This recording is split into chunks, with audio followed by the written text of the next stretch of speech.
think we're all good to go. Hopefully. Hi, hello. Welcome. Miko, go to sleep. Why are you still awake? So, basically the plan is I'm gonna try to get through as many visual novels as I can. Because I've been wanting to play the visual novels from the Winter Game Jam, right? But like a lot of them are like kind of short. They're like 30 minutes long, and then others are like an hour. So, um, you know, I just wanted to try and shove all of them into one stream because I don't think it's enough for individual streams. Yeah. Um, right. So, like, Winter Visual Novel Jam, if you don't know, basically it was a game jam that happened from... I think it just took place throughout the month of December, like the entire month of December, right? Where people are given 1 month to make a visual novel game. But you know, they could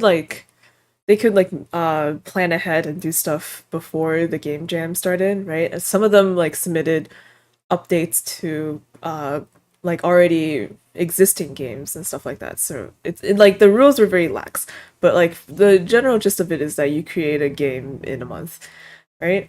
And so just like, you know, plant that idea in your head if you're like, hey, you know, it seems like this person was a little lazy here. It's like, yeah, because they had a month. They only had a month. Yeah. um what else? I also submitted a game to the game jam. If you want to play that, I also did one. The trailer is on my YouTube if you're interested. Right, and I feel like it's because I submitted a game, I feel obligated to play like most of the games in the jam. Critically acclaimed. Yeah, the critic is Miko. That's yeah. Sorry, I just woke up. Yeah, so yeah, right? I saw this at like the very start-ish? Like actually no, like towards the end of the game jam. Right? Well, like it was at the top of the games list and the art style was so cute. I was like, I have to play this. Yeah, so No Good Noelle is about Noelle and Ivy's friendship starts falling apart when one of them gets accepted as a snowflake maker apprentice.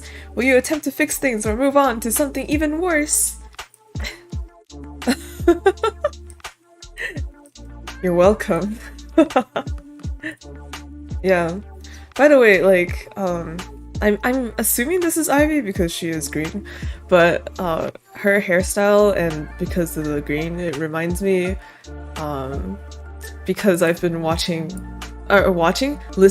to like Six the Musical. It reminds me of Anne Boleyn. It's the hairstyle and the green. Anyway, yeah. So I think this one they said is, well, they didn't give a time, but they said it's around 23,000 words and there's 2 endings. So yeah, let's not stall anymore because I'm gonna run out of time. Alright. 2 snow sprites are wandering about. We really shouldn't be this far in. It's fine, it's fine. How much further do you want to go? I bet there's imps here. Oh, come on, Noelle. Do you even know what an imp looks like? Of course I do. Really? Have you seen one? I've seen pictures. Well, I've seen plenty in person. Trust me, there aren't any here. We still shouldn't be this far out. There's plenty of snowflakes to study at home. Study snowflakes. And this is why you'll always stay an amateur. Ugh. How are we gonna impress the master with snowflakes falling from any old cloud? No, to really improve, you have to study the old grapes. Ergo, the snow from mountain tops. there's snowflakes there from hundreds of years ago. Even so, the master can't be impressed if he's already left by the time we get back. My dad will keep him busy until we're back, trust me. Look! Those are cool. What a beautiful snowflake! This is what I'm talking about. Doesn't look that much different, honestly. Look closer, see the center? Now that's craftsmanship. I study this baby and my skills are gonna soar like stars. Noelle didn't think it was possible to improve upon perfection, but kept it to herself. She's just like, okay, Ivy. You know that meme where it's like, okay, grandma, let's get you to bed. Yeah. This is that face. Nothing was ever good enough for Ivy when it came to her snowflakes. I'm glad you found something good. Can we go back now? In just a bit, we didn't even climb the mountain yet. Imps would really have to show up before Ivy would be ready to go home. If the master leaves before you get to study the snowflake, then this was all for nothing. Okay, good point. Let's go back then. Yes, thank you. They returned to Ivy's place. Wow, it's very green. I'm sorry. Oh, would you look at that? The master hasn't even shown up yet. You should be happy about that. Or the master just left. I don't know. I am, because was right as usual. You worried over nothing, again.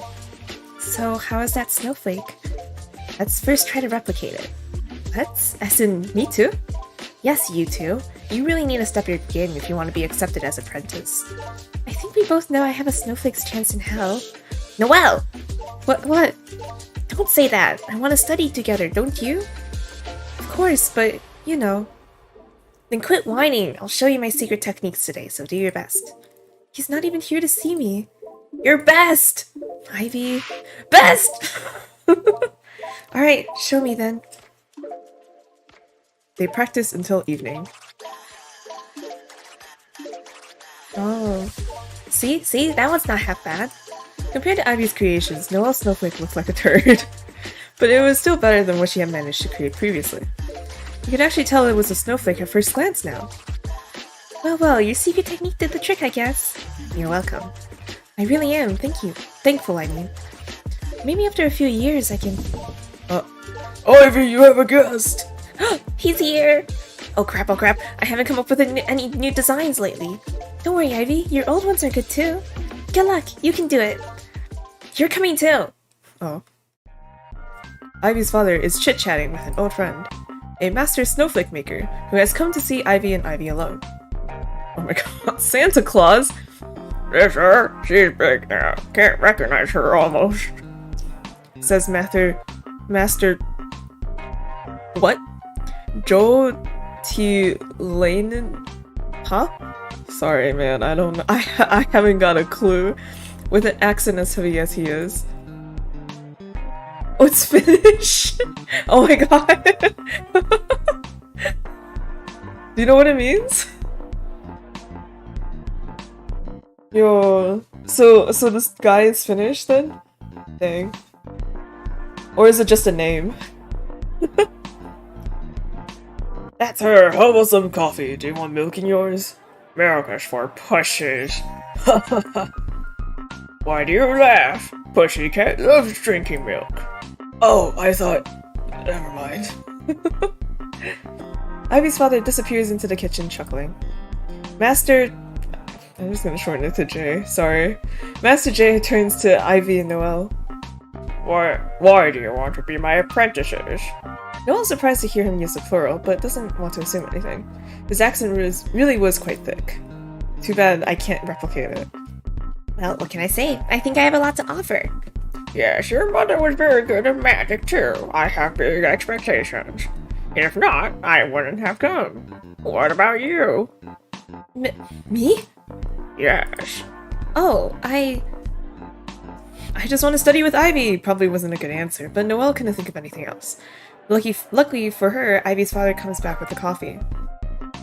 So what do you think of her little Ivy? Did you see her snowflakes yet?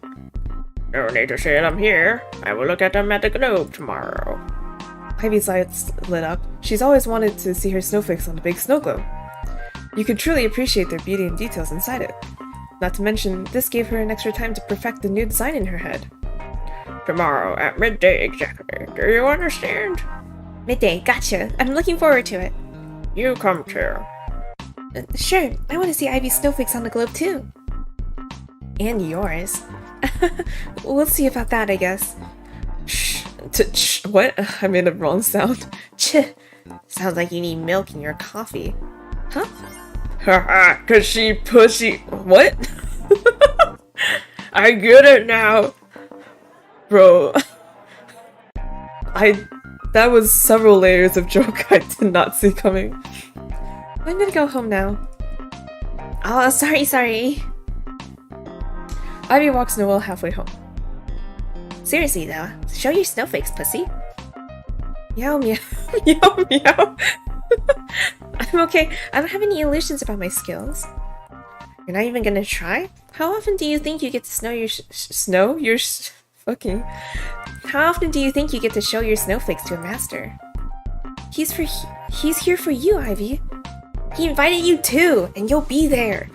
Midday at the Snow Globe Hall. Be there or face my wrath. Don't worry, I wouldn't miss it for the world. And bring your A game. We're gonna do this together.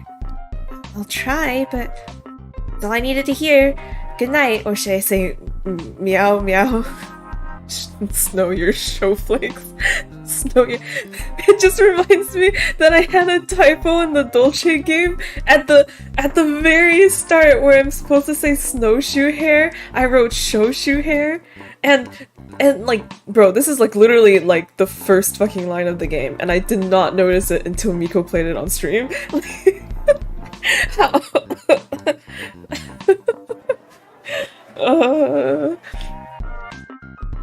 Man. Enough with the cat jokes! And bad spelling. Or typos. Verbal typos. Noelle throws a snowball at Ivy. She misses. Oh, you wanna fight? You wanna cat fight me, pussy?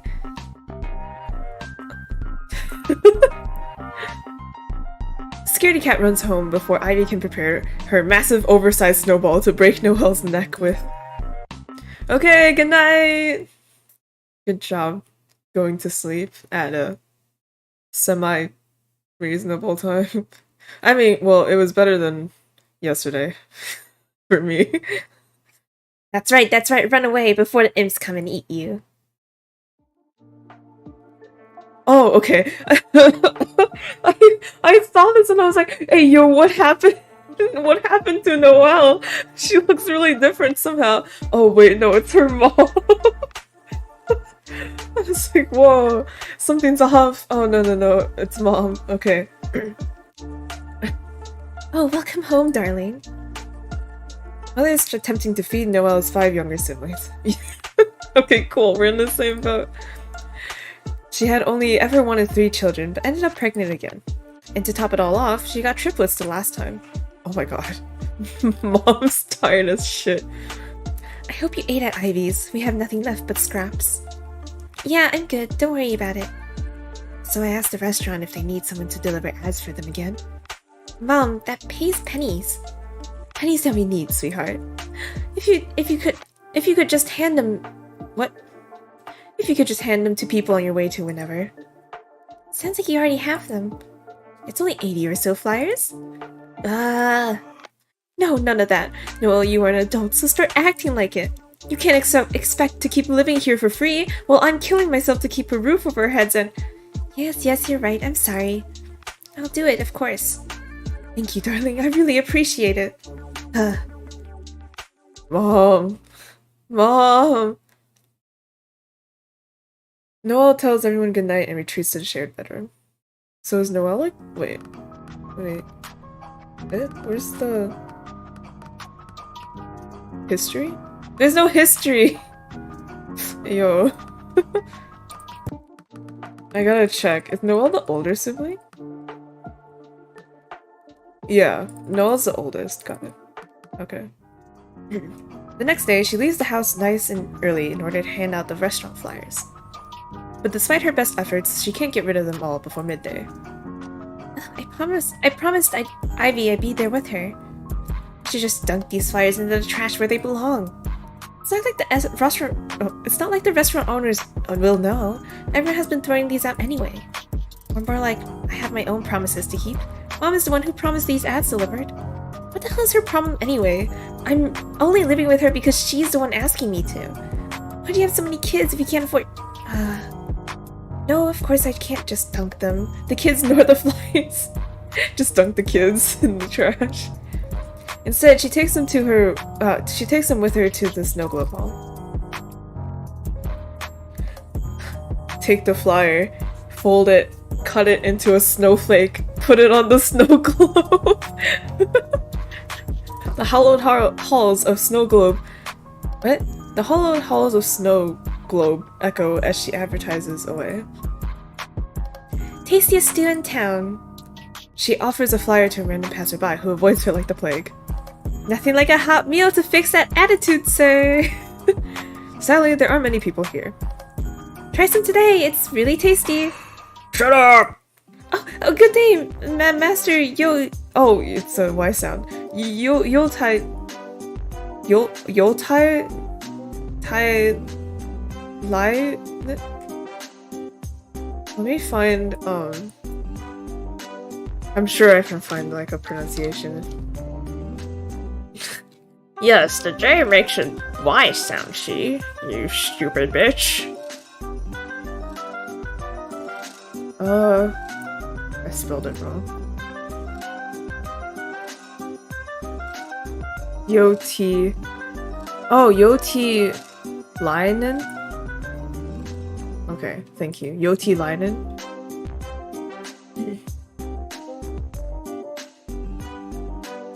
Oh wait, well, bro, they said... Yeah, you're right. Yoti Leinen. Yoti Leinen. Now why to scream? It's a sacred place. Shut up! He commands his booming voice that fills the whole hall. Well, I just wanted everyone to know about these amazing meals our local restaurant offers. She hands him one of the flyers. He takes a good long look. Beer any good? Sure, I think. Minecraft villager. They both ogle at the ads for a good while. There isn't anything to talk about, and Ivy still hasn't shown up. A waste of time. The master says finally as he walks towards the great snow globe at the end of the hall.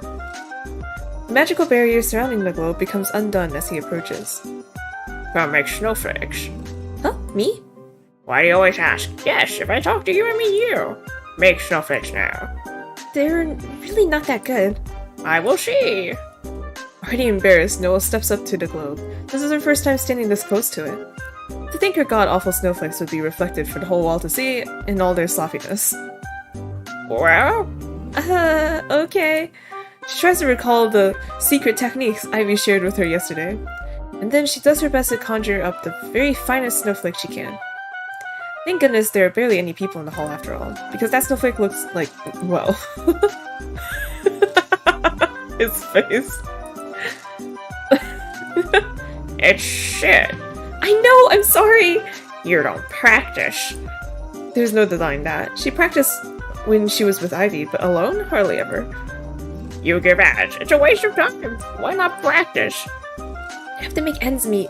Making snowflakes just isn't gonna cut it. Not with bad results, no. Yeah. Ivy isn't here. I'm going. Huh? I'm going. Bye. She'll be here in a bit. She's probably running late because she stayed up all night making snowflakes. It happens a lot. Please wait a little longer for her. Master looks irritated, but then pulls the restaurant ad from his pocket. What kind of beer? Oh, well, I think there was... They talk about beers and stews for a while. Ivy walks in, looking pleased with herself. Her father follows soon after. Hello, you're both here already. Enough time wasting. Make your snowflakes now. Riley, let's get right to it. Effortlessly, she conjures up a snowflake on the Great Globe. An absolutely stunning one that Noelle has never seen her make before. How's that? Just a little something I cooked up last night. Master Yoti Leinen is observing the snowflake closely. He is clearly impressed. Very good. It's art even. Thank you. So it's settled. Will you be making Ivy to your apprentice now? I'll think about it. Huh? What's there to think about? See you tomorrow. I will let you know what happens. Wait, what about Noelle? Done. Huh? Goodbye. Oh, I will try to beer also. Thank you for the idea. He gives Noelle a nod, and with that, the master leaves. He's always like that. Don't worry, I'm sure he'll take you under his wing. But what about you, Noelle? He wasn't very impressed with me. Both Ivy and her dad give Noelle a look of pity. It makes her feel worse. But anyway, I need to go spread these flyers around. Alright, are you coming over once you're done with that? We bought special pastries, but it looks like Master Yoti Linen. I have to double check every time. It looks like Master Yoti Linen would rather drink beer. So someone's gonna have to eat his. I got you covered. Noelle gives Ivy a reassuring smile, letting her know she's okay. Even though she's not really that okay. It's not like she expected anything different, but still, it was a bummer. It takes her a while to get the flyers handed out with a long face. The next day, Noelle is fixing one of her younger brother's socks, when there is a knock at the door. It's Master Yoti Linen of all people. A good day? Good day. Ivy's dad told me you live here. Noelle wishes he hadn't. Come in, I guess.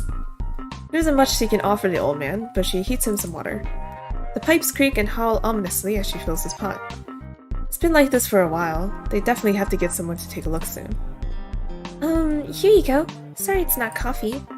Noelle's ashamed, but Master Yoti Linen doesn't seem the least bit bothered. Thank you. He takes a sip of the water. I thought about your snowflakes. Yesterday I said two harsh things. Yeah, well... Your snowflakes are very ugly, but I can help.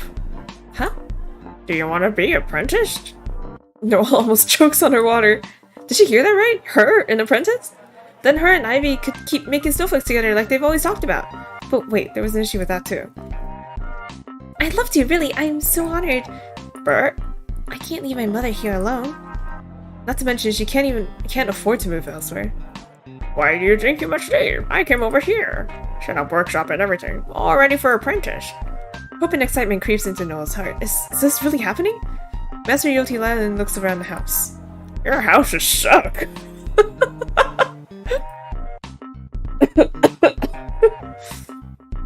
No tact. It wasn't meant as an insult. He just completely lacks tact. Snowflake making a steady job, even as apprentice. You will work and learn. Now say yes or no. I won't ask again. Yes! Good. Then tomorrow first meeting in the morning. You know where the workshops are? Yes, I'll be there. Thank you so much. No need for thanks. You will work hard. As soon as Master Yoti Linen has left, Mom shows up, squealing and clapping her hands together in excitement. Yes, yes, yes, yes! Noelle, you're amazing! Someone was eavesdropping, I see. Oh, sweetie, I'm so proud of you. Go on, say it. Anything you want. I'll get it for dinner tonight. Already blew me my money, hurry. Don't be ridiculous. This is worth celebrating. The first ever snowflake maker in our family, my daughter. I've got to go tell Ivy. Oh no. Oh no. Noelle quickly finishes fixing up her brother's socks and dashes out the door. Ivy's father lets her in the house. Uh-oh. Uh-oh, indeed. Good you're here. He looks mighty serious today. Ivy's in her room. Ivy, I have some incredible news. The room is oddly quiet. Ivy too. She isn't doing new designs or scurrying about as usual. Does the music feel kind of loud?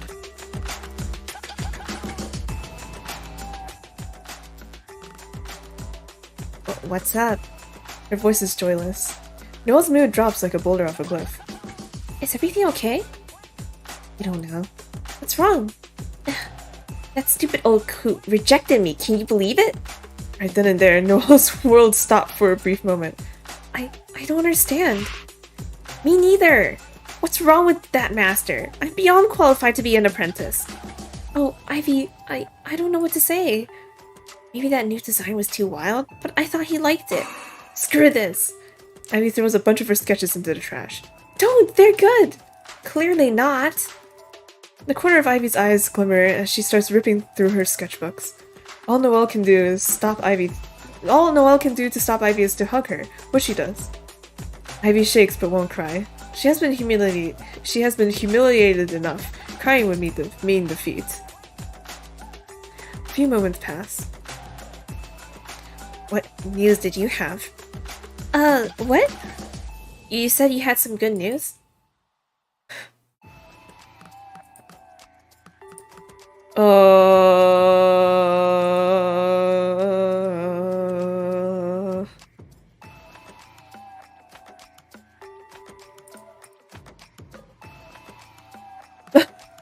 What?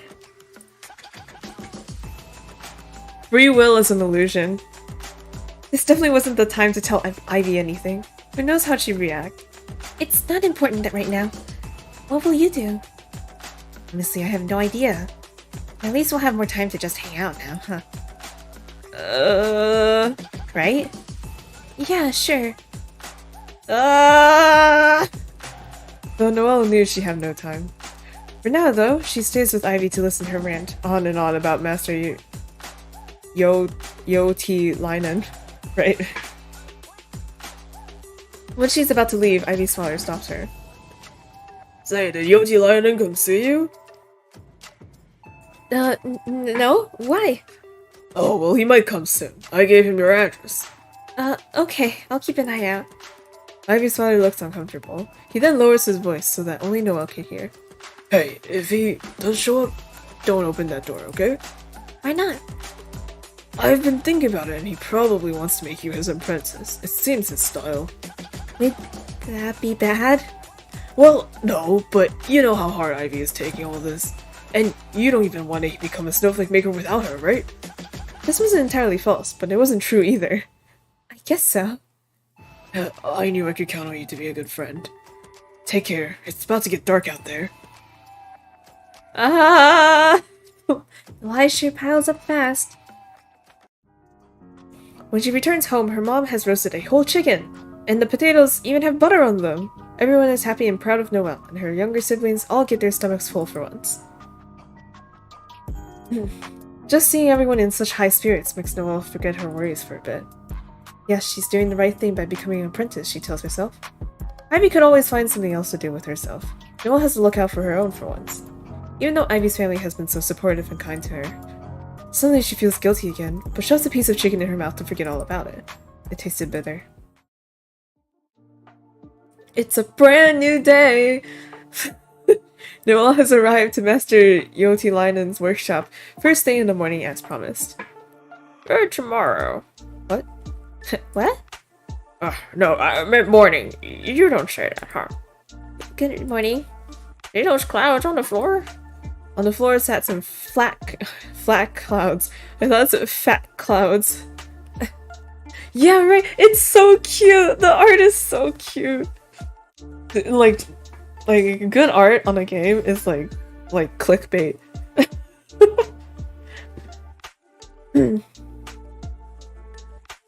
On the floor sat some fat clouds, barely hovering off the ground. Both are due this week. We filled them with snowflakes today. Not with my snowflakes, I hope. Yours, of course.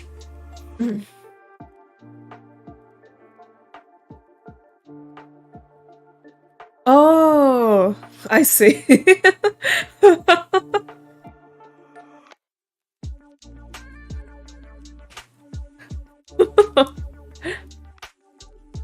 Now come and watch. I teach you how to make a good snowflake.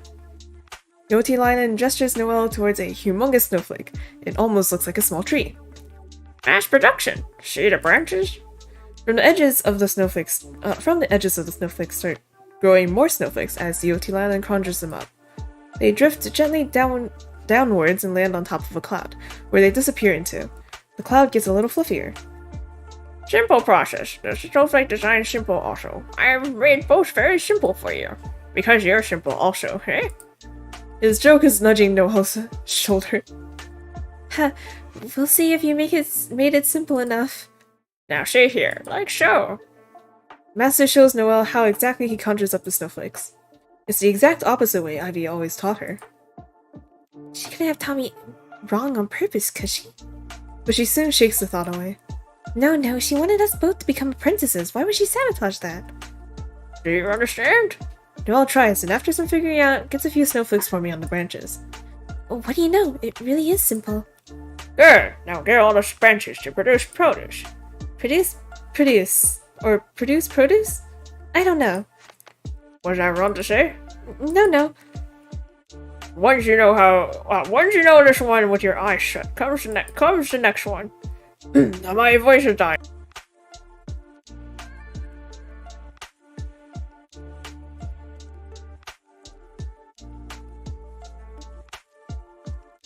Sorry. Clear throat, clear mind, clear voice. Good luck, I make us coffee. Wait, before you go, can I ask you something? Ask away. Why did you take me as your apprentice? What about Ivy? You work hard, Noelle, and you were honest. Those are some conclusions to draw after meeting me once. Oh, right, I said that wrong. Shut up! You was on time and you had the ads for you from work. So I saw you were reliable and not a slacker. But Ivy's a million times better than me. You saw her snowflakes yourself. Yes, she was better. Her snowflakes were so beautiful my eyes pop out of my head. Exactly, she's really passionate about this too. You should... So what? Huh? What does it matter if it's gorgeous, if not on time? No one will see it then. I mean, she's not always late. Sometimes she gets really inspired and forgets the time. I don't need apprentice who follows her inspiration down a cliff. Normal or ugly snowflakes are fine too. They all look the same on the ground anyway. There are so many schools you can barely see the design. What's the whole point? Beauty has time and place. This is not that place. Big snowflakes, Noelle. Both clouds must be full this week. Master Yotilainen goes to brew some coffee. Noelle watches her ugly snowflakes fall from the tree. She's not sure what to think of all that. A few hours later, Master is observing Noelle's snowflakes. The cloud is still rather slim, but has the makings of a mighty cumulus. So, how are they? Noelle's feeling a little hopeful. These are her best snowflakes yet. Below average. Noelle is no longer hopeful. I should have known. No good, huh? I didn't say no good. I said below average. Passable snowflakes. Will it really be okay to send over snowflakes like these? Of course. Only special occasions need beautiful snow. First snow, New Year's, weddings, people will notice then. But regular snow, no one cares. They only care it's there. Huh. Somehow being a snowflake maker is less glamorous than I thought. Only glamorous for grand snowflake masters. Now you know what it is. You still want to be an apprentice? Of course, if you'll still have me, that is. Your snowflakes are crap, but you are fast. Welcome to my shop. Thank you. One more thing must be done. Legal stuff. You need license. Clear the test and I grant license. Then you get paid per cloud field. Alright, I'll see it. Let's see that test then. They walk over to another large snowflake tree. The design on it is more extravagant, and next to it is an even more extravagant one. You've already shown you can make low-tier snowflakes. Now make these two kinds and you are hired. They're kind of complicated. Bare minimum requirement. These are not too hard. Master Yotilainen conjures up a few snowflakes from both trees. See? No problem. Try yourself. Noelle tries the less complicated, but still plenty complicated one. Out comes something. It's a snowflake, but it doesn't look anything close to the example design. Rejected. Try more. And she does, but it just doesn't click for her. Perhaps you are tired. Your first day ever and you feel half cloud. Go to rest. We try this tomorrow again. What happens if I can't make these snowflakes? Can't hire you. Noelle's shoulders hunch a little. Then we practice more, like we will either way. But I want to grant you a license so I can pay you also. Isn't it fine if I just make the easy snowflakes? I can't pay you if you don't have license. Then you're apprentice only. Got it. Rest, Noelle. Tomorrow we try again. Alright, thank you. I'll be here first thing in the morning. As is correct. Good night. Good night. I see. It's kind of like basically what he said was like pretty snow only matters for like important holidays, right? So it's like there's like two different types, right? Where it's like there's the one that you need really quickly and efficiently, right? And then there's the one where if you're showing off to other people, it has to be really special and pretty.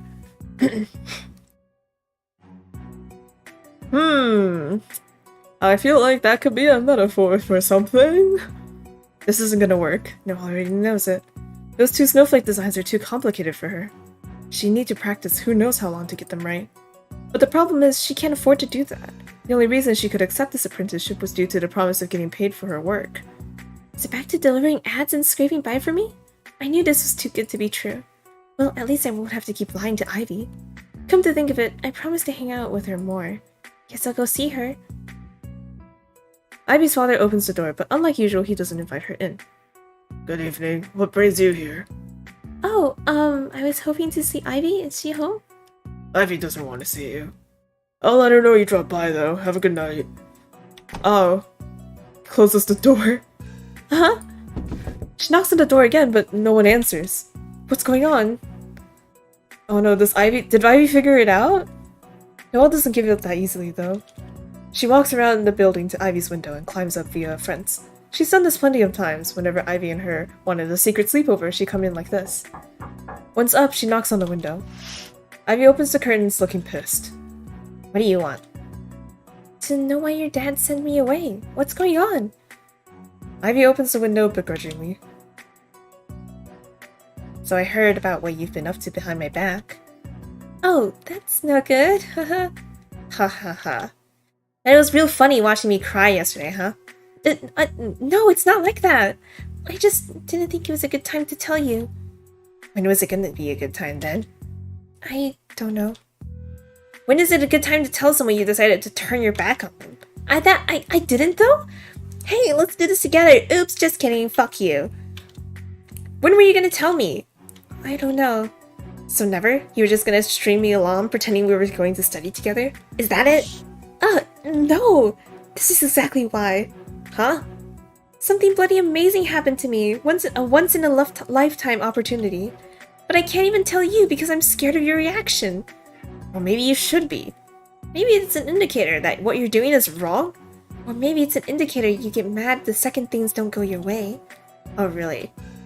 I didn't even want to show my snowflakes to the master. You pushed me into it. I wasn't even there, Noelle. You know what I mean. I need a cough. So, let me get this straight. You go behind my back, lie to my face, and somehow I'm the bad guy? Because I wanted to become apprentices together, which you agreed to? Did I get that right? No, I'm just saying that You know what? Forget it. This isn't working. Huh? I'm done. We're done. The whole thing is done. You and I? We're done. What? Over this? You can't be serious. Go find someone else to mooch off and discard at first opportunity. Come on. Oh, and congratulations on the apprenticeship. Hope it's worth 10 years of friendship. Just know it's you who's discarding me. Damn right I am. Because I'm just that scary, mad, and pushy. I didn't say that. Oh, I think you did. Now get out before I show you how scary I really am. Ivy's tone of voice said she wasn't kidding around, so Noelle leaves. I'm an idiot! I'm such an idiot! Good job, you moron! I lost a friend over a job I can't even keep! She thinks about how she's gonna tell her mother about the license issue. Oh, no, I have to get it now, I have to! How did Ivy get so good again? She's always studying and... Oh, that's right, there's these old snowflakes at the mountains. Maybe if I study them too, something will click? Oh gosh. It's not that she really believes studying the old grades will help her. She just doesn't want to think about Ivy or go home and face her mother. So into the forest she goes. At night, which is totally safe. Oh no. Fear not PNG. She runs until she's out of breath. Then she blindly begins picking up snowflakes, expecting a solution to all her problems to make itself apparent. But apparently the solutions were feeling shy tonight. All the snowflakes looked the same to her.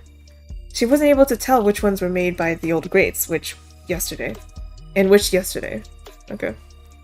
What the hell am I supposed to even look for? Just detailed designs? Or perfectly formed ones? What even makes a good snowflake anyway? Master Yoti Linen was right. Shit all looks the same on the ground. Fuck! Frustration and sadness was taking over. Noelle kicks the snow, sending glimmering, sparkly snowflakes afloat. Fuck, fuck, fuck. Fuck you, Ivy. Fuck you and your dad. Fuck your whole family and all generations to come. Sadness. Ugh. Oh no, it's a man. Good evening. But, Well, this is lucky. Looks like I won't be dying alone after all. Noelle hadn't heard the guy approaching at all.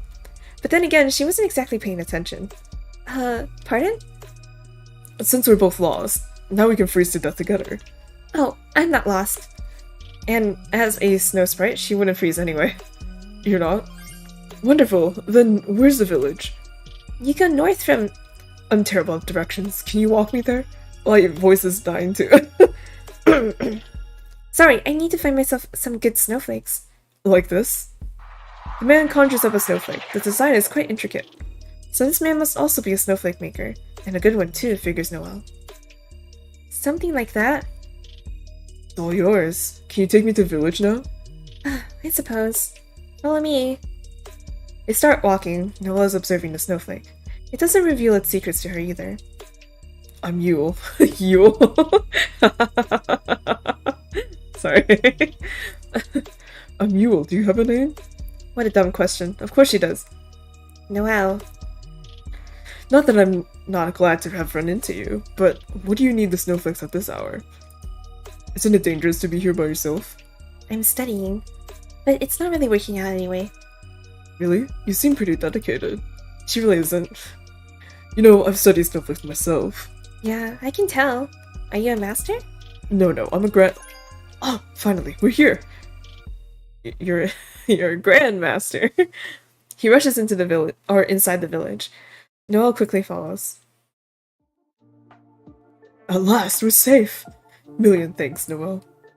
No problem. What were you saying before? I don't remember. Something about you not being a master snowflake maker?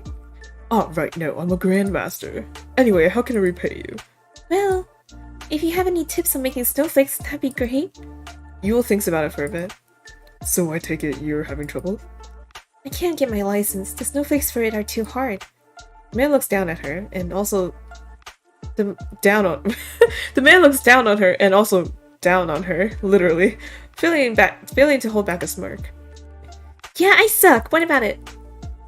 Oh, it's fine. There's a very simple trick to it, though. I take you're an apprentice here in this village. Yeah, why? Well, how about you try this? Before you start casting, close your eyes, cover your ears, and imagine the snowflake you want to make. That's it? Yep, it should help you focus your mind. How about you try right now? What template were you having trouble with? Oh, I don't remember what that snowflake looks like anymore. I can see why this isn't working out for you. Take a good look at it next time, and do what I said. I'll try, thank you. She said with full confidence and excitement. It's been a long day, that's all. Well, I'll be cheering for you. Come tell me how it goes. I'll be staying here for a few days at least. And I'm just gonna magically run into you, huh? Nothing magical about it. Look how tiny this hellhole is. Sorry to hear it's not to your liking. It's not your fault. Now, if you'll excuse me, I have some sleep to catch. Well, good night. Thanks again for helping me. Good luck with your trials. She'll need it. But for now, she'll return home to call it a day. Morning! It's Mario. Ha, you mock me, but the dumb one is you. Can't even make snowflakes, or can you? Let's see. Noelle isn't all that confident that she can, so she shuts her mouth. Standing in front of the branch that gave her trouble yesterday, she observes the design carefully. Hey, welcome! Yeah, right! The art is cute! It's really not that complicated. She closes her eyes and tries to recall the design in her mind's eye. It doesn't show up clearly, so she takes another look. This time she can remember it somewhat accurately, so she tries to conjure it up, and... half-formed ugly snowflakes are back! No improvement whatsoever! Useless. I knew this wasn't gonna work. She tries again. Maybe she didn't focus enough? But the results are no different. Master Yotilainen starts telling Noelle everything wrong with her snowflakes, making it even harder to focus. Not enough fingers. You ignored- Oh, oops. Not enough fingers. You ignored detail. Looks very ugly, like my wife. Look here, it's Annoyed, Noelle blocks her ears with her hands and tries to recall the design exactly as it is. Oh. Oh, better, better. What? It's better. Yotilainen inspects one of the snowflakes with a magnifying glass. Very better. Oh, this is very, very better. Poor Mrs. Yotilainen. Stunned, she looks at her snowflakes. They're really miles and miles better than her last ones. I did these? Really? Again, more of these ones. She conjures up more. Some of the snowflakes still look like ass, but majority of them look gorgeous. And not exactly as the template snowflake, but rather more intricate and detailed. You even did the original design. Huh? I dubbed this one for you last night, but you did the old one. Nice. I didn't even notice. Great improvement. This grandmaster quality even. Really? The good ones anyway. Some still look absolutely horrific. Now we celebrate with rum cola drinks. Oh, I don't really like... No worries, I take the rum, you take the cola. Ha! Alright then. While Master Yotilainen goes to get the promised liquids, Noelle observes her snowflakes. I can't believe this. I don't feel like they're mine at all. These are incredible. I have to show Ah, that's right. Never mind. Cheers! Cheers! To Noelle's better snowflakes. Haha. She pushes the sadder thoughts away and celebrates her new accomplishment with Master Yotilainen. Hell yeah, drinking time at 5 p.m.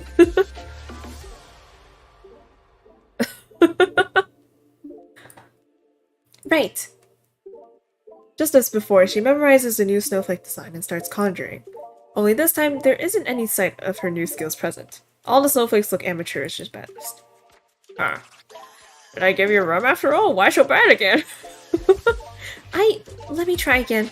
Same results. We celebrated too soon, I say. This is most confusing. Oh my gosh. Did you get tired again? Well, I did focus really hard on the last ones. We sleep, we learn things, we practiced the last day. Oh, practice and sleep on it. It did the trick last time. Right, maybe that was it. Don't be disappointed like me. You made big progress today. Go sleep well. Only one more trial remains, then you get licensed, and then you get paid. Such inspiring words, Master. I have a way with words. Now good night. But it's not even sundown? I don't want to see you before tomorrow, so it's good night. Alright then, good night. When he was talking about sleeping on it after studying, it just made me remember that I used to do this, and my mom did it too, where like if I had a big test tomorrow and I was studying for it, you put like your notes and the textbook like under your pillow as you sleep, so that the knowledge from the notes and textbook will float up and into your brain as you sleep. It works like a charm. While she didn't get the last trial cleared yet, Noelle is in high spirits. I can do this! I can do this after all! I should go find Yule. I have to thank him for his help. Maybe he has another trick up his sleeves too. And as if he had been waiting, Noelle spots Yule window shopping nearby. Studying by osmosis. Yeah, exactly. That's it. Hey! Hey. How's my loser snowflake maker in the making? Excuse you, lost wanderer of the mountains. I'll have you know, my trial today went great. Uh-huh, I know. Huh? And you're welcome. Something about the way he smiles makes Noelle uneasy. Yeah, your advice really helped me out. Sure, my advice. My advice got you making snowflakes like these. He flicks his fingers and a bunch of snowflakes fling at Noelle's face. They're exactly like the ones she conjured up today. Successful ones, that is, not the failures. It seems like it. These... Uh-huh. Did you? Yup. Noelle's heart sinks. Cover your ears next time too, so I know when to start casting. Now it all makes sense to her. Why the snowflakes didn't feel like hers. Why they were suddenly so perfect. Of course she couldn't have made them herself. Of course! Oh, why the long face? I'm not gonna tell anyone. And since we were such good friends, I'll even help you clear the next trial.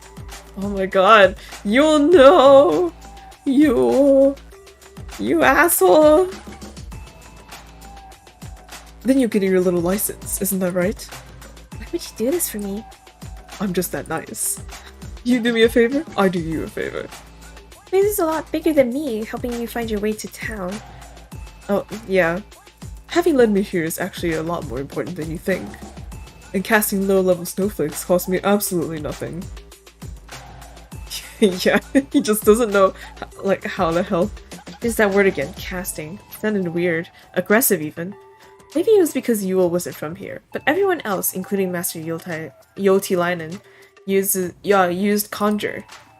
Well, thank you. I should be going now. Is it about tomorrow? Uh-huh. The last trial, remember? How are we doing this? I don't know if we should. Oh, come on, Noelle. Make my day. Oh my god. Oh my god.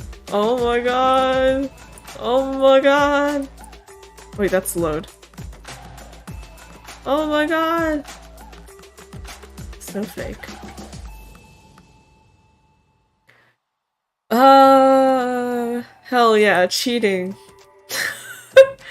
There's no way Noelle can clear the trial on her own if she knows it. Besides, she can make the simple snowflakes. That's what Mr. Yoltilainen really needs her for anyway. Yeah, quantity over quality. The license is just a formality, right? Right? There's something so off about this guy. Noelle can't shake the feeling that she doesn't want to owe him anything. I'll think about it. It's a yes or no question. Yes, but... Excellent! Now in order for me to help you, you need to help me too. Here it is. I didn't say yes. I agreed it's a yes or no question. And so much for being nice, huh? Didn't I tell you it's give and take? Quite literally right after I said I'm nice. Casting low-level snowflakes cost me nothing. Yes, that is also something I said. What is your point? Me helping you gives you an enormous leg up in life. Let's just keep things between us, okay? I don't know about this. I really don't know, but... It's windy out here. Let's continue our chat somewhere else. Fine. They take shelter in the snow globe hall. Noelle finds herself wishing there were more people around for some reason. What's with the lost puppy look? I'm here to help you. Help me, huh? Yes, I'm a gentle soul who just wants to aid your poorest little family. And in this instance, poor is meant literally. And little is an antonym. Right. No, wait! It is the sweet, sweet shrieking of alarm bells in her head that remind Noelle she hasn't said a thing about her family to this man. Yeah. Is Noelle's family being turned poor really such a common knowledge that even tourists know about it? God, I must look like such a gold digger clinging to ivy. Something the matter? What exactly do you need me to do? Ah, yes. There's actually this little thingamajig or two that you can get from me. The thing is, they kind of belong to me, so I'll be needing them back. I doubt that. What's with that look? Nothing? So what are they, these thingy-majigs? And, where are they? I believe they're at your dear friend Ivy's place. So he knows about her friendship with Ivy too. Busy man, this Yule. Busy and worrisome. Yeah, highly suspicious. This guy is all sorts of red flags. Nothing about the situation was sitting right with Noelle. I think I'm going home. Gotcha. Bring me the thingamajigs tomorrow and I'll give you your snowflakes. Actually, I think I'm good. You're not backing out of this. Backing out? But I never agreed in the first place? Yule's facade drops. His smile stays intact, but the air around him seems to shift. Yes, very sus. It sends a shiver down Noelle's spine. Oh yeah, she definitely couldn't be making friends with this one. Or shouldn't be making friends with this one. Fine, think about it. I look forward to your answer. Well, I just said... And it better be a favorable one. Until then... Yule pats Noelle's head with a condescending smile before walking off. Noelle returns home. Any trace of her high spirits now are gone. Oh man. She definitely wasn't going to rely on Yule, but how was she going to clear the trials on her own? The truth is, she couldn't. Sweetheart, you still awake? Yeah. Something wrong? Yes, something was in fact wrong. There wasn't going to be any money after all. Noelle had also taken for granted that Ivy's family would invite her for dinner. So now they need to feed her every day too, meaning less food for the little ones. And those damn pipes just kept on creaking and howling. It was especially bad today. It was surprising anyone could sleep at all after someone had decided to pour themselves a glass of water. Yeah, I am okay. Say, Mom, what should I do if this snowflake maker stuff doesn't pan out? I'm sure it will. What if it doesn't? Mother looked away, crossing her arms, as she often did when distressed. Well then, I suppose we'll just keep going on like this. Yeah. So how is that restaurant doing? Think they need more ads delivered? Go to bed, Noelle. You'll be just fine. This was an encouragement, this was an order. Yeah, you're right. I'll be fine. Good night. Noelle? Yes? I'm not saying this to scare you, but if money really is tight, you've got a pretty face. Mom, no! Mom! What? No! Mom! Mom! Mom! Huh? I have to do a lot for this family to survive. I know you're carrying your weight, if that's what you come down to. Haha, but none of that matters since you're going to be a snowflake maker. Right. Sweet dreams, sweetheart. I'm so proud of you. Mom, no! What the fuck? Sleep doesn't arrive that late. Though, if it did, she'd have jumped awake anyway. A loud bang echoed from the kitchen. Oh shit. Followed by a continuous hissing noise, though you couldn't hear it over the younger children screaming. How old is Noelle? Old enough to be an apprentice, but definitely not super old. The kitchen is being flooded. One of the pipes has finally burst, and is now shooting water everywhere. By the time Mother and Noelle get the stream to stop, everything is soaked. What on earth even happened? I don't know. It looks like some water froze up inside the pipe and it cracked open. Her mom mentioned, okay, so she is an adult, but she probably, I don't know, she doesn't seem that old. But yeah, like legal age, but not of, anyway. Froze how? I was just using it like an hour ago. I don't know why her mom is becoming more and more British. Yeah, still not something. Yeah. Like, the first thought I had was that one girl from Chainsaw Man. I don't know. Oh no. Sure, Mom can have a British. Oh no, this is gonna cost so much. We have to get everything dried and the pipe itself fixed. What if there's water damage now? I can't afford remedying anything. Noelle tries to soak up the water with some rags while her mother is panicking. No, this isn't real. I'm having a nightmare. This is just a nightmare. The kids are following their mother's example and begin panicking as well. You think they've all been sentenced to death. That's how loud the crying is. Oh. Everybody shut up! No one shuts up. I need a cough. Shut up. It's going to be fine. Did you forget I'm an apprentice now? Mother stops howling, and one by one, the other 5 follow suit. But sweetheart, I thought you said... I didn't say anything. It was just the nerves talking. Really? Yes, just ask my master. I'm doing so great. Tears return to her mother's eyes, this time from sheer relief. Oh, thank goodness! She launches herself at Noelle. Thank goodness, Noelle, you're the best! Soon Noelle is being crushed under the weight of everyone trying to hug her all at once. Little did they know, Noelle was a liar. After soaking up most of the mess, Noelle helps to put the young ones back to bed. Mother goes to sleep too, only Noelle remains awake. She is sitting with her head in her hands, trying to come up with a way to fix this mess. Yeah, right? It feels like it's planned. But like, another part of me in the back of my head is like, oh no, maybe Yule made the pipes burst. Because Yule feels like he's not the same as Noelle and Master Yoti-Linen and all that, right? Like it feels like he's some other kind of magic. Also with the way that he could make Noelle produce good snowflakes. Yeah, right? He's like forcing her hand in a very underhanded way.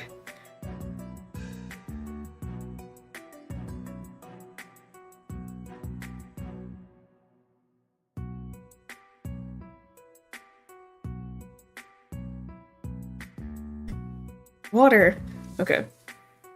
She's sitting with her head in her hands, trying to come up with a way to fix this mess. A fae. Oh! Because she said her name. Oh. Damn, your brain's so big! She's sitting with her head in her hands, trying to come up with a way to fix this mess. Obviously she knew there's no way she was passing that trial. Yule's offer pops in her head, but she's quick to dismiss it. No, I'm not getting involved for that creep. She thinks about Ivy instead. Maybe if they could patch things up, she could help Noelle get the snowflakes right. How could Noelle even ask after how she hurt Ivy already? Oh, right, he does. Yeah. What does he? What would he need from Ivy's house? Maybe from her dad? And even if Ivy did help her study, it's not like that had bore any results before. No, it wasn't going to work. But Noelle really needed the money. Ivy's family was wealthy. Maybe Ivy could give Noelle a loan instead? Hey, I broke your trust and you hate me, but you could you lend me some cash and lots of it? I'm so screwed. There's a gentle knock at the door. Who on earth is it at this hour? She decides she doesn't want to know, and stays perfectly still. I know you're awake, Noelle. I can see you from the window. Are you kidding me? It's Yule! Now she definitely wasn't going to open the door. Yule appears behind the window and gives her a wave. How does he know where I live? Did he follow me home? Yeah, right? The whole give and take thing, how he says... I forgot what he said, but Noelle was like, yeah, most people use the term conjure and not whatever Yule said. Right? Like, this, highly suspicious, all your actions, Yule.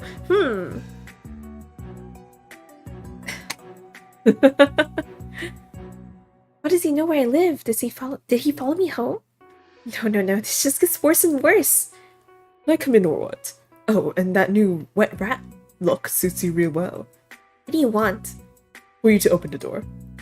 You can either tell me or leave. I don't think you can afford to be so cold to me right now. Leave before I get my mother. Oh ho, your mother is scary! Does she know about your inevitable dropping out yet? She doesn't, huh? I guess she wouldn't like that. Mom! Noelle's got something to tell you! Stop it! Noelle opens the door and push Yule away from it. Ah, hello. Everything okay, sweetie? Everything's fine, just some drunks yelling outside. Okay, then go to sleep already. What follows this silence? Why are you like this? I tried being nice, Noelle. You chose to be difficult. Yule moves Noelle aside and helps himself inside the house. He observes the damp, wet mess that is their kitchen. Yup, this is all going to mold. Sorry about that, but I figured you needed a little motivational push. Wow, it was him! I'm sorry, what? Casually, as if he owned the place, Yule helps himself to the teapot. The firewood is too damp to light though, which is fine, he figures, as he spots that there isn't any tea in the house. Wow, you really have nothing, huh? You're welcome to leave if you don't like it. That's okay, it's just a little chilly. Yeah, right? Noelle finds that a curious statement. Isn't he a snow sprite just like her? How can he be cold? But then again, he did mention something about freezing to death when they met too. Just who is he? Or what? So, now that there's no need to pretend to be friends anymore, let me tell you how this is going down. You'll be paying Ivy a visit.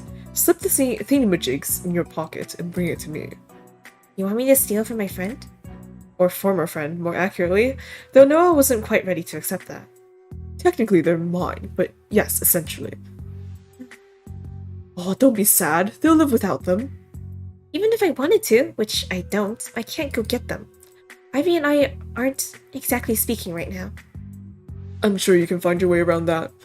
One is in their living room. What? Oh, one is in their living room. The sick fuck has it displayed along with her other trophies. I still don't know what these thingamajigs even are. They're glass spheres with either an eye or a finger inside of them. What? I'm sure you've seen them. And just to be clear, I want both. Noah tries to recall. There were all kinds of weird stuff in Ivy's living room. Ivy's mother was not only a renowned snowflake maker, but a powerful mage. Oh, okay. That makes sense. That's why she's so rarely home. When she wasn't sealing away imps, she was touring to show off her snowflakes. All kinds of prizes and gizmos had landed in their living room from her travels. Nothing comes to mind. There, I've seen one from the window, and the other ones should be somewhere in the house. I trust you'll get your hands on them tomorrow. I already told you, Ivy won't let me in. Besides, I have to be at the workshop. Well, guess what? You're going to make this work. I'll come pick you up after work. Wonderful. Wonderful. It's a date, love. Good night. Sleep tight. Yuo doesn't wait for a reply. He just leaves. Ugh, this asshole. Oh my god. Exhausted, Noelle goes to bed. An imp? Would he be able to do all that as an imp? I don't know. What did imps... I don't know. She doesn't... I thought he was gonna be like Ivy's mom, like another mage or something. She doesn't get to sleep very long though, since she wants to be on time for work. After all, being punctual seems to be the only quality Master Yoti cares about.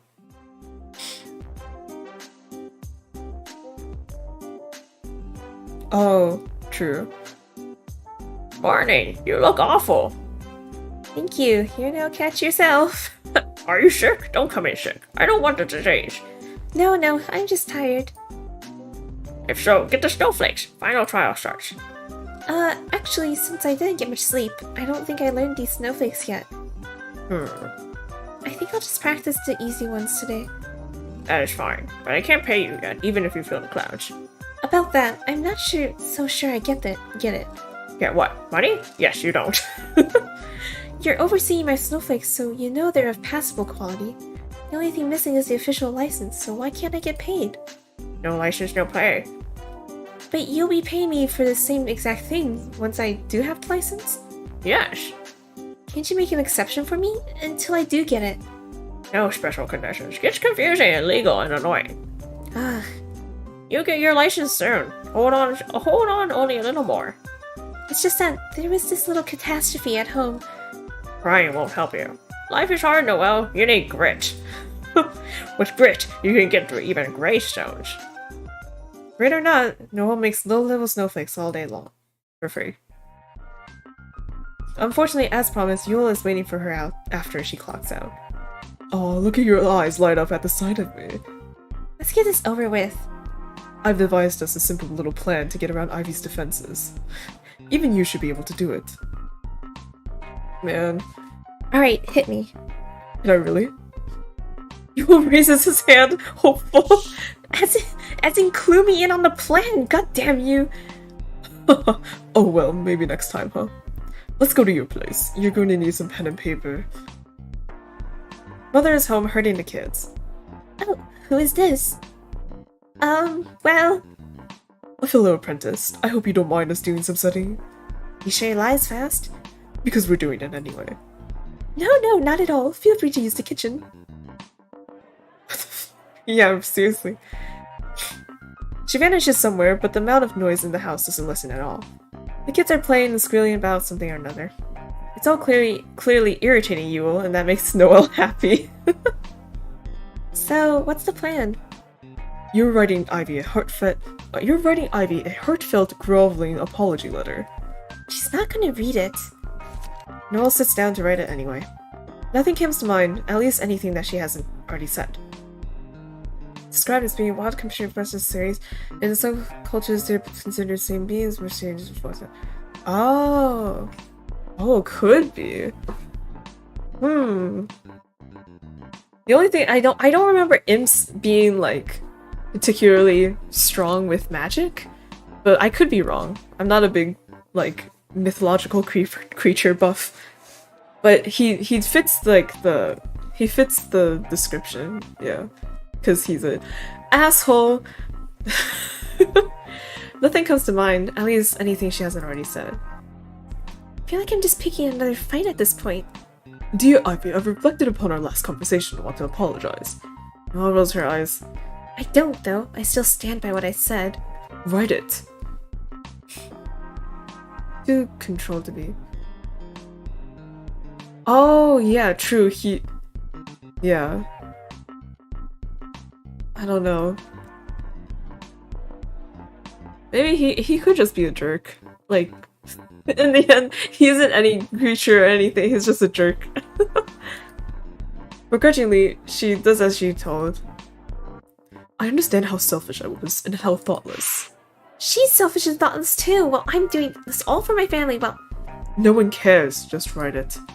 Making snowflakes isn't the same without you. I want our friendship back, though I understand if you don't. The pen isn't moving, Noelle. Well, the thing is, I don't know. No, well, the thing is, I don't know. Do I? What? Huh? What? The thing is, I don't know if I want it back.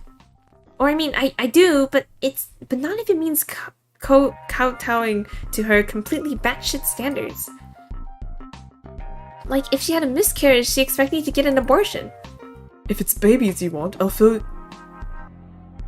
What? Just write the damn letter. What? What?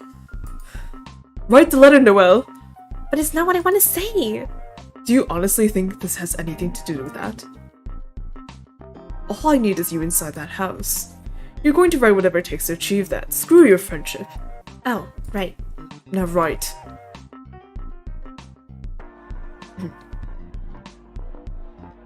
Noelle composes the sappiest apology later. Noelle doesn't agree with any of it. But she writes it all down and then heads off to deliver the letter. Standing in front of their mailbox, Noelle hesitates. I think I should rewrite it after all. Fascinating. Noelle snatches the letter from her and drops it in the mailbox. There, you're welcome. She'll read that and now I didn't mean any of it. If anything, my fake apology is gonna make her angrier. I doubt that. Now, when she gets in touch with you, you'll reiterate what we wrote. Ugh. Yes, you will, and there won't be a single excuse, or but I added. Fine, but I think it's not gonna work. She's going to come to you, but since your house is such a pleasant place right now, you'll relocate to hers. If you come out of that house without at least one sphere, you are not getting your license. Do you understand? Yeah.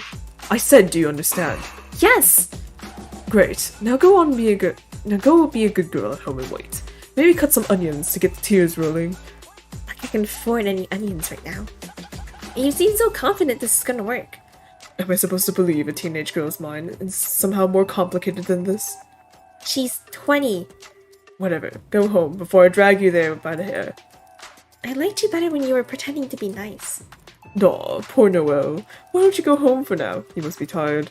I am, and I will. Just don't get angry at me when this doesn't go the way you think. Let me worry about that. I'll drop by later. Wonderful. Can you not make it in the middle of the night this time?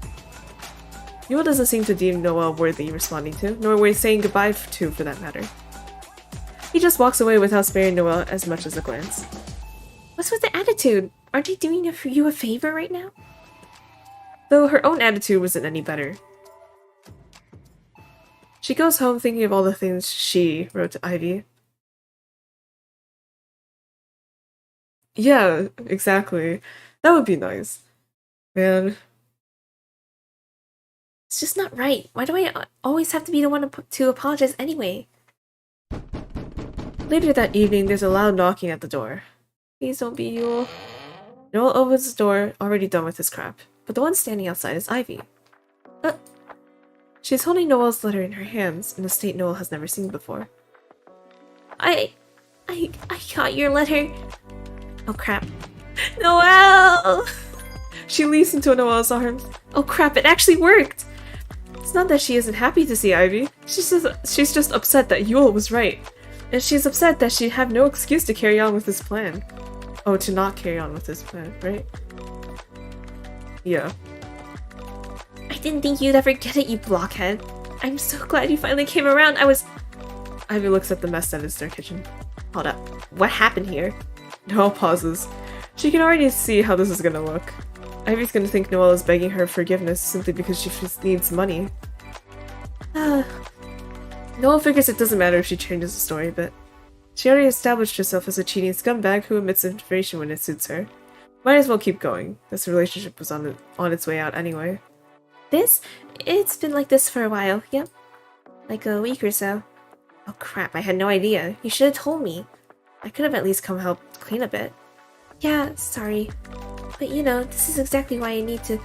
Noelle remembers what Yule told her. That she shouldn't make excuses or explain herself. The only thing that matters is getting those spheres from Ivy's house. I mean, I didn't want to be a bother. You were so busy with your studies since the master was coming and everything. Oh, Noelle. I would have made time. I'd never turned my back on you when you're in need. Bullshit. Thanks, Ivy. I wish I could offer you some snacks or something, but haha. Wanna come over to my place? I got snacks there. Score. Yeah, that'd be great. Oh man, oh man, oh man, oh man. Entering Ivy's place, Noelle takes special notice of all the things on display, but she can't spot any spheres with eyes or fingers inside of them. You can go wait in my room. I'll make us some hot chocolate. Huh? Oh, cool, thanks. Oh, yeah. You want it cool? What? Is everything okay? Yeah, I'm lacking sleep is all. Okay, well, you can go take a nap. I'll be right there. It'd be suspicious to insist on staying here, so Noelle goes to wait in Ivy's room. Soon enough, Ivy shows up with some hot chocolate and cookies. Ta-da! The snacks, just as the prophecy foretold. Haha, so you were a clairvoyant this whole time. Very impressive. Correct. But never in a million years could I have predicted you'd actually come apologize to me. What a bizarre statement. Noelle's always the one to reach out first and try to talk things out. Though for Ivy it doesn't seem to count unless there was a complete acceptance of her being right all along. It just isn't the same without you, making snowflakes. About that, what are you gonna do now? Did you step down from being an apprentice yet? Hell no. Do you really think I should? Well, gee, I don't know. You don't like doing it, and I don't like you doing it. Tough call here, I mean, you saw my house. Ivy's brows furrow. She takes a long sip from her chocolate drink. Whatever, I'm not here for this. Yeah, I'm thinking of calling it quits. I just need to find something else to make money off of. Like delivering those ads and stuff? That and some other things. Don't worry, I know you'll find something. You always do. She doesn't get it. She doesn't get it. She doesn't get it. She doesn't get it. She doesn't get it. Oh, I've been tinkering with some new designs. Want to see? Sure. I figured I'd keep at it. I'm sure some other master will take me under their wing. She pulls out some sketches. There's a lot. Ivy must have stayed cooped up in her room this whole time designing away. Like this here? I can almost conjure this one. Ivy makes some snowflakes. To Noelle, they look exactly like the sketches she showed. See? Almost there. As for these ones... Noelle's looking, but not really. Oh, where'd that one go? Hold up, it's here somewhere. I'll go use the restroom while you look. With Ivy busy, Noelle gets back to snooping around. There's nothing here. You said he'd see one from the window. Noelle positions herself in front of the window and let her gaze wander. That's when she spots it. A small glass sphere has rolled behind a picture frame. She yanks that sucker out of there and puts it in her pocket right away. Here, Ivy, I just realized how late it is. Or hey, Ivy, I need to go help get the kids to bed. Alright, are you coming over for dinner tomorrow? Yeah, if that's fine. Why wouldn't it be? That means you're overthinking again. Go do your thing, I'll find that drawing in the meanwhile. Yeah, good night.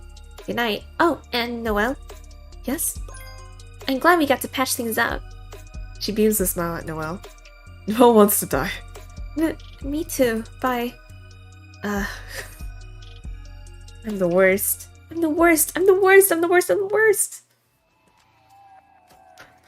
Welcome home, sweetie. You were out late tonight.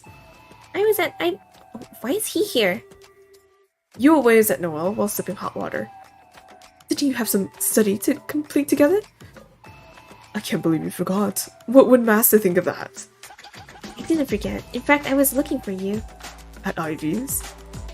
You're gonna lie, at least play along! We should go back to the workshop and finishing up. What the? I can't talk anymore. We should go back to the workshop and finish things up, steady partner. Mother lets out a heavy sigh. Noelle, I really don't like you running around so late at night. Oh, don't worry. I'll bring her back. I promise. I can't establish a voice for Noelle's mom. It's just like mild British accent. And with that, UWU drags Noelle up with him. Did you get it? Yeah, I had it. Noelle's about to dig the sphere out of her pocket, but UWU protests. No, just take it with you. Okay. Where are we going? It's not too far. That's not what I asked. And you sure know your way around now. It's only a few days since you were lost here. UWU laughs. You still think I was lost? I guess you were just creeping around here for no reason then. Well, if it makes you feel any better, I was creeping around for you specifically. Or, actually, either you or Ivy, but looking at it now, thank goodness it was your dumbass that showed up. I'd have no idea what strings to pull for with Ivy since she's so well off. That's okay, you don't have to say anything. We're here. Bruh. Yule starts ascending up a mountain. It's not too steep, but it's certainly not welcoming either. They climb up until they reach a crevice. After you. Just a reminder, my mom wants me back home alive. If I wanted you dead, there were ample opportunity to do you in already. Oh my god, it's a cave.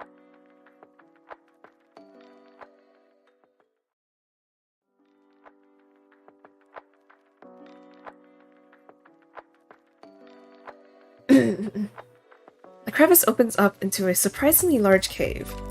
At the very back of the place sits a creature perfectly still, a faint frost covering it. Is that an imp? She had never seen one in person. Is it dead? Sealed away, taken out of the sphere.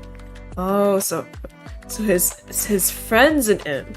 Is that what's up? Here you go. Noelle digs the sphere.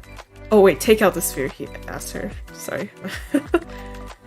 Noelle digs the sphere out of her pocket, offering it to Yule. He doesn't take it. I can't touch it. Just smash it down, I need an eye from inside it. I shattered this thing and the eye might get cut too. I'll take my chances. And what exactly happens if I break the sphere? How did that if get in there? Just break it, you'll see. I'm just a little curious as to what kind of horrid mistake I'm about to commit. Yule shrugs. Fuck around and find out. Okay, listen here, you. Ooh, scary, what is it? Tell me. You're asking me for a favor right now. So, as per your example, I'm going to be a complete ass about it. And that includes me prying all into your personal business. So spit it out. What is this about? And then I'll maybe help you. Maybe. Wanting to get to know me, are we? I'm so flattered. Not. Well? Alright, listen close. That's me. That's me, that thing. He points at the creature sealed in place. Handsome, I know. And that there in your hand? That's my eye. I want it back. Simple, yes? Doesn't matter if you're sealed away anyway. I'm only sealed because parts of me are missing. How do you not know this? Well, I'm not a mage. Oh, sorry, I forgot. You've been living in that village for so long, so most of you can't even use magic anymore, huh? Some snow sprites can't even make snowflakes. So you're an imp. What of it? Why are you sealed away? Ask Ivy's mother. Well, she's not here right now, so I'm asking you. I mean, the mages don't just go around sealing every imp they see. You must have done something.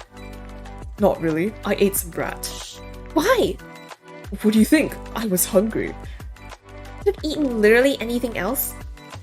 What do you know about hunger, Noelle? You're Ivy's little lapdog. Sing and dance. She'll throw you some scraps whenever. Well, there aren't any Ivies around here. That brat wandered here all on her own. If you're that dumb, you get what you deserve. Well, you got exactly what you deserve, too. I deserve to be sealed away for the rest of my life because someone didn't look after their offspring. You ate a child! I was hungry! Just be happy you weren't killed off for that. I'd rather be killed off. What kind of sick punishment is this? Just leave me to rot, why not? Noelle says nothing to that. Yule fixes his composure. Alright, enough of this. I told you what you wanted to hear. It kind of just brought on more questions. Like, if that thing over there is you, what am I talking to right now? Right, this is just some guy I possessed. Huh, so if I break the sphere, you let him go? No, he's dead already. I don't have enough power to possess the living. Seeing as I'm sealed off, will you break the sphere already? I still want to know. No, exposition hour is over. Break the sphere! Our sphere! I can talk. Fine. Noelle throws the sphere at Yule. He covers his face by reflex. He doesn't have to. When the sphere is about to come into contact with him, it gets repelled off. The force of it knocks Yule slightly off balance. Meanwhile, the sphere hits the crevice wall and shatters. Real mature, Noelle. Yule goes to pick up his eye. Even the remaining shards avoid him.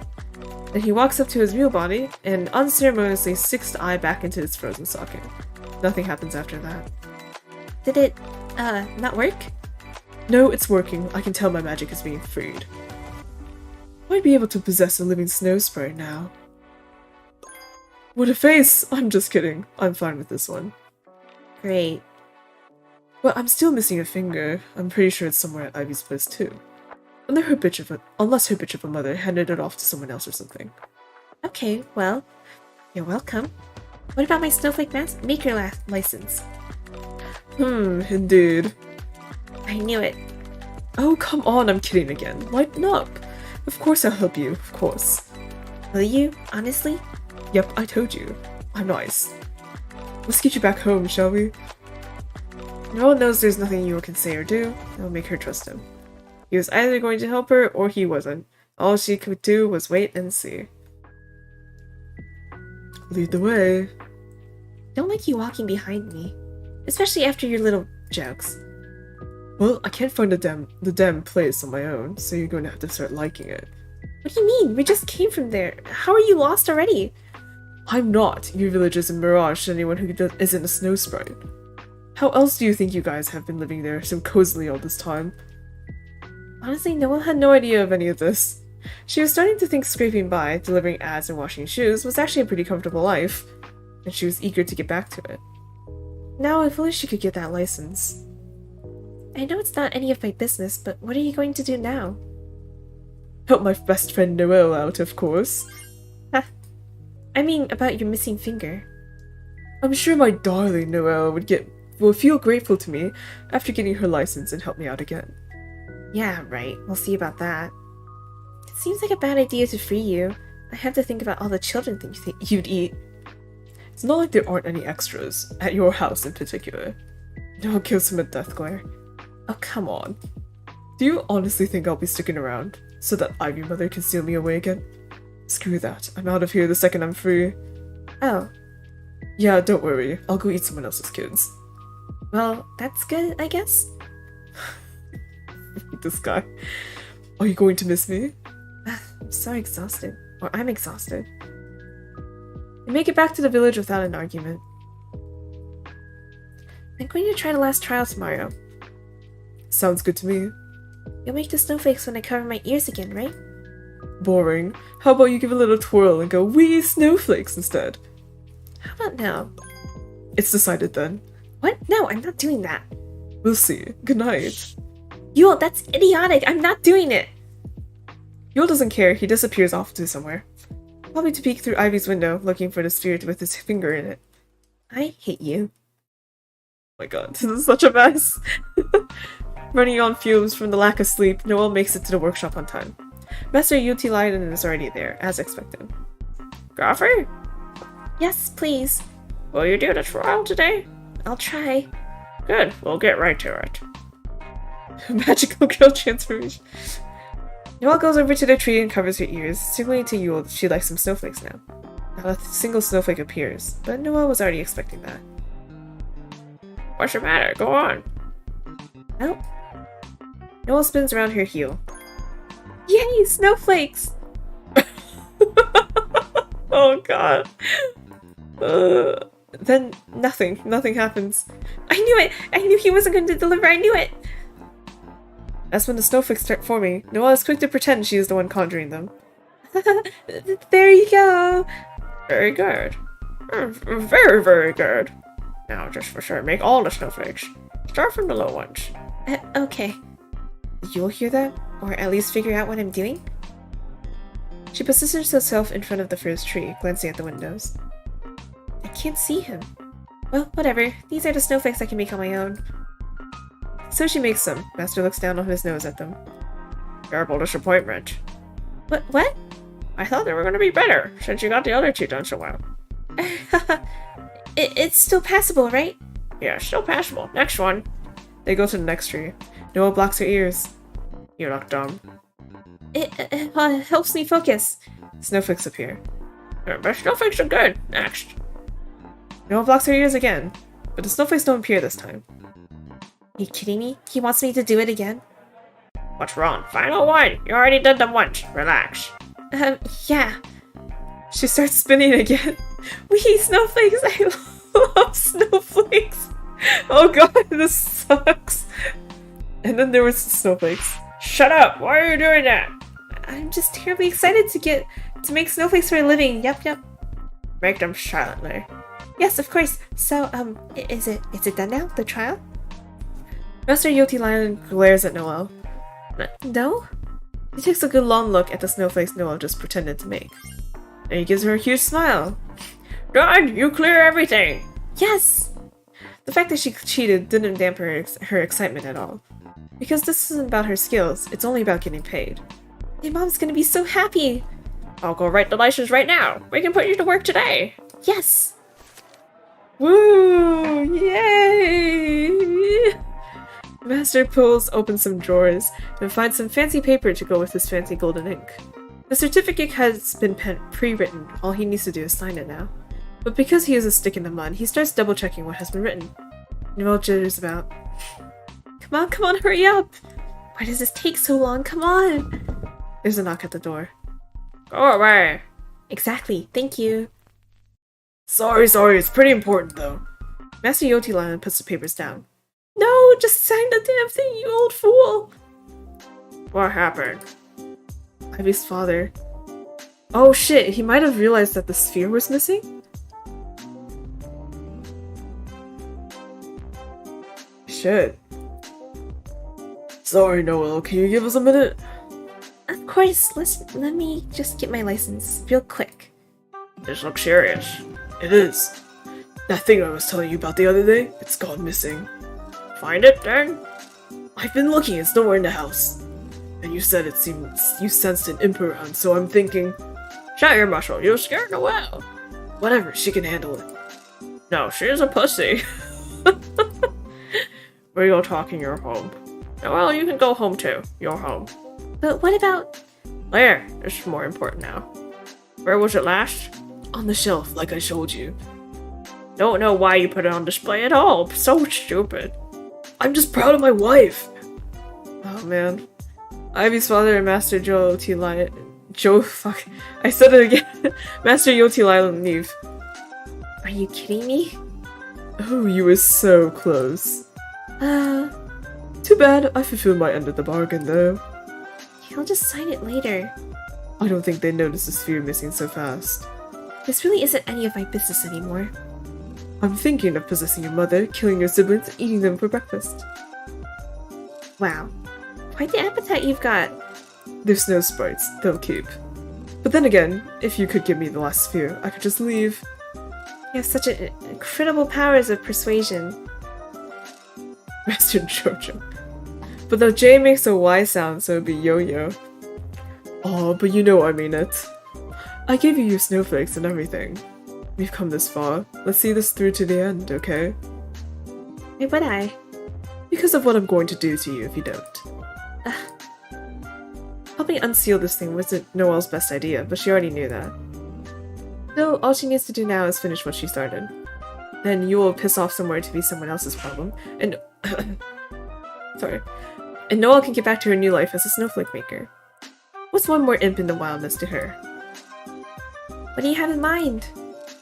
I'm possessing Ivy's dad and making him kill himself. Then you can pick up the sphere and— No! I will not get tangled up in some murder investigation!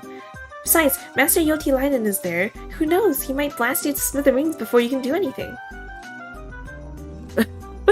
Master Yo-Yo, because his emotion. Yo. On second thought, sure, let's try your idea. Actually, it doesn't matter one way or the other how you get it.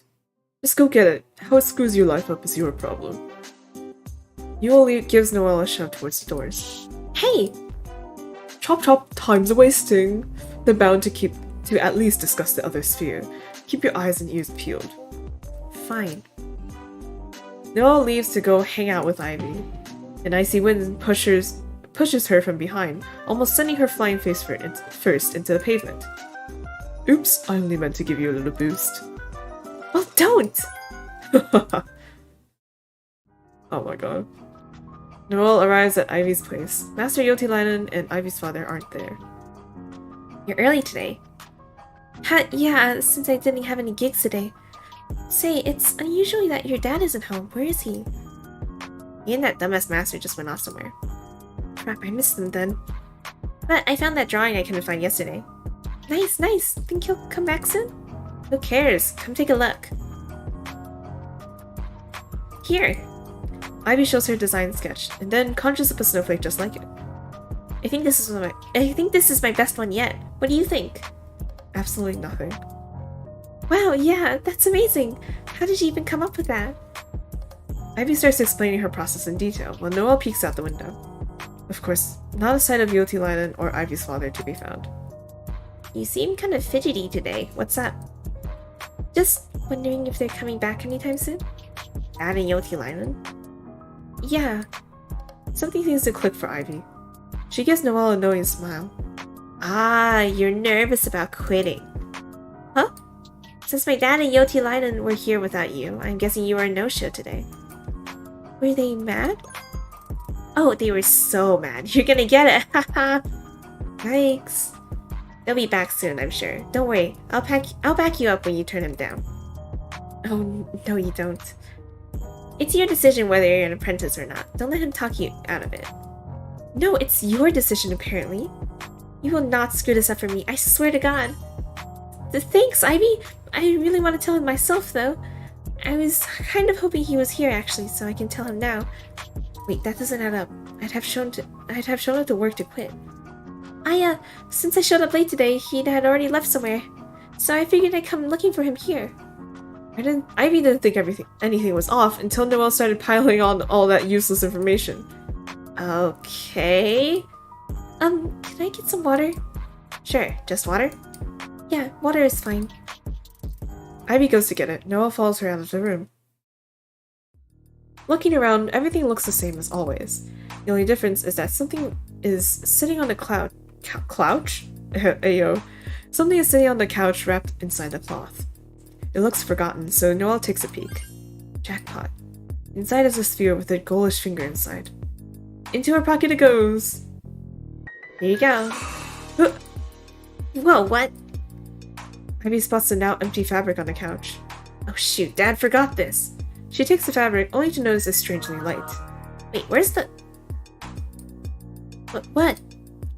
There's supposed to be this glass sphere inside. Did you happen to see it? Oh my god.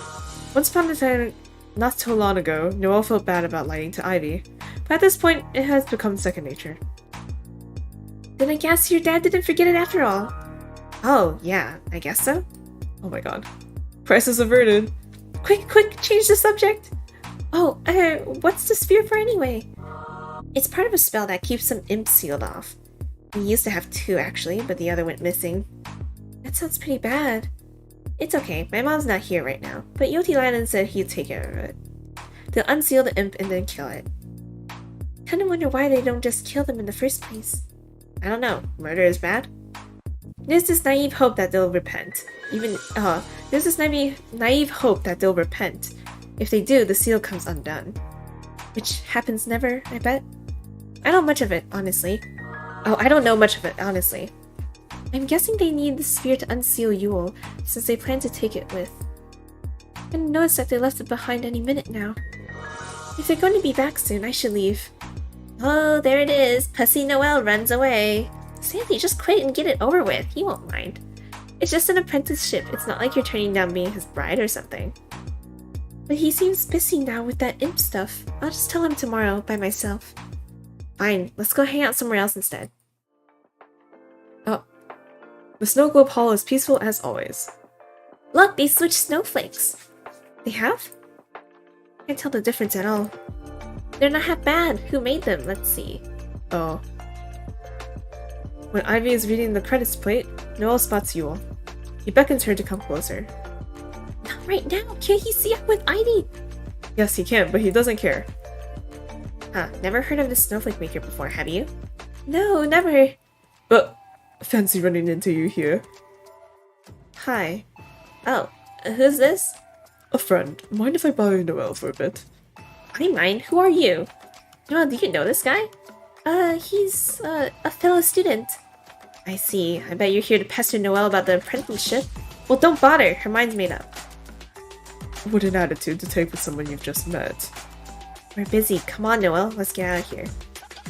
Ivy pulls Noelle's hand. Yule grabs the other. Oh no. I said I'm borrowing her. And I said, it's fine. Huh? It'll only be a minute. Noelle lets herself get dragged to the side. Ivy doesn't take her eyes off of her. She sure is on alert. Something's wrong. Yeah, she's not usually that snappy. No, stupid, I meant our situation. Looking at him now, Yule seems sickly. He is worn out and shivering. Seeing him in such a state was actually quite refreshing. Noelle wonders if it's sadistic of her to find him a little cute like this. Noelle. I saw those two leave the village a while ago. What's going on? Tell me. Well, I got you the... He blocks her mouth with his hand. Glad to hear it, just like everything else around here hears you. Right. Well, I know what's going on, and I wouldn't be worried. Yeah, right. Of course you're not. This is me you're talking about. If you're that worried, why don't you go see what's up with yourself? What do you think? I'm an idiot? What? Wait. What do you think? I'm an idiot? I'm not walking out there without you. I'm not walking out of here without you. Then you're going to have to wait until later tonight. Because if we go now, won't we just run into them? Yeah. Come get you. Are you going to be okay? The fuck do you care? I'll see you later. Well, sheesh, Yule leaves as abruptly as ever. We're feeling great about the karma. Bro, I don't know. The art style is cute, but that... That's right, I don't! What did he want? To piss me off, I guess. Who is he?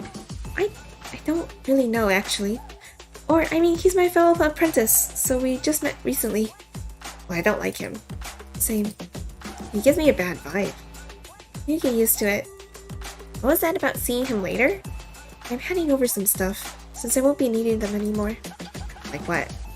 Just stuff. What does it matter? What? I'm just curious. What kind of stuff? It's nothing important. Ugh. What? It just kind of feels like you've been pushing me away lately. Oh, come on. Since you got accepted as an apprentice, you've changed. You've changed, bro. Changed how? I don't know, you're just being kind of snarky and distant. I am not? Guess it all went straight to your head, huh? It did not. It did too. Fine, so I'm an asshole now. Is that what you're trying to tell me? No, I'm only telling you this as a friend. I don't want you to get influenced by guys like that. Or by idiotic masters who just want you cheap labor, for that matter. Alright, got it. Thanks, bitch. As long as you get it. Well, you've given me a lot to think about, so I'm gonna go home now. Go home for now and do just that. See you tomorrow? Yeah, sure. And they say their goodbyes and Noelle spends the rest of the day sulking. After a few hours, Noelle has managed to twist and turn everything around in her head. Of course she doesn't want me to get influenced by anything that isn't her. How else will she keep me on a leash? I'm supposed to be the talented charity case that makes her look good after all. There's a knock at the door. Time you showed up. Yeah. That's all? Just yeah? Yeah, let's get going. What's wrong? You're slow. I have no idea. Maybe that corpse is about to give. No, it's something else. Is there anything I can do? You can back off. How about that? I was just trying to be nice. Well, don't. Fine. She kicks him in the shin. Do you want me to kick your ass? Oh, a miscommunication. I thought you said not to be nice, so I just figured. Noelle, I'm dying or something? Can you not? I just want to play. What? My best friend told me I'm an asshole, so I'm looking for another one. An asshole? A friend. Though you're both, so how about it? Well, you have been useful so far. Depends on the benefits, really. I'm not sure if that's a double entendre or... Huh. It wasn't. When it comes to that, you don't quite... He gestures toward her chest. Fill the requirements. Ayo! Screw you, asshole! Weren't you looking for one? My mission accomplished. I'm glad you're self-aware, but I said I was looking for a friend. Ah, semantics. We're here. Look, footprints. I'll take that Ivy's dad and that old guy have dropped by. Ivy said their plan was to unseal you and kill you on the spot. But I had the sphere, so I guess they couldn't do anything in the end. No, they did something. The frozen imp or Yule's body from before is gone. In its place is a pile of rubble. Upon further inspection, it turns out to be the imp's body shattered into itty-bitty pieces. This explains why I've been so under the weather today. Yule. Since they couldn't unseal me, they broke me instead. A little childish, don't you think? I guess I figured even if you did get unsealed now, you'd die from the injuries. Injuries is a gentle word for what I'm looking at. He's dead now? Well, I mean, he's still, like, alive-ish, but he's certainly in pieces. Yule kicks one of the pieces closer to the main pile. Well, there's not much else to say. Ugh. What do you want to do about the sphere now? Keep it in your pocket if you want to keep up appearances. There's a faint echo of snow crunching under someone's feet. They're approaching slowly. It's a little hard to see in the darkness, but Noelle wouldn't mistake that silhouette. Oh, Ivy? What are you doing here? She asks us while wandering up here all by herself in the middle of the night. I know you're up to something. I just want to make sure Noelle is okay. So you stalked her? How nice of you. Pots and kettles. Thanks, Ivy, I'm fine. Rest in peace. What's going on in here? Do you even know what this place is? Well, Want me to take care of it? You had a pretty good idea what Yule's taking care of it would entail.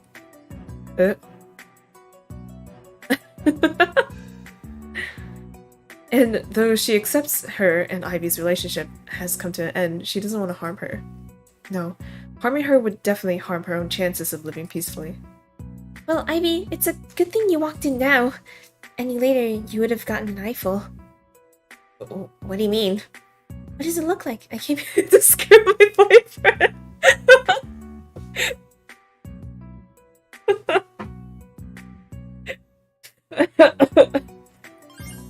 You choked back a laugh. Come on now, keep it together. Boyfriend? I thought you said you didn't even like him. Bruh. So? Who says you have to like your boyfriend? Common sense. Anyway, you know my place has no privacy. But neither does a damn mountain crevice I see. My god, I was worried. You could have just told me you were dating. I was about to, but you already gave me a lecture today before I had the chance. Well, I mean, was I wrong? I don't think so. Either way, now you know. And while we're at it, you should know some other thing. I decided to keep being a snowflake maker apprentice. Because he told you so? No, because I need the money. It would have been nice if we could study together, but it just didn't work out that way. We could have tried again, asked some other master. I think we both know I was never going to make it. Yoti Linen is my only chance. Ivy sighs and shakes her head. What happened to you? It's like I don't even know you anymore. Noelle shrugs. Sorry. No, I'm the one who's sorry for interrupting you two or whatever. I hope your career takes off. I'll be taking off now too. Be careful, it's still dark out there. You be careful too, Noelle. Ivy gives Yule one last judgmental glare before she leaves. Noelle watches her go. She was expecting it to hurt, but it didn't. What do you think? Will she still be friends with me? It beats me, girlfriend. That was the only excuse I could think of. It was a good one, right? She's gone now. Break the sphere. Are you sure? Use protection. I want the rest of my magic back. Even if I have to stay in this lame corpse. Don't say that. I for one like that better than your actual body. Wow, thanks. I didn't think you'd be Wow, thanks. I didn't think you'd be into necrophilia. I'm not? Then what's with the preference? Just aesthetics? I got used to this one, I don't know. Then again, I'm assuming this even works. Yule starts gathering up all the pieces of his shattered body into a pile. Noelle breaks the sphere and hands Yule his finger. If I die, you have permission to enjoy yourself. I'm not a necrophile! And is that your permission to give anyway? It's my body now. The previous owner left already. Consider this a hand-me-down, if you will. Oh my god. He places his finger on top of the pile. For a couple of seconds, it looks like nothing happens. Fuck. Huh? Yule drops onto the cave floor and starts screaming. Fuck, that hurts! Fuck! Will you live? The original body obviously didn't live. Blood pours out of the no longer frozen pieces, turning the pile into a gory mess. Oh my god. Meanwhile, Yule's screaming ceases. He's gasping for air, curled up on the ground. I have no idea what to do. I think it's passing. Thank goodness. Dying sucks. Did you at least get all your magic back? Not even. I tried to possess this body with my whole being, but couldn't manage much before the pain started. Then my body died, and everything still inside died with it. So I got basically fuck all. Sorry to hear that. Takes a couple more breaths, this time to calm down. No matter. That's done now. Thank you for your assistance. You won't eat my family now, right? I won't. Great, so what will you do? Not sure. What will you do? Well, once Master Yoti Linen signs that license, I'm going to make money. Then my mom will take that money, no doubt about it. She'll say I owe it to her for this and that and then some. But at least we'll be back on track financially. Then I'll just regret my life, I guess. Maybe make amends with Ivy again, so she can keep telling me what a no good piece of shit I am. Such a joyous existence. And you? You'll go somewhere back to your friends and eat a bunch of kids? I go back now and I'm the one who gets eaten. Oh, that's right. You'll have to live as a fake snow sprite now. Uh-huh. Then come live with me in the village. In that sardine can of a house? Pass. Maybe if you get your own place, I'll think about it. Mom expects me to live with her though, especially now that I'll be her cash cow. What is she going to do with you? What is she going to do when you marry? Why? Are you offering? Okay, here's how this is going down. You get your own place, and I'll crash there until something better comes around. Wow, say no more, I'm sold. Since you get paid by a cloud field, I'll help you with that. That's surprisingly nice of you? Yes, I can be exceedingly nice when it benefits me. But I'd still have to pay for my mom's house too. I don't think I can afford two places even with your help. Who said you were allowed to make those decisions? I'm going to be your psychotic husband who controls not only the money, but who you're allowed to talk to. Then why would I stay with you? Because life with me is so dizzying and intoxicating that nothing feels like anything in my absence. My god. I will be, yes. Well, are you game? With those rules? Hell no. But we can live together, and I'll use you as an excuse as to why I can't send all my money to Mom. I'll say we're leaving for a family or something. Or we're saving for a family or something. I did say I'd give you that. You did? In passing, I didn't mean it though. Come to think of it, would the baby be a snow sprite, an imp, or some undead abomination? All three. Come on then, let's go back and get this catastrophe started. You're going to have to walk me there. And you need to take care of not to get spotted by mages. Just in case they can tell what you really are. Uh-huh. Before we go, help me bury my corpse. Ugh, do we have to? If you like, we can bury you instead. Oh, scary, scary. You'll see me scary yet, love. This is sort of an SM 50 Shades of Cold. I don't know. I don't know what this is. I don't know what this relationship is. But it's just, like, I don't know. All kinds of red flags and warning bells and like, ambulance sirens. Huh, you didn't even know what scary is until you foolishly eat the last of my potato salad. I've never had that. Is this supposed to be good? Oh yeah, way better than dead children, you'll see. Now how can you say that when you've never even tried? Oh. How do you know if I have or haven't? You don't know me, babe. Coincidentally, did you know I used to have 6 siblings instead of 5? Okay, just kidding. That never happened. Or did it? It's quite the ordeal to dig a grave into frozen ground, but they get it done. Oh my gosh. And it was by far the least troublesome ordeal they'd be getting themselves into. It's like marrying someone you can barely tolerate is a bad idea or something. Regardless, they stick together in a cozy place of their own, making snowflakes. And also enemies out of folks around them. Every day, they bring out the worst in each other, sometimes just for the hell of it. Mostly for the hell of it, honestly. Yule End. I don't know if I enjoy Yule End. Wait, I just realized this is the baby. What the fuck? Sadly ever after. I don't know. I don't know. It's like a weird, cause like I don't know.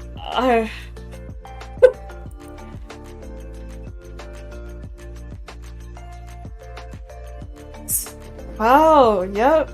Yule End.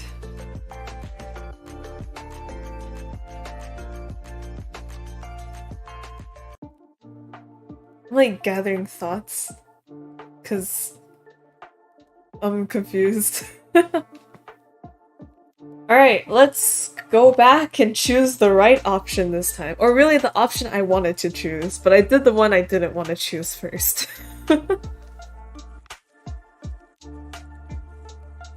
Yeah, like it's like, it feels off, you know, like, oh man, this shouldn't be a relationship, but like over the course of that ending, I guess, right? Noelle kind of just grows like a backbone, you know, a backbone. Like she talks back to him and stuff, which makes it more, like it evens the playing field a bit, which makes it less bad. But yeah, alright. Next, I'm assuming is Ivy's End? I don't know if I have to choose a different one here. Or if it's just this. But like, if I say, tell her I got accepted, right? She still says this isn't really the best time, I'll tell you later. Can really use some positive right now, though. Caught doing something bad, but this is something that is going to have to be addressed sooner or later. Better get it out of the way. Oh wait, no, she did say yes. Okay. Alright, then let's go this path. Of being honest. Noelle felt strangely nervous, like she's been caught doing something bad. But this is something that's going to have to be addressed sooner or later. It's better to get it out of the way. Being secretive was only going to make things more difficult. Well, I have no idea why, but Master Yot asked me to be his apprentice, and I said yes.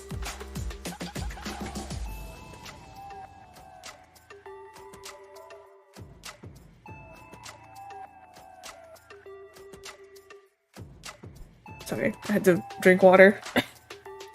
The silence was expected. The disgust on Ivy's face wasn't confusion or anger maybe, but disgust? Sorry. It's not your fault. No, I should have waited to tell you some other time. That's what you're sorry about? Huh? Sounds like you still intend to take the offer. Oh, well, I mean... Noelle, how could you do this? I thought you were an apprentice too.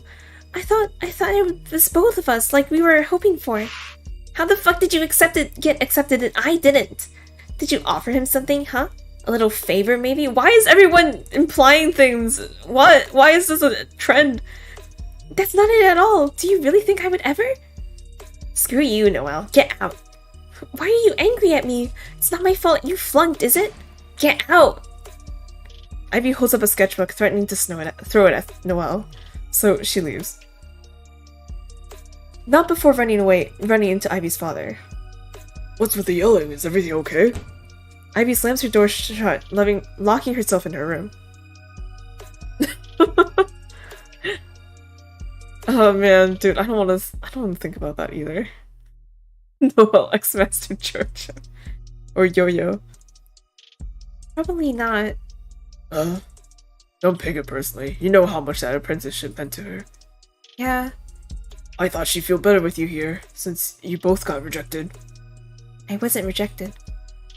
She puts on her shoes and leaves Ivy's father to process what he just heard. When she returns home, her mom has roasted a whole chicken, and the potatoes even have butter on them. Everyone's happy and proud of Noelle, and her younger siblings all get their stomachs full for once. Okay. Just seeing everyone is in high spirits makes Noelle forget her worries for a bit. Yeah, she's doing the right thing by becoming an apprentice. Okay. So it's still the same setup, like Ivy's mad at her. So I'll skip this. Oh, right, and then she can't conjure snowflakes, right? Even hurt Ivy to do this. I should apologize. Maybe she has cooled down by now? Ivy's father opens the door, but unlike usual, he doesn't invite her in. Good evening, what brings you here? Oh, I was hoping to see Ivy. Is she home? Ivy doesn't want to see you. I'll let her know you dropped by, though. Have a good night. Yikes, she's that mad at me, huh? Noelle doesn't give up that easily, though. She walks around the building to Ivy's window and climbs up via fence. She's done this plenty of times whenever Ivy and her want a secret sleepover. Once up, she knocks on the window. Ivy opens the curtains looking pissed. What do you want? Just to talk. Can you let me in? Ivy rolls her eyes and opens the window for Noelle. Say what you have to say, then leave. What did I do to receive this kind of treatment? You know what you did. I don't? I accepted a job offer. Was that so bad? Look, I know you really wanted that apprenticeship, and I should have waited for a better time to tell you. It's not the timing that's the problem. Why am I not allowed to be an apprentice without you? Just snatch my dream away from me. What's the problem? Regardless of if I took it or not, you weren't going to get it anyway. Just get out. Listen, it's not even all that. It's just grunt work. Of course it's grunt work in the beginning. Yeah, okay, but it turns out I might not even get hired. Yeah, turns out what? You have to clear this set of trials for a license, and I'm too dumb for it, so I think I have to turn down an apprenticeship too. Ivy just glares at Noelle. Yeah, so we're both out after all. And that's supposed to make me feel better, is it? Yeah, I betrayed you, but it didn't pan out anyway, so it's all good. What betrayal, Ivy? The second you knew I didn't get an offer, you should have gone and turned down yours. That's what a real friend would have done. We were supposed to do this together. You can't expect that. I need the money. Money and money. Yes, money.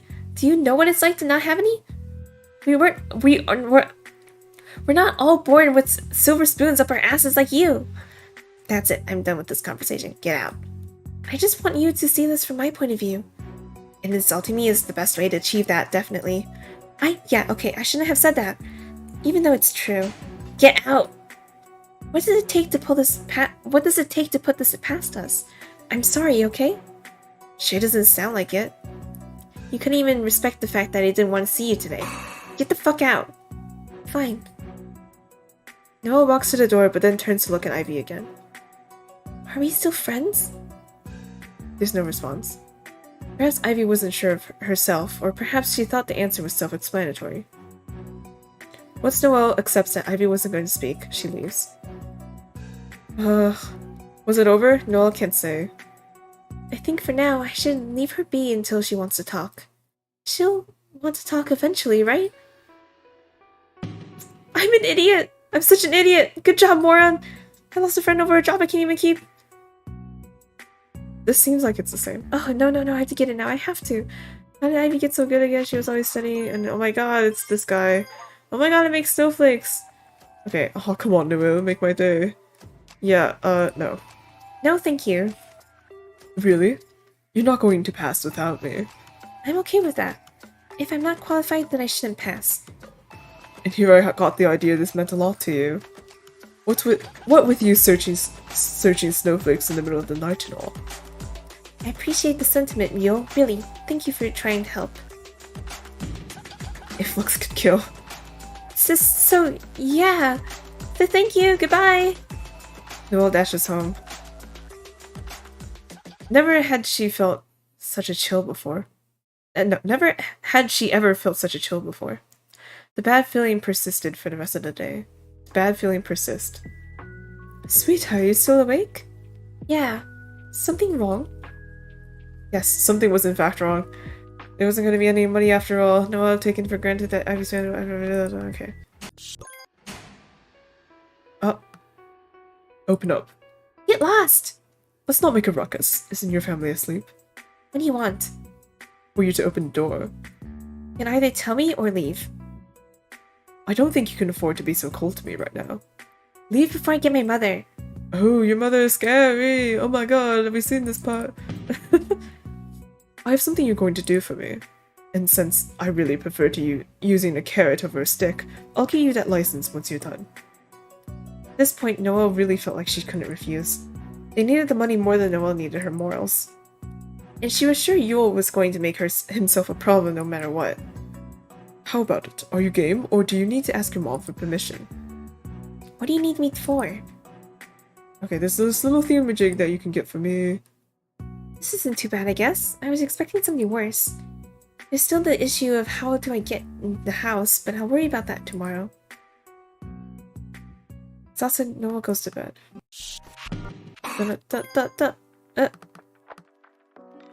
Alright, so they write the letter, and then Ivy comes over and is like, Oh my god, Noelle, you apologize! and Noelle's like, I didn't even write that letter, you will put words in my mouth, but whatever. But we're being honest this time, so. Even so, Noelle doesn't want to lie to Ivy. Part of her is still hoping this relationship can be put back together. So if nothing else, she wants to give Ivy the opportunity to decide for herself what to make of Noelle. Do you really want to know? Of course, what is it? Our pipes were so old that they burst open after some water froze inside them last night. Huh? How's that possible? Pretty sure someone did it on purpose, though I have no proof. Like with an ice spill or something? But who here could have done that? There's only a handful of people who can use magic. There's this guy who's been up my case lately. He's not from here. Master Yoti Leiden? I mean, he is powerful, but... No, this, other guy. I don't really know anything about him. He just showed up the other day. Ivy looks concerned. Okay, so... Noelle tells Ivy about Yule. How he showed up and helped her with the snowflakes. And how he now wants Noelle to steal from Ivy. But she doesn't say a word about the apology letter being a load of bull. What on earth? What does he want with the spheres? He said they're his. Well, they're not. They're something my mom has to keep an imp sealed off. They don't even have any monetary value. Huh. What do you think I should do? Tell him to get lost? Well, yeah, but... But what? I can't get this job without him. No, you are not serious about you are not getting this job regardless. No, it's fraud. You're out. I need the money, Ivy. You'll be fine. You've always made enough somehow. That was before our kitchen needed to be repaired. It's okay. You'll figure something. Are you, you going to help me pay for it? You know I don't have money. That's my parents. Honestly, it's your mom that should pay for the renovations anyway. She doesn't have the money either. Well, anyway, it'll be fine somehow. Maybe telling her was a bad idea after all. Tomorrow, you'll tell Master Yultail Island that you can't make the snowflakes. Then step down from being his apprentice. What? Why do I have to step down? He could still teach me. You can't afford it though. You have to make money. That's true. Yes, so tell him the truth and we'll figure something out together. Okay. Come over tomorrow after quitting. I'll throw you a quitting party. There'll be snacks and drinks. Huh. Okay, sounds good. Great, then good night. Good night. Dude, I thought Ivy was gonna be better. Why is Ivy still a dick? When is Ivy gonna learn? What the heck? Yeah, the pipe thing still happened. Yeah. But so it seems like the events, like the physical events, are still happening as before, but Noelle's perspective is a bit different because she's not lying. She's more honest. It's not like she was wrong about it being fraud, but I don't know. I already promised Mom I'd take care of things too. But I just don't know. It's not long after Ivy has gone that there's another knock at the door. He fated to fall for a dinkus. Just gotta pick a flavor. You just gotta pick a flavor of red flag. Well, here goes. Hi, Yule. You didn't stick to the plan. How'd you know? Haha. Because I just saw Ivy leave, alone. Didn't I tell you to not to try and explain yourself? Listen, Yule. I think you should just leave. Now that's a statement one wants to hear an explanation for. I've decided I'm not going to steal the spheres with Ivy. That's... No, I already told her about you. What was that? I can't help you, and you don't have to help me. So let's just call it quits here. No, I'll expect him to blow up at her.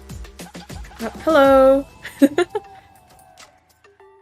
To scream and get violent, maybe? Wreck the rest of the house too, why not? What's wrong? Huh? What? You're not angry? Of course not. You're just looking out for yourself. Why would I be mad about that? I'm not Ivy. Oh. But given that you're supposedly doing what you want right now, what's with the frown? I don't know.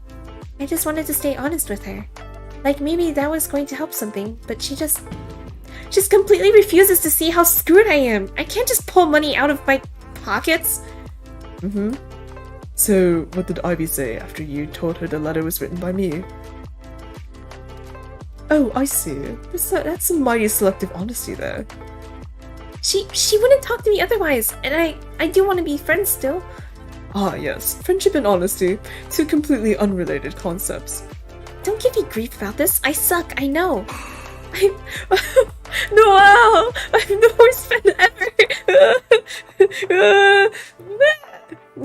No, don't say that. Isn't it Ivy who makes it so you can't be honest? I don't know. Maybe so. You will pet Noelle's head. There, stop crying. I want to take you somewhere. It's kind of late. Indeed, so hurry up and we'll be back before your mom wakes up. Assuming she just did it after the crying. Fine, I guess. They walk into the forest past the spot where Noelle first met Noelle. Are you sure you know your way around now? I guess we'll see. Where are we going anyway? Up there. He points at one of the less steep mountains. Starting to pick out my choice of shoes. We're not going that high up. You'll make it. They climb until we reach a crevice. Here we go. That wasn't so bad, was it? Now look over here. At the very back of the place sits a creature perfectly still, faint frost covering it. At first, Noelle thinks it's a statue, but further inspection reveals it's an imp, deep frozen in place. Yikes, what happened to this guy? He got sealed away. Well, he probably deserved it. No, actually, he didn't. No? Yule looks away for a bit, as if deep in thought. So, this guy here is my friend. Oh. Then I'm sorry, I didn't mean to be so rude. It's just that imps, well, you know, eat snow sprites and all. Right, well, I am friends with this one. But anyway, here's the reason I need those spheres from Ivy's place. They're used to unseal him. I didn't know. That's because I didn't tell you. Ooh, a new lie. But mages don't just go around sealing imps at random. Your friend must have done something. What he did was be in the wrong place at the wrong time. Ivy's mother needed to practice her sealing magic and my friend just happened to be nearby. And, well, look at him now. Isn't she talented? Are you sure it was her? I was there, Noelle. Then why didn't you stop her or tell someone? To what end? It's probably a no good... It's just a no good imp after all. Probably deserved it, right? Oh, don't be sad. Why bring me here?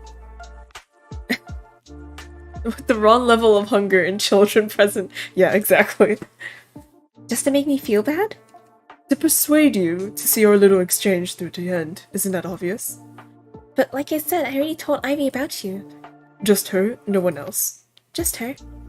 I don't see how that's a problem.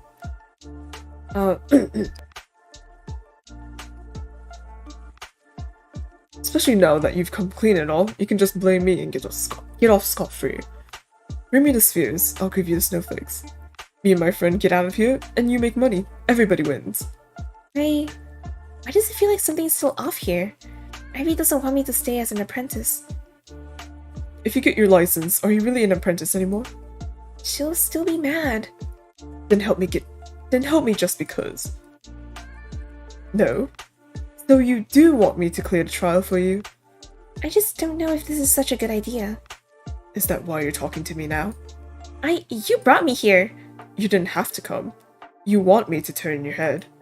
No, Yes, you do. The second you started your unprompted bowing, I knew you wanted me to tell you to do it anyway. You just needed me to give you the go-ahead. So go ahead. Do it anyway. Noelle bites her lip. Yes, she should do it, but no, she shouldn't. She glances down at her feet. It's not a nod. It's not, honest. But you will take that as a nod. Good. I'll hold you to it. Let's get out of here before your mom notices you were out all night. Yeah. Yule gestures towards the exit. You first. So she's still gonna cheat on the thing. They get back to the village and Noelle pretends to sleep for an hour or two. Master UWU is already at the workshop as expected. Coffee? Yes, please. Will you do the trial today? No, not yet. Why not? Don't stall, we've got clouds to fill. I know, but I think I just need some more practice still. Oh well. UWU pours them both some coffee, while Noelle dabbles with snowflakes. Crap results, as per usual. So you're friends with Ivy's dad, right? Yes. You know her mom too? Everyone knows her mom. What? She's famous. Oh, that's what you meant. What's with all the, like, the innuendos? What, why? Why are there so many? What else? So she seals away a lot of imps. Yes, if misbehaved, she will do that. What happens then? The imps just stay sealed until the end of time? No, when imp repent, the seal come undone on its own. And, if the imp wasn't misbehaving in the first place? Not get sealed then, obviously. But if you do seal one? Why would you ever do that? You don't. But I guess if you seal one and they got nothing to repent, then they never get out. Wow. Mages have to unseal it then. But why you ask? Want to be a mage? I can't make you because you got no talent. No, just curious. It's just I heard Ivy's mother sealed some imp around here, and they have the spheres of it at home. Right. Not sure why that idiot dad keeps this stuff on display.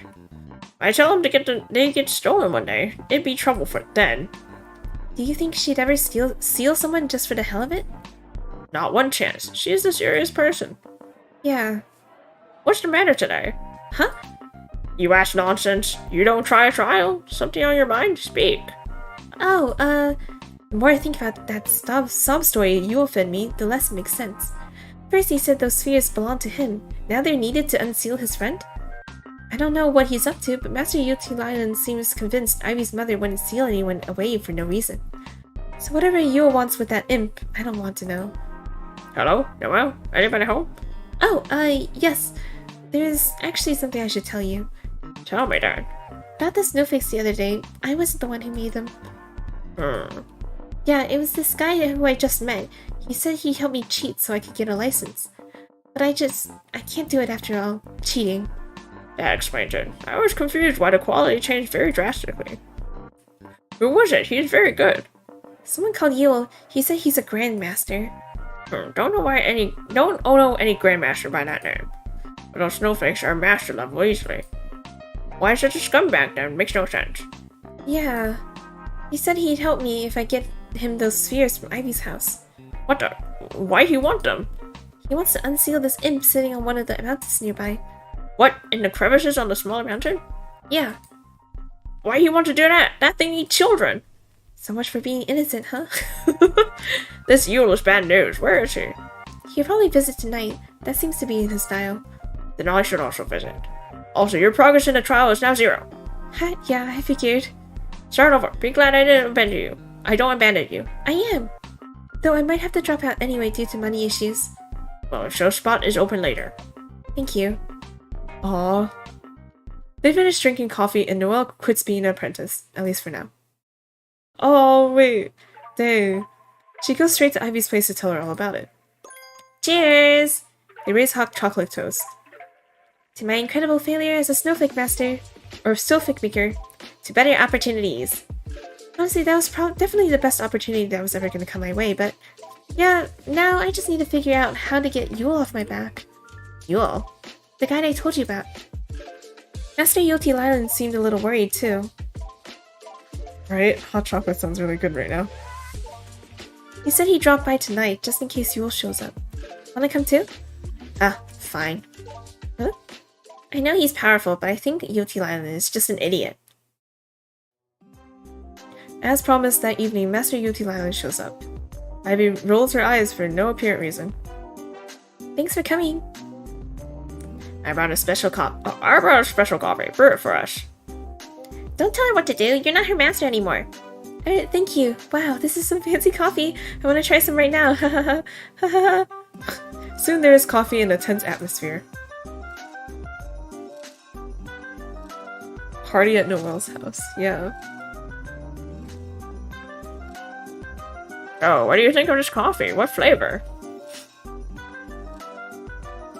Jewel tea Jewel tea Lylan. Man. Words are hard. It's wonderful. Wonderful, not a flavor. What flavor? Noelle takes a nice sip. Chocolate, kind of? It's mocha. That's right, we taste mocha. Chocolate flavor. This Yule, he coming or not? I don't know, I thought he might.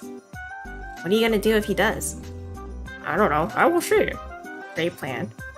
What's with the snark? What? Why are you snarky with me? Dad must whoop your ass too little. Why, you stupid little... Ahem. The kids are trying to sleep. Can you keep it civil? There's a knock at the door. Master opens it before Noelle gets the chance. Good evening. Bye. What is that? Okay. Come in, coffee is ready and everything. Yule looks around, clearly uncomfortable.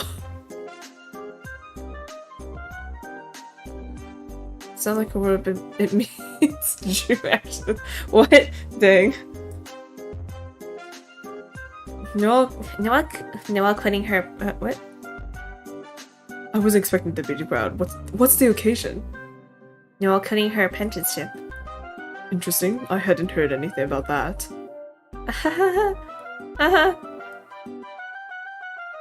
Come shit. I'm master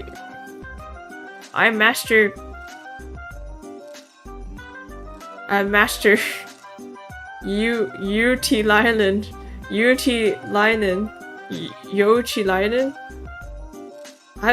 Dude, at this point, I don't even remember what it was like. I just remember it's T. Linen, right? Come shit, I'm Master Yo-Yo. Who are you?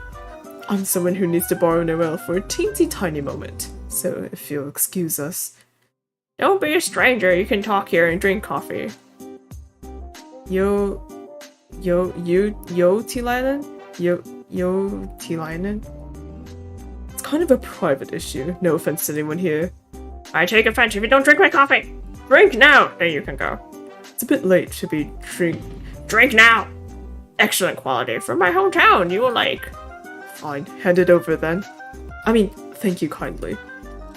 Yoti Lylan hands Yule a small, slightly chipped cup of coffee. You like? That was very good. What flavor do you think it is? Tastes like coffee to me. No, it's special blend. What flavor?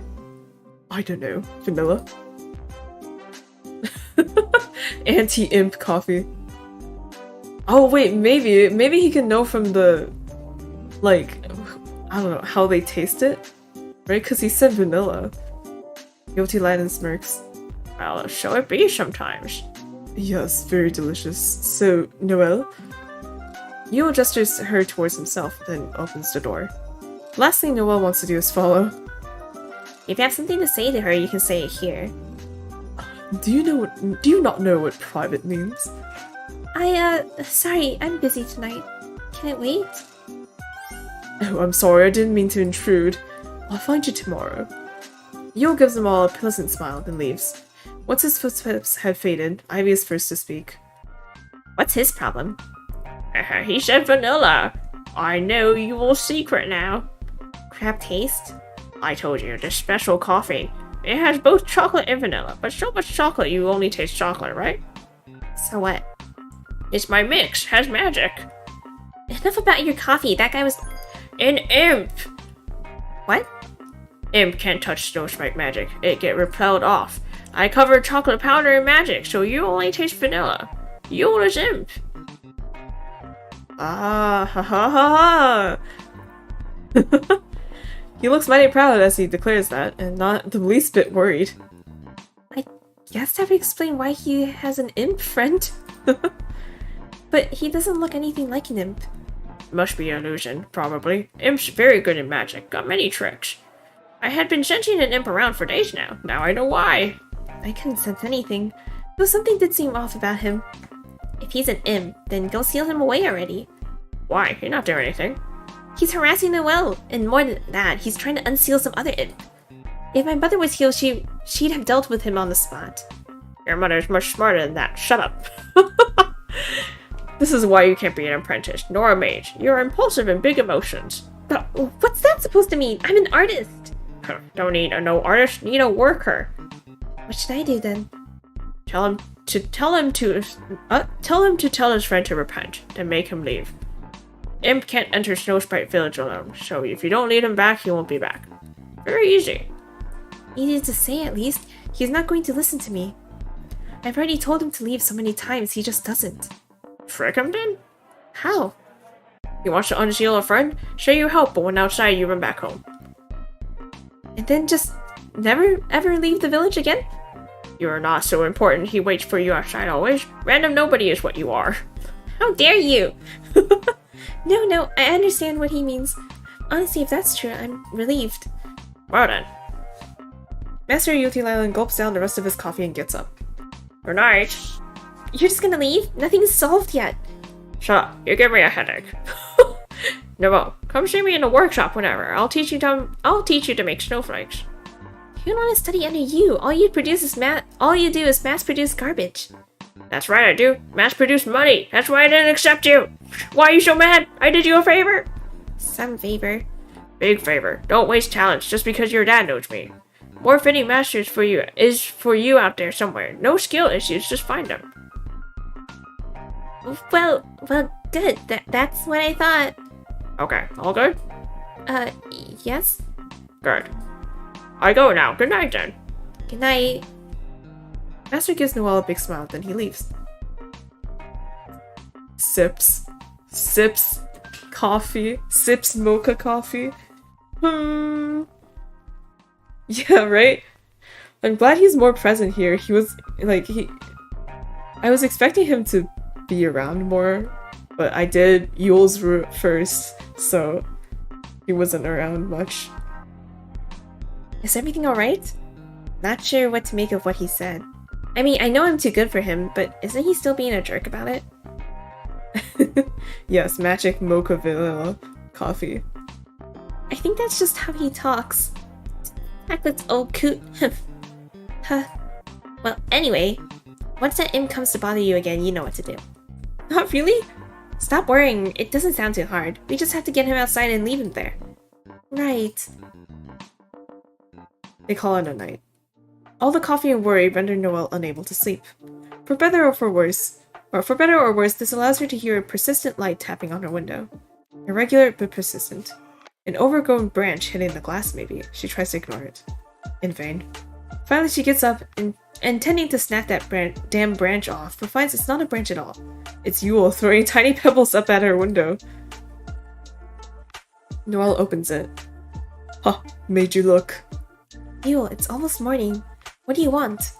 You to come out and play. I don't know. Though I guess I should keep up appearances.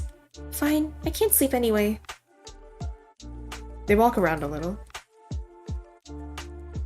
So, what's going on with us?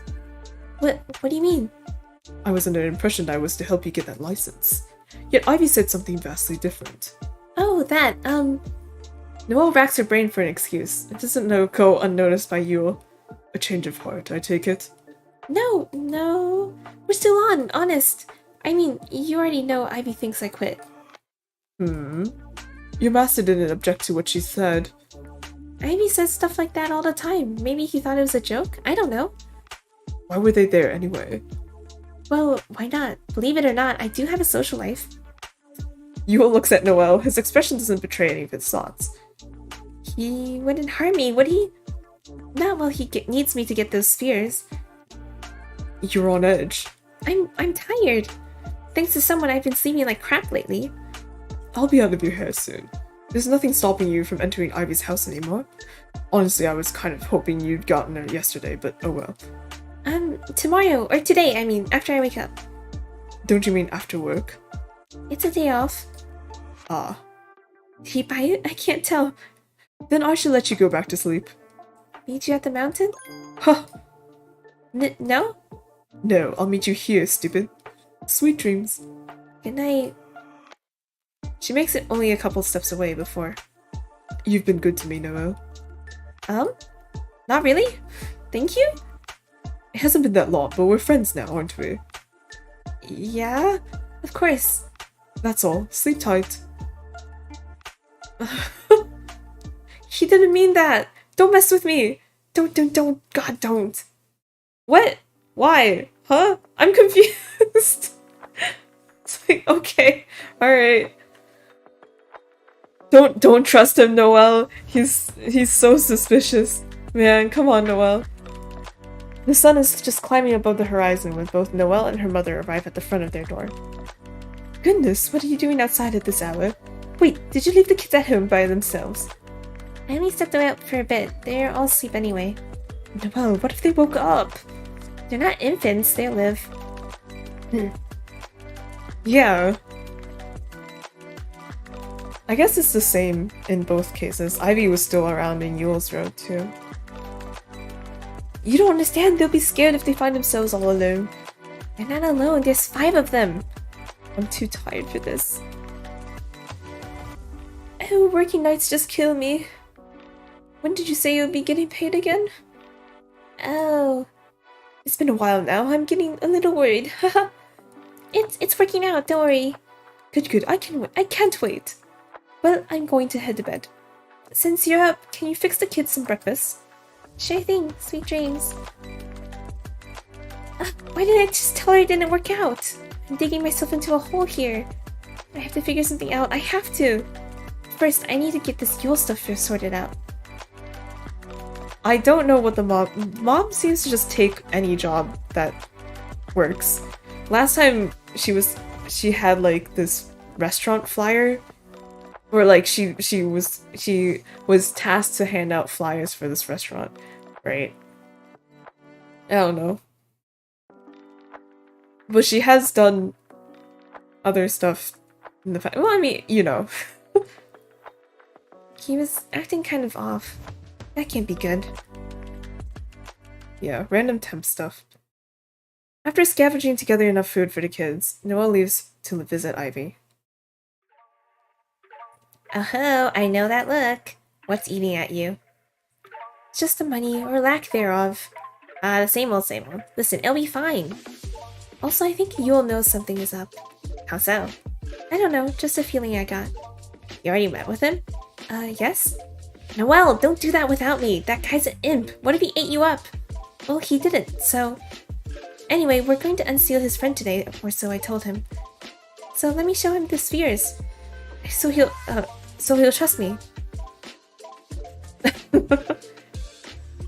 Seems a little risky. He might just kill you once he sees you have them. Yoti Lylan said that imps can't touch snow sprite magic. And aren't the spheres just that? Come on, I tell him I have them. Well, I tell him I have them, and he's gonna want to see them. This is such a bad idea. Huh, who's the pussy now? There's a massive difference between being a pussy and having common sense. Boo-hoo! Oh, boo! Meow, meow, meow! Ah, fine, I got it already. Ivy goes to grab both of the spheres. Here, I'm going to lie in wait in the mountain, just in case something goes wrong. So I can ambush him if needed. But if you manage to lose him before that, don't worry about me. I'll sneak back home on my own. Do you know where the sealed imp is? Yeah, I know the one. It's the one that ate the child. I wonder what kind of things Yule has done to... if anything. Don't worry, I got your back. There's plenty of good spots to hide in there. Alright. Alright. Alright. Alright. Alrighty. Alright, get going before I lose my nerve. With the few spheres in tow, Noelle goes to wait for Yule, though Yule is already there by the time she arrives. Looking a little nervous there. Haha. Alright. Did you get them? Noelle digs the spheres out of her pocket and offers them to Yule. She wants to see if Yule can touch them or not, to ease her own mind. Then she realizes that if Yule isn't an imp, he'd still want to unseal that other imp. So she quickly retracts her offer and shoves the spheres back into her pocket. Right, how about you hold on to those? Yeah, he didn't reach out to them after all. Though he didn't step back either. Something the matter? Not at all. Then let's get going, shall we? I guess in this route, Noelle's just kind of more trusting? Or, yeah, maybe. Because she still has doubts about Yule being an imp. So, like, maybe she's like, oh man, like, maybe we can all be friends? I don't know what Noelle's thoughts are. But, yeah. Noelle drags her feet as they go. The frozen landscape offers very few hiding places. Losing Yule was going to be a challenge. What's keeping you? You're falling behind. It's the lack of sleep, probably. Sooner than Noelle would prefer, they're climbing up the small mountain. Oh crap, we're already here! She looks around trying to spot Ivy but can't find her. Yeah. Now break the spheres. Huh? I need the iron finger from inside them. Smash them on the floor or something. Oh, I was under impression you just borrowed them for a bit. What on earth gave you that impression? Just break them. I don't know about that. Let me think about it some more. Do as I said. The tone of his voice is calm, but ice cold. Hold. This is gonna get ugly. Let me think about this some more. Hello! Noelle turns to leave, but Yule grabs her arm and yanks her back. Before she has the chance to protest, there's a small flurry of snowflakes flying right at Yule's face. What the?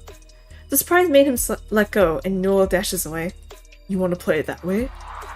Oh god. Yule creates some snowflakes too. A lot of snowflakes. It's like a blizzard somehow made its way into the little cave, and Noelle can't see at all. She's blindly fumbling against the wind and snow when Yule catches up with her. Let's try this again. He pulls her head back by the hair. Break the spheres. Noelle won't. Instead, she is kicking and screaming, though it doesn't seem to bother Yule too much. He tries to pull the spheres out of her pocket, but his hand gets violently repelled away. Okay, fuck this. You can either work with me, or I'll throw you off the damn cliff. The blizzard picks up, pushing Noelle towards the entrance. Which is where she wanted to go, just not so fast. Too fast to hold on to anything. Surely the spheres would break upon impact, just like Noelle's neck when she hit the ground. I give! I'll do it! The wind lets up a little, just enough for the friction of her feet to keep her in place. The blizzard suddenly stops altogether. Noelle, who was pushing against the wind, trips over herself with a yelp. The reason for the sudden cease is that Ivy had jumped on Yule from behind. And the two of them were busy wrestling, Ivy clearly on the losing end. Let go of her! No! Huh? Idiot, go home! Oh, that's right, Yule needs the spheres more than he needs either of them dead. That's right, I'm going right now! She makes a big show about leaving and then bolts. Yule would launch right after her, but Ivy is holding him back. He isn't able to cast a spell either, since his hands are busy defending and keeping Ivy at bay. Oh, get off of me, woman! Having had enough, Yule grabs the back of Ivy's neck and slams her face onto the floor. Yeah, that was gonna leave a mark. Ivy blacks out for a hot second, and Yule takes the opportunity to go after Noelle. Noelle knows she can't outrun Yule in his magic, so she's desperately looking for a place to hide. But there's nothing, absolutely nothing! The trees aren't wide enough. The snow shows her footprints. Unlike Ivy, she can't even blind UWU with her crappy high-effort snowflakes. It's hopeless. I'm not about to die over one fucking imp. Are you kidding me? I should just give him the spheres. I should... She reaches a common path, her footprints mingling with all the others now. A desperate idea struck her. She takes one of the spheres and flings it back towards where she came from. UWU should spot it just fine, then she jumps off the path and back onto the untouched snow, and covers behind a small evergreen. From there, she uses what little snowflakes she can make to cover the tracks from the path to where she is. She knows, should UWU look around, he'd surely find her. But she hopes that UWU assumes she continued running along the path. It doesn't take long until she can hear UWU approaching. So she holds her breath as to not create any fog and looks away, just in case he can feel her staring. Or maybe she's just scared to look. Sure enough, UWU spots the sphere. He takes off his overcoat, throws it on the top of the sphere, engulfing it in the fabric. Then he tries to lift the fabric, but nope! The sphere shoots out, sending the coat flying. God fucking damn it! He tries a few more times, but it's futile. Next, he positions himself behind the sphere, opposite of where he wants it to go, and gives the sphere a gentle kick. The sphere, of course, repels UWU's foot, like two identical poles of a magnet. He hisses in pain, but since his foot didn't give way, the sphere did instead, launching it forward. UWU decides that he can work with this, and proceeds to kick the sphere towards the mountain. This is going to take a while. After he is sufficiently far away, Noelle comes out of hiding and runs back into the village with all his might. Grab a rock and drop it on it? Maybe. But like, anytime he gets close to the sphere, it like runs away, or it repels away from him. Noelle comes out of hiding and runs back to the village with all her might. Oh god, what about Ivy's still back there, isn't she? How many? Dude, I didn't think that this one game would take so long. When I saw the word count, I was like, oh man, this is probably an hour or something, and it's been 2. Almost 3. Oops. Master Utilainen is bellowing a heavy metal song in the privacy of his workshop when Noelle bursts through the doors. Yeah. I didn't think... Okay, look. Well, like, maybe this is just a long one. There are a couple that I saw listed that are like 30 minutes, 10 minutes long. We'll definitely get through more. Master Utilainen is bellowing a heavy metal song in the privacy of his workshop when Noelle bursts through the doors. Urgent, Doc. You've got to see UWU. This again? He hasn't done anything. He tried to kill me and Ivy. Ivy's still there, you have to help! His demeanor shifts immediately. We go! Yule has run into a minor inconvenience. Sure, he could force the sphere forward, but upwards a mountain? Not so much. It kept either falling back down or getting stuck on ledges. His limbs were becoming bruised and bloody mess too, from all the damage he had taken punting the sphere. Yo! So you went and got a friend. Why'd you hurt Noelle and Ivy? Master was going to reason with him? No one wants to scream. It's just a misunderstanding. Where'd you get that spear? I found it. Sure not steal it? No, I found it. Isn't that right, Noelle? But you were trying to steal it, and you pulled my hair and you were going to push me off a cliff and... That never happened! Utilainen looks at Noelle. Her hair and clothes are a mess, but other than the bruises from when she fell down, there's nothing that could have been from any old fall. She was going up and down a mountain after all, of course she might have just tripped. Utilainen couldn't justify sealing UWU with evidence like that. Spear belongs to a friend of mine. Give it back? Finders keepers. Not very friendly. Just steal him off, Wait, where's Ivy? Must have gone home already. Noelle ascends up the mountains. UWU lets her go since he's so busy pretending to be innocent. Ivy? Ivy, it's me, where are you? Over here. Behind some ice pillars sits Ivy, holding a chunk of ice to her face. Oh no, Ivy, I'm so sorry, are you okay? Oh god. No. Is he gone now? I got Master here, but he won't seal him off. Are you kidding me? They're right outside. Ivy and Noelle return to Master, who is still poking and prodding Yule for a reason to seal him. It is only after he sees Ivy's face that he had had enough. You did that! Nonsense. She did it to herself. That is enough lies. Yeah, with the injury.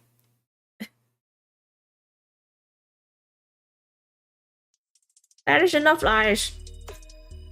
UT Island starts conjuring up a sealing spell. Yule doesn't take kindly to that and begins raising another blizzard, but Noelle digs out the remaining sphere from her pocket and throws it at Yule. Before it comes into contact with him, it repels off, but the distraction is enough to interrupt his casting. Master finishes his spell just fine though, and soon Yule is deeply frozen in place. Hurry, we take peace off or it'll come undone. Oh, oops. What? Piece of Yule, tear it off! What? Noelle hurries over to frozen Yule. Oh, he froze, but can't tear anything off with her bare hands. Ivy picks up a sharp rock and strikes Yule's ear off. Master wastes no time conjuring it up inside a sphere. And then, they all kind of just stand there for a bit.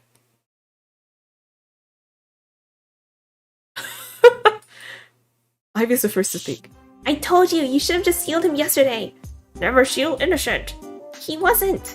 We didn't know that. Look what he did to me, to Noelle. It's bad, yes. But we seal everyone we suspect. But we seal everyone we suspect, and so I seal you. Because someone you said did something. You already know he was harassing Noelle. It do you no good to jump to extreme measures so readily. This time I am wrong. But other time you might be. Ugh, back me up, Noelle. I am not touching that argument with a 10-foot pole. For crying out loud, we could have died. Noelle picks up the 3 spheres. Looking at Yule now, all sealed away, Noelle feels both glad and at a loss. Well, there goes my meal ticket. Ugh. What's the matter? Can we move him up to the crevice? Why? Just let him rot here and fucking shatter for all I care. I don't know, his friend is up there too. I mean, if I was going to be sealed away, it'd be nice to have you there with me, you know? Thanks. Good idea. If you repent, all is good. He's not going to. Never know. UT Lylan and Noelle haul Yule up to the crevice. Ivy doesn't help. In fact, once they are done, she punches him in the face with a rock, leaving a dent. Ivy! Payback. Don't find me on this. I'll punch you too. Definitely will not make you a mage. Well, your judge of character sucks anyway. Ivy and Master UT Lylan argue all the way back home. A few days have passed since then. Noelle visits Ivy after running some errands. You look exhausted. Let me fix you a snack. Thank you. Soon there are some sandwiches and tea.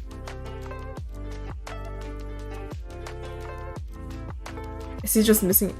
I don't know. Maybe? I guess?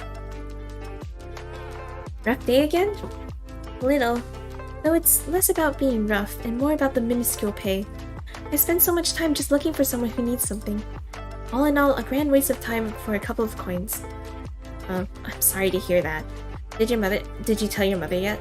I can't tell her. She's going to suggest some gross alternatives. I didn't realize it was that bad.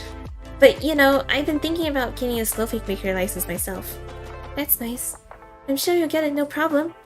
Yeah, but there's one issue.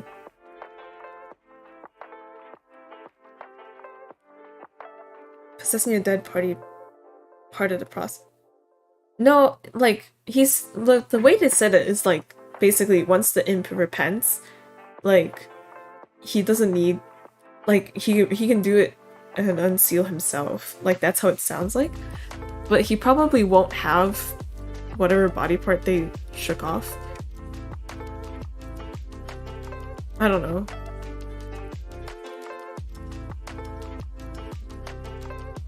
I don't produce enough snowflakes for it to be worth it. Like, I'm going to make snowflakes that look incredible, and, like, what? And then maybe have a cloud or two for a special occasion. But with an output like that, I'd rather just be an artist. Makes sense. Feel bad will be- yeah, I guess. Pretty much. But listen, Yes? What if I had an assistant? Someone to fill my cloud quota with some real crappy snowflakes while I focus on making stunning ones. Is that allowed? They call that delegation. It's just business. Noelle feels a burning sensation around her eyes. You do that for me? It's going to ruin your image, delivering such crappy snowflakes majority of the time. Who cares about your everyday snowflakes? All that matters is the special days. How about it? Work on my name and I'll pay you for every cloud you fill, fair and square. Oh, Ivy! Noelle jumps into Ivy's arm, bawling her eyes out. Thank you, thank you. Now we're business partners.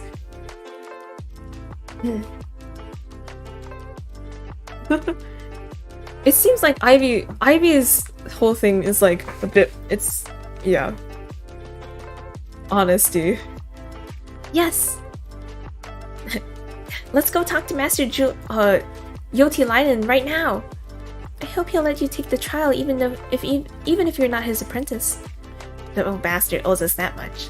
Finish up your sandwich. Well, we've got a business to start. Thank you, Ivy. Don't mention it. No, seriously, thank you so much. Enjoy your life under my shadow. That's fine. My coins will reflect your shine, and that's enough for me. Aw, that's so sad. They're both still dinguses. Yeah. Sure enough, Ivy gets her license without a single hiccup. She still aims to get taken under a master who can help her reach greater heights. Noelle knows she'll never make it herself, but she's fine with that. If she was being completely honest, she never cared much for snowflakes in the first place. Her interest in them was based on Ivy and the possibilities of getting paid. Aww. With their new system in place, they were both happy. Ivy focusing on perfecting her craft, Noelle focusing on making a living. And what do you know, it worked out perfectly for them. They got to keep making snowflakes together, just like they had always wanted. Ivy and...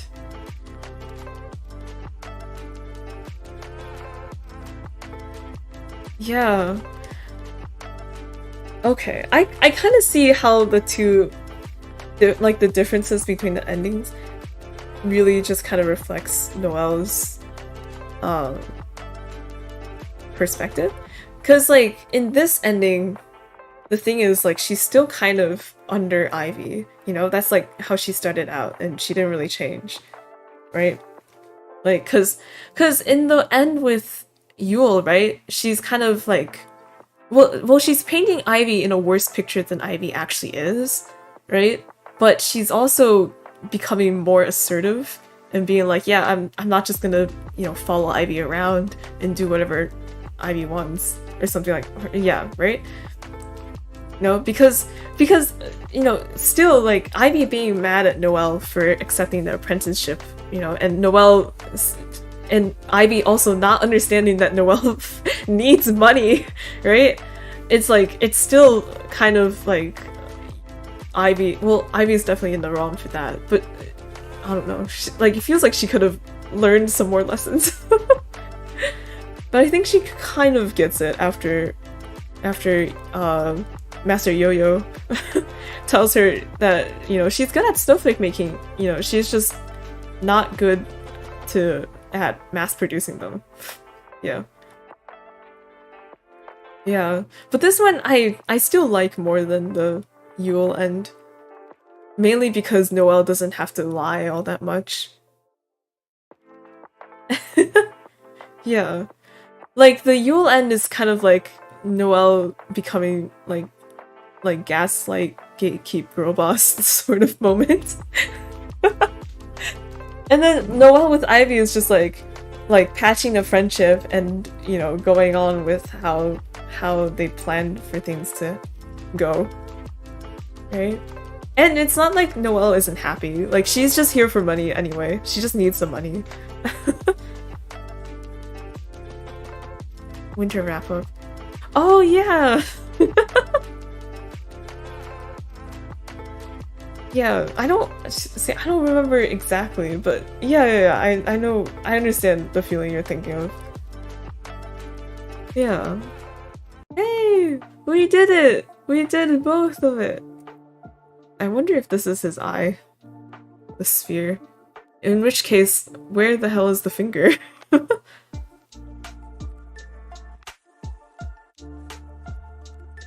Cool! Woo! We did one game and it took It took almost 3 hours. Yo.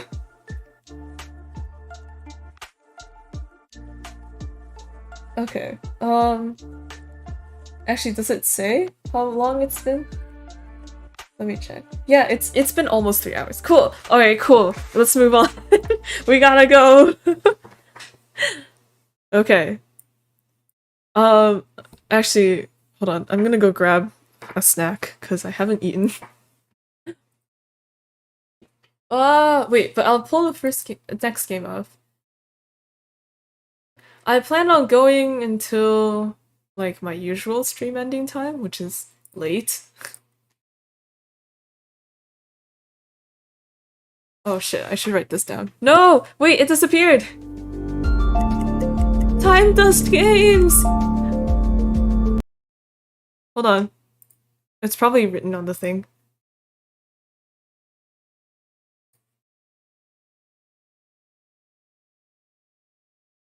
No, it's not written on the thing. Okay. Fine, I'll start the game.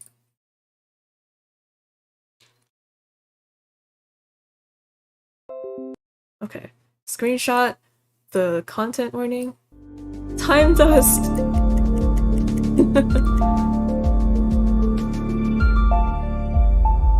Oh, wrong thing. Where is... warnings? Ezrebeth!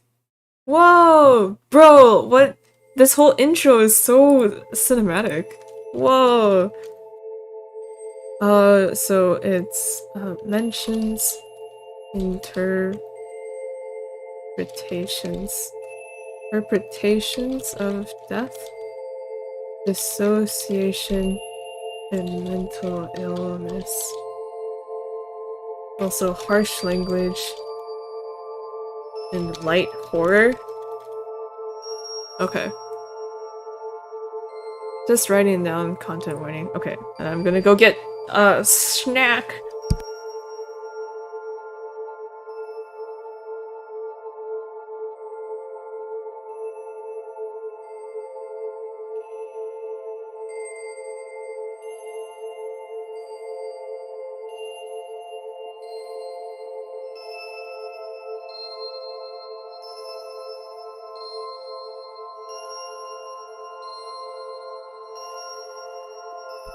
To make things a bit less static, I'll still talk, but I'll hide myself because I don't want you to see me eating. But yeah, Ezrebeth. Okay, so the person who made this game, Time Dust Games, they also made Pit Stop in Purgatory, which I played a while ago.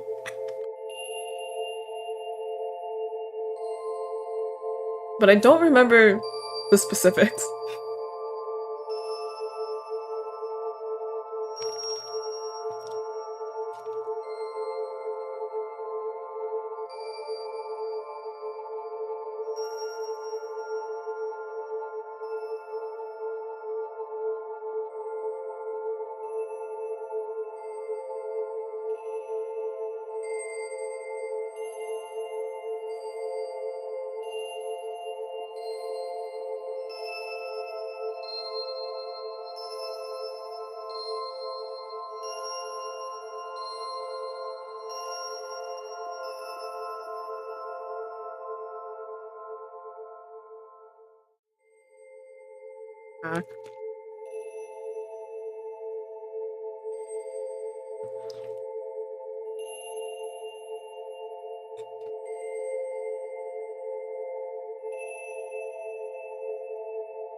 Whoa, wait, how did they do this?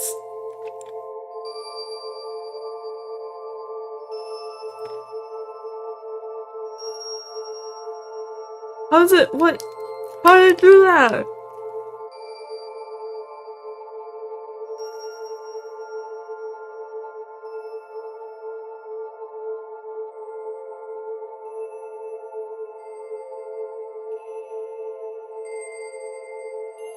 Dude, I was literally mauling because when I was making Dolce, I wanted to make like an animation that opens the menu part.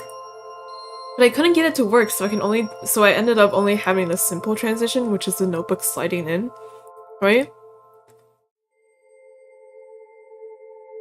What? How'd they do that?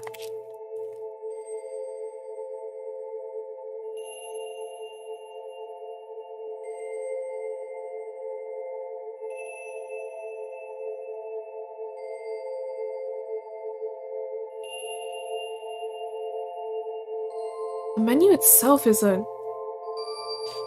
fade in, though.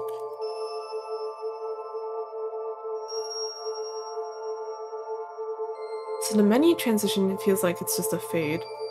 But, like... How'd they get this to appear?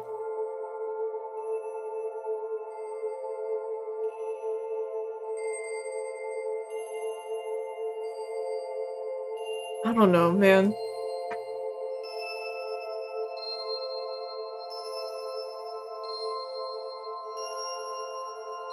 Oh, Pit Stop in Purgatory. I vaguely remember things. It's been a while. So I don't remember any names. I do remember that sort of a premise where it's like, hey, you're dead, you died. And you ended up in Purgatory. And you just have to sort some things out before you move on. Okay? And I know, like, one of the characters here, what do you call it? It was the protagonist's previous boyfriend. Oh shit, I remember how they died now. Oh god, wait, no, it was really sad. Oh no, I remember now. Man.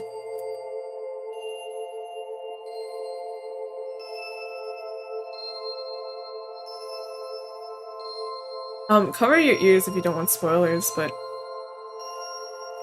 basically, so the protagonist is a girl who she's an actress, right? But she's not like super accomplished.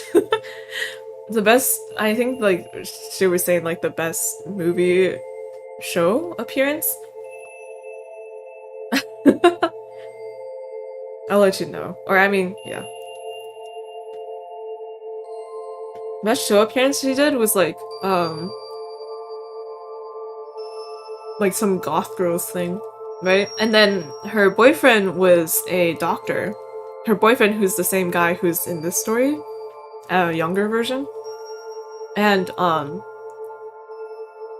they had like a big fight because she wasn't earning much money and the boyfriend was like paying for mostly everything, right?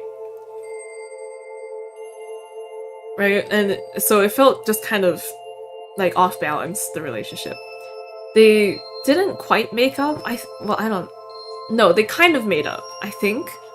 But like when they were going to meet, I think it was the boyfriend's parents, right? Their car, which had like broken sometime before,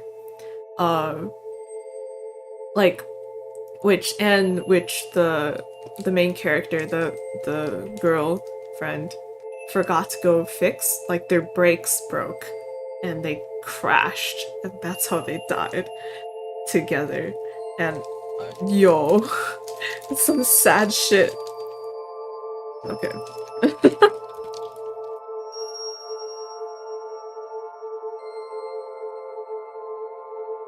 You can put your headphones back on now.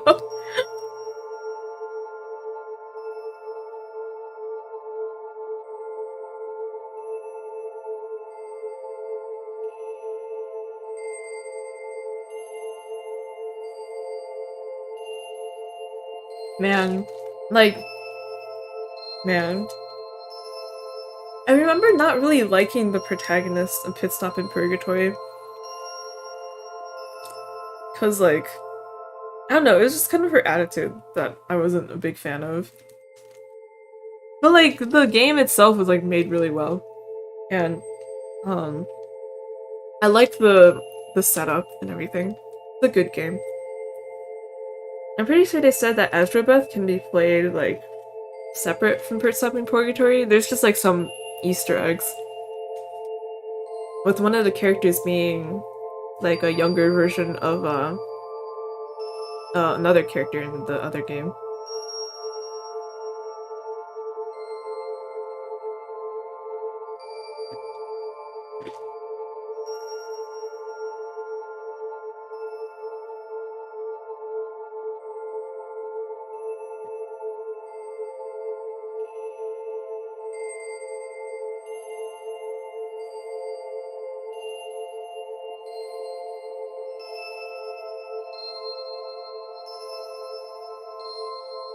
Dude, I thought Timeless Games made all the visual novels, like, by themselves. Like, with the music and the UI and the art and everything. I was like, holy shit. And then, and then they also got kind of active on Twitter because they're, like, responding to and liking, like, a bunch of the other Winter Visual Novel Jam posts.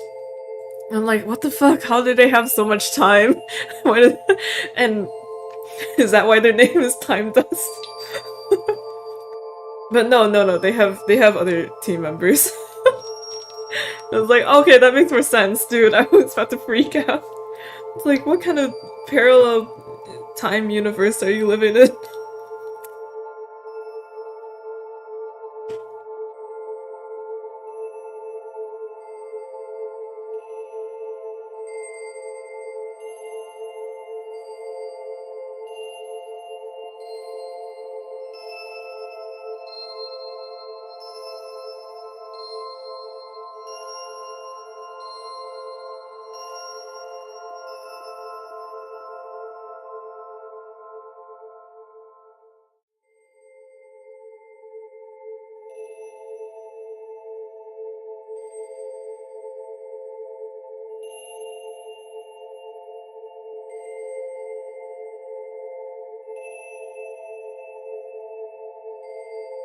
Okay, so I'm eating a protein bar. It's not super good.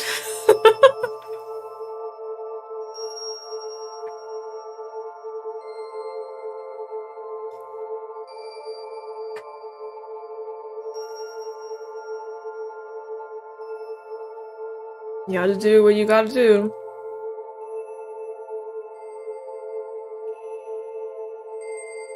So, okay.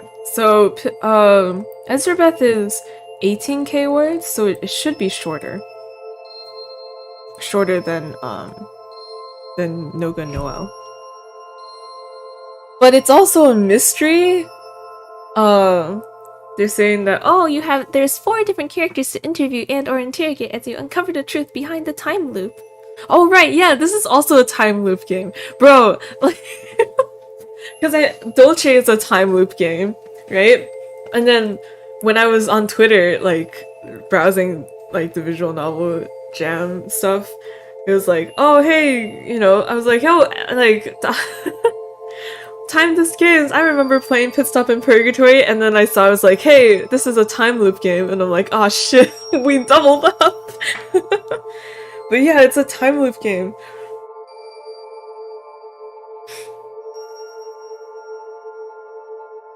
You're also saying that there's, quote, mind fudgery. And I'm like, man, I have to think with my brain? Yo.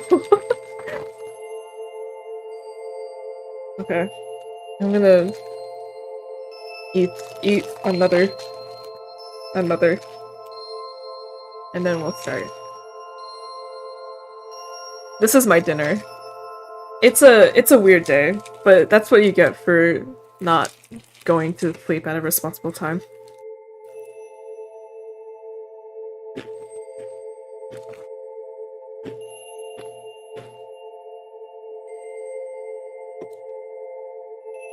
Hmm?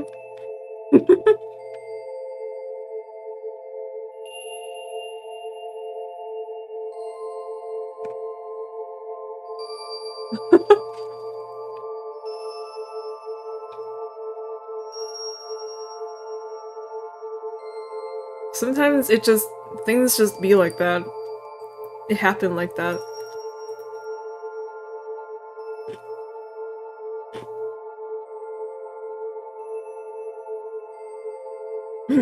It's that time of the year again. Ezrebeth is an old, bitter recluse who finds herself constantly invaded by her relatives during the winter holidays. Oh, and she's stuck in a time loop. That's where you come in. Investigate, interview, and cross-reference as you attempt to figure out what's going on before the shadow outside your window becomes too antsy. The shadow outside my window?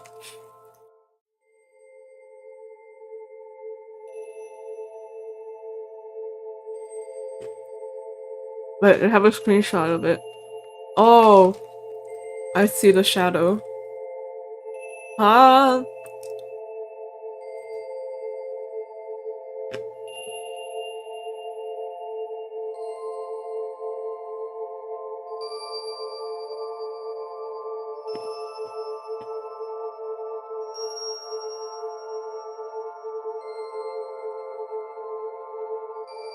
I'm still like in awe, like how they do the transition animation. How they do it? I couldn't figure it out. How they do it? How they play an animation before the menu opened.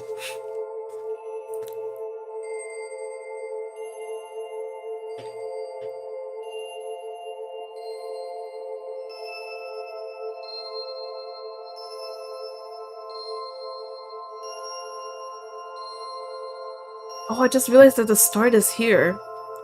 I don't know why my brain was like, oh yeah, the start is here, but then I read it's like, oh wait, no, it's load. No, the start is up here. That's cool.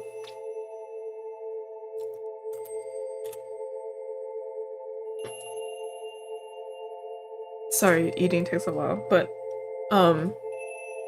if this was like an old Flash game, I feel like one of these snowflakes would like be a secret button you can click. That's a thing that like a lot of old Flash games do, right? Where it's like, oh yeah, here's a secret little thing that you can click. And it sends you to like a YouTube video or something. It rickrolls you.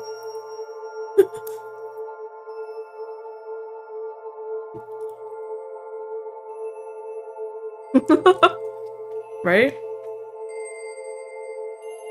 I should do that next game. Next game, on the menu, just like a secret little button. Click, and you're like, wow, I'm so cool, I found this. And then it's just a rickroll.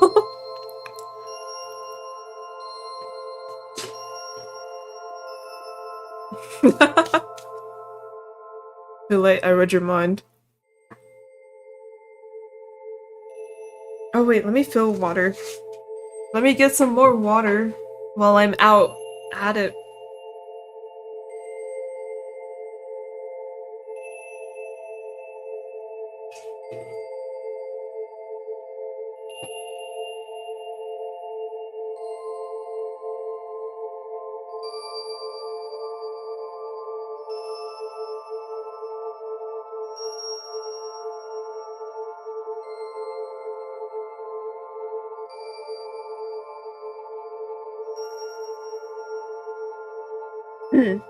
Alright. Shit, where am I? Oh, we're back! Yeah! Ezrebeth! Early 21st century. The winter holidays. Somewhere in Europe.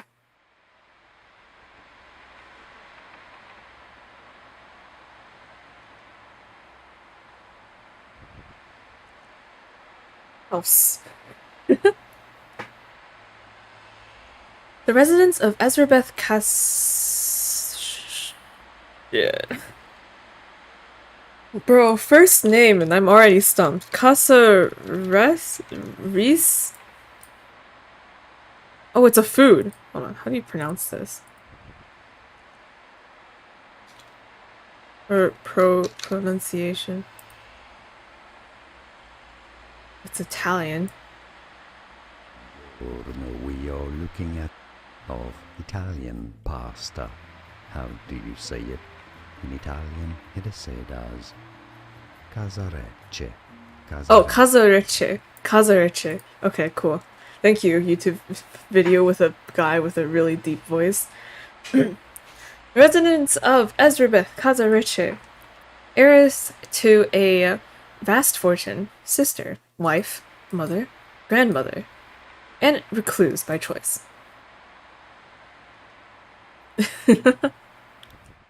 You can imagine it's Finland. Too late. Her name's Italian. How's that noise? Right. That damn the damn doorbell waking me up. Wait, no, I'm playing as Ezrebeth, right? But I'm like an old lady. What time is it? 4 p.m. already. Sorry. No. My sleep schedule is clearly beyond redemption. Maybe whoever will go away if I just ignore it. Oh, there's dialogue boops. There's dialogue beeps. What? Let's not play these games, Ezrebeth. I know you're in there. The pleasant timbre of your footsteps permeate the air. I'll just give Ezrebeth my voice. Shit. It's her. Must be that time of year then. Must be that time of the year again then. Nick. Hello? Ah, just hold on. You can freely inspect Ezrebeth's house between events. The door can wait. One shouldn't stress during the holidays after all. Yeah. Fancy rugs. It pains me to think that one day these fine rugs may be passed on to someone else. Vase of what? A present for my loving husband. The flower with its 5 petals reminds him of our family. 1 petal for each member of the DesireTM clan. The painting, yeah, the painting style is really nice. Why does it say August if it's... Good question. Suppose I don't entirely hate the metaphor. Outdated calendar, that's why. It's clearly not August anymore, but who cares? I'll just keep crossing off days at my own place. Family photograph. A photograph of all 5 of us together. My sister, Begonia, the terrible hag. My son, Bello, the perpetual disappointment. Ayo. My grandson, Voluminous, to whom I'm fairly indifferent. Voluminous is the... yeah, that's the guy who was in Pit Stop in Purgatory. My husband, Charta, the one person I can't stand. And of course me. Kazarichi family is in all its perceived glory. Landscape painting. Sometimes when I look at this painting, it feels like the landscape subtly changes. Must be in my imagination, of course. Drawers? How are you looking there right now? Note.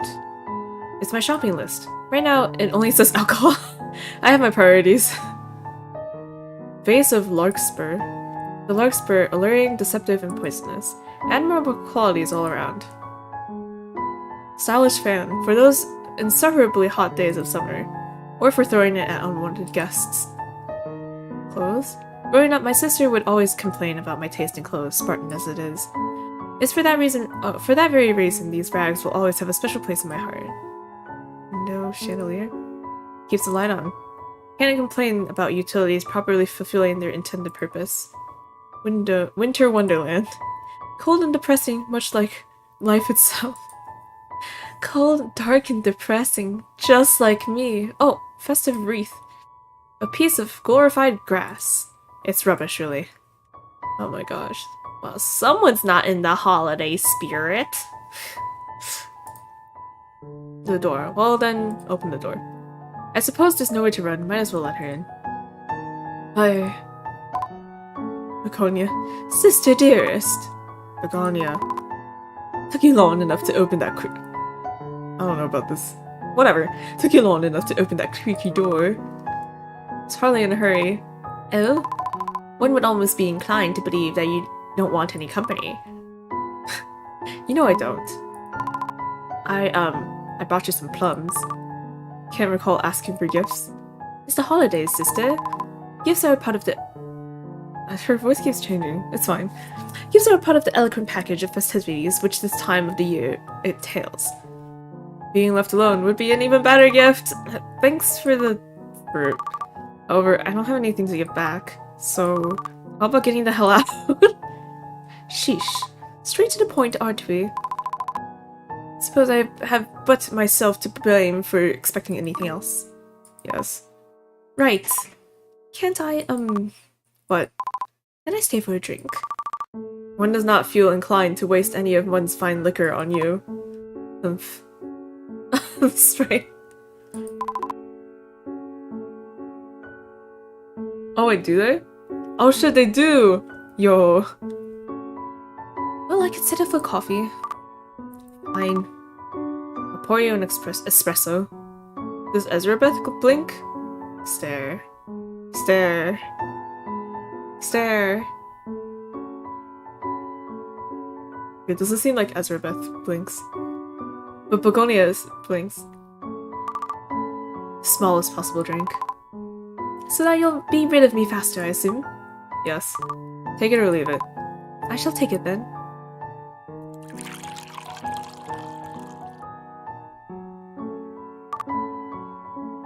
Enjoy. Don't mind if I do. What's with that expression?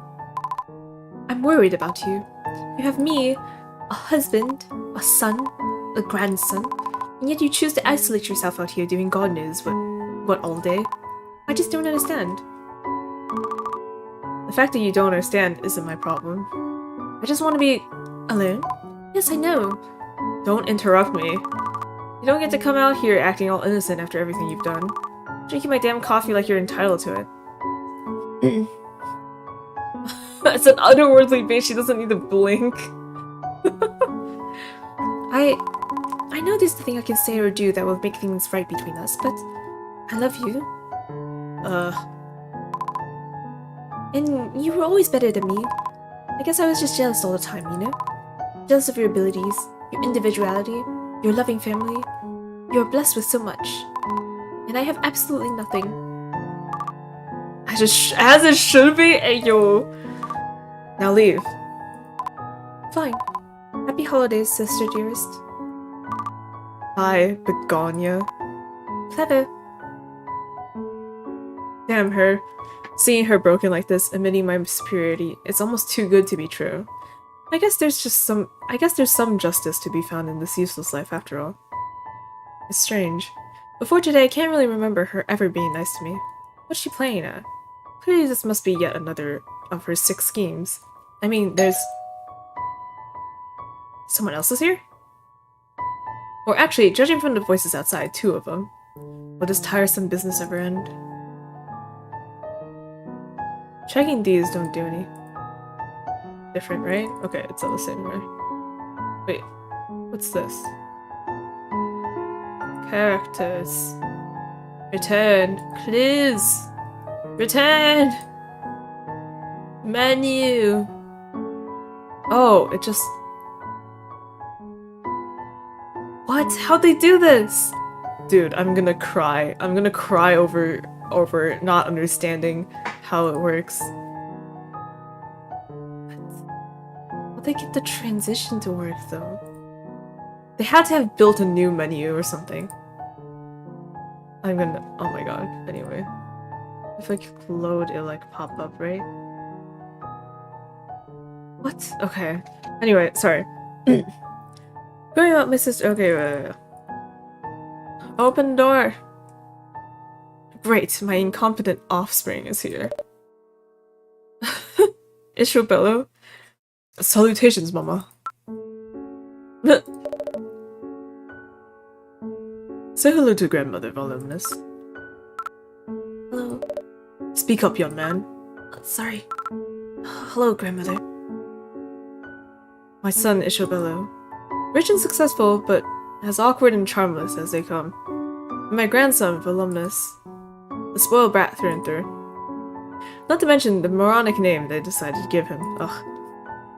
I can't possibly imagine what I've ever done so wrong as to deserve the punishment of having these dolts in my life. Mama? Have you gone hard of hearing? Of course not, idiot. I'm just struggling to understand why you're here, since I've clearly told you I want no company. You even brought that little twerp along. Mama, please, if you could refrain from talking of your grandson in such a matter. Fine. Welcome, then, to my humble abode. It's most gracious of you, Mama. I couldn't help but notice that your calendar still says August. So? I still cross off days. What? I still cross days off daily. I just started a year late. I don't believe that's how it's supposed to be used, Mama. Well, mind your own business. At any rate, we've, that is to say, we've... Oh, yes. Yes. We've brought you a gift. Took you long enough to get that sentence out? Yes, well, right. A token of my appreciation for entrusting the family business to me. And, of course, to celebrate the most festive of seasons. The fact that you haven't run St. Kazareche Hospital into the ground yet is a decent enough gift already. Thank you, Mama. I do have to give credit where it's due. My son might actually be a socially inept halfwit, but he graduated from medical school with full honors. Even so, I never expected his ascent to CEO of our hospital to be so efficient. I never told him that, of course. He needs to know his place, as all of us must in this world. Mama? What? You fell silent. I thought... No matter. Voluminous, give your grandmother the gift. Yes, father? Voluminous? I don't have it. Maybe it's still outside? You had one job! One.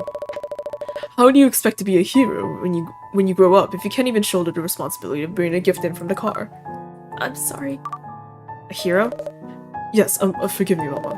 I'm afraid my son has gotten into his impressionable mind that doctors are heroes, let loose in society to save lives. He wants to be a doctor because doctors are heroes. The reality, of course, is that it is just a job. Attaching superlatives to it is nothing short of demeaning. Saving a life is not the result of some bespoke hero, but a coordinated effort carried out by a highly trained team of medical professionals. Don't sulk, Voluminous. There are no heroes. Now go get grandmother's gift. Yes, father. Yo, what the fuck? Channeling your own experiences into your son, Isabella? Of course. He might find such lessons to be cruel right now, but it will make him a better man. I do not doubt that he will thank me for it one day. I won't say anything. Is that so? Then I must say that I find it passing strange how your father and I never heard about your thankfulness towards us. What is this family? Yeah. Actually, I was talking to Papa the other day. That is to say. You're right, of course, Mama. Thank you for all your enlightened guidance throughout my formative years. I take that as sarcasm, but I know he's incapable of it. And how's my daughter-in-law? Oh, she's... I'd rather not discuss it. Fine. I didn't really care anyway. Yo. This child looks like Italian America. The hero thing. No, why would you say that? Oh, it seems Voluminous has returned from his perceived hero journey. I found it! This is for you, grandmother. It's a bottle of finely distilled whiskey, unwrapped so as to save you the trouble and time of opening it. That's the way I like it. Mother, what's wrong with grandmother's face? Hmm? Oh, she's smiling, but... Oh, it's scary. Huh. I do believe this is the first time in a good while I've smiled, yes. It would seem that our gift is appreciated then? Oh, absolutely. Only, I'm not smiling on account of the gift's quality. I'm smiling at the fact that the whiskey is piss poor. You did Savalia? Huh? From 1987. That's a terrible year for it. Its taste can only be described as concentrated dog piss. What? I was sure of that. You can't get anything right, idiot. Idiot, Bella! You never could. Now get yourself and that moronic son of yours out of my sight. My only wish for the holidays is to be left alone. You couldn't honor that, and you couldn't procure a decent bottle of scotch. You're useless, just like the rest of them. Mama, that's... You're mean, grandmother. Voluminous. He only wanted to spend time with you, and father searched so hard for that bottle, and... That's enough. Be silent, young man. You're not wrong, grandson. I am mean. Pray that your path in life leads you to leads you elsewhere than mine. Huh? We're leaving, Voluminous. Happy holidays, Mama. I know how unlikable I am. It's the only thing I've ever known how to be. I never managed to fit in anywhere, and when I didn't, people were cruel to me. Then, when I retreated inside myself, everyone somehow got even worse. They were afraid of me and my gift. What? Can anyone blame me for wanting to keep myself safe? Yeah. I never had the chance to be something else other than what I am. It's strange. My choices should have led to no one ever wanting to come here, yet my family insists on persisting me. Or pestering me. It's like every day is a holiday. Only Again? So fast, how's that even possible? But, could it be him? Open the door. Charta!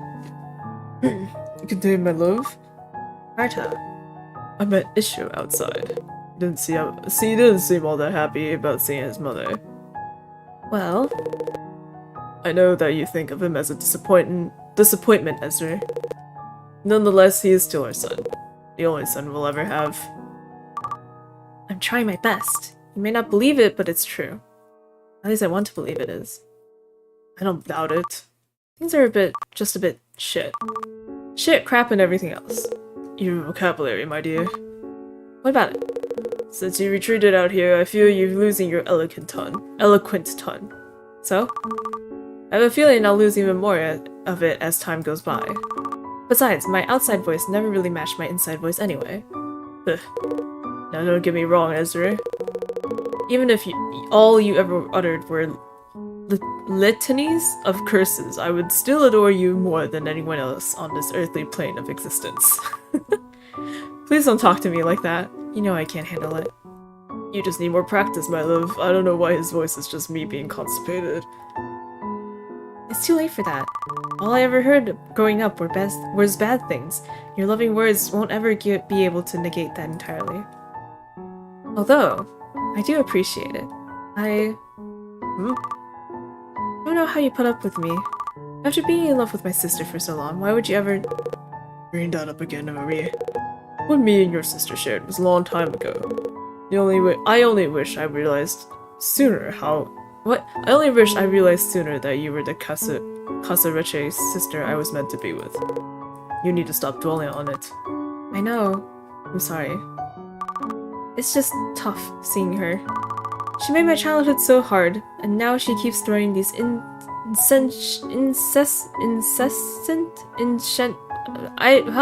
pity parties. I don't know how to handle it. I understand. She used to tell me about how your gift scared her when you were growing up. Though that's hardly an excuse for tormenting you, of course. The Casareches are a family of damn idiots. I'm the only one with any semblance of intelligence. It's no wonder, then, that they fear a psychic. I think I've told you this before, but when I was small, a friend of our parents came over. He had recently lost his wife, though he didn't seem that sad about it. It's family drama. It's family drama. Yeah. We're from the perspective of a grandmother. And it's family drama, and it's also a time loop. Time loop and mystery, mind fudge. That's what they're describing it as on the game page, so. I remember feeling strange about that, thinking it was strange that he was so cold. Then again, I was old enough to know that everyone grieves differently, so I eventually stopped thinking about it. When he left our house, he shook my hand. When shaking it, I felt this intense hatred coming from him, and I just knew that he had killed his wife. It was like I saw things for what they really were. I told Begonyan and her parents about it, but obviously they shrugged it off. Why wouldn't they? It was just a child's hunch after all. Sometime later he was arrested, and it turns out that he did indeed kill her. That was the first time I realized that I had this strange ability. Rumors about it spread, and I was ostracized, not only by the children but by my own family. I understood from an early age that I needed to keep myself safe, because no one else will. Ezra. You were the only one who were ever kind to me. It broke my heart when you and my sister got engaged, and I still can't remember how I managed to make you change your mind. Isn't that strange? You're the most important person in the world to me, yet I can't even call our marriage. Time has a tendency to distort, and sometimes even cruelly disguise your memories. But please, my love, you didn't change my mind. I was, and still am, perfectly able of changing it on my own. Oh, yes, of course. Shit. Too many strong emotions at once. I had to diffuse the moment. Unseemly words help with that for some reason. I see. Would you leave me alone for a while? Are you certain, my love? Yes, I'm happy you came by. But well, it's all a bit much. I understand. I will catch up with Isho and Val, and spend the rest of the evening with them. If there's anything at all, then... I'll call you. Don't worry. Good. Well then. Maybe you could stay just a little while longer? What was that? Oh, happy holidays. To you too, my love.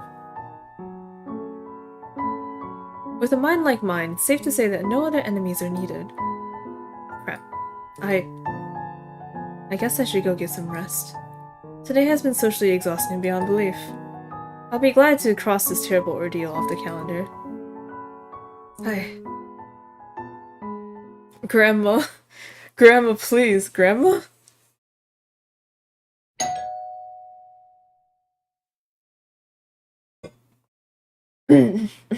Water. What? What's that? Again? This late? That's... Oh my god. Stop it! What the hell is it?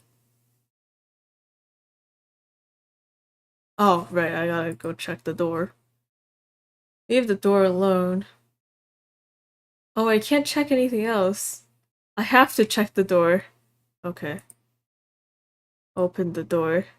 Ring-a-ding-ding-ding. No one there. That's damn strange to say, at least. What? Is there someone outside the window? I gotta click it? Huh?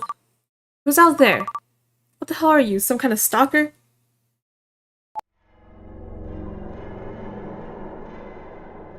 Oh. You can see me? Ah! How'd you get in here? I'm not supposed to be able to see me. What?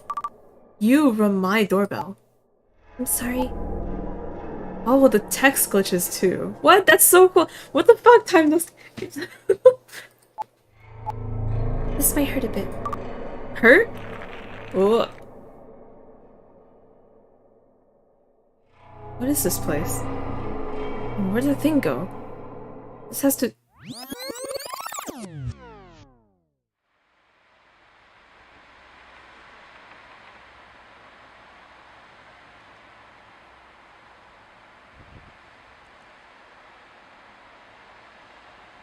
The residents of Ezrebeth Casarache, heirs to a vast fortune, sister, wife, mother, grandmother, and recluse by choice.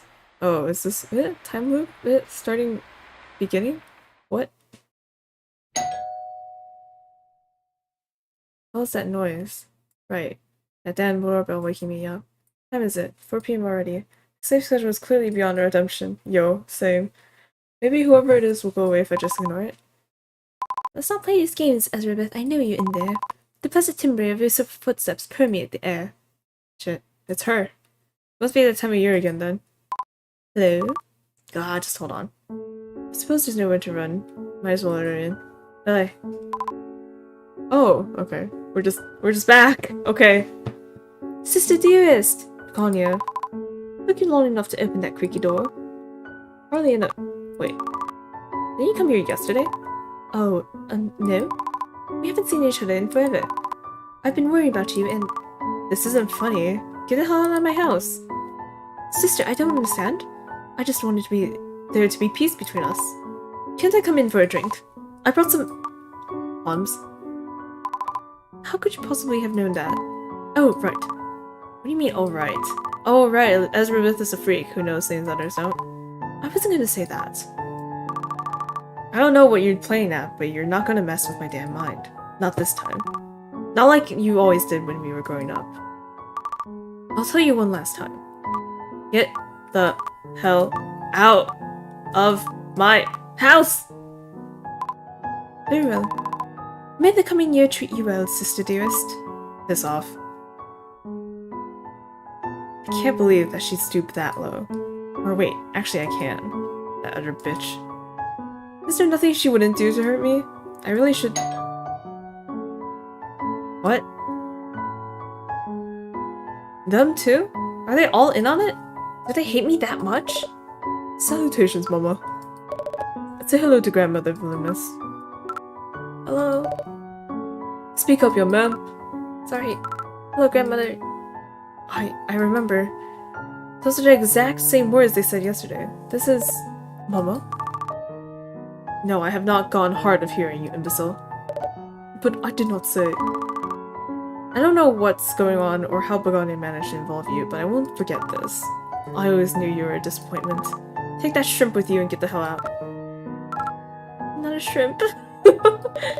Voluminous, we're leaving. It's because your grandmother is unwell. We shall celebrate the holidays on our own. Oh, what about the gift? I'll talk to you later, Mama. To think that my own son would join forces with my sister. However, I won't let them get away with it. Whatever that was, it was over and done with now. No. Please, no. Not you, of all people. How could you? I beg your pardon, my love. I just want this to end, whatever this is. You all came here yesterday and now you're here again. I can understand them doing this to me, but you? I assure you that I... Just go, please, just go. Don't cry, don't cry, don't cry. Don't let anyone see you like this, you fragile little hag. Maybe it's a shrimp. I know things have been hard for you, but I'm here now and Leave! Very well. I am but a phone call away. Always. Please remember that. I don't understand. He was so lovely yesterday, like he always is. And now he's like all the rest of them. What changed? What? My head hurts. Oh. Ah! This place. Wait. I've seen it before. I remember now. I saw it last night, after that shadow visited me. What did it say? This might hurt a bit? That's what the damn thing said, right? But... What? What the... What's... Am I losing my mind? Is there something in here that can help me make sense of what's going on? Check the calendar.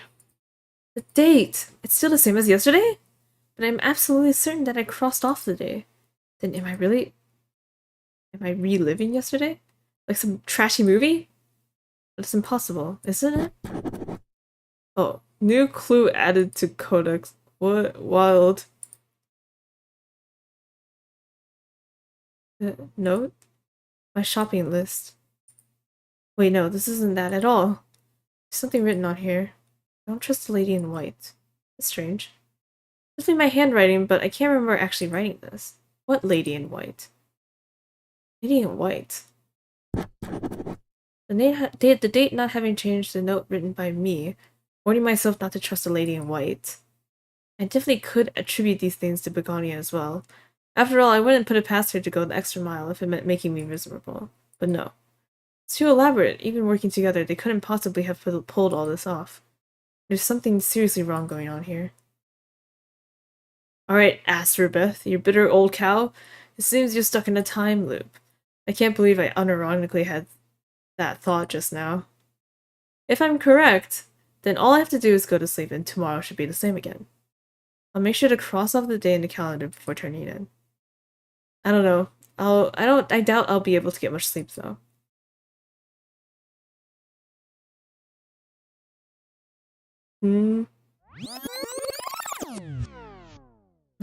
Rewind, rewind, rewind, rewind. Rewind, rewind.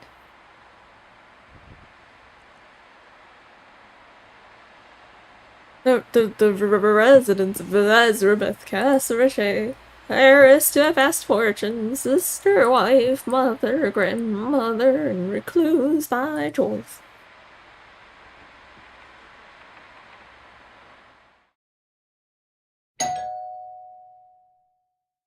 Oh, what? Alright, there's the doorbell with Begonia likely waiting outside. And the date is, let's see, reset. I guess this really is happening then. Am I truly stuck in a perpetual loop of meeting my damn family over and over, possibly for all eternity? If so, I must somehow have arrived in hell. Figures. This can't be how my story ends. I need to do something. But what? The door? Can I only go to the door? Ah!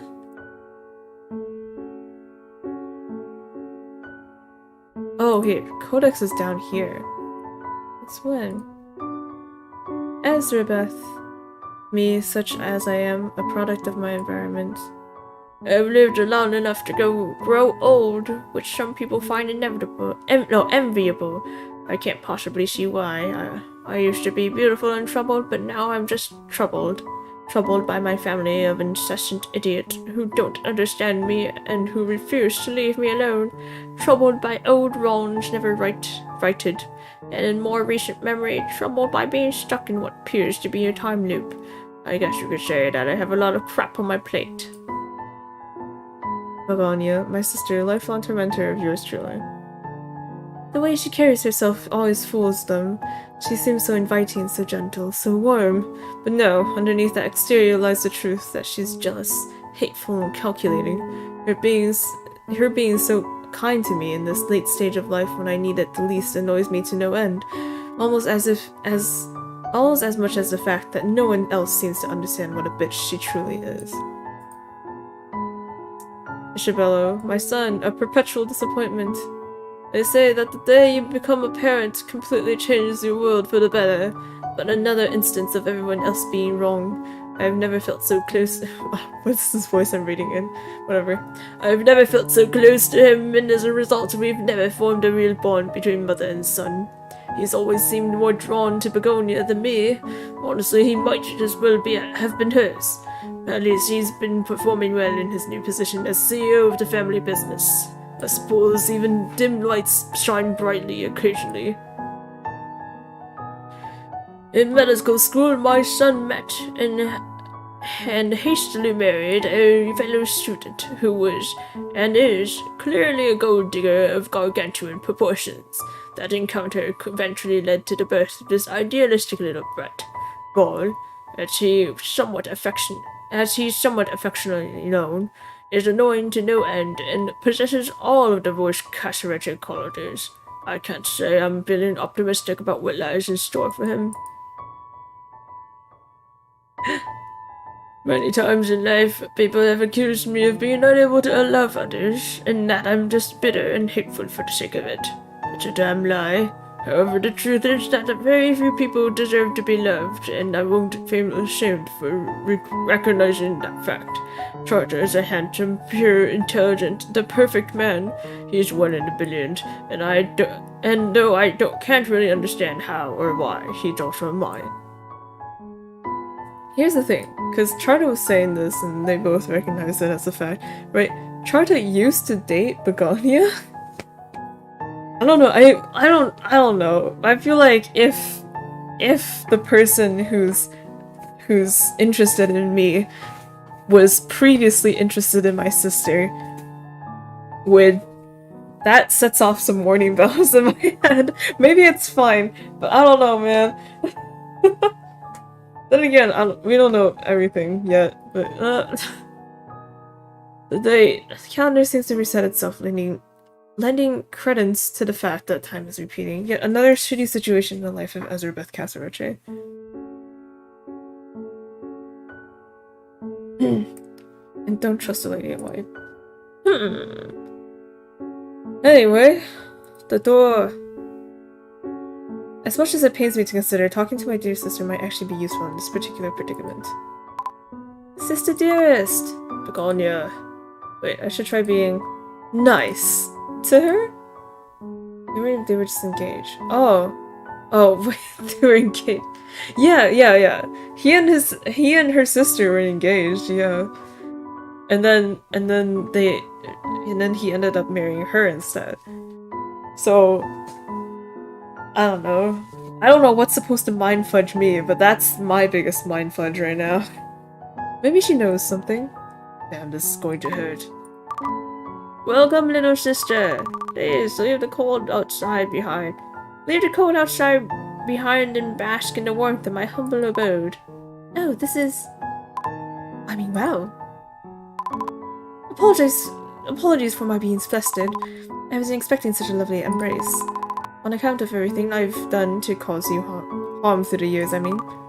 Nonsense, bitch! Excuse me? Damn! I said nonsense, Begonia. Oh, right. My hearing isn't what it once was, I suppose. My son says the same thing about me. Huh. At any rate, please come in and make yourself at home. Don't mind if I do. Hint. Ezrebeth's interactions with the environment may change depending on who your current visitor is. Be sure to investigate everything. When you want a visitor to leave, simply interact with the door. Don't worry if you've missed something, the loop will make sure that you always get a new chance to progress. Okay. Festive wreath. Dating, I can see how to engage. Yeah, right? It's hanging there, endlessly provoking with cheeriness. I don't know why the hell I decided to put it up. In fact, I can't even remember doing so. Clothes. From rags to riches and back to rags again. The larkspur, alluring, deceptive, and poisonous. Admirable qualities all around. No, it's just my shopping list. The warning I found earlier seems to be gone. Maybe I really am losing my mind. Okay, the warning disappeared. Stylish fan. Just a pointless decoration at this point. Rugs. Pains me to think that these are someone else. Okay, that's all this chandelier. Some lowbrow movie once where the protagonist swung across a deadly gap using an object similar to this one. Complete bullshit. Who would have even come up with such an idea in the first place? Wonder if the shadow's still out there. Calendar, the date has been reset. No new information to speak of here. Photograph? Photograph of the whole family together. Come to think of it, I can't remember when and where this was taken. Strange. Stranger still, why the hell do I look so happy in their company? Drawers. Present from my losing husband. With his 5 petals, okay. What? You really love those flowers, don't you? I found them pleasant, yes. It was actually my idea to get those for you. Don't lie to me, I got them from my husband. Yes, but it was I who planted, pun intended, that particular idea into Charter's mind. Is that right? For him, it represents our family, but the snickfoil, I don't know how to say this word, is so much more than that. It's a species deeply seated in mythology, you see. Its 5 petals are said to grant love, money, health, power, and wisdom to the flower's owner. I suppose that's why I feel so blessed all the time. Speaking of blessings, the yep, is actually also used for protection to remove curses and hexes. What kind of curses and hexes would that be? Good question. Regardless, I hope you can appreciate the well-meaning thoughts behind the gift. Why didn't you just give me the flowers yourself? Why use my husband as your errand boy? He's not yours to command anymore, you know? I know that. It's just... would you have accepted them if they came from me? I suppose not. There you go then. Oh, one more thing. The flower's health is said to be tied down to the owners, so maybe keep an eye on your foil from time to time. The wealth of different characteristics possessed by this plant is truly mind-blowing. Isn't it though? Wild! It's a painting entitled Cruel World, drawn by someone with signature RT. A fascinating tile for an inconspicuous landscape depiction. Okay, I think that's it. Hi, Begonia. Sister dearest! Begonia! Talk about use psychic touch. I can use my abilities to see if there's something hidden behind that forced smile. Maybe a secret, maybe a hidden intent, or something else entirely. I'm going to touch you now, little sister. Trust that's alright? Oh, I know you're afraid of what I can do, but it doesn't hurt or anything. Mostly. I will... Alright. I want you to know that I can trust you, and that I cherish you, and that... Yeah, just hold still. Let's see for what they really are. I sense regret, sadness, confusion, and no malice. What the hell?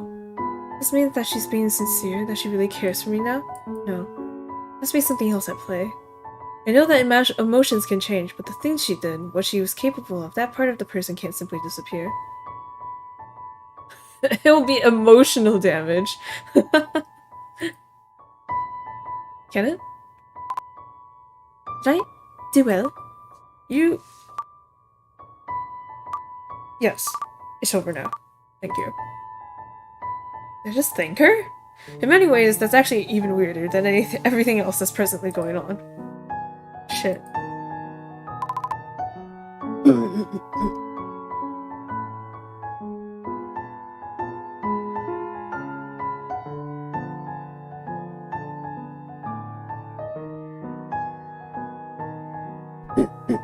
Drink water, she... Maybe we can do something else now? Yes, maybe we can. Yeah. Talk about something. Actually, I have something I'd like to talk to you about. Oh, now you're making me nervous. Obliged, naturally. Holy balls. Okay. Now, our family? Seems like your family's getting smaller. Too bad you never found someone to marry and reproduce with. Indeed. Not everyone is blessed as you, dear sister. Options, yeah. Is that what you call me? Blessed?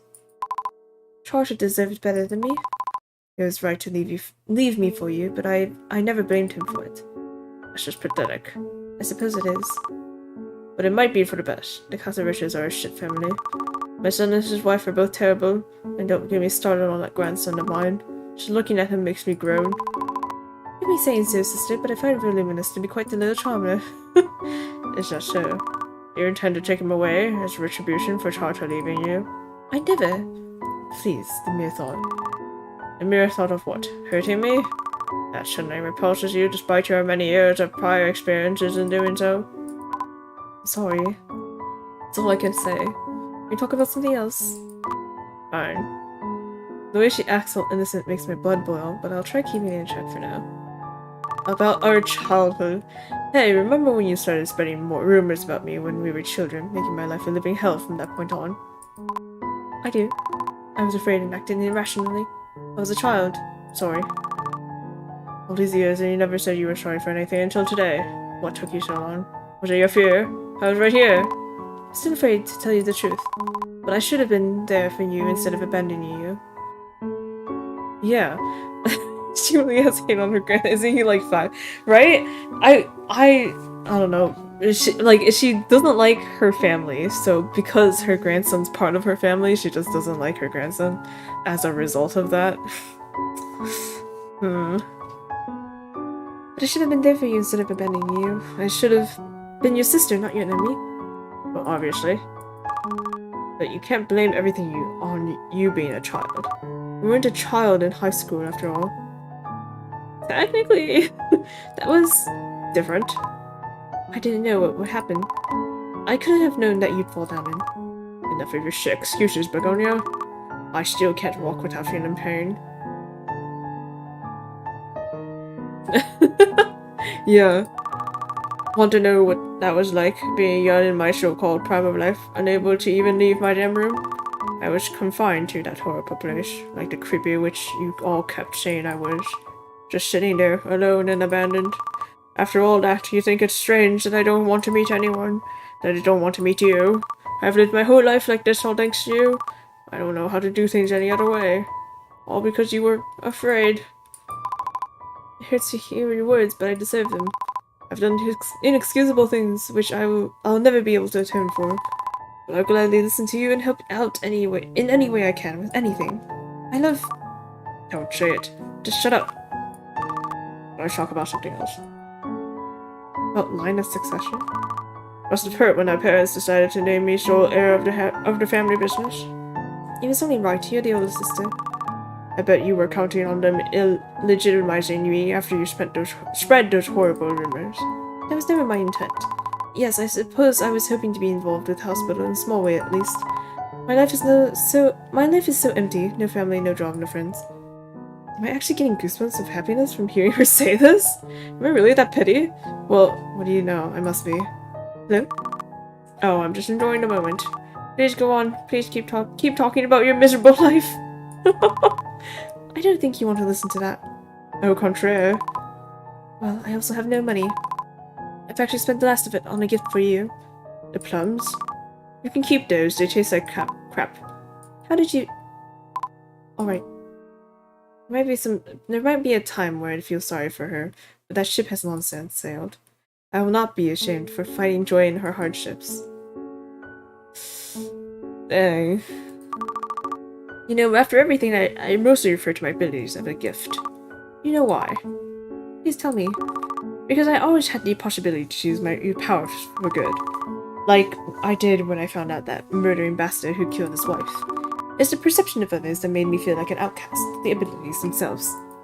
It took me a long time to understand that, but now I finally have. You're absolutely right, my dear sister. There are no excuses, and I'm so sorry for that. Yes, I know. You're sorry. Now you might be wondering why I'm not out there shaming people like I theoretically could. That's your fault. You showed me that people weren't ready for what I can do. Putting myself out there would only cause further pain. From an early age, I learned that the hard way. So with that said, I hope it feels good that the world is a worse place thanks to you. On account of all the people I could have saved, I mean. Girl. It's a heavy cross, but I will continue to bear it. No matter what I talk to her about, or how many accusations I throw her way, she just takes it without fighting back.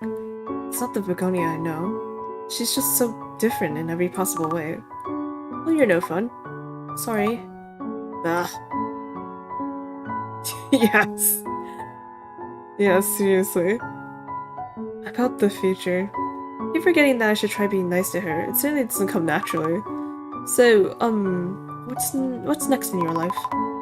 Probably just go on home and feel miserable, I suppose.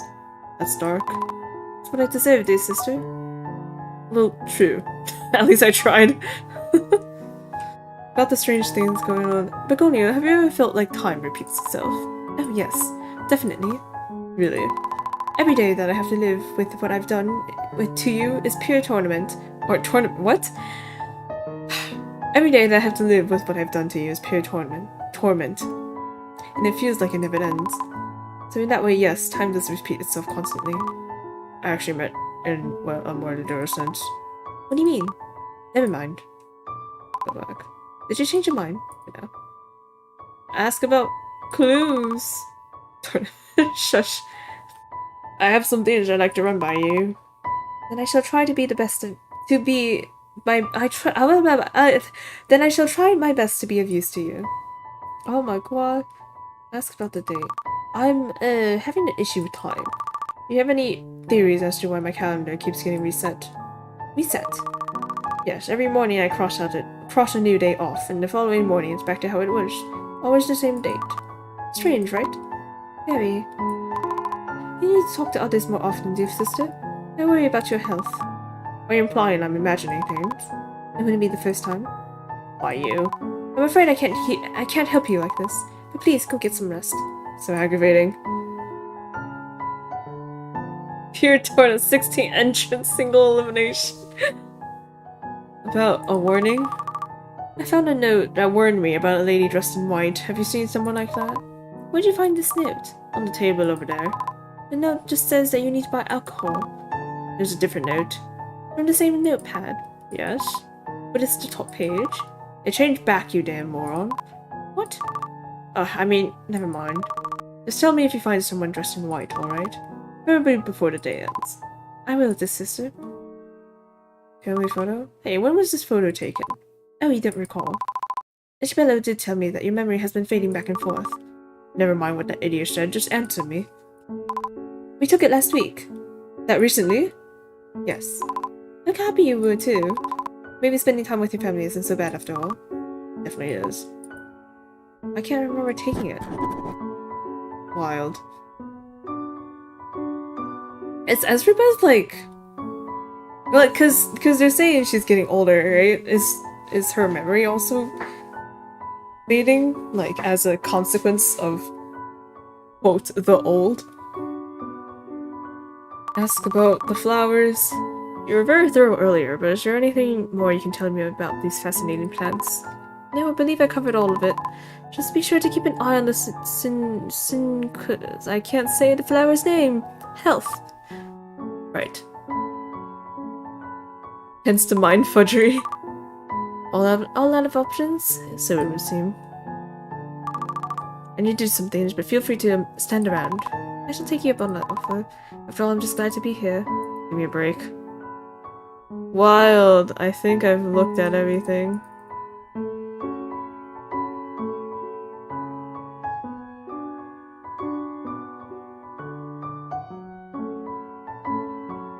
Okay, time for you to go.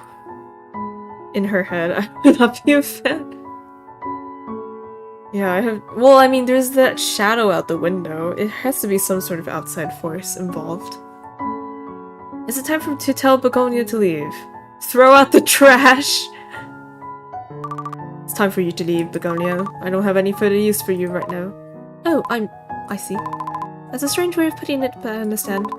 I shall disturb you no further, and thank you for the bottom of my heart for allowing me to spend time with you. Yes, well, get out of here already. Happy holidays, sister dearest. Now to await the next visit. Just like clockwork. The loop was broke when you became... Right. I guess? It, like, either, like, becoming better or, like, kind of learning about sort of, you know, the small mysteries, like who the shadow person is and why she wrote a note that disappeared, you know, and how come she can't remember taking that photo with the family, I guess. Open the door! Time to put on my patented welcoming face. Dearest son and grandson, welcome. Salutations, Mama, and forgive us for the intrusion, but... Oh, I beg your pardon, Mama. I wasn't expecting... Such a warm welcome, I know. I keep hearing that. Oh, yes, right. Though it is appreciated, of course. Is it not, young man? Yes, father. Sorry, he tends to not pay attention. As you no doubt notice, he has much growing to do yet. Right. I know, Ezrebeth, you need to be nice to the runt too. He is a moron, but he may know something. I can't take any risks. Well, actually, don't sell him short, Isabella. I believe that young voluminous Vol. I believe that young Vol has qualities that we adults shouldn't look past so easily. Such as? Besides, he has a good head of hair. That's hardly.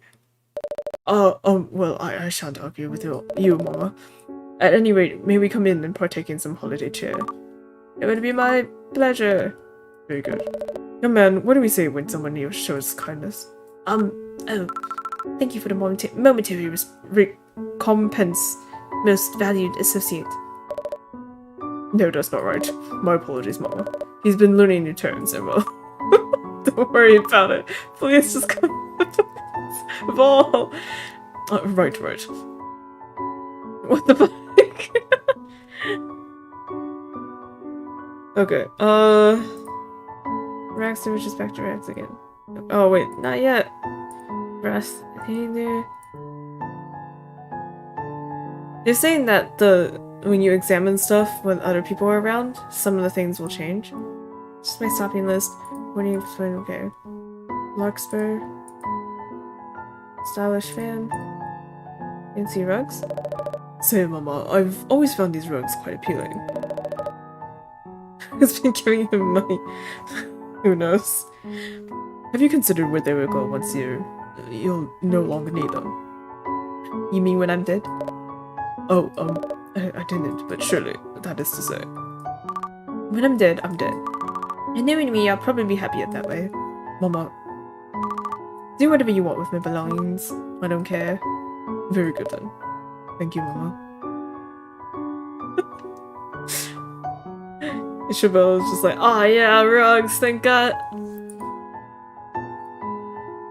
Drawers? I hope for your sake that you aren't going through my drawers, grandson. I wasn't. It's just the material. It's so smooth. The material?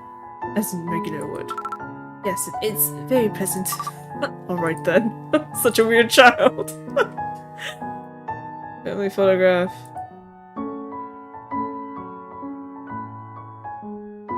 Rugs. It's painting Title Crew World. Okay. Your taste in art is second to none, Mama. Truly those masterful landscape strokes by the one and only RT, whoever that mysterious person may be, they certainly evoke a feeling that perfectly encapsulates the painting's title, Wonderful World. Yes, well, it's quite striking, I must admit. However, what did you say the painting's title was? Wonderful World, of course. Why, I'd never forget a title as memorable as that one. But it's not called that. It says Cruel World right here. Oh, right, that is what I meant, of course. You know me, antonyms were never my forte. What? In fact, I doubt those words are even antonyms at all. How very strange. Are you quite finished? Yes. He's a buffling buffoon, but he does know his way around art. Is it possible he got the name wrong even when he was so sure about it? Keep this in the back of my mind for now. Mystery items? Oh, jar! Finding that jar interesting, are we? It's pretty. It really isn't that spectacular. I like it. I suppose an admiration for the mundane is your birthright, if your father's taste in women is any indication. Hey, yo! I don't understand. You weren't supposed to. It's like, man, because Voluminous is also stuff in Purgatory, right? Albeit older, right? And they're saying that his father, what was it? No, what? Ah, his dad.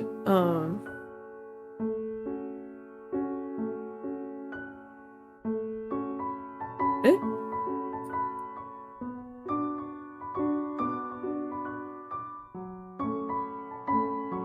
No, never mind. It wasn't his dad. No, wait, no, it was his dad. In medical school, my son, so it was his dad, right? Married a fellow student who is clearly a gold digger, right?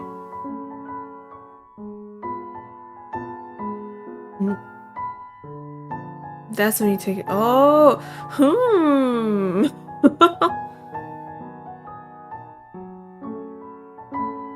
I see. Yeah. But, okay, yeah, like, his dad, she's saying that Voluminous' dad met a gold digger and married her, right? But then in the future, Voluminous also, his girlfriend is another woman who makes, like, way less money than him, right? And they're, like, and she isn't really a gold digger, but, like, it comes off like that, obviously, right? And I'm like, damn. Like father, like son.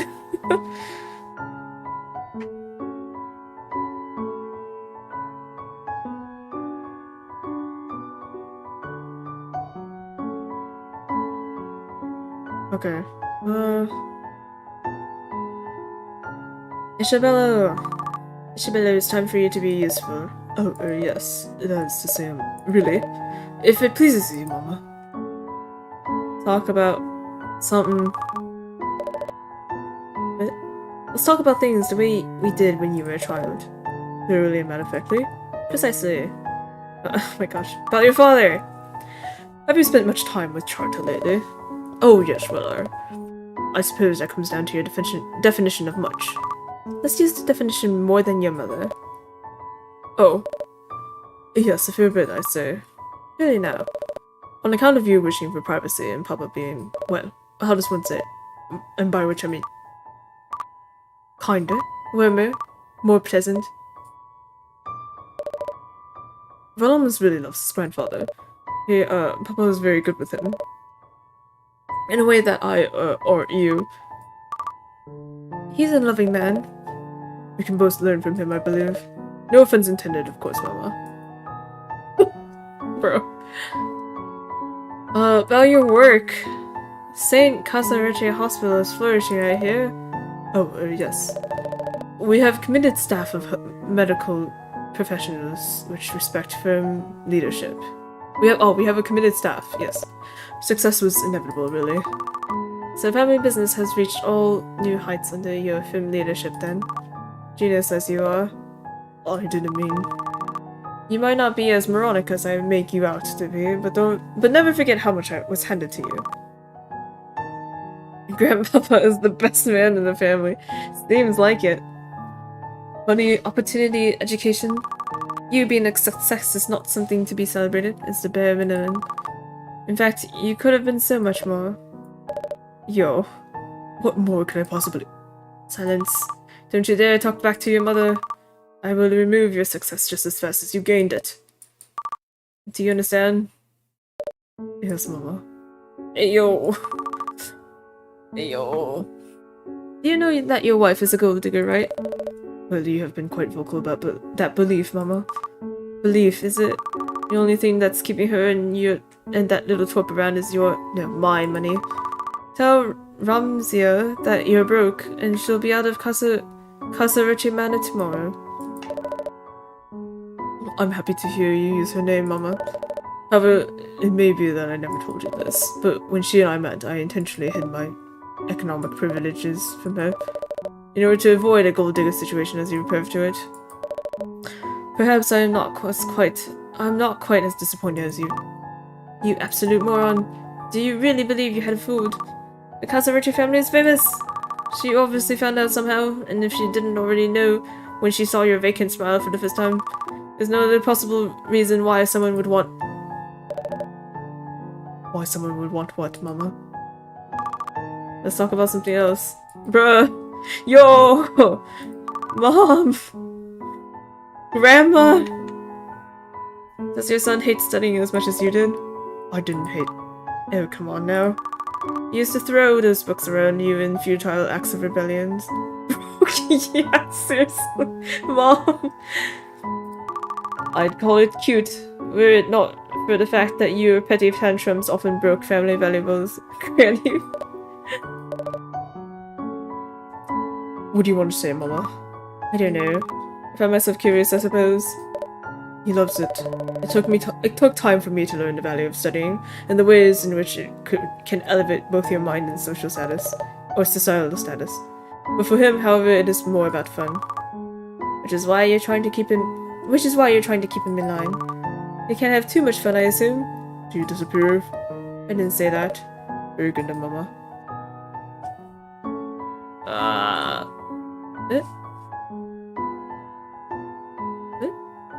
Oh, there it is. My mouse disappeared. My abilities frighten you, do they not? It is wise to be wary of that which you do not understand. It is wiser to try understanding it. How can I possibly, when you barely understand it yourself, Mama? You're not wrong. Growing up, they called me the son of a witch, which is terrible. I'm sure having a nice home filled with everything you could ever have filled with everything you could have ever wished for helped ease the pain. That is neither here nor there. Would you look at that? Even my own son fears me. How grand. I do not fear you, Mama. But your abilities, as you call them. They are part of me. Just like I am a part of you. And you may despise me behind locked doors, as I'm sure you do. But remember that everything that's good in your life also came from me. I know that, Mama. Good. And don't you dare forget it. Grandma. Ma. Okay. Gotta go touch. I use my abilities. Okay.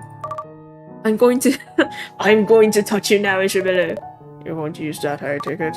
Correct? I understand. Good. Close your eyes and count to 10 in any given language or alphabet. I shall do so in earliest. What?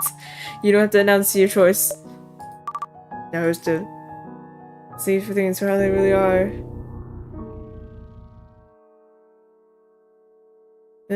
I sense anxiety, pride, and a major inferiority complex. Absolutely no surprises there. But already? Yes. I do pride myself on efficiency. I know. Clues. I need you to put your intellect to use, limited as it may be. Of course, Mama. Okay. The calendar is behaving quite strangely. Have you tried keeping it up to date? What use is keeping track of time if you don't track it? Yes, I know it isn't August. That's not the problem though. Also, Mama, if you are so intent on lagging behind, you should at least cross days off within the same month. It's entirely unchanged from our last visit after all. Why you... Last visit? And when was that exactly? Oh right.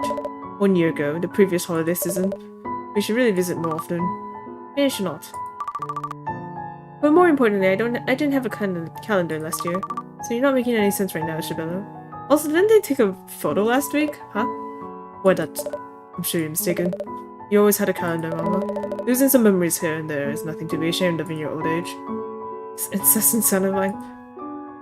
Could you be right about this? Did I have a calendar last year or not? I'm certain I didn't. At this point, can our memories truly be trusted? Wild shit. Have you seen any women dressed in white lately, outside of doctors at work, I mean? What a strange and random question, Mama. May I inquire as to why you want to know that? I mean, not. That's terribly suspicious. You're losing him, Ezrebeth. Fine, I'll tell you. I was hoping to buy something for your wife, and I think white may be a good color for her. So you're looking for inspiration? Yes. That's wonderful. It fills my soul with such joy that you've decided to get closer to your family. I almost feel bad lying about this. However, I cannot aid you in this matter. I rarely even notice the clothes that people wear, so I'm not the right person to ask. However, the sentiment is greatly appreciated. Alright then. What a waste of a good lie. What did you say about the name of that was the name of the painting. What did you say the name of the painting was again? Real World, of course. I'm still ashamed that I got it wrong earlier, not once but twice. Unforgivable, really. Almost. So something strange about this, I can feel it. My apologies, I know them. Ah, okay. Where was this photo taken? Casa Richard Manor just last week. So I went all the way to your home just a few days ago. Yes. Oh, okay, that's why he said came here last year. Because she went to his house, I see. We were all quite surprised that you're willing to make the journey. Doesn't sound like me at all. I agree, Mama. The mystery of the photo seems no closer to being solved. Are you aware of the flower's many special properties? I believe I've heard about some of them, yes. Whom? I believe Begonia talked to me about them some time ago. I don't remember clearly. Why would she talk to you about flowers? I have no idea, Mama. Damn that Begonia.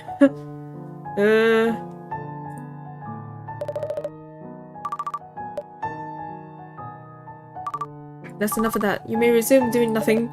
Very well.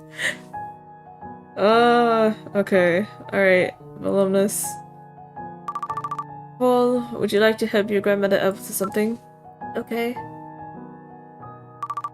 I have some questions for you. Like a test. I guess you could say that. My teacher always says that I test really well. About your parents. So where's your mother? She said she didn't want to come. Oh no! I wasn't supposed to tell you that. Now father would be angry with me. Don't worry, I won't tell him. Thank you. You're nice, grandmother. Yes, well, your father is an insufferable jerk, so I guess someone in the family has to make up for that. Yo. Though I suspect I may be to blame for many of his shortcomings. What do you mean? Never mind. Okay. That's cool. How are things going at school? Oh, my teachers say I'm doing well, but father says I need to try harder. He's right, you know. A lot of people trust papers more than they trust each other. If you're solid proof of your worth, then bad men and women won't be able to keep you down quite easily. So if I've got good grades, yes, that would be solid proof. Then they have to acknowledge your excellence, even in all their shittiness. I understand now, grandmother. That's really good advice. I'll try even harder in school from now on, I promise. Good. I doubt he'll amount to much, but at least he just learned a good lesson. A lesson that got me to where I am today, for whatever that's worth. Oh, your gift for me. How about handing me that gift now? What's grandmother? Wait. Oh, how did you know we brought you a gift? Magic. Okay, I'll run out and get it for you. Here you go. Thank you. It's a terrible drink, but at least it's free, so I'll be damned if I'm not getting what I'm due. After all, it's a... Wait a moment. What is this? It's the gift? No, it's not. This is the 7th of 1986, an excellent year for it, a fantastic quality drink. What? Was it? I don't know, I didn't keep track of the year. Was the year different? It's not what you gave me last time. What? We haven't given you anything else, grandmother? I don't understand. It's... Can I be mistaken? Did I get it wrong earlier? No, it's not possible. I never make a mistake like that. Drink from earlier... The earlier time loop has changed to something better, there's no question about it. But how and why? Grandmother? Oh, never mind, I was wrong. Thank you again. It's a lovely gift. Okay. Strange. About heroes. So your father tells me we want to be a hero. Yes! I've even written a story about my favorite superhero, Medical Man. Is that a real character? No, I made him up. So you're an author now, huh? Yes. Do you want to read it? Absolutely not. Oh, okay. There's no way I'd read that juvenile crap. Even fake kindness has its limits. Maybe I'll read it later. Really? Sure. Probably not though. I don't know why everyone started having an accent, but it's fun to so I'm gonna keep it. That's it for now. Okay. Psychic touch. I can use my abilities, okay. I'm going to touch you now, grandson. That sounds weird. Yes. But it isn't, so don't worry about it. Just close your eyes and trust your grandmother. Okay. See how things are what they really are. Wong. I sense loneliness, worry, a strong will to prove oneself, and darkness? Like a curtain call? Could that mean... Oh. No, it doesn't have to mean that. There's no way of knowing how much time we have left after all. My abilities aren't that precise. Is it over? Yes. You did well, Vil. You acted like a real hero. Really? Thank you so much. I'm going to change the world, you'll see. Oh, Vol. So you say. Vol! You're young, so maybe your keen senses have noticed some things that I haven't. Darkness, what? I'm not sure. I'm not sure what she's referring to. Emo face! Oh my god. I can sense your puberty is going to be terrible. You're young, so maybe your keen senses have noticed something I haven't. Maybe. I'm getting more and more clues. The screen's filling up more and more. Do you have a calendar at home? Yes. Your cross days off as they end. Mother usually does. You ever wake up in the next morning and the calendar is back to how it was the day before? I don't think so. Ah, useless. Not unexpected. Have you seen any ladies dressed in white lately? It's times. Really? Where? My father's job. Oh, right. Doctors. I don't think some random doctor is behind this whole thing, though. Did I help? Not much. Oh. Eyes of death. Dun dun dun dun dun. Well, I mean, she's not wrong. She's not wrong. Voluminous. Oh, Ball. Ball is too good for this world, man.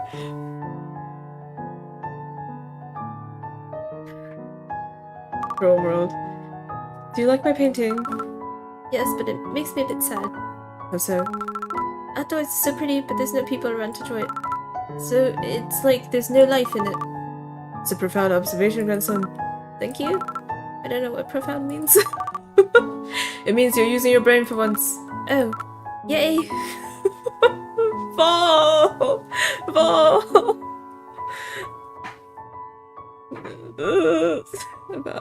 Gift of whiskey. Are you absolutely sure that there isn't another bottle left in the car which says, I don't know, 1987 instead of 1986? Yes, I double checked and triple checked. I see. He's so cute! Seems quite certain. Okay. Ask about family photo. Do you remember taking this photo? It was a few days ago, and we had pizza afterward. We did. You had Capri... That does sound like me. Strange. You like those flowers in the corner? I guess. But I think I like the purple ones more. Me too, grandson. Maybe it'll spread it has some redeeming qualities after all. After all, I can't fully despise someone who appreciates Larkspur. Purple is the color of my favorite candy. Disappointing. Leave him be! It's his favorite candy. That is it for now, grandson. I'm glad to say you haven't been completely useless. Thank you. You're welcome. Ah, Vol, you're so sweet. Oh. Okay, throw out the trash. Now then, kindly leave and don't come back. Oh, don't come back until next time you're back. Or something. Although, what is grandmother saying? She's trying to tell us to leave. But she's being weird. It's the best she can do, Val. Are you aware I can still hear you, you utter fools? Oh, right. That's... Bye. Bye-bye. With that done, next should be... My dear husband.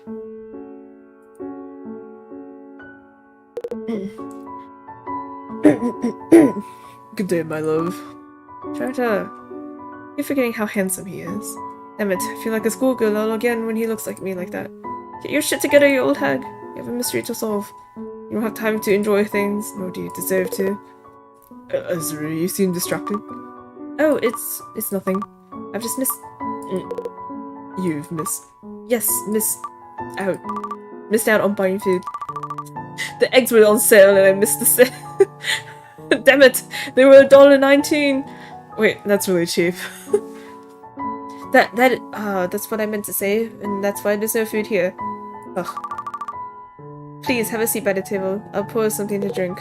That sounds lovely. And may I say, you have a vibrant energy about you today. It is quite endearing. Thank you. Now sit down! Oh, I shall, believe me.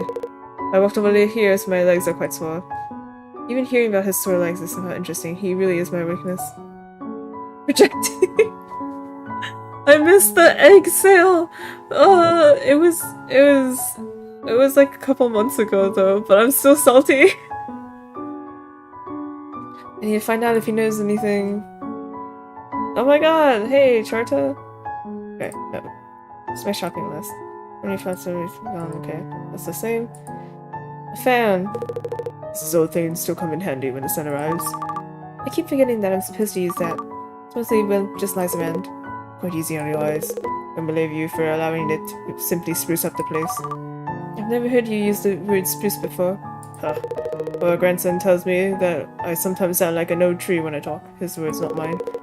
In the interest of saying hip as it were, I've decided to add some new words to my vocabulary. Let's get this party popping, fam. Hey, yo, that's lit, bro. Might I say even poggers? Sorry. I see. And spruce is among the new words because of the wordplay, I assume. Oh, tree, spruce. Oh, would you believe I didn't realize until now? Oh my, that is rich. Damn, I can't believe I thought of a pun before you did. It must be getting old. Quite. But damn, I don't like it when you use filthy words, my love. Become one with the drip to think about him on fleek, as it were. Oh my god. It's like when your parents use use use what is it called again? Trendy words, hip and cool kid slang. There, that is, yes. You're above that. All right, sorry. Shit. That's right. Just getting it out of my system. Fair enough. The lark spirit, alluring, deceptive, and poisonous. Animal qualities all around. Fancy rugs. Clothes. Festive wreath. That wreath seems very unlike you, my love. This one? Which one? The guy? Charta?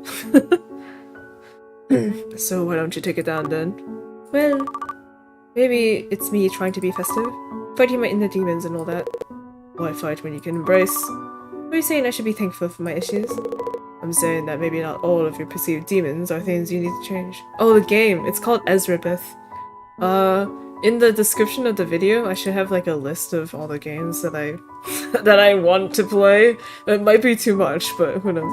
And it should be the second one there. I'm saying that maybe not all of your perceived demons are things you need to change. Some of them are just you. That's a nice sentiment, Charter. But I don't know. Let's just say I'm too lazy to take it down. Let's do that then. Your home, your rules, my love. Ooh. Winter. I can't help but notice the fact that you keep staring out the window. Are you looking for something? Oh no, it's stupid. I thought I saw someone out there the other night. Is that so? An intruder, perhaps? Should I call the police? No, nothing like that. Just don't worry about it. It's probably just my mind doing what it does best. Yeah, no good Noelle. Honestly, the title of the game, No Good Noelle, like they use the term no good in the game a couple times too to describe, well, like Noelle's ability to make snowflakes and stuff. But I think they also used it for Yule too. So I can't remember. But yeah, it's like, whoa, wow, writing. Acting up, seeing ghosts wouldn't be the first time, right? Ezra. It's a non-issue, really. Let's just move past it. Very well. But if you change your mind, I know, Charter. I know. Yeah. Choose me. Outdated calendar. The date has been reset. New photograph.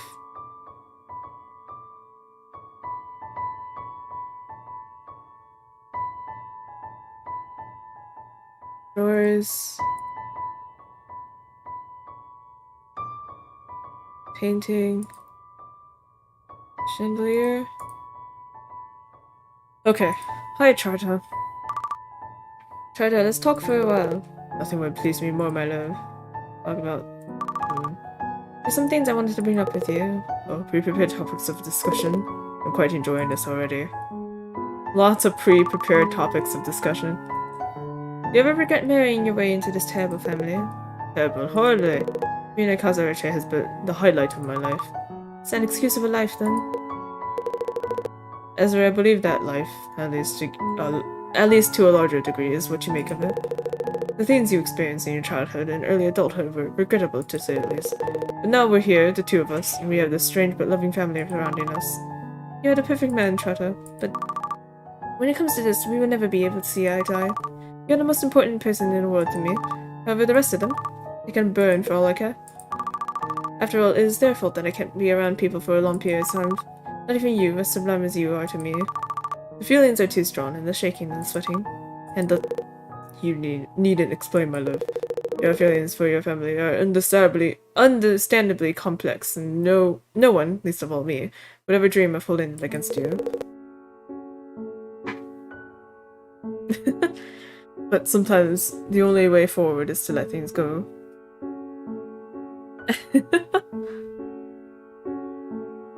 Okay. Please sleep for more than an hour. Get your regular amounts of sleep. Thanks for sticking around though. Good night! But sometimes the only way forward is to let things go. I've heard that a million times. I know. And if you choose not to listen, that is your prerogative. My feelings for you won't change. Ever. It's merely advice from a husband to his wife. Right. I appreciate it. It's good to hear. It's my regular. That's not good. But you and Begonia. Yeah, wait, that's my biggest question. When did you realize you wanted me and not my sister? This again, my love. I find myself needing to hear some reassuring words. I'm having a hard time with myself right now, and when talking to her, I can't shake the feeling that the two of you have much more in common than you and I. So if you don't mind. Very well. Your sister is a lovely woman. Not off to a great start. Now, be patient. She is a lovely woman, but... Yes? She isn't you. That's it? Yes. What more needs to be said? Maybe some details? How about this detail? I love you. Fine. What? What? Why does this seem shady? Is something about this is shady?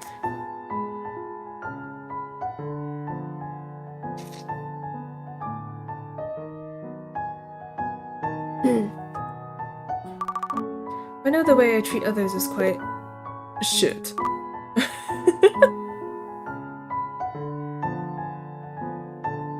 Sorry. Thought you didn't like filthy words. It was meant to emulate you, my love. And yes, it's true, your demeanor is, well... It is what it is, I suppose. Are you ashamed of me? There are times when I wish you'd be kinder to those who show kindness to you. But at the same time, no one understands you like I do. I've been by your side all this time, and I've seen every part of you. As such, I know there's much good in your heart.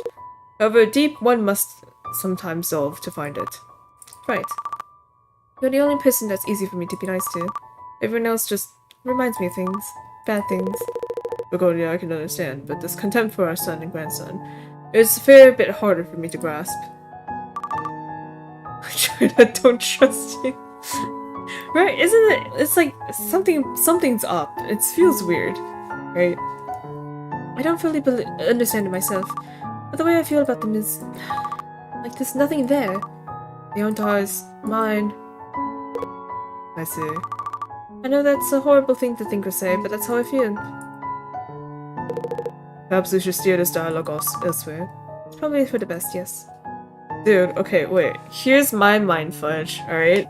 What if, you know, this is like conspiracy theory, but what if Charda isn't even married to us? What if Charda and Begonia are still married and the people who are our son and Volumnus, right? It's actually their children.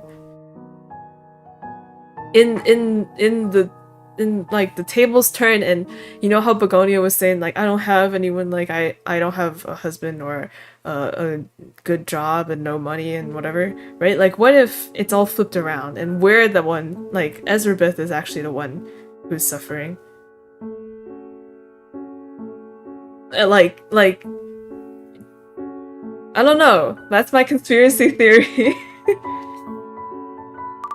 About our marriage. Pains me I can't remember our wedding. I shall recall it for you, my love. It's a grand ceremony with a large number of attendees, much to your dismay, I should add. Sounds about right. Because the Richard family was bigger then, and with many relatives there as well, suffice to say it wasn't a cheap affair. Isher wasn't much older then. Vol is now when he carried our rings up the aisle. He did that, did he? Yes. I wish you could remember it, Ezra. It was truly a day to remember, as they say. I suppose I have to settle for all the bad memories that my mind has chosen to keep in place of the good ones. Cheer up, my love. Smiles always suited you better. And why did you marry a woman who never smiles? Because when a smile does eventually appear, it's always worth it. Damn it. I win again. I know me isolating myself out here has been tough on you. I won't lie and pretend otherwise. I want you to know that I really tried, but it was just too much. Knowing what I know now, I am impressed that you stayed with us for as long as you did. We managed to send Isho off to vertical school before you left, so not having to raise him on my own was a huge relief. I can't take much credit for raising him, regardless. I mean, I can barely remember his childhood except for some spare traumatic parts. Right. But you did your best, my love. And in the end, isn't that all what we as humans can do? Perhaps so. He turned out well enough, didn't he? Yes, he did. If I had tried to run more, maybe I wouldn't be so angry all the time, but I just can't handle it. When my body and mind shuts down when others get too close, or when I spend too much time in their vicinity, that's the curse I carry from my younger days. Great, now my damn mind is spewing poetic shit. Thanks a lot, husband.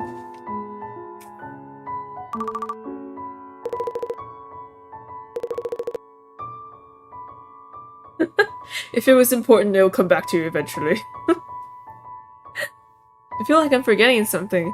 If you forgot, then it wasn't important. Yeah, you're right. Yeah, I find that to be a reassuring mantra when I lose my train of thought. Psychic touch. Going to touch you now, husband?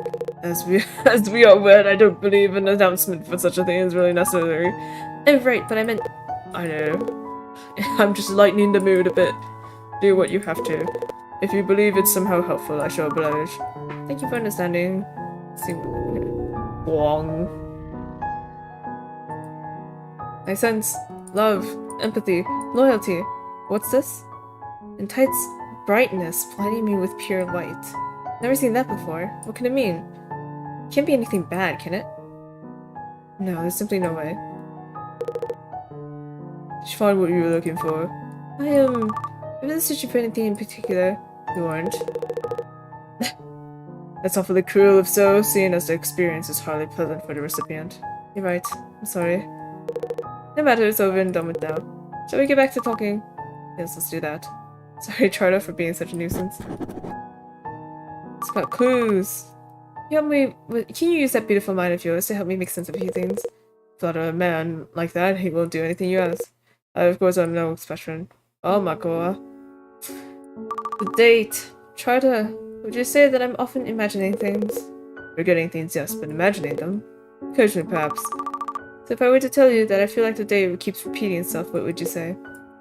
I assume you aren't speaking metaphorically. No. Well, my love, in this world there are a few constants, and one of them is that no matter how much we may sometimes desire, time cannot be turned back. Therefore, it is simply impossible for a day to repeat itself. Which is why, if you ask me, we must make the most of what we have here and now. Right. Not the answer you were hoping for, I take it. Well, yes and no, I suppose. I see. Have you seen someone dressed in white recently? Hmm? Oh, that's... No. I have not. Seem very sure. Ah yes, there wasn't much thinking needed. White is a color that sticks out to me. That being a fact, I was able to quickly surmise that I haven't seen a woman matching that description as of late. I never said it was a woman. Ooh! I believe you did, my love. Did I? No, go back! No! Yeah, it says, have you seen someone dressed in white, lady?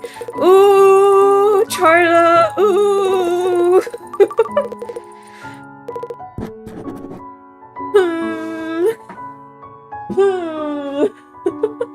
Intrigue.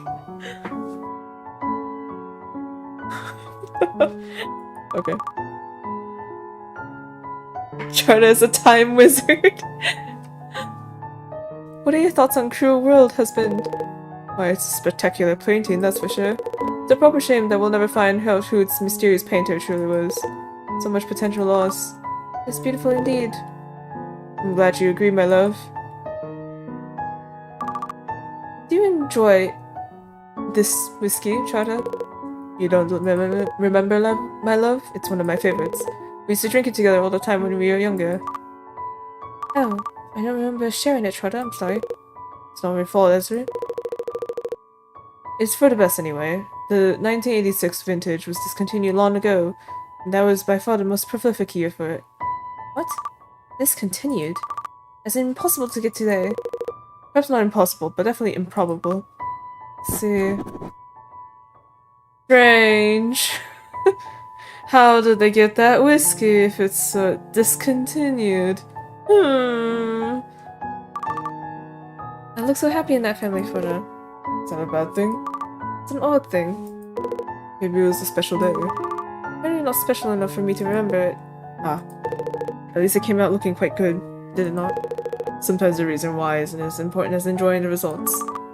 More Trotter wisdom at play, I hear. Always, my love. Appears I should have thanked Begonia and not you for the foil. Oh, you found out about that, did you? Yes, she told me. My apologies, Ezra, I didn't mean to fool you. However, her idea was so inspired. Oh, shit. I truly wanted you to enjoy that gift at any cost. And if they were given to you by her, then... Yes, I know. I turned them into mulch. I appreciate the thought, I suppose. Just don't lie to me again. I promise. Thank you, Trotter. You've been a huge help. Pleasure's all mine, my love. Well, I'm all out of words. Oh, now that's a dreadful thing to consider. I believe that your words are but a temporary resting so as to return later. Beautiful, but also pure nonsense. Poetry, my love, poetry.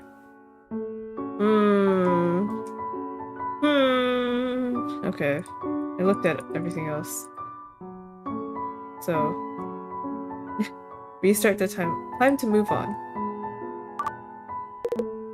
What is it, my love? You have to leave now, Trotter. I see. And you're certain that's what you want? Yes. Very well. Then, as always, I shall be but one phone call away. Thank you. Have a lovely night, Ezra. You too. I guess that's that. Everyone interrogated. Have I learned anything? Yes. That Charta is one suspicious guy. Something that can help me out once time resets. If so, I should try talking to everyone again, annoying as this prospect is. Anything important that you may have missed can still be discovered in future loops. Okay. Guess it's time to sleep then, but ugh. My head hurts again. That mean...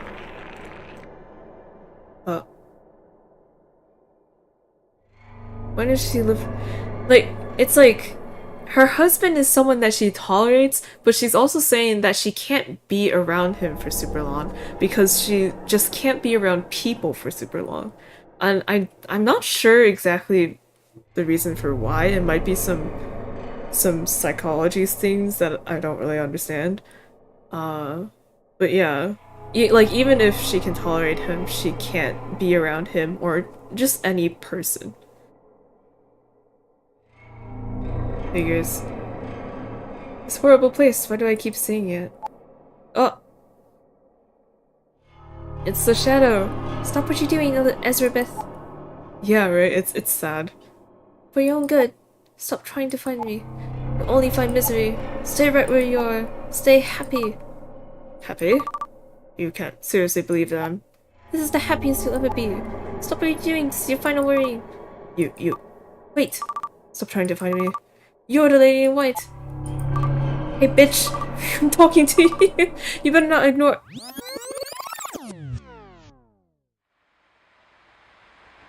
And we're back. Da-na-na-na.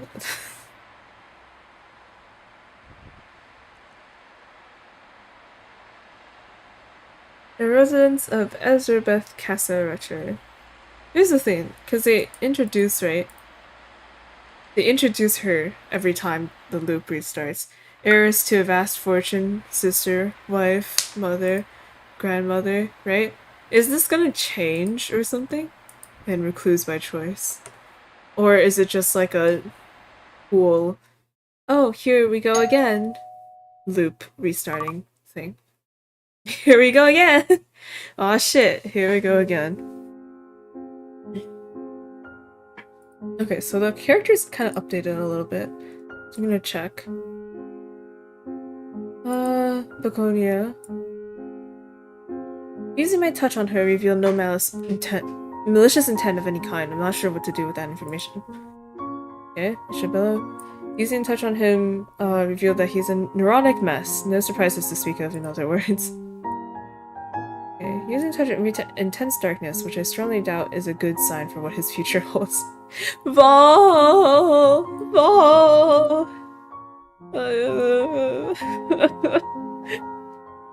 Bright light, a phenomenon I haven't seen before when using my abilities. I'm not sure what it means, but I choose to believe it's something good.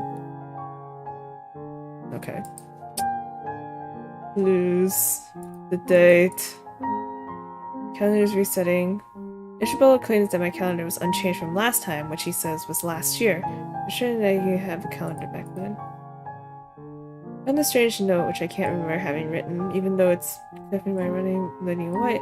Parta told me that he hasn't seen a woman in white, but how do you know that I was looking for a female? I'm certain that I specified. Am I overthinking this? No, you're not!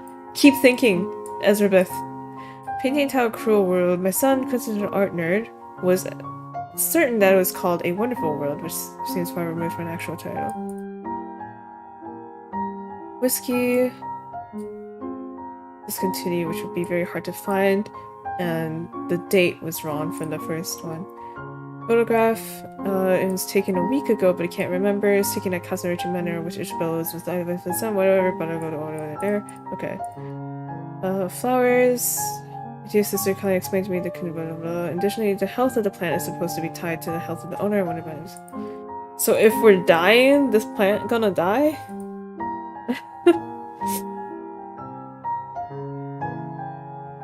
Open the door! Sister dearest! Gonya, please come in. Don't mind if I do. Okay. I'll just check the things again. I think it should all be the same.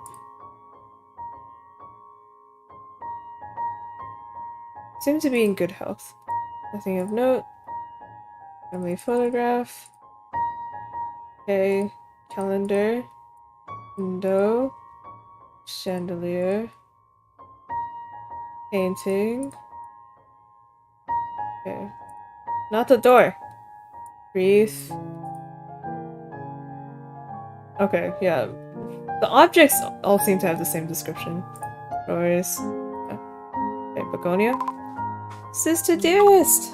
Begonia. When your husband comes back, check your Twitter. Okay.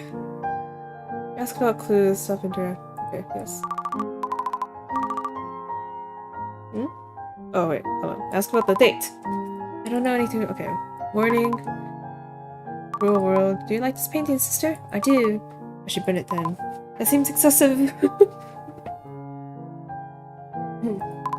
As far as I know, this is the only surviving painting drawn by the legendary RT. It would be a shame to get rid of it for such petty reasons. Petty to you, maybe? Do you know anything else about this RT? Not much. Seriously, no one has ever been able to see them in the flesh, leading many to believe that RT might not be a particular individual, but rather someone's pseudonym. Historically, with such occurrences, though, it was often possible to figure out whose alter ego it was based on the technique on display in the artwork. But with RT, however, it's very unique, otherworldly in a sense. Is there nothing else known about them? Well, there's one other account on the matter, but it's dubious at best. Come on. The young girl who claimed to be an apprentice of RT stated that she lost her sight when stealing their clothes. Okay. Really ugly clothes, I take it. Quite the contrary. According to this young girl, RT was dressed in glowing white, beyond the limits of human understanding. Beautiful beyond the limits of human understanding. She got blinded by white clothes. Died shortly after too, if the story's to be believed. How convenient. Sounds like pure bullshit made up by someone in desperate need of attention. That's what the general public thought as well, for obvious reasons. And so ends the mystery of RT, never to be solved. Great. Thanks for nothing then. Yo. Okay. White clothes. Okay, whiskey. You're quite the drunk, aren't you? I had a drinking problem, yes. Painful as it is to look back on. I bet. So, would you drink a 1987 vintage Eau de Cervedalia when you were at your worst? That toxic rubbish? I must shamefully admit that I probably would, yes. You were that far gone, dear sister. Yes. Does that amuse you? Greatly. Yo. Family photo.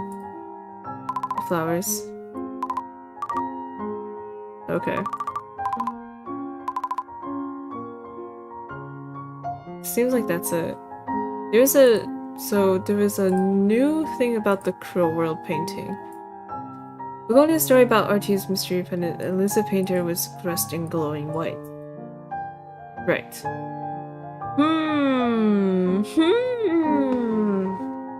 Okay. Time for Begonia to leave. Bye-bye, sis.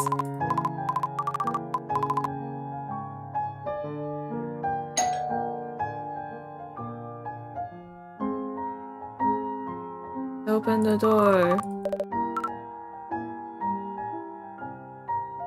Okay. Isabella, it's time for you to be useful. Oh, yes. That is the same. Really? Please, is your mama. Morning. Cruel World. Whiskey. Oh, right. Which year was better for you to Sabadalia? 1986 or 1987? It's a serious question, mama. Obviously 1986. It would take a special kind of uncultured individual to not know that. Indeed. Would you say that buying the wrong bottle is an easy mistake to make? Hardly. Each year's edition is uniquely labeled, colored and shaped in such a way that only a blind person or a truly ignorant one would confuse the 1986 bottle with its 1987 counterpart. But then again, you already know all this, don't you? Yes, I do. Just as I thought.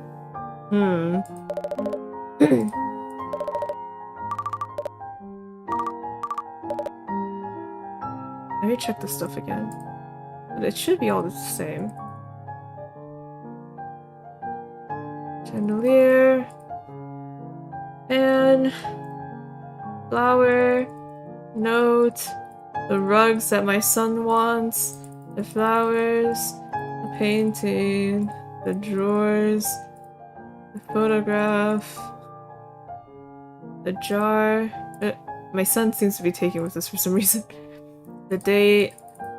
The window. Okay, it's all the same. Well, would you like to help your grandmother out with something? Okay.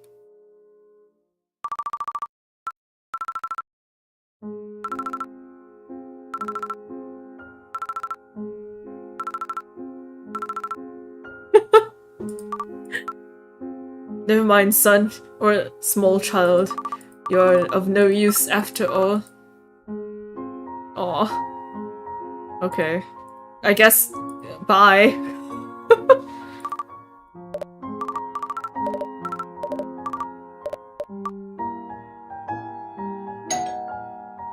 Next. My dear husband. I guess I should go check Twitter.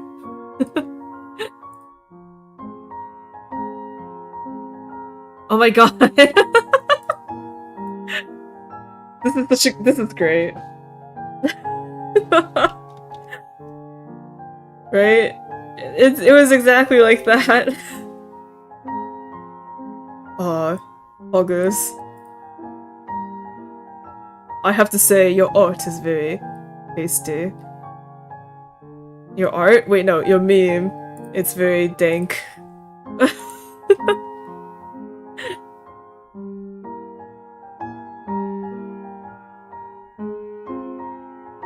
Here, I'll add it in.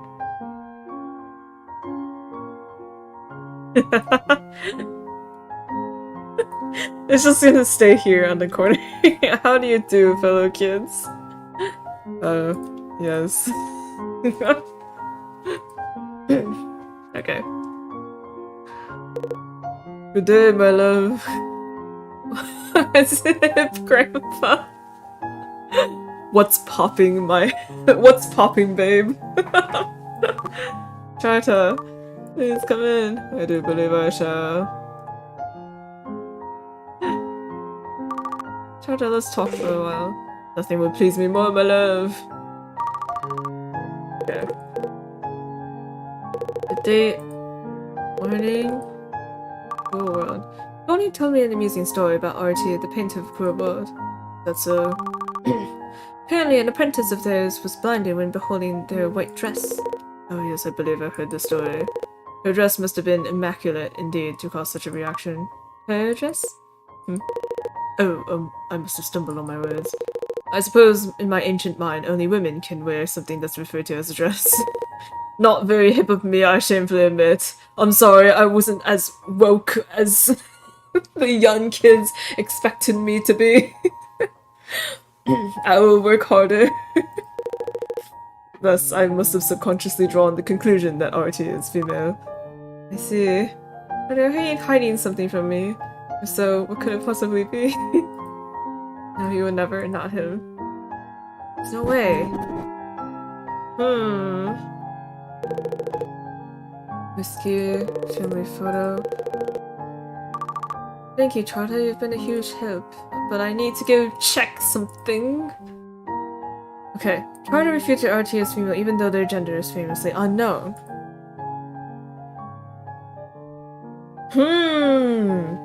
Very sus. Oh, draw a conclusion? Please don't be blind, Ezrebeth. Now, our eyes are open. Third eyes. We have so many dots and we're connecting them now. Charta? Yes, my love. You've been lying to me. I beg your pardon. I just hope I don't get cancelled. Don't deny it. It's hard enough as it is, being betrayed by you. I assure you, Ezra, I have no idea what you're talking about. I didn't want to believe it at first. I told myself that you did indeed stumble on your words. But no. You made the same mistake twice, alluring to the lady in white. You knew that the warning note referred to a woman, even though it wasn't specified, and you knew that RT is female. Mere coincidence. Is an old man not allowed to slip of a tongue or two? You can't honestly imply that you've made enemies with an anonymous artist who drew your landscape painting. You're the smartest person I've ever known. In all our years together, I can barely count on one hand the amount of times you've stumbled or slipped up, and now you did so twice, when talking about the same damn thing. So don't try to gaslight me, you bastard. Bastard, is it? Tell me who the hell RT is and what she has to do with all this. I bet you know that I'm stuck in a time loop too, don't you? That'd be crazy, Ezra. There's no such thing as time loops. Clearly complicit, you fuck. Don't sully your mouth further. I can say what the hell I want. You're supposed to always support me. Don't understand. Fine then. I concede. What? What? Huh? What? What? Charta? You're as clever as they come, my love. What? What's wrong with you? Why do you look like that? Why are we in this place? You can finally stop pretending now. What? Pretending? Yes. You don't have a husband, you fool. Who would ever love you? I bet you're feeling really good about yourself now. You've done admission. As a result, well, congratulations. You're one step closer to ruining everything. Ruining what? You're the one that's... Ask your son about the whiskey. I'm sure he can provide some additional insight. If pursuing this further is truly what you desire, that is. But don't say I didn't warn you. Charter, please. This can't be happening. Farewell, my love. Charter!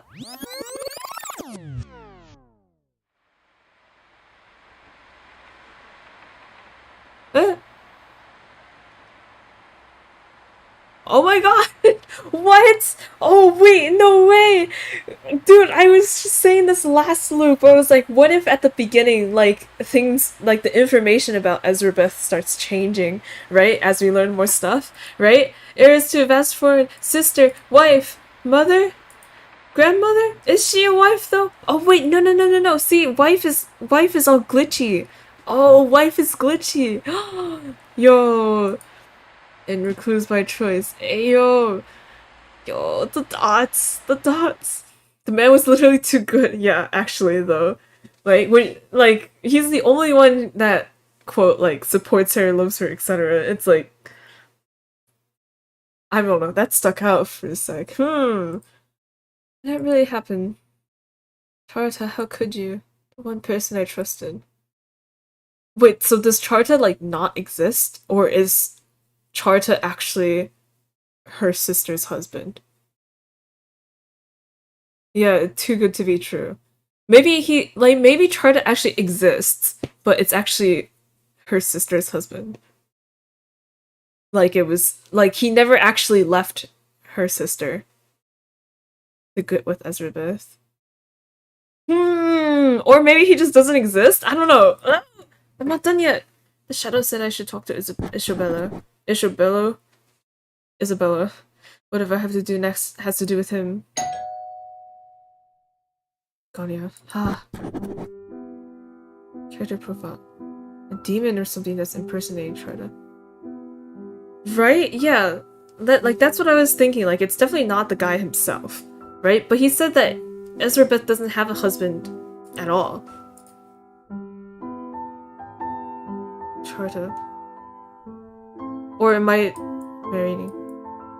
I haven't had time to properly process what happened after I accused Chart of lying to me. I want to believe that it was all a bad dream.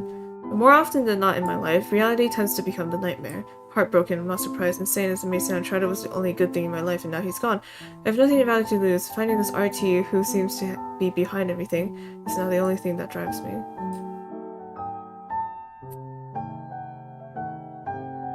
I don't know.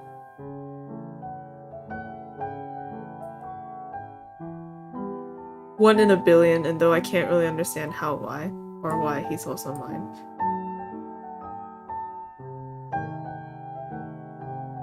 I don't know. Well, I guess we'll find out. Open the door.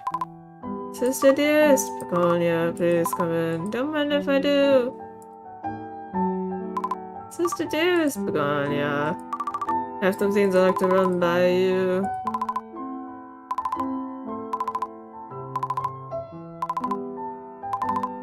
Begonia, you're useless. Get out of my sight.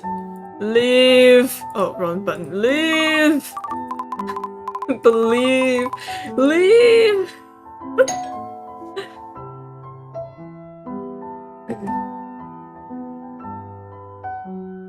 Alright. Dear son and grandson, welcome. Please come in. Salutations. Ugh, okay. Isabella! Time for you to be useful. Leave me, human garbage.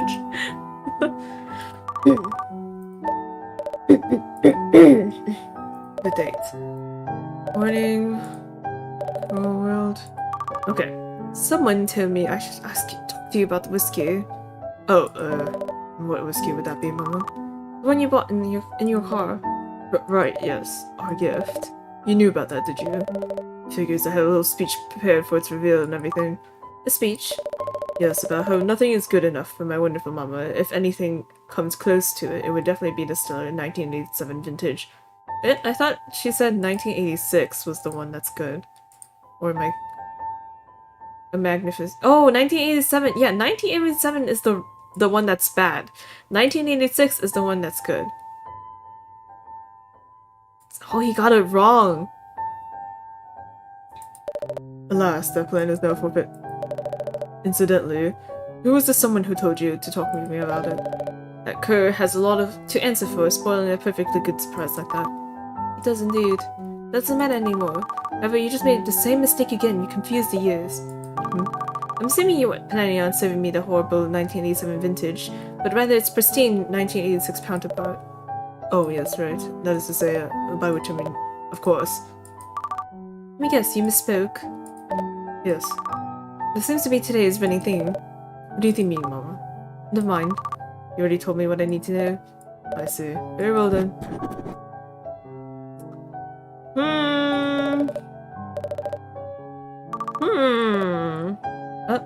Draw a conclusion! Isabella, enough is enough. Mama? I talked to your father already, or whatever that thing was. Not following. Maybe, okay, never mind. Maybe Charter is real and it's just ghosts. It's just ghosts possessing people. Conundrum. Stop playing dumber than you already are. I should have realized it sooner. Never thought much of you, but I know that you'd never try to make your mother believe that she was going insane. That's right, I'd never do that. But you did, though. Try to fool me into thinking that there's something wrong with that damn calendar. You almost had me believing it too until you started contradicting yourself repeatedly about the whiskey. My son is in constant and terrible disappointment. That is one mistake he'd never make. I know him well enough to say that. So who the hell are you? Oh my god. I consider dragging you along a while longer, but what would be the point? That old idiot already went and said too much. How dare you talk about your father like that? He's not my father, obviously. Oh god. He's a shadow, just like Charta. Kill the child too! I don't have a father, you see. Nor does this little thing standing next to me. Don't call me a little thing, asshole. What the hell? Take it easy, Grandma. One thing at a time. Hey, stop stealing the show. I'm the one in charge here. Only because she feels sorry for you. What's going on? Right away. Yeah. You're so close now, Mama. But you're not going to like what you'll find. So I hear. But it can't be worse than whatever this is.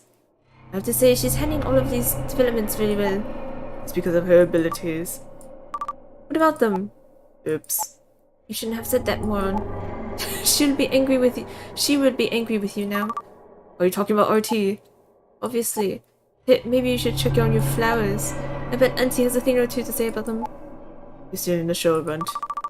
If you don't want me to find out what's going on, then why do you keep giving me hints? This isn't about what we want. About what you want. What I want. Goodbye, Grandmother. Wait. Sweet dreams, Mama. Wait! What? I'm so what's the truth? I'm so confused. What? Who are we? Ezrebeth, sister, wife is glitchy. Mother and grandmother are also glitchy.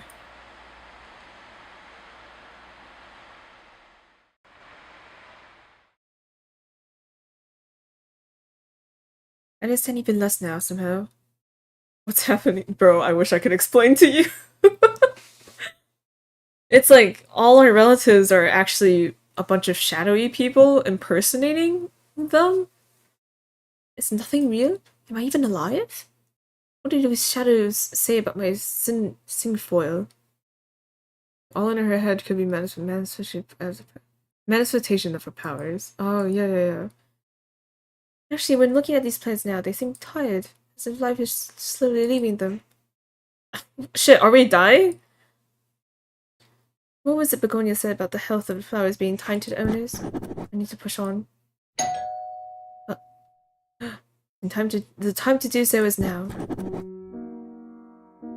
Shubella of alumnus. Okay, hang on. Let's check, whiskey. Shadow Charta said that I should talk to Isabella about the whiskey. Right, Charta kept making glaring mistakes uncharacteristic of him, and now so does Isabella in regards to correct vintage years. I guess I should be thankful for that, since their collective errors are leading closer to the truth, whatever that might be.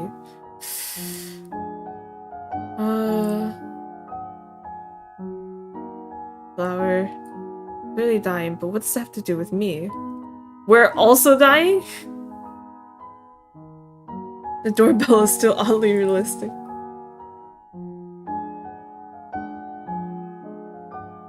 For as long as I can remember, I've carried a great shame regarding my affection, or lack thereof, for my son. Sometimes doubted that he was even mine. Though that's of course impossible. In some sick way, the shadow claiming that he indeed wasn't struck me as kind of relieving. What is happening?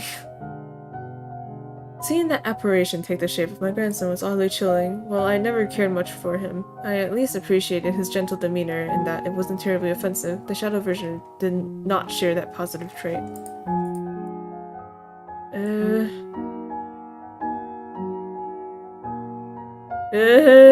Okay. Alright. Sister dearest! Shut up and get inside. Oh, alright. Sister dearest! Begonia. Some things I'd like to run by you. I'm assuming there's nothing here except for the flowers. Okay. Begonia. Yes? What's with these flowers, really? What do you mean? Oh, look at the state of them, they're withering away. You must be miserable, dear sister. I am, yes. Though I don't think it has anything to do with the plants. It has everything to do with them. Don't you know that they— Yes, you told me. They're tied to my health or something of that effect. Correct. I feel sorry for you. You really believe that they're magical, huh? There was a time when you just laughed at the very prospect of mythological flowers. What happened? I grew up with a magical sister, so I believe... Oh, so I suppose in my older age I might have become a bit of a believer, as it were. Is that right? Yes. Some things can't be explained by rational logic. I'm sure of that now. You're saying you learned that from me. That's right. And though you're walking about it as usual, seemingly alright, with that slight leg impairment of yours. Sorry about that, by the way. What? Your mental well-being is clearly lower than usual, which is saying a lot since it's you. Can't argue with that. Flowers don't lie, dear sister. Just say what you want already. Huh? I can see it in your eyes. You have something you want to tell me? You're right. I will. Soon enough. Let me check the flower thing. Okay. Begonia knows that I know that something's not right. Truth is that the sister I grew up with would never show me that kind of affection. The kind of affection that this person, whoever she is, does. She's not real. What is happening? Please stop. Can I just say that it's been a pleasure? Getting to know you, I mean. You're gonna accuse me of not being real. And you'd be right. Please don't look surprised. Those other imbeciles made it clear from the start that something was off. It's not really their fault though, we were all just doing what she tells us. You're talking about R2. Yes, I am. Someone gave it away. Was it a whole flower stick? From the start, I felt that you weren't acting that she would. But the way everyone's talking and from all the time that I spent out here alone, well, I started to doubt my own memories. Easy to do when you barely have any left. Right. And after I started doubting my own emotions too, then you realized something was wrong. Finding out that you're stuck in a time loop will do that for you. There's another thing that you have to bring up with her. I don't think that's supposed to happen. You're not meant to be aware. Huh? Never mind, please. Continue. At any rate, the way you acknowledge my abilities, that was odd to say the least. The real Begonia made my life a living hell. There are limits to how much a person can change. Sure about that? It's by my experience, at least. And knowing that also provided me with the last clue, which ultimately made me certain about you. What clue was that? My touch. Using my gift on you showed a complete lack of malice. I wasn't sure what to do with that information originally, but it all makes sense now. You are not my sister. Ironically, you are a better person than she ever was. But if your goal was to deceive me, then you have failed spectacularly. Damn. That's my lie. Sorry. So what now? Now, this. Ah! Do you recognize this place? No. Don't lie to me, sister. I'm not lying. Never seen it before. Oh. You having headaches, right? I have. Aha. Repressing things will do that to a human, I hear. I'm not repressing anything. Why would I not want to remember? Why, indeed. What are you saying? Who knows? Maybe some memories are needed for you to be you, while others are simply painful? I'm being needlessly cryptic. It's been fun. Say, sister. Yes. Take a look at the family photo again, and remember the following. When you wish upon a star, she's going to know where you are. What? When you wish upon a star, doesn't matter who you are. I mean... Begonia? TikTok.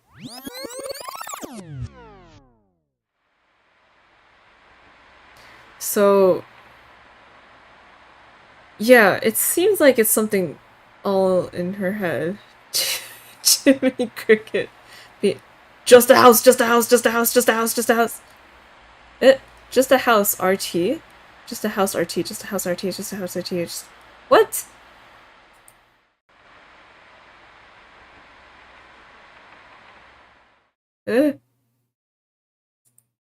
Almost over. It has to be.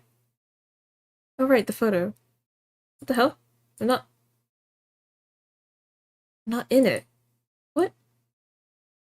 Why am I not there? Wait. The last verse Begonia said. What were they? Just a house TM. Something about wishing upon a star? Is Seems I didn't even have to wish. Because someone's already there. RT. Definitely. Oh. RT? Wait, hold on. Let me look at the photo description. Why am I not in the photo? I hear you've been looking for me, Ezrebeth. Maybe I have. Are you RT? Yes. Is that your real name? All the questions you could possibly ask me, you settle for that. My brother is right. You humans really are strange. Brother. What? Wait. No, I remember now. I remember this person from Pit Stop in Purgatory. Wait, I remember. Dude. I don't even remember if that other guy was her brother or not, but oh right, this is like some otherworldly being or something. Like a angel or a devil? I don't know. Something that has to do with afterlife stuff. I remember now. Like she was like yeah. Man, dude, that was so long ago. How did I not know that she has the same hairstyle? Okay. Anyway. Oh, so wait, are we dying? Or like, no, are we already dead? And then we're stuck in a time loop. But like, see, the time loop was designed to make Ezrebeth happy, right? Or like something like that. Because like her sister, like the shadow version of her sister is so much nicer to Ezrebeth than her actual sister, right? It's like, and like she was saying too, how the shadow version of Sue's sister was talking like, oh yeah, you know, I'm so miserable, I'm gonna go home and cry after this, you know, and Ezrebeth's like, haha, that kind of makes me happy, right? Like it's designed, it's built for her to feel happy. I mean, I get, yeah, right? Because RT at the beginning was also going like, yeah, Ezrebeth, you shouldn't do this, you shouldn't try to figure it out because you're gonna be happiest ignorant of what's going on. Yeah, it's like Ezra's heaven. It's like afterlife or something. It has to be something with the afterlife. Cause that's because that's, you know, Pit Stop in Purgatory also talked about the afterlife. Yeah, okay. Humans really are strange. What? You're not human. Well, duh. To answer your weird old question, I don't have a name. But for a short while, I might have been known as RT. Just one of many different things humans have called me through the years. What are you talking about? You have an interesting day, Ezrebeth. In fact, you've had many of them. As you probably know by now, How many exactly? I've been observing you through the window for a small eternity, so I'm not exactly sure. Humans think that there's no limit to my powers, but the truth is I'm still learning. It's a bit infuriating to be honest. Yikes. Yikes. What the hell's going on? Well, overreaction much? It's a pretty normal reaction, you damn ghost bastard. Hey, I resent that. I'm not a ghost. But, I suppose my current form isn't really helping. Well, you ruined everything, by the way, so I might as well reveal myself. Hold on to your butt. Yeah, it's this girl. Hey, Lady in White. that's right. Wait, I didn't say that out loud. Reading minds is easy peasy for someone like me, Ezri. Can I call you that, by the way? What? Thanks! I didn't say... So I bet you can't wait to find out what's going on, huh? That's right. Anyone ever tell you that you're a world-class detective? Of course, I had to make the whole thing winnable so that you wouldn't get too frustrated with little old me. You mean... Yes! I have plenty of little tips all over the place for you to find. Like my signature on the painting, and some enticing flowers. Starting with a big old cryptic note, like all the good mysteries do. Once you found out about the loop you wanted to break free, so I just had to adjust the whole thing to keep you happy. Everything I do is about making you happy, you know? That's what I do. I keep people in their happy places for all eternity. Yay me! So all this is actually happening. I mean, it's real. As real as it gets for you at this point. What does that mean? Means you're dead, sister! What? It's no big deal. It's not a big deal. Ah, I keep forgetting. Life is so precious to you humans, even though it's not really special at all. I don't get it. Seems like I still have a lot to learn, huh? What can you say it's not special? Are you kidding with little RT right now? I've seen your whole life play out, Ezri, and it was not a pretty sight. I've seen horror movies that were less traumatizing, and I can't handle scary stuff at all. You don't even know what you're talking about. Uh-huh. Well, life is shit, like you keep saying, right? But at some point, you need to take responsibility. You could have confronted those big old demons. And I gave you so many chances to in this little fake world I created for you. It's sad, really. You never took the chance to grow. Infinite amount of holidays, and you just kept being bitter about things, mean to everyone, even when I tried making them good and nice to you. You're really hard to please, Ezri. And I tried so hard. All this was fake? And I'm dead? Of course! No one actually has a British accent. You died alone in this depressing room. No one cared about you, Ezri. You were right all along. Why would they visit a bitter old hag like you? You kept walking around, hating everything, doing nothing about it, and then, boom! Some disease or something, who cares? But you died. That should have been the end of it. You should have gone to that boring place, hanging out with my silly brother. But I wanted you, Ezri, because you're a bit special. Yeah, there's actually no British accents. You were imagining them all this time. Wait, so what? Are we talking about my abilities? Yes, they're so interesting. They're giving me a good old shivers. They're a bit wasted on you, though. I didn't choose to have them. Complaining again, Ari? Bah. Anywho, they gave me a challenge. Your strange magic thing made it easy for you to resist my illusions. The real house kept popping back into your mind. That's why I kept seeing it.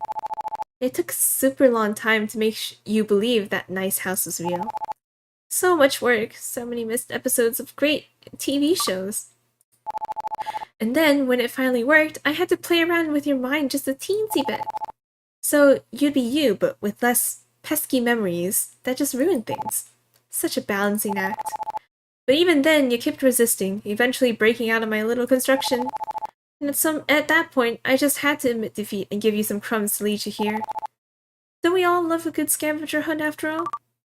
It was you all along. It was super hard. I don't have emotions like humans do, so figuring out which memories were important was so tough. I have to admit, I did take a few chances. Which is why some memories ended up being real, some false, and some just missing altogether. Exactly. So now you understand why some things don't make sense to you. You must forgive me, Ezri. I was doing it all for your happiness. Sounds to me that I was just some damn experiment. Can't it be both? I mean, I gave you the perfect family. The husband you always wanted. The kind sister groveling at your feet like you always dreamed of. A son and a grandson to step all over. You should be thanking me. None of it was real. Charter never left Begonia, did he? Yeah. See, that makes sense. Because we were all so confused, like why would he just leave her, And it was her sister too, and it's what? Right? And which means that, Volumnus and what's his name? Isabella weren't her kids either. Bro. I called it, but it's sad. It's really sad. And my sister was just as bad as I remember her being, wasn't she?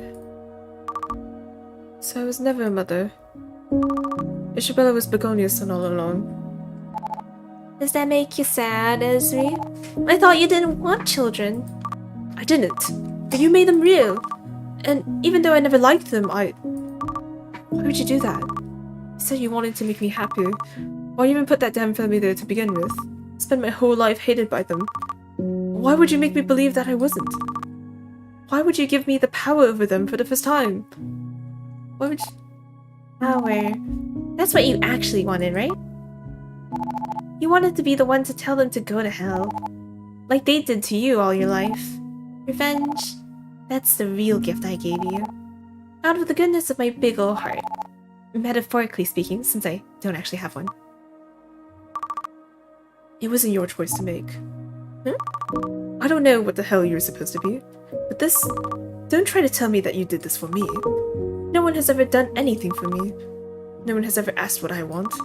I didn't choose to be born the way I was. I didn't choose to be made an outcast or disinherited in favor of my younger sister, or to be left alone. You did. Perhaps not directly, but stuff leads to other stuff, Ezri. And this is where your choices took you. You're a piece of shit. What'd you say? You are a piece of shit.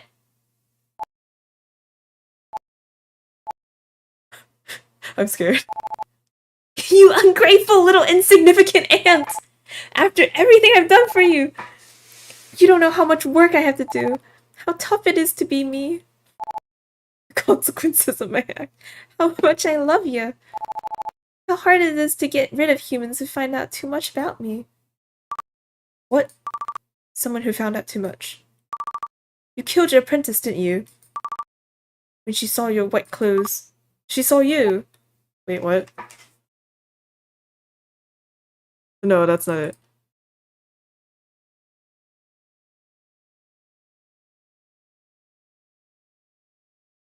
What was it?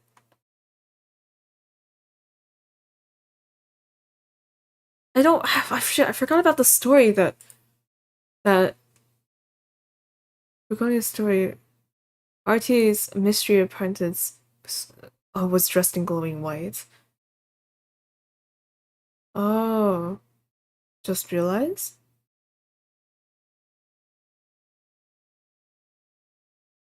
Oh wait, yeah, it was about a white dress, but she's in a suit.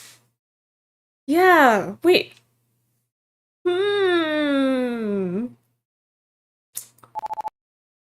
You're too smart for your own good, Ezri. Little Rem, the cute painter, got too curious. Just saw just a bit too much. But it's all good. Because her face is mine now, so she'll never be forgotten. What? Hey, I had to do it, out of necessity. It would be so bad if my existence was properly revealed to humans. For, like, everyone. You... I'm bored with you now. And I can't forgive you for breaking my little heart like you did. Like you just did. However, you're already dead, so I can't kill you again. I'll just have to turn you into one of them.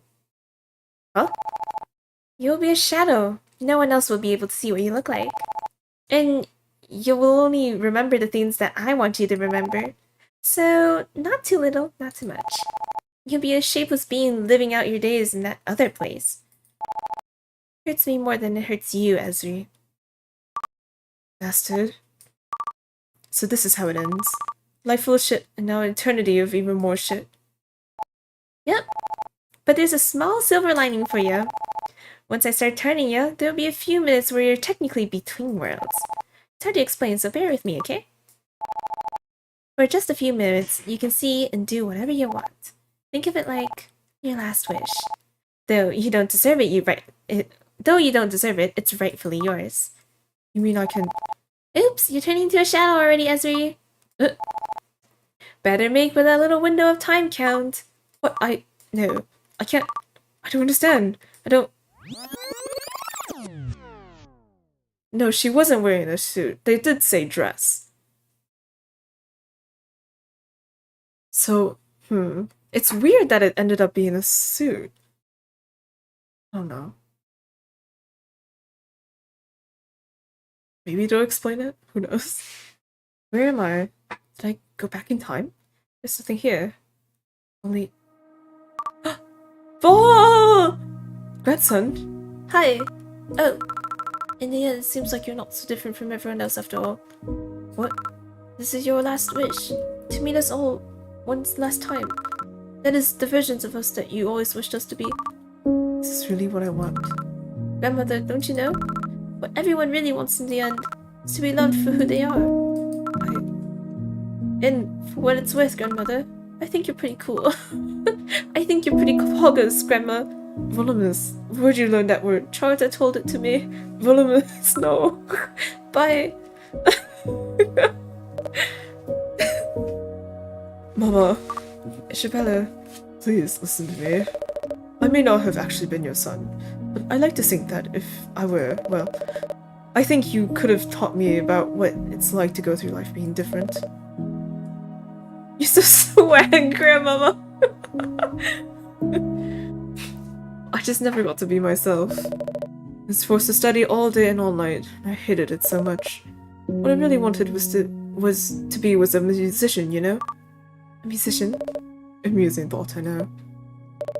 Don't be so hard on yourself. It's easy for others to say that you need to make a change. That you should get off your ass. Or that you should try to be more positive. Change is hard. Still, Too many people don't realize that simple truth. And more still will never hear words like these, but that could perhaps change them for the better. You did your best, Mom. not sure I did. Sure. My love. Can't do this. I look you in the eyes now that I know the truth. You never loved me. Why? Why didn't you love me? I was always better than her. I know that you knew that too. So why? Life is complicated. And all of this is just your imagination, remember? Who's to say how things really were? Perhaps I never loved Begonia and desired you from afar. Or perhaps I was the same as her. I know you weren't. You always asked me how I was. You called to me that one time. You even defended me. More than once. No one else in my life ever did that much for me. Then that is the charter you should remember. For all intents and purposes, I am here. Then, can you say it? One last time. What, poggers? No! I think you're pretty poggers, Ezrebeth. That's not it! Sorry. I love you, Ezrebeth. I love you too. Please don't leave me. I must, though it greatly pains me. It would be painful for you when you're not even real.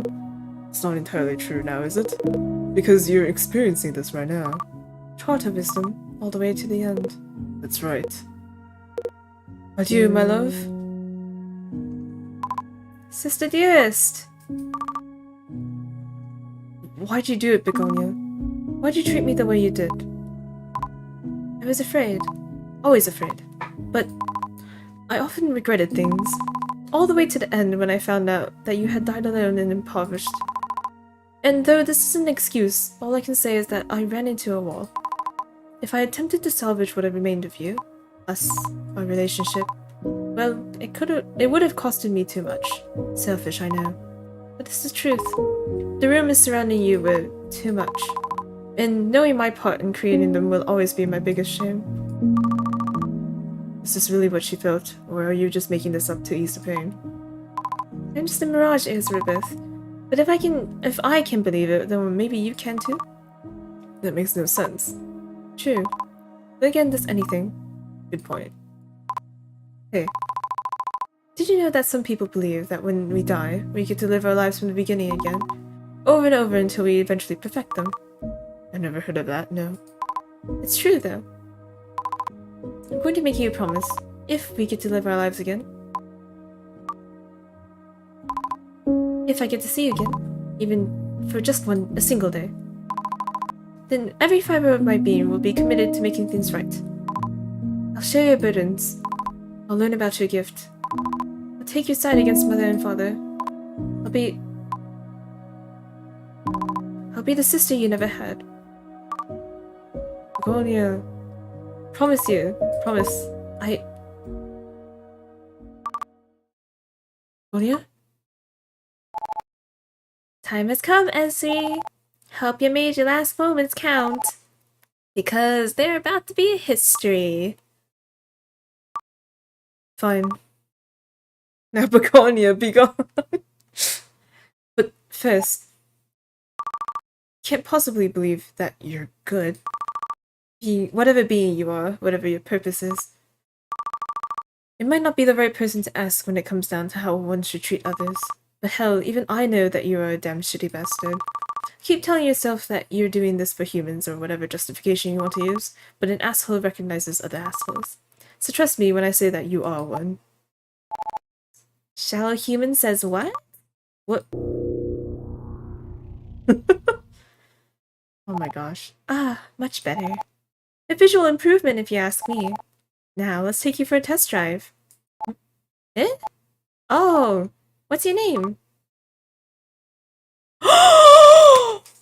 Wait! Wait! Wait! Wait! Oh, wait! No, wait! Wait! Oh my god, wait, sorry. How did I forget? There was a character in Pit Stop in Purgatory called in Pit Stop in Purgatory. There's a character called Ezrebeth. How did I not remember that? I only remembered because I remembered the character portrait. This was her character portrait. The shadow. Dude. Why? What? I'm a dumbass. How did I not remember? And I thought it was weird too because, you know, when we were talking about Ezrebeth in the game Pit Stop in Purgatory, like every other character got like some kind of backstory to how they died or why they are the way they are, right? But Ezrebeth was just like exceedingly rude. And I was like, why is Ezrebeth such a bitch? Dude, no, what? What? What? What? What? What? Okay, sorry. I... How did I forget this? She literally had the same name, though. It's because it's been a long time since I played Pit Stop in Purgatory. I can't believe this. Okay. Anyway. Moving on. What do you like? Booze, hilarious puns on people's names, and bad words in general. And what do you remember of your past? People who are shitty to me, so I'm now shitty to others. Perfect! Oh, seems like you have one of those powers left still, somehow. I bet he will appreciate that. That way he'll owe me a favor. And that's never a bad thing, is it? Having favors to cash in on? Should I be damn cow? What? Are you trying to be shit, or does it just come naturally to you? Yeah, we'll have to do. I am such a dang good god.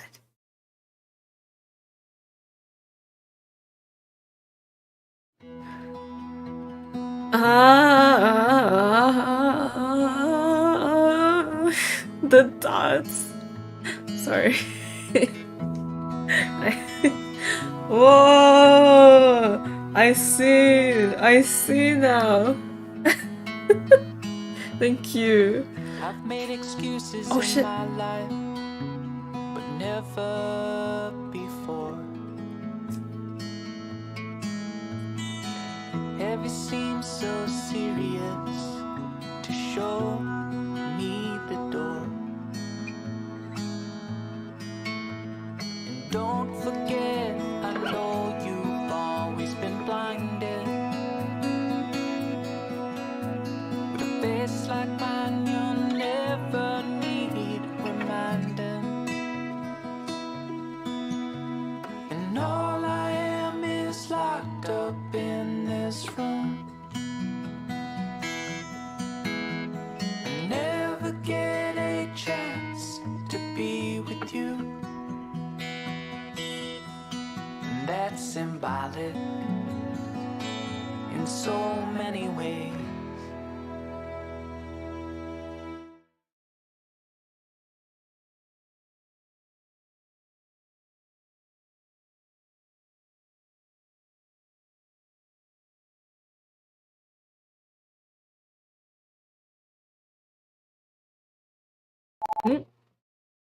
Oh my god. See, I remember. Isn't her little brother Karen? Alright. Little brother, are you here? You know I hate it when you're late. Don't make me punish you. Oh, it is. Not your brother. And even if I were, I'd certainly not be the smaller sibling. Let's not get into that whole thing again, huh?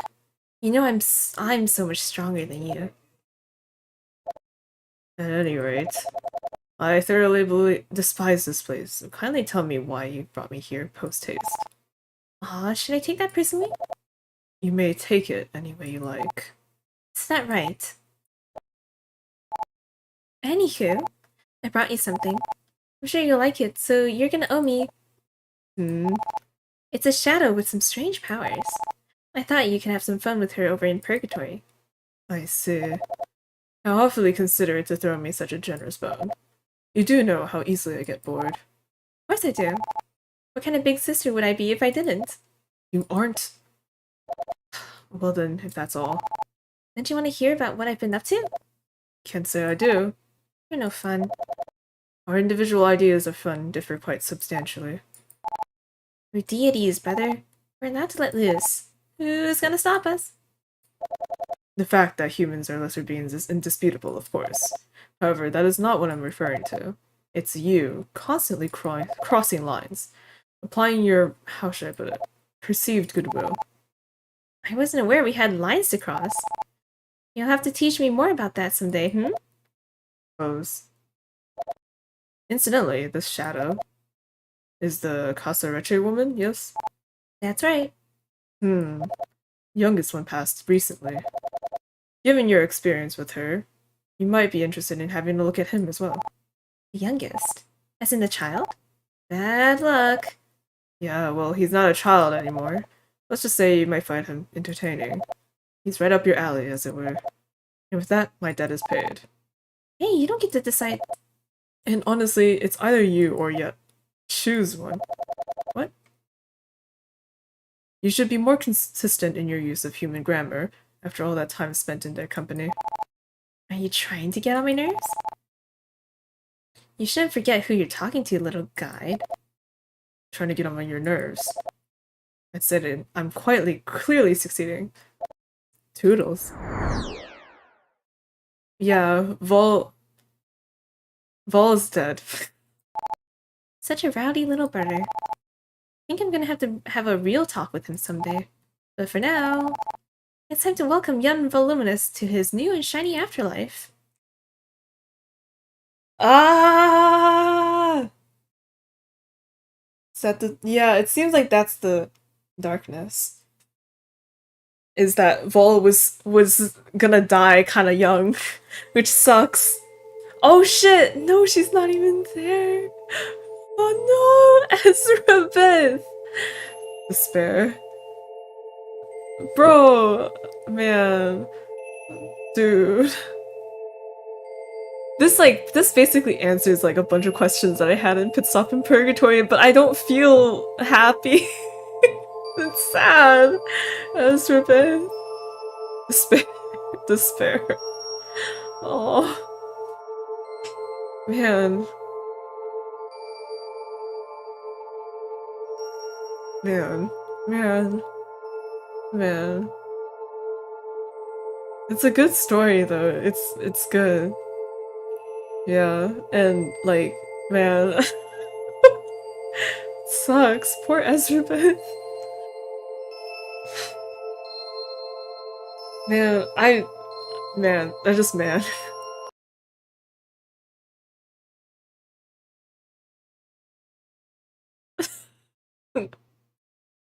Augurs, let's move on to the other games. Which might be kind of a shift in what do you call it? A shift in tone. But I'll keep him around. Charta. It's definitely. Okay, so Hot Cocoa Magic is really short. They say it's about 10 minutes of gameplay, but the art is super cute. It's like watercolor. And it's a kinetic visual novel about a socially anxious witch and the power of hot cocoa. Then the assets are all made with watercolors. It's so cute. So, yeah. There's no... Seems to be no music on the title screen for some reason. Yeah, hot cocoa magic. Oop. Look at how cute the UI and everything is.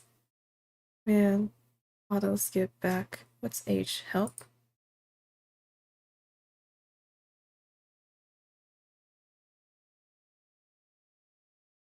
Save. Alright. Shifting gears. In hindsight, deciding to go on a hike into the woods this morning wasn't the best idea. I felt supernaturally compelled that today was the day I tackled that new route. Compelled enough that I didn't bother to check the forecast before I left. Slowly, the snow got heavier and heavier. It was a miracle that just as it was getting too hard to bear, I saw the light of what looked like a small cottage in the distance. I approached the cottage. The door opens without the handle turning at all. Not having time to think about it, and faced with the increasing winds and heavy snow, I enter, closing the door behind me. The inside seems normal enough. It's nice and warm too, thank goodness. Hello? Is anyone home? Is there music? Oh! There it is. Brum, brum.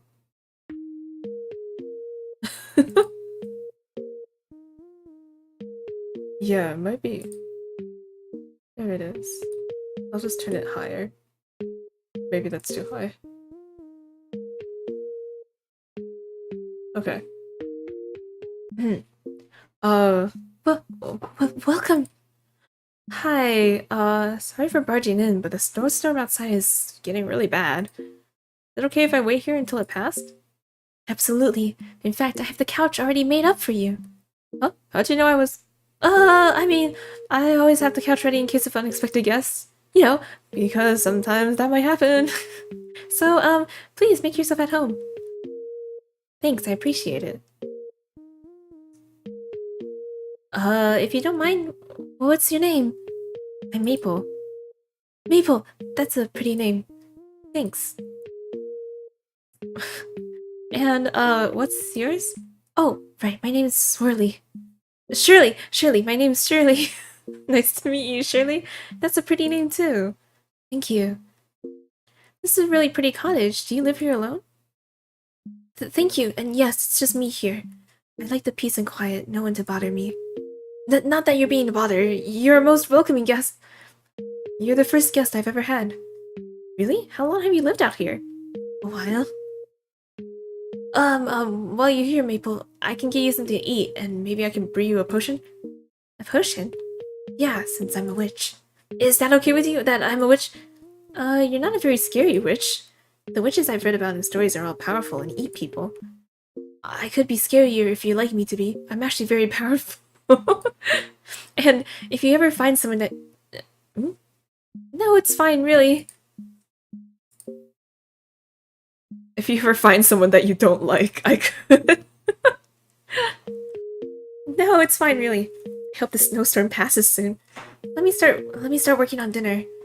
Not sure if I'm hungry. The shelter alone is enough, thank you. I'll be gone as soon as the snow passes. I'd feel bad to impose. Oh. Well, the snowstorm's gonna last until tomorrow. The couch really is comfy, and I have some spare blankets I can get you. And let me cook you dinner. You must be starving. I really don't have- you really don't have to. I'm not hungry. But I would be a bad host if I didn't feed you. Do you want to be a nude? He'll get better. I don't think she's gonna take no for an answer. Okay, I'm gonna go make food so I'm not a bad host. You can eat it if you get hungry. It's really at Witch's house? I hope the food isn't poisoned. Whoa, the little animation for walking. That's cute. That's so cute. What the hell? Well, the leer spell worked, but I feel like I've already messed up the rest. The leer spell? This is so difficult. I don't think you're supposed to make friends with soup ingredients. I guess the soup's still edible. Maybe I don't need human. What? Maybe I don't need human in here like the recipe said. Toad and mushroom alone add plenty of flavor. What? Is Shirley gonna eat Maple?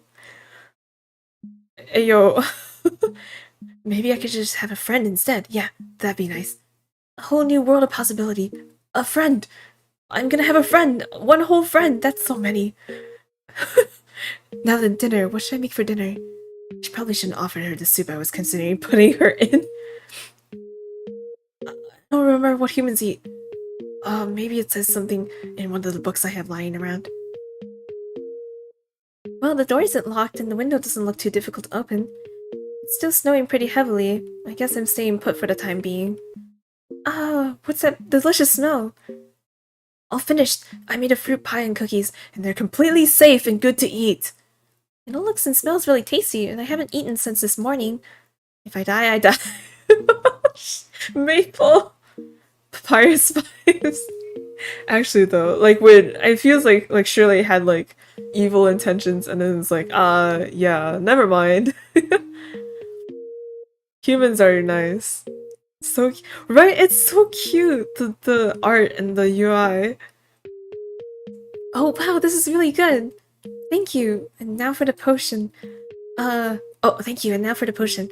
Actually, that pie made me super sleepy. I think I need to call it a night. Sorry. Ah, okay. I hope you aren't eaten in your sleep. Thanks. What? Maybe it'd be dangerous if I fall asleep here, if she really is a witch.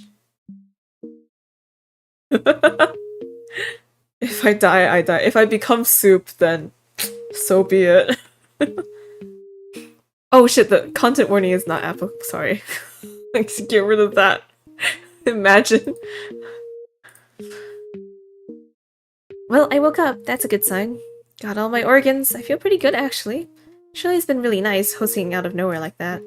She seemed kind of bummed about the potion thing. Maybe it'd be okay to give it a try? Maybe having a witch as a friend could be beneficial, though I can't think of anyone I dislike enough to have to be eaten. Maybe I should get superpowers from her maybe I could get superpowers from her potions. I'd always wanted to see what it'd be like to be invisible, or maybe fly. Good morning. Oh, would you like breakfast? There's still some pie left if you like that. Actually, is it possible to have that potion? You seemed like you really wanted me to have it. Though I have a few questions about it first. That smell, is it hot cocoa? Yes, I figured a best potion would be the ones humans can make too. I hope that's okay. I'm a little low on supplies right now, but I can make other things too. But I wanted to brew a friendship potion, since you're my first friend. Oh, that's really sweet. I shouldn't have doubted you. You've been nothing but nice. I really shouldn't have been worried about you eating me or something. Well, I did think about it, but I decided a friend is more valuable. Really? Not for long, just a passing thought, I swear. I was not planning to put you in any soup. Thanks, I guess. This isn't magic hot cocoa, is it? No, just regular human variety. I'm not gonna get any cool powers from it? No. Aw. Oh, looks like the snowstorm has stopped too. Yeah, I figured enough's enough. Huh? Nothing. Well, I should probably get going. Thanks for letting me stay. No problem. If you ever like to come back, you're always welcome. I will, thank you. That went so well. I can't believe it. I need to practice human-style cooking more for when she comes back. Or maybe there'll be more people. Or, oh my gosh. I could have multiple friends. I hope they like frog and mushroom soup in the meantime. Is that it? Short game! Super short game! Wait, really? Is that it? Oh my god.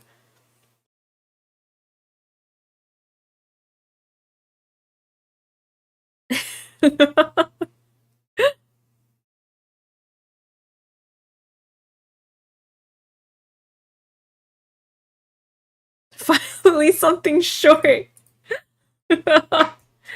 I remember seeing this game, like, finished, like, a couple days before the jam ended. Story of love, betrayal, and friendship. I mean, yeah, you know, there's betrayal, there's love, maybe, at first sight, and there's friendship. A budding one. The art is cute, the UI is cute. Nice. Nice. Finally, we're on our shorter game path. Whoa, fish! Okay, I'm really excited for this one. It's called Blanket Cat.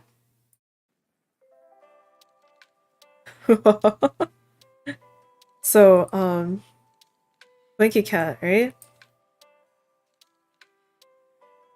Is a cozy visual novel about Iggy, a petulant black— oh my god, my voice. Blanket Cat is a cozy visual novel about Iggy, a petulant black cat, Baba, a kindly kitchen witch, Peep, a lost little mouse, and their quest to have a great day.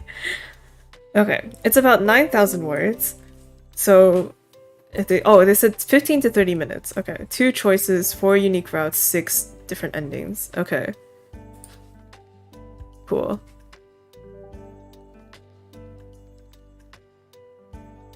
Cute. References. Yeah. Cute. Wow, the text is so easy to read. The Kitchen Witch Creed. Oh, come in, come in. There's no need to begin with regrets and frets. Let's skip straight to the well-mets. So, set your troubles at the door. Throw your fears to the floor. No matter the dispute, the quandary, the doubt, I promise we'll sort it all out. Now— oh no, shit! Now— you didn't see anything.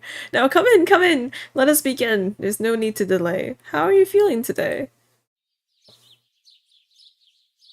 Cute. The morning sun is bright and cheery as you open your eyes. The text is kind of slow. Yeah, where's my preferences? This is the fastest it can go. Ayo. Or maybe it was supposed to be slow. Okay. Wait, no. You return the world's greeting with a bleary-eyed, wide-mouthed, tail-curling yawn. From your perch on the kitchen windowsill, you can see far into the valley below. Draped in pillowy mounds of fresh fallen snow, it glistens like a field of sparkling diamonds. Iggy's the cat, right? Okay. First story of the season already. With a stretch, you wiggle free from your tangle of blankets. You peer through the window, tail flicking softly as you watch the valley's swooping birds. Only a few flit to and fro this morning. A family of red and cream-speckled grosbeaks, feathers vibrant against the snow. They dip through the field in low arcs, wingtips brushing the ground one after another, before flying high, high, high into the air, cresting against the blue sky. What a boring show today.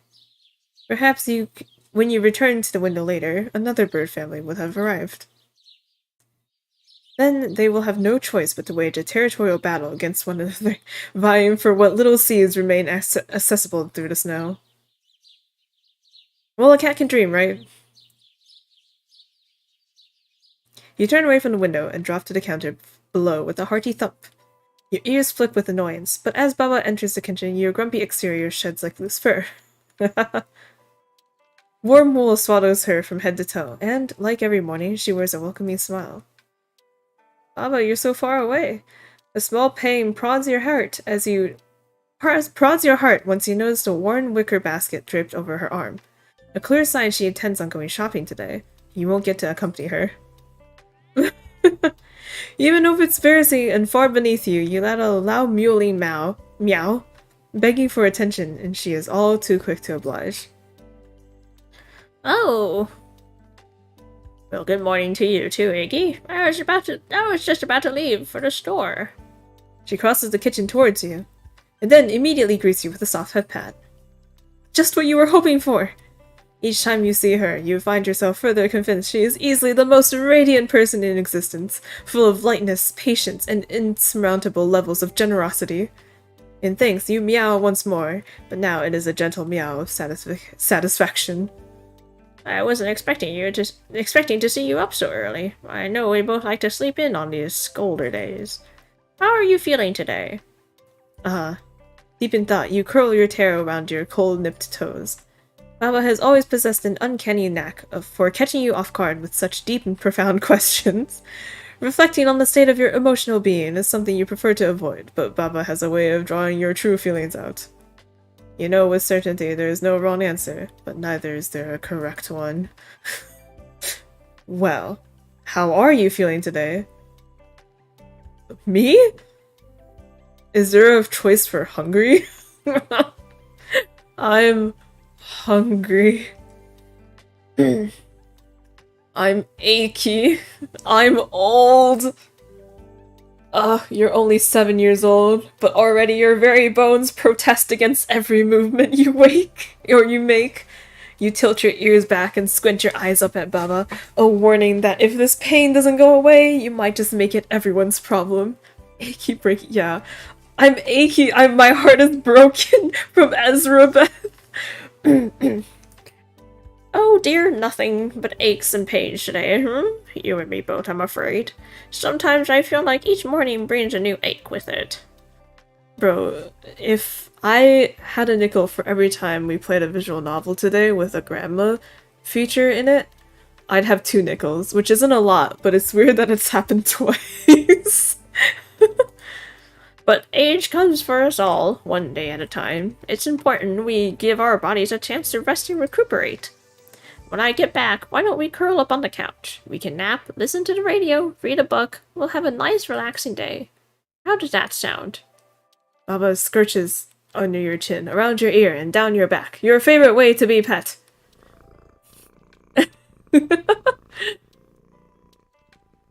I know. I'm surprised I haven't memorized down to the word. It doesn't matter what mood you're in. Anytime you're around Baba, it's impossible to control the purr that bubbles pleasantly from your throat. Oh ho ho ho! Well, aren't you just an incorrigible lush today? I don't know what that means. Well, I promise more calls for you later. I best be off now. Onions are half off, and if I don't get to the store soon, Helga will buy the whole lot again. Last time I missed the eggs that were on sale, Helga got them all. Oh, don't give me such sad eyes. I promise I'll drive safe, and I'll be back before you know it. 20 minutes or less on my honor as a kitchen witch. You're in charge while I'm gone, so try not to let the broom out of the house and keep those sassy plants in line. Okay, I think that's all. Love you, Iggy. The eggs. I will never let go of the eggs. She gives you one more dawning head pat, then slips through the kitchen door. It clacks and clatters from the dozens of charms and oddities dangling around the doorknob. With a lonely sigh, you hop to the floor. 20 minutes isn't long, but any time without Baba in the house feels emptier. You need to find something to do if you're going to fill that void. Oh shit. Admittedly, you always try to keep an open schedule, so you didn't bother creating plans for today. You never know when Baba will need your assistance after all. But it would be shameful to waste the free time you have now, so... What would you like to do today? Eat! Oh my god, eat, please! Your stomach growls, low and intense, a punishing reminder that you haven't eaten since dawn. With soft steps, you crawl towards your food bowl. Frequently, Baba will leave surprise treats within your bowl, but not today. It would seem this morning is rife with adversity you must overcome. The chicken and carrot-flavored kibble in your bowl is your favorite, but gazing at this morning leaves you yearning for something more. Again, your poor tummy protests. You paw at your food, scooping bits along the metallic rim until they spill and scatter across the floor. Uncontrollable, one piece. Tack, tack, tack over the kitchen tiles. It slips from view beneath a heavy oak door. Oh dear. Oh, right, this is Iggy. Oh dear. Wait, what? Oh dear, it seems I accidentally knocked my kibble around. Shame on me. I best go clean up my mess, or I may simply be racked by guilt. Slinking over, you brush against the pantry door until it opens with a groaning creak. At the precipice, you pause to blink once, then twice. Slowly, your lustrous feline eyes adjust to the stairwell's dim lighting. Then, once you can see every grain in every board, you pounce down the steps, entering the deepest, darkest part of Baba's cottage. The cellar pantry! Inside here, Baba hides countless delicacies. The skate kibble piece rests in the center of the floor. You quickly gulp it up before tilting your head to survey the room. Let's see. Like always, it's brimming and overflowing with ingredients. Some fresh, some dried, some pickled and brined. Colorful jars of canned vegetables and plum preserves line the shelves. On the floor sit sacks of flour and oats, each dusted in a loose layer of their own contents. Baba will no doubt have her arms full when she returns. She'll need space to lay out all the new foodstuff she'll be bringing home from the market. The least you could do is help make room. Your nose catches a delightful scent, tugging you further into the room. The high overhead, a plump, defeathered duck dangles from a hook, feet strung up and ready to be cooked. What could Baba be planning to make with that? Roast duck with sticky ginger orange glaze? Or maybe a smoky duck stew with wild rice and mushrooms? Would she mind you having a taste now? Well, quality assurance is important. You recline onto your haunches, nose still sniffing and eyes dilating. How magnificent you most certainly taste. How fatty and delicate. How juicy and tender. Rising on your hind legs, inching closer and closer, your mouth begins to water. How badly you want to sink your teeth in! How madly you want to feel fat dribbling down your furry chin! Oh, how terribly you... As the duck enters licking distance, your conscience stirs in the lowest pit of your belly. No, even for me, this is too much. I mean, almost right. Maybe, yeah, a little bit. They did start off with a poem. Though I could maybe just a small lick. You cast a pink bird a final lingering stare before turning away. For good. Tempting though it may be, you are quite certain some sneak snacks are utterly unforgivable even for someone like Baba. It might be in your best interest if you find something less noticeable to snack on. You hop up top a soft flour bag, palace sinking in. From your new vantage point, tucked in the shadows of a corner, you spot a tuna can! Baba is always giving you chunks from these cans. Without a doubt, she won't mind you helping yourself to some now. You can gorge yourself on fishy contents guilt-free. With a quick leap, you spring across the pantry and land beside it, tongue already flicking. You hook a claw under the tab and tug, but unlike when Baba does this, the lid doesn't budge. That foiled me once more! But as you are about to yank again, a rapid scratching sound stirs. It echoes through the narrow pantry walls. Your ears twitch, your tail lashes, your ears pin themselves back. A mouse in Baba's pantry? That won't do. Snacks will simply have to wait. You hop to the floor and search around the bags, nose sniffing until you find the offending bag. Then unsheathing your razor-sharp claws, you swipe. Out of the tear tumbles a pile of oats and a teensy mouse. Whoa! A cat! The fuzzy mouth, runt of the litter by the looks of it, trembles before your fearsome image. This serves to put them in your good graces, at least. Many of the older mice you've encountered are, well, less than reverent, and prone to nattering your poor ears off with incessant chatter. What's with the movement? You lean closer to the little mouth and huff out a heavy breath. You don't belong here. Can't you explain yourself, little mouse? The tiny thing shifts, preparing to dart left, then right, then left again. What is... Now their eyes roam to your two pointy fangs and 80 sharp claws, all glinting in the low light. Hungry. Deciding any escape is futile, they finally settle on meeting your eyes. You mull over their explanation, scratching idly at your chin with a long claw.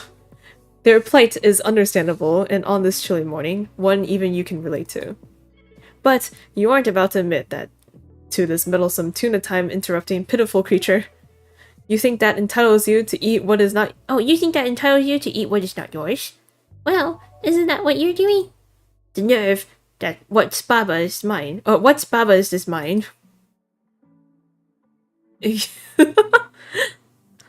Oh my god, that would explain the 80 clause. Then why didn't you eat the bird? I know you wanted to.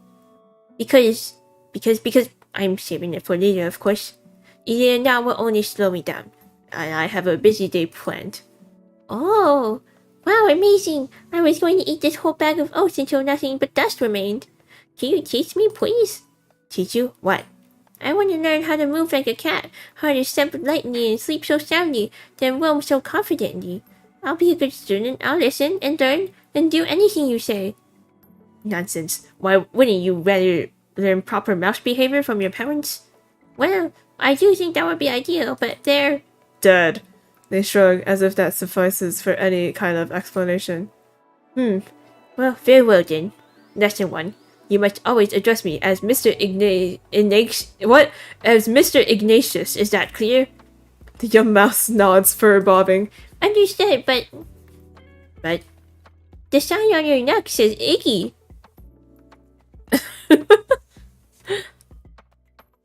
Lesson 2. This is a color, and only a select few may call me Iggy. You have not yet earned the privilege. Then how do I earn the privilege? By not asking questions. But don't teachers answer questions? If you do not ask any further questions about my name, I will permit you to call me Iggy. Deal? Deal! They titter into their tiny pink paws as if they have somehow bested you. Perhaps they have, but watching their shoulders relax. Oh, perhaps they have, but watching their shoulders relax, you decide you don't mind.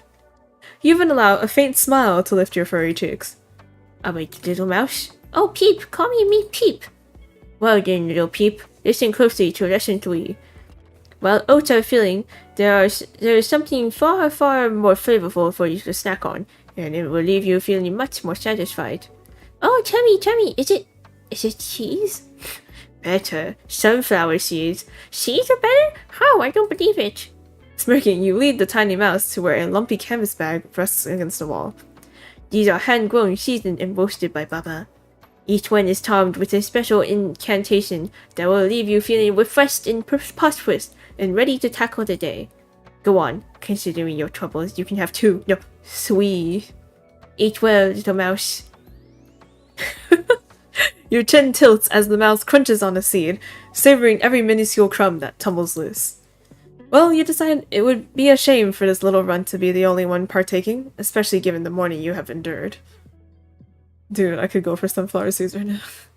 Between 2 claws, you swipe a seed for yourself and drop it onto your tongue. Delightful. What? What's in these seeds? A seeping worth spreads through your body and placates your weary soul as you chew and chew and chew. Each bite brings a new sensation, a little lightness here, some joy there, but most importantly, a gentle prickling of peace all over.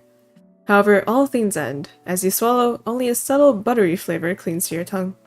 Delicious, yes. This is the greatest thing I've ever tasted. Good, because this is Baba's most rudimentary spell work. If you climb aboard my head, I will take you into the kitchen where the true magic happens. Alright, to the kitchen! You bow low and Peep quickly scurries up the scruff of your neck, their last sunflower seed still in hand. With a swish of your tail, you leave behind savory duck and impenetrable tuna cans in favor of a new friend. Oh, that's so cute. At nearly every step, Peep lets out a small gasp of wonder. You find yourself thinking, hoping that they will grow desensitized eventually, but then you round the corner into the kitchen, and Peep loses all manner of sense. I smell so much food! Fruits, bread, and... Peep's little pink nose wiggles and wiggles as they lean forward in search of a stronger scent. And cheese! Hey, are you trying to pull my foot out? Sit still up there. Peep answers your complaint with a gentle pat on the head. It almost reminds you of the way Baba pats your head. Almost. Sorry. You must behave while you're in here. Baba is a kitchen witch, so that makes the kitchen her most precious place. Oh yeah, who's Baba? You skid to a halt so fast, Peep nearly tumbles from your head. How long have you been living here? Well, let me think. I was born 24 days ago, I think. So not that long. You still don't know who Baba is? Typical mouse. Baba is my witch. She is kind, compassionate, patient, loving. And she gives really wonderful chin scratches. Her nails are always trimmed to the perfect length. The scratches are so wonderful. In fact, you have to fight back a purr just thinking about them. Oh, she's the old human. Yes, she's the old human. She plops down on your head, their grip loosening on your fur. What do you think she'll do when she sees me? My papa always said to stay human from the humans so they don't have to shoo us away, or worse. You think about Peep's delicate ribs poking through their fur. No, Baba isn't like that. Most likely she will feed you, and then face you. A horrified shiver scundles down your spine at the thought of baths. Maybe I could just wash myself? Are you doing that already? While I try? No, trust me, that won't be good enough. Bath time is the only time Baba won't take no for an answer. But it's worth it, because it means you get to cuddle with her after. Now loosen your grip. I will jump us up. When one fluid leap, you alight back onto your favorite window stool, the one with the best sun and the best views. Together, you and Peep peer through the glass panes, waiting for Baba's car to return. Any second now. There! A glint of sun beams over a hill. In the next moment, Baba's familiar truck is pulling into the driveway. You hop down and prance towards the doorway, with Peep in tow. The little mouse burrows into your fur, hoping to stay out of sight, but you're too eager to pause and give them another rousing pep talk. The door cracks open, and immediately you are beneath Baba's feet, trilling and meowing and trilling. Oh, you sweet thing. Why, I missed you too. Just 1 second while I set these bags down. Baba places 7 heaping bags of onions on the 7 bags of onions, and you watch with predatory interest as a few roll from the counter and onto the floor. Even small bits of loose, paper-like skin flutter down. No! Ew, there we go. What a hole that was. We should have more than enough to drink onion skin tea morning, noon, and night for months. Now, time for your pets. Baba reaches down to scratch your head, but her hand stops short. Iggy, what? Who is on your head? Is that a mouse? You curl your tail around your paws, waiting expectantly for Baba's incoming directives. I don't know, man. I don't know. Onion skin tea? Onion skin tea? I have no idea. Peep's grip on your fur tightens, and you can sense the barest of trembles quaking through their body. Oh my, poor thing looks absolutely frightened. What you do? Onion skin tea. Rhythmically, one of Baba's fingers taps her chin. Well, there's always room on the couch for one more. I'll go get my new book, and maybe an extra blanket for our little friend. Baba reaches for Peep, and with a happy squeak, they climb into her hand. Satisfied, you purr. Baba is home safe. Your family has grown by 1, and all is right in your little corner of the world. Aww. Aww. Aww. Read and relax. The witch lay down on the couch first, book in hand. Then the cat climbed up and crawled into her lap. Finally, the mouse plopped down. Together, they shared peace. They snored, they rested, and they relaxed until the sun dipped below the horizon. And today, like every day, they had a good day. The end. Oh, it's cute. It's so cute. Whoa. Oh my gosh. Wait, I gotta see the other choices. I'm sad. Not all days are sunshine, rainbows, and lemon drops, and that's okay. There's no shame in having an off day. You let a soft, somber meow. Oh dear, I'm sorry to hear you're having a rough day, Iggy. When I get back, how about we warm up some fresh milk to soothe your soul? Just not too much, or your vet will never let me hear the end of it. How does that sound? Baba squishes under your chin near your ear, favorite way to be pet. Okay, I think, yeah. We'll just go back and check the different choices for these. So rare, you wake up feeling so refreshed. You know, with Baba by your side, it's impossible for today to be anything other than great. You let out a trilly meow, loud and proud. Ah, that's wonderful to hear, Eggy. I'm glad you're feeling so well today. When I get back, why don't we bake some fresh kitty treats filled with fresh pumpkin and tuna to celebrate such a wonderful day? And if we're still in a good mood after that, well, maybe we'll even whip up a cranberry pie for the neighbors to share some of our joy. How does that sound? Baba squishes under your chin. Okay. Oh my god, food. Mad. Sometimes you just don't have the patience to deal with any part of the day. Annoyances seem to lurk everywhere you turn.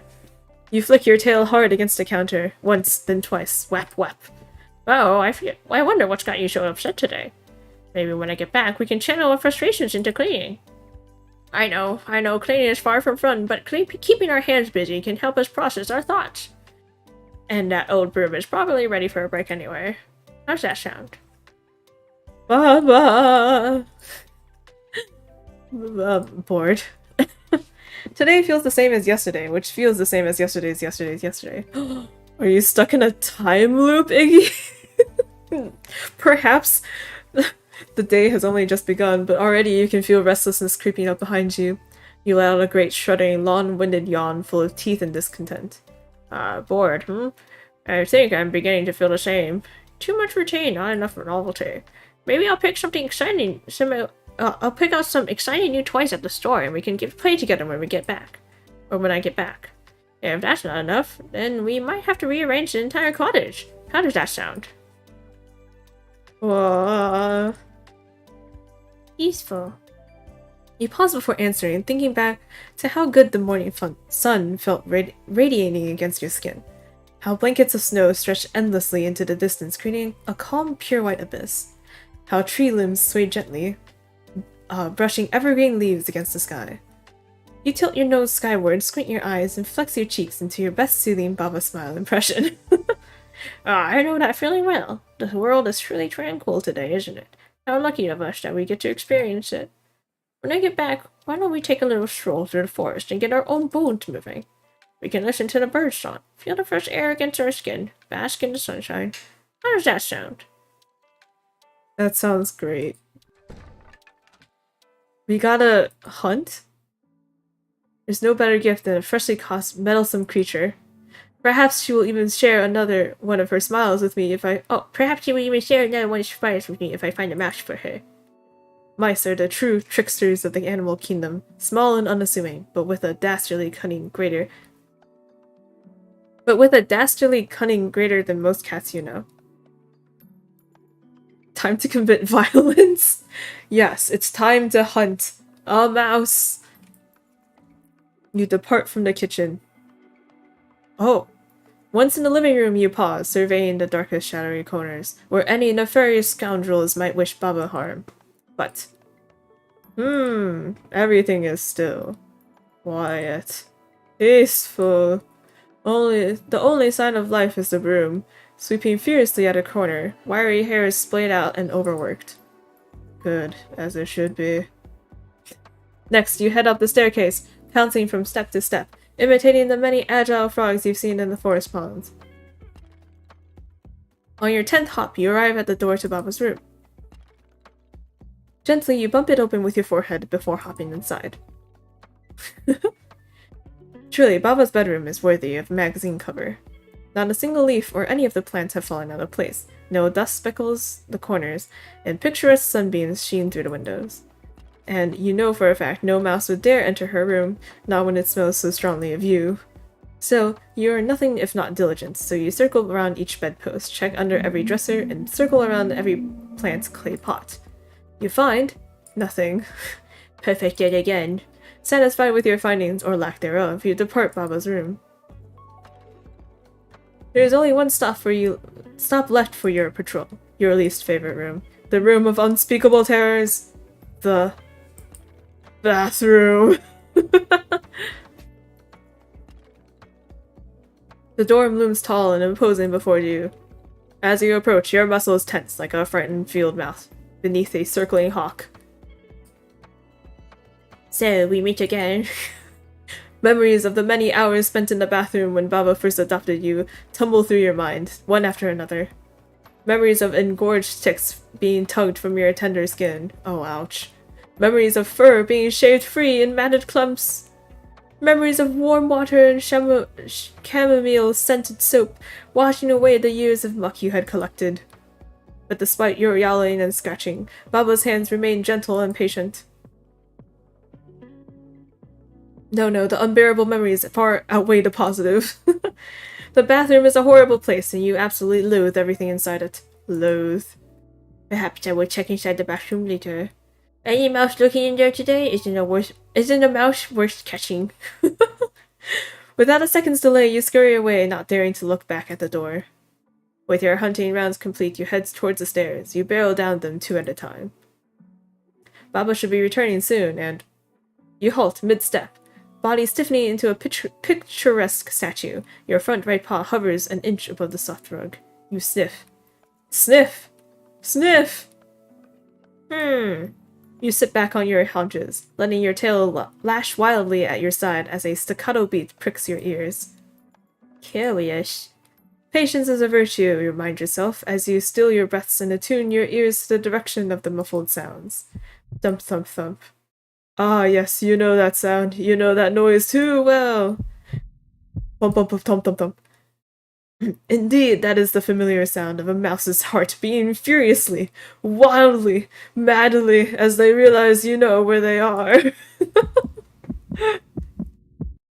You hunker down, belly pressed to the floor, and sidle your way towards the bookcase, toward the direction of that rhythmic, inviting, intoxicating beat. I know you're there, little mouse. You ready for your fangs and claws as you ready your fangs and claws as you take your final steps towards the mouse. Prepare to pounce the second you round the corner. And immediately you freeze. A small, ludicrously tiny mouse cowers in the corner, snout covered by their paws and whiskers crinkled and bent all different ways. Wait a minute. You're just a... You step back, disbelief shaking even the formidable predator harboring deep within your soul. Baby? The mouse hunkers lower in a vain attempt to meld into the corner's shadow. Where's your mother, your father? I don't know, they went out of food and never came back. Curious, you lie down, eyeing the small creature before you. The poor thing has yet to meet your eyes, no doubt afraid of the certain death lying between your jaws. So, what's your plan? My plan?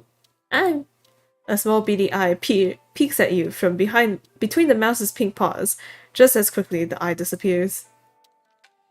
Just stay right here and wait for them to find me. You flex the claws on your right paw, admiring how they glint against the sun. Don't you think you should be waiting for me? Well? Probably.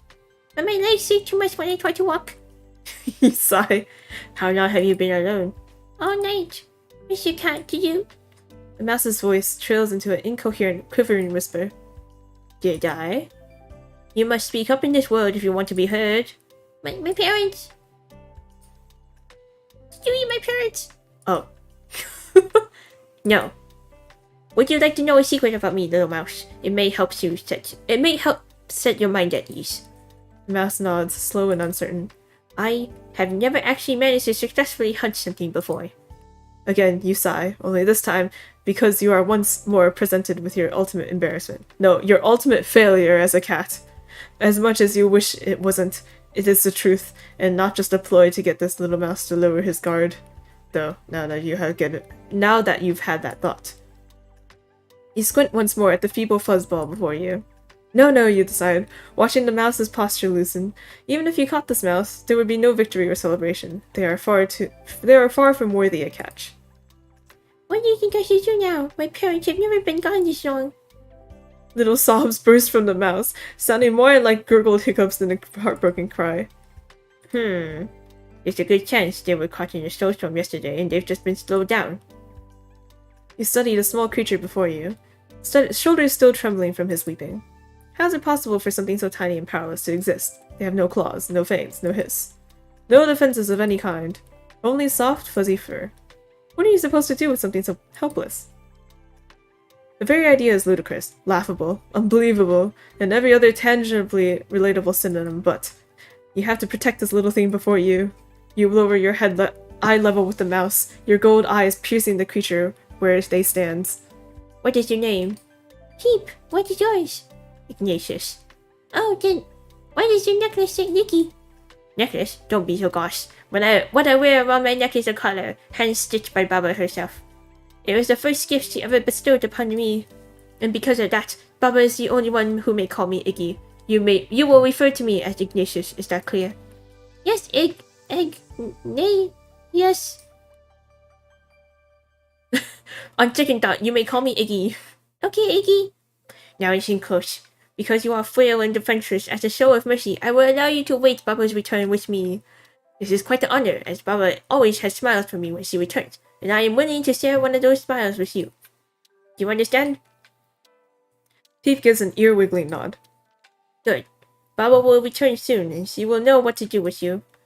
Now, if all this sounds reasonable, then you may climb atop my head. Alternatively, you may stay here in this corner waiting for your parents. Peep nods once more, and you lower your head further, touching your forehead to the floor. Yeah, right? Wait, actually, like, this whole thing, it feels like, Tom and Jerry, if Tom and Jerry didn't fight. Yes, the cat voice, the UWU voice. Peep nods once more, and you lower your head further, touching your forehead to the floor. Many moments passed, and the silence grows thicker as Baba's delirious turkey gravy. What? No, the silence grows thicker than Baba's delicious turkey gravy as Peep stares at you. Finally, one little paw wraps around your fur, followed by another. Their little feet feel like little kitten kisses as they scramble up your head and sit squarely between your ears. Slowly, as to not spook the young mouse, you rise to stand. Wow! There's so much to see! Has the world always been this grand? If this is what ails you, you should spend less time living in the walls. Now hold on tight.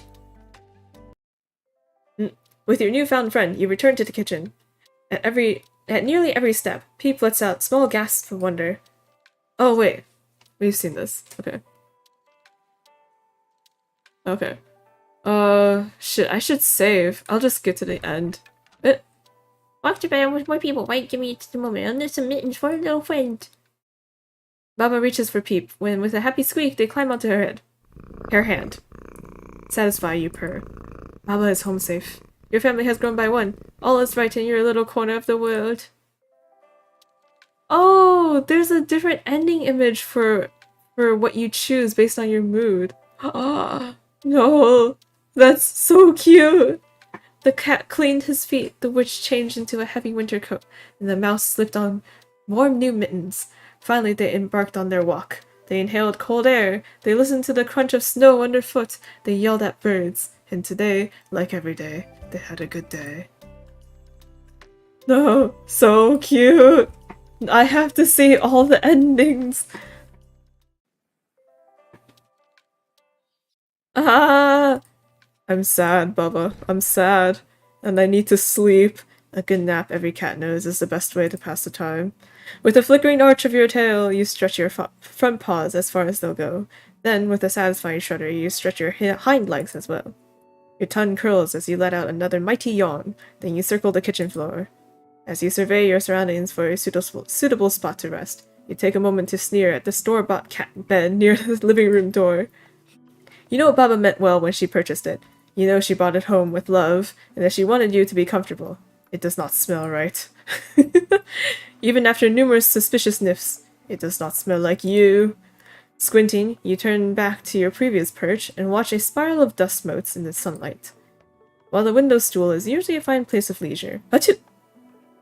You huff up a small, sharp sneeze that stings your nose, and take a moment to self-soothe by licking your paw. You're not sure where that broomstick has gone off to, still in pursuit of yesterday's wayward dust bunnies, no doubt, but it has neglected to dust your kitchen perch.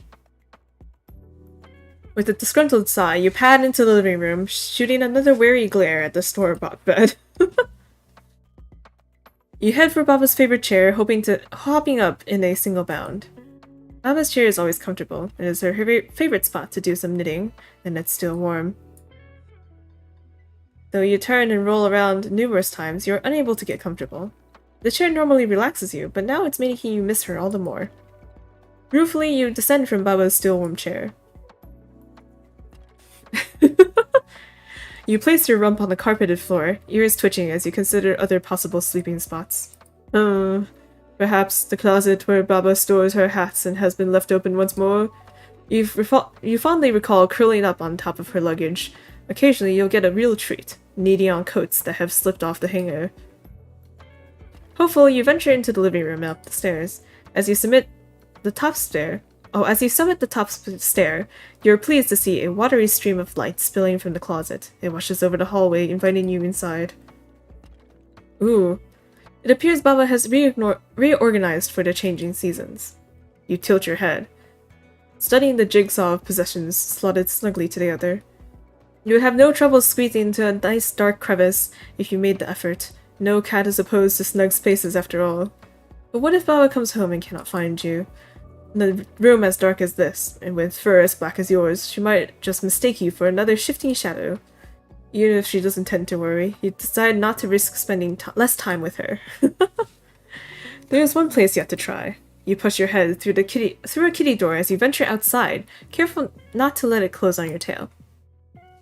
Oh. The snowy ground is cold and crunches beneath your paws, and your fur bristles as you breathe the crisp air. You should make haste in your search for a warm bed. You shake out your paws one at a time to dislodge the snow between your finger pads, and soon find yourself bolting across the lawn. There, by the clothesline, is the beloved laundry basket! Oh shit. You huff with satisfaction as you clamber in and are overjoyed to discover your favorite blanket folded beneath your feet, not yet washed. It still smells like you! With a contented, purring sigh, you circle around before burying yourself beneath the covers. Just one more nap before it gets washed. Your breathing slows and you gently close your eyes. Sleep. Naps. Rest. From outside the blanket, you feel a small shape leaning against you. It's breathing and shivering against your ribs. You nudge your nose through a fabric fold. Soon, your sleepy little head has emerged into the cold, snow blinking, to see a small mouse curled up beside you. Though their feet occasionally kick out in the throes of a nightmare, the creature appears to be sleeping soundly. You lean in to give them a gentle sniff. The creature wakes up with a squeak. A cat! No, please don't eat me!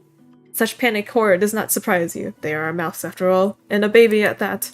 It intrigues you, however, that this little creature does not run at the mere sight of you. You yawn inadvertently, exposing your large fangs, and then the mouse quivers more violently in response. What are you doing, little one? Why don't you run? I should run, didn't I?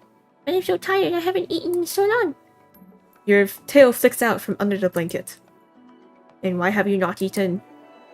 My mother and father usually bring me food. They never came home.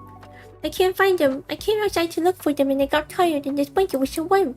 Now I'm the one who's gonna be eaten. You blink owlishly at the little mouse's stress. I'm not going to eat you. But you're a cat. Cats eat mice, my parents said. Did you eat my parents, Mr. Cat? You can't help feeling a twinge of annoyance at their suspicion, but you reason that this little mouse has every reason to be frightened. On top of that, they've been cold, hungry, and lonely. So cold, so hungry, and so lonely they curled up beside you. With a sigh, you decide to offer them some sympathy and patience, as much as you can muster. I did not eat your parents, no. And to prove my innocence, I will have to refrain from eating you as well. An easy enough feat, you reason. Eating this tiny little thing would be akin to eating a fly. No sustenance, and far from worth the effort involved. What is your name, little mouse? Oh, I'm Peep. Nice to meet you, Mr. Cat. Thank you for not eating me or my parents. There's no Mr. Cat here, little Peep. You shall refer to me as Ignatius. Oh, but your necklace reads I-G-G-Y. Iggy. My collar reads Iggy because that is Baba's special name for me. She is the only one who may call me by that name. I think I've heard the mailman call you Iggy though. Oh, and the bird when they... Wait, stop. I've changed my mind. If you cease talking about these wicked creatures, you may call me Iggy. Okay, Iggy. Peep's joy is palpable, and their little face breaks into a brief, cheerful smile. However, their worries soon return. They fidget with their small pink paws, gazing out sadly to the snowy field. You wonder if their parents were caught in yesterday's snowstorm. How long have you been alone, Peep? All night. What should I do now? My parents have never been gone this long. I can't say I know the answer to that. Oh. Peep's whiskers, already crinkled and bent in all different ways, droop all the more. But Baba will know what to do. As a show of mercy, I will allow you to meet her. Baba will most likely share one of her smiles with you, so you must treat this opportunity like the honor it is. Do you understand? Peep nods emphatically, their little ears wiggling from the motion. Good. You rise with a satisfying shudder. The blanket slides off your torso, nearly burying Peep, but they emerge from a crease with a squeak. You're so very big, Iggy. You can't help but feeling a bit of pride at that. You lower your head to be eye level with Peep, golden eyes twinkling. If you climb atop my head, I will take you into the house where it is warm. Peep hesitates, but soon one little paw wraps around your fur, followed by another. Their little feet feel like kitten kisses as they scramble up your head and sit squarely between your ears. As you rise, Peep lets out a tiny squeal of amazement. Wow, I didn't know snow could sweat so far. You best tighten your whip. If you fall into a snowdrift, I may lose you permanently. With your newfound friend, you return to the kitchen.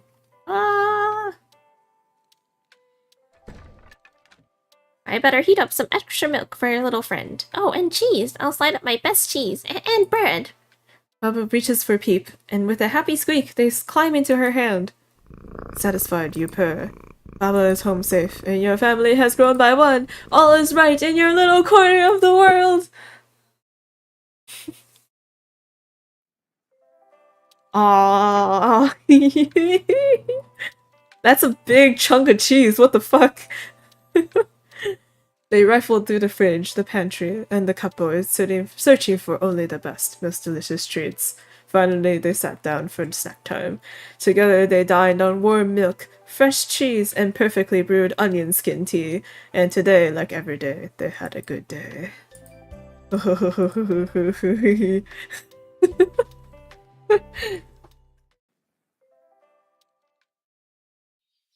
I gotta keep going. We just sad, happy, achy, mad. I'm mad. Hunt, sleep. Okay, explore. Baba has always permitted you to free roam the house, even the more magical areas off limits to all other guests. It has been a bit since I've had a proper interior expedition.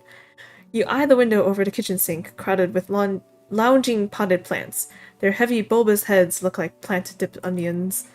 Though they're charmed with their colors to ensure more evenly sunned complexions, they scooch their pots with the tracking sun. Huh? Today's bright skies not only help greatly with pale petals and personality, but it also makes spying a brass key in a pot far easier. It glints rosy-hued against the dark soil. Ah yes, wait, I left you. Baba's cubby key. Hold on. Iggy doesn't have opposable thumbs. How the heck? Wait, how are they supposed to... How are they supposed to use a key? You have a habit of playing with things Baba has misplacing them further. How that key became hostage to the plans was part of yesterday's adventure. But I claim it back today. With a tail a curling stretch, you prepare for athletic feats. Oh, wait, Iggy's not actually gonna use it. You howl as you fall short, smacking into and clambering over the ledge. Much to your disgrace, the plants gleefully roll in their pots, their petals forming saucy smirks. What are you laughing at? You hiss as you get your leg up. They shrug their vines before bobbing in soundless snickers. But they stiffen in shock as you lunge for one pot and triumphantly gulp up the key. What? Did you eat the key? Furious, your punishment didn't end on their terms. They virulently spit nectar at you. Grah! Luckily, you're a cat. With deft reflexes, you duck the first line of fire, and then leap off the edge, landing and scuttling beyond range for the doorway. Skidding into the living room, you spit out the key and a mouthful of soil. Oh. Blah, blah, blah, blah, blah. Detestable, despicable. So very unthocratic of you. You spout back vocab from Baba's radio through the doorway, but the plants are too busy scooting again for the window to have been rigorously got. I'll criticize them later. For now. What? What? You've not a second thought when you bowled over by a broom. The bundled bush pays you no mind as it sweeps up your dirt from the carpet. And the key! No, cease, desist. But the enchanted broom only heeds the witch who gave it life. It continues fervently sweeping after a string of haired, hopping dust bunnies.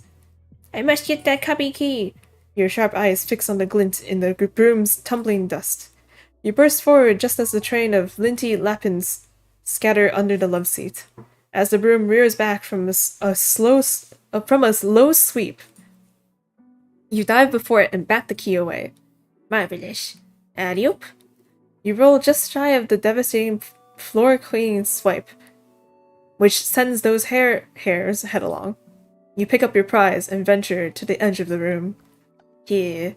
On the side of the stairs is a small square frame, as if that bit of patterned wallpaper was uniquely picturesque. You gently push the key into its hole and twist it just so until you feel the satisfying click through your teeth. This is one talented cat! The panel creaks open, and you slip through. Many a time Baba has left the cubby light on, but the room is all inky blackness today. Nothing you can't manage. Hopping over sewing tins, toppling galoshes, and ducking hanging spearmint, it's impossible to navigate such a tight space without incidentally redecorating. But it isn't so tight that you cannot reach back and find what you're searching for. Shadows have different depths, and in the very back of this cubby, where the corner of the sloping ceiling and the walls don't quite meet, the darkness is observably darker. That's just what you want, so you slip through the crack in that liquid way of most cats. What is this? You are now in the space behind the walls. In a modern home built of drywall and brick, the woolly insulation keeps in the heat. Oh my gosh. But the gentle incandescent fluff that grows warmly in this house is not quite the same.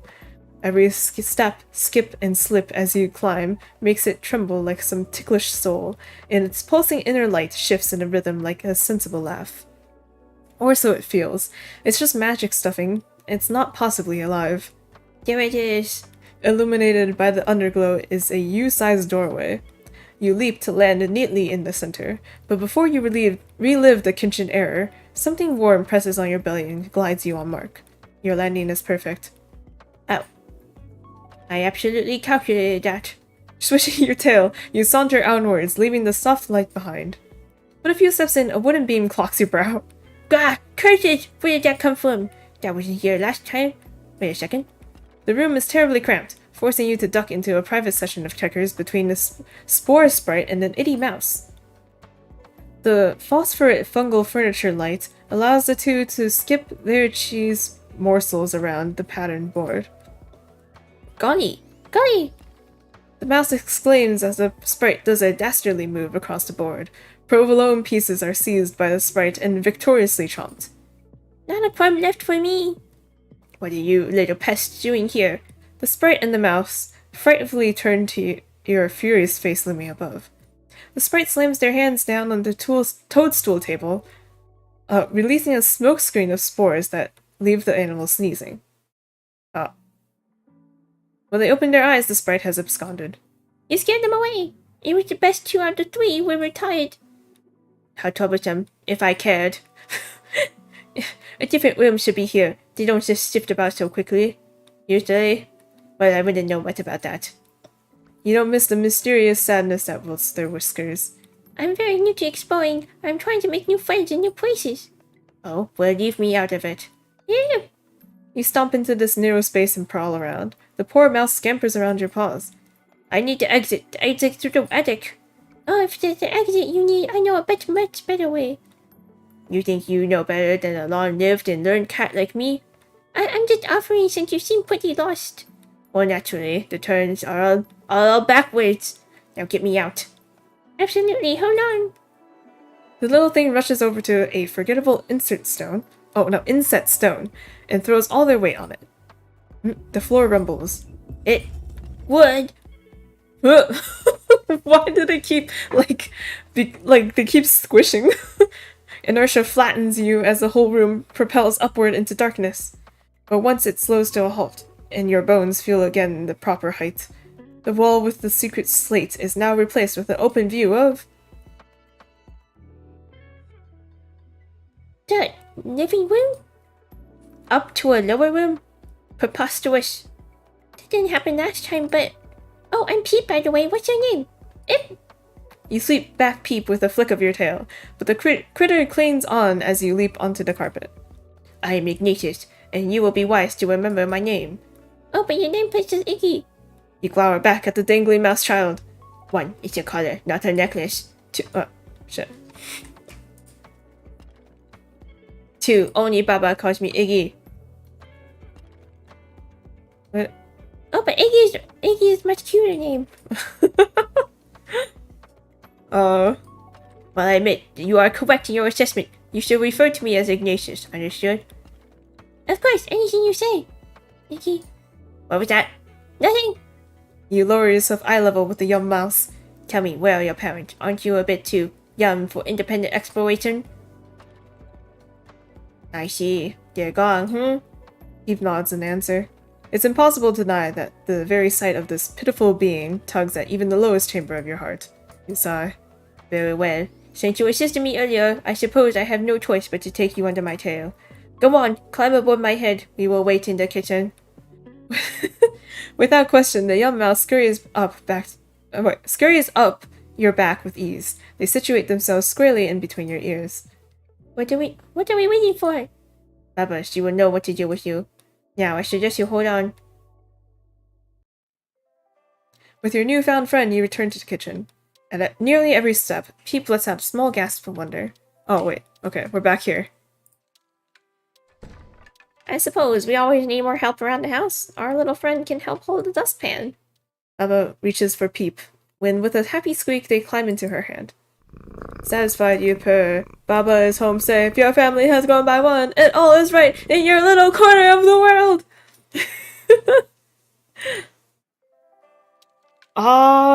Hey, yo, Iggy isn't helping at all. The witch wielded a broom, the mouse a dustpan, and the cat his tongue. Together they were determined to make the house spotless. They swept the floor, dusted the lights, and folded every scrap of laundry possible. And today, like every day, they had a good day. Okay. There are a couple more emotion ones for endings. There's no more what to do, so should be a little bit mad, bored.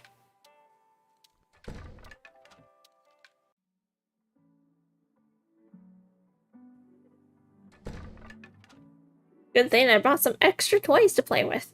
Though some might be inappropriate given our little friend's species. Yo, I thought it said, though some might be inappropriate, and it just cuts off. And I'm like, Baba? Yo! Sorry. Baba reaches for Peep, and with a happy squeak, they climb onto her hand. Oh, yeah. Oh, cute! The cat and mouse watched impatiently as the witch unpacked shiny new toys. Plastic cracked, bags crumpled. Then there was chaos. Together, the three stampeded through the house chasing balls and strings, and today, like every day, they had a good day. Dude, I can't wait to retire. Man.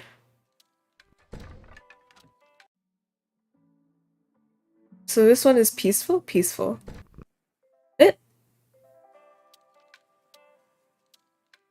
Is it the same? It's peaceful? Da da da da da da. What? Who is on your head? Da, da, da, da, da. Oh, okay, they go on a walk when it's peaceful. Okay, it's the same. Cute! Cute! Man. Honestly, I have to say, the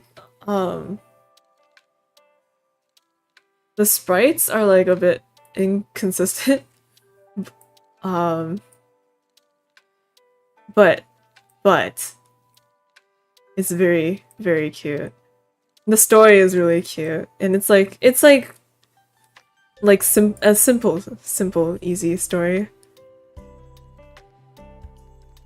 Yes, that is right. Alright. What time is it? It's midnight. Alright, we have quite a bit more. I don't want to get through, maybe... Okay, I know the last two are a bit longer, so maybe I won't do those two. But like, the rest of these aren't as long. Okay, so the next one is Whispers Through the Wall. But the thing with this game is that it's a demo and it's not actually the full game. So it's not so it's not done. And I originally wasn't gonna play any demos, but what do you call it? The creator is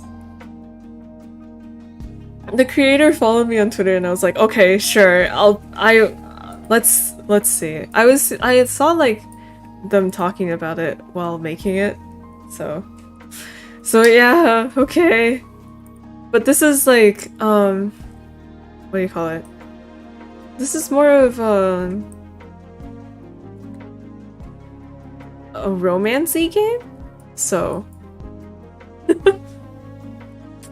I'm not very good at Ultimate games or Ultimate-esque games. Also, I'm gonna take a short break just to eat something so my throat can survive.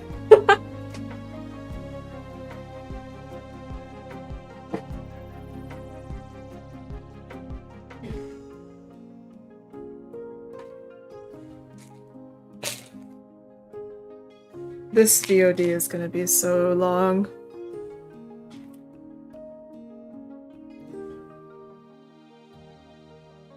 Well, 7 hours.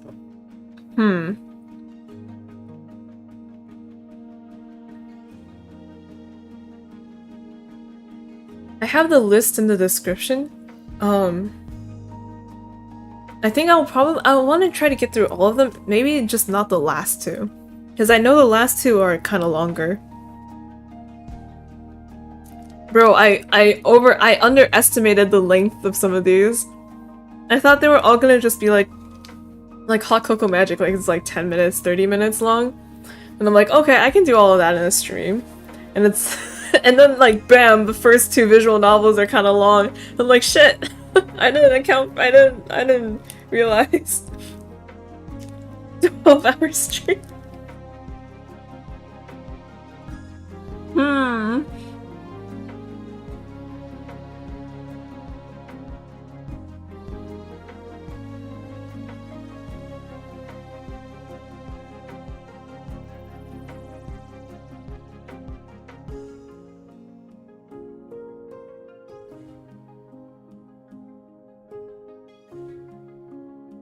An hour and 32 hours? Yeah.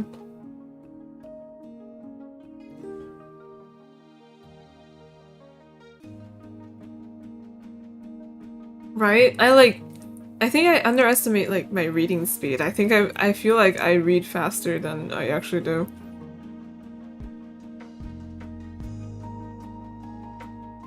But some games are actually short, like cause this one's like a demo. A lot of them are demos or like really short games.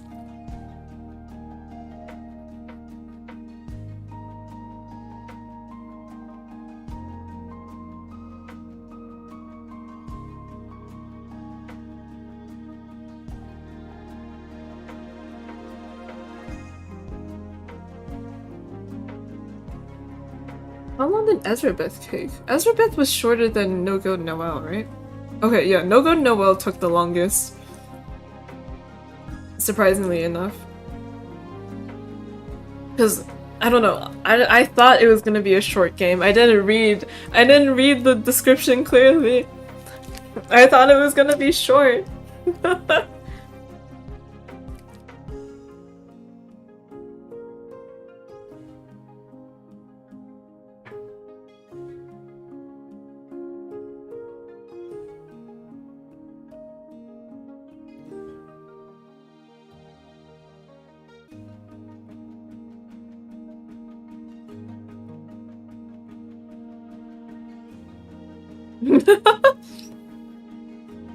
Yeah. I mean, like, sometimes they list, like, how long the game takes, but other times they just put, like how many words there are, which is also a good indicator of how long the game is. Unfortunately, this demo does not show. Oh, it's okay, it's okay. There's people who made a YouTube Let's Play of it. Okay, they did, okay. Their Let's Play is like 15 minutes? Okay, cool. So this one's probably a bit shorter.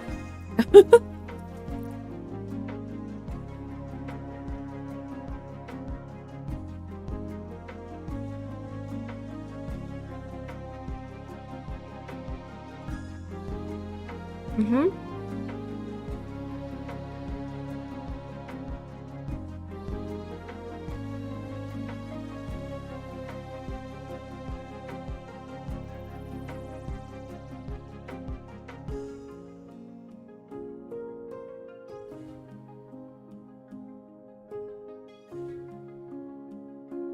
Dude, my meals today, actually never mind, I shouldn't even tell you. It's just bad. It's just really bad. It's not good. But hey. That's just how it is sometimes.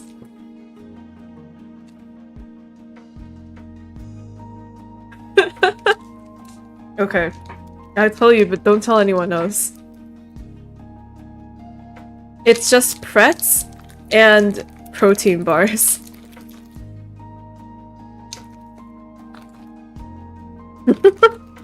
and it's been that it.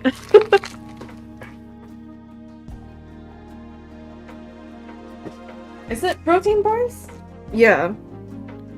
The only protein bars that like I think actually taste good are the chocolate brownie Cliff bars.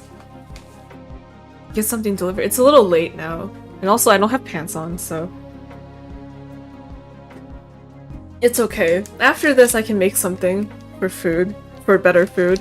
But like, you know, for now, we're just getting by. Tomorrow. Okay. That's a good idea. What should I get though? Taco Bell?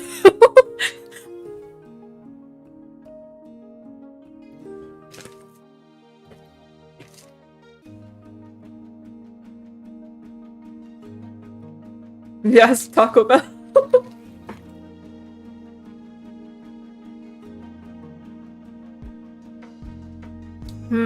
Yes. Taco Bell.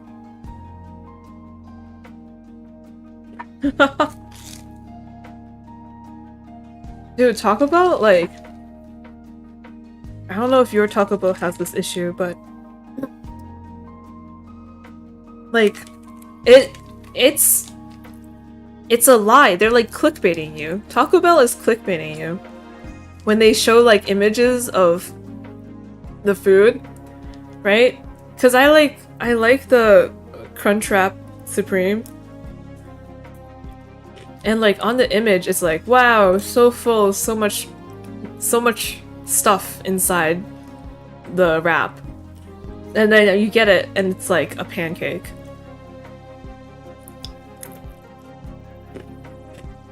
Yes.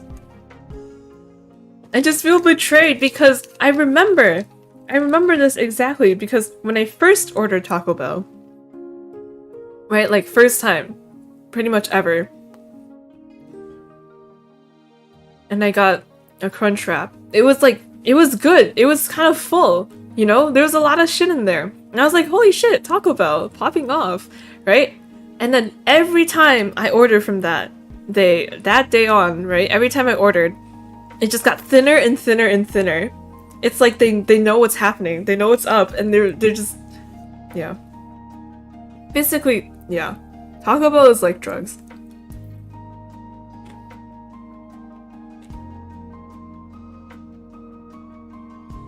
Taco Bell is like drugs, as in like, you do it the first time and you're like, whoa, amazing. And then every time after it doesn't hit the same. I say this like I've done the drugs before.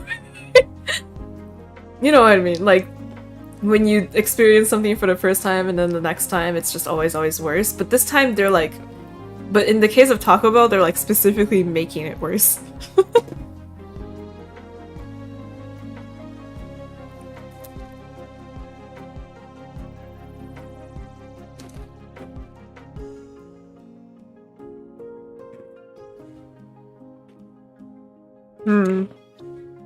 Red stick.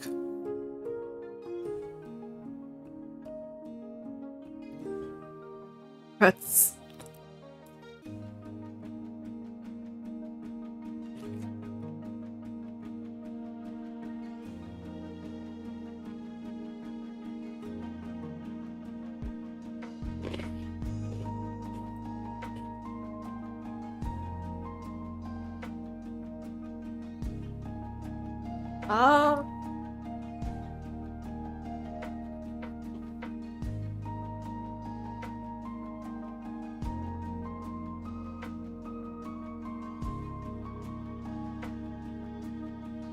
Oh, the law of diminishing returns.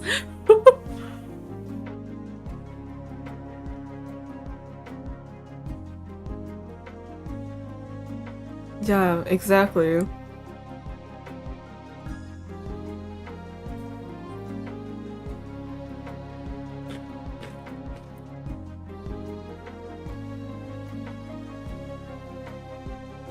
Like, even if you have like a food answer for like, you know, when people ask like, oh, you know, what's the one thing you can eat for the rest of your life and you can't eat anything else, right? And a lot of people say like, oh yeah, like mac and cheese and whatever, right? Like, even if it is bombing, it's gonna still end up kind of tasting like shit after a while. But like, but Taco Bell, man, Taco Bell's like if you ate mac and cheese every single day, but then like for every time you ate mac and cheese, there's like just a little bit less cheese. It's like after like 10 times, you're basically just eating noodles with a little watery cheese.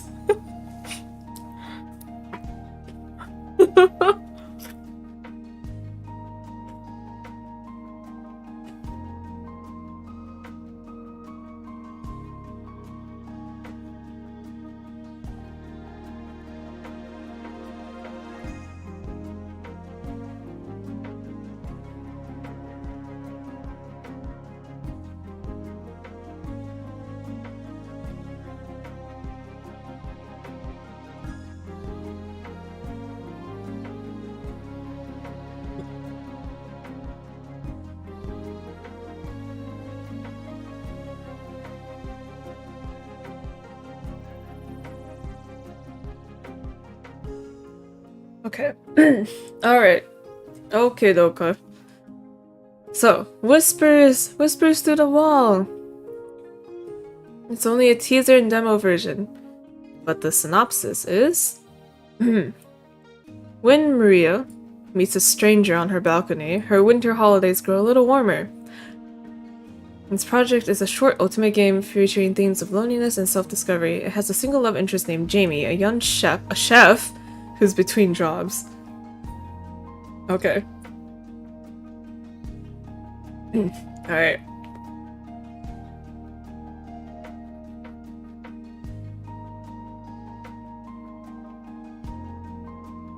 Feed a chef while we can finally eat. Oh man.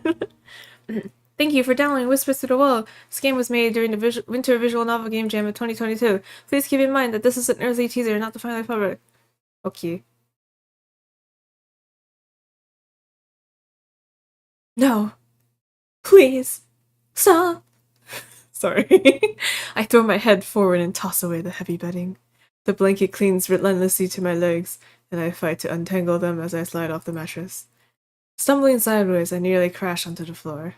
As I struggle to regain my balance, cold air floods my lungs. Shit. My shoulder slams into the bedroom wall with a thud.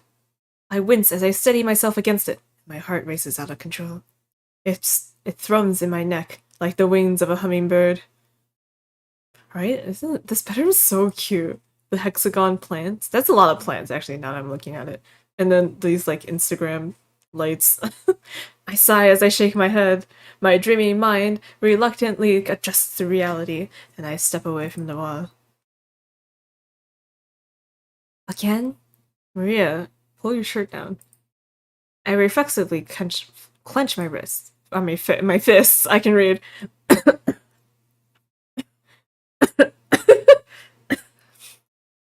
As I release, the trembling in my fingers begins to settle. Come on, you're awake now. You're okay. You're safe. It's just a dream. One I can never recall. Imageless. Marked only by a sense of dread and urgency. I need to get away. As I take practiced breaths, my nose stings in the bitter cold. The temperature drops suddenly. Dream bed. Okay, but like, it's dream bedroom if all the plants are fake. Guess I didn't bother to check the weather report. What's the point when you're not going anywhere? I glimpsed towards my plants. I felt a twinge of guilt pulling at my chest. The cold can't be good for their health. Thank God they're all plastic. Sorry, ladies. I should be more careful. They seem fine, but who knows if they'll be alright. I give my head another shake and try to avoid focusing on the negatives. What? I look towards the window. Maybe there's snow? I miss winter.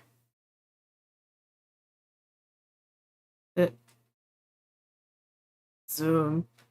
My toes tingle in protest as I step out onto the cold stone of the balcony. The usual bustle of the city streets is restrained at this hour.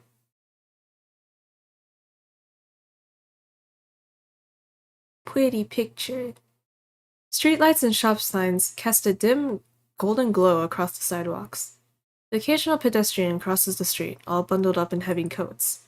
It's definitely below freezing. Despite the sting, I welcome to such a sensation. It reminds me of home. Family traditions play through my mind, more vivid and colorful than the world around me. Snowball fights, sledding, hot chocolate. Mom's sweet laugh, Dad's warm smile. I close my eyes and imagine my parents' living room. For a moment, I try to convince myself that I'm there with them. I can't help but whisper into the emptiness of the evening air.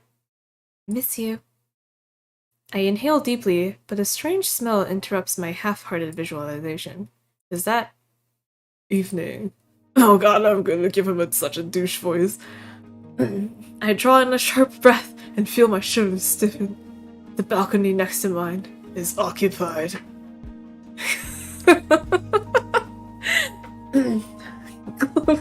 Below your clothes are above freezing. I'm so sorry. I think he said hello? I blurt out the first reply that crosses my mind. Oh, I'm sorry. I exhale the words in a rush. He shoots me an inquisitive glance as the oh my god people talking outside shut the fuck up. Okay.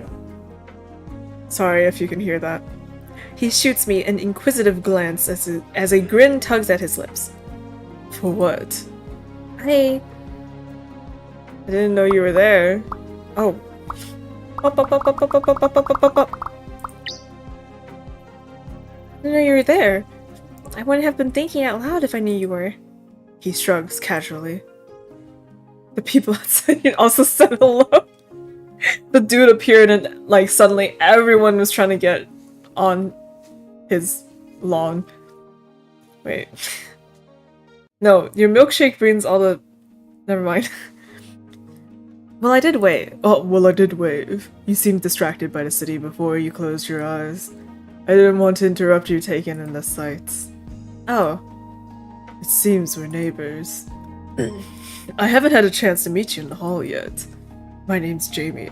It's nice to meet you. Making Jamie sound like a creep. I can't help but smile at his formality. He's polite. Oh my god, he's polite? I'm Maria. He smiles back. Hi. sorry. I'm sorry. Hello. Unsure of what to say next, I pause. And so does Jamie. I can't help but giggle at the bumpy introduction. His smile grows and he chuckles along with me. I am sorry about listening in. I should have said hello sooner. I purse my lips. Can we pretend that never happened? Can we pretend that airplanes in the night sky are like shooting stars? Jamie nods eagerly. It's done. So, what are you doing up at this hour? I pause in consideration. I never actually checked the time before stepping outside. What time is it? Getting some fresh air. Well, we can't let him know that we're, you know, drifting. It's a nice night. I figured I could use some fresh air. Jamie glances towards the cigarette in his hand. Sorry. I thought moving from the ground floor would help me avoid these kinds of situations. He sounds guilty. Almost sad to admit it. What? Oh, fresh air, but he's smoking. Okay. I'm a dumbass. Although I hate the smell, I decided to just ignore it for now. Please, don't worry about it. You're sweet. He glances away and looks towards the city streets. He really is ashamed. I do my best to change the subject. So, you were on the first floor? Until last month. I put my name in for a higher floor. The noise down there was constant. Almost like the people that were outside that door. Just a few minutes ago, I couldn't sleep. I nod my head in understanding. That sucks. I've had my share of sleepless nights too. Jamie raises an eyebrow in curiosity. Bad dreams. I'm taken aback, but I do my best not to show it. That was a lucky guess. I lean away from the railing and cross my arms over my chest, fighting the urge to shiver. How'd you know? Jamie glances down at my bare feet. His eyes widen as he meets my gaze again. You must be freezing. You won't even pull your shirt down all the way. Your belly is exposed. Oh, well... I shake my head as my teeth begin to chatter. Don't worry, I'm fine. You're not. As if on cue, the light dusting the first snow begins to fall. Look, I've loved to stay out here, but winter's not going anywhere.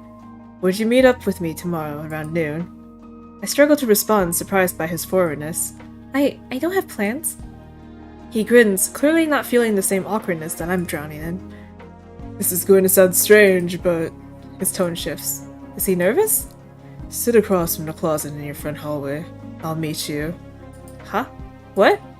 His cool demeanor returns as quickly as it faltered. I hope to see you there. What? Before I can say another word, he drops a cigarette into the ashtray on his balcony and steps inside. What? Okay then. What? I step inside and close the balcony doors behind me, diving for my quilt. As I hug my pillowcase, my head swirls with a constant question. What the hell was that? Or, actually, no, this is supposed to be a- oh, pretty! Romance. I was like, what the hell was that? I sit facing the hallway closet, just like he asked. I drum my fingers against the hardwood floor while I wait. Is he gonna talk through this vent or something? Bro, imagine like, just with this CG, after a while, like, this vent just, like, pops off, and then his hand sticks out and waves. An old habit, wait. I drum my fingers against the hardwood floor while I wait. An old habit from the days when I practiced piano. My thoughts escape my mind. Why here? I began to worry that he'll come to my front door. Would I let him in? I don't even know him. My heart startles into a racing pace.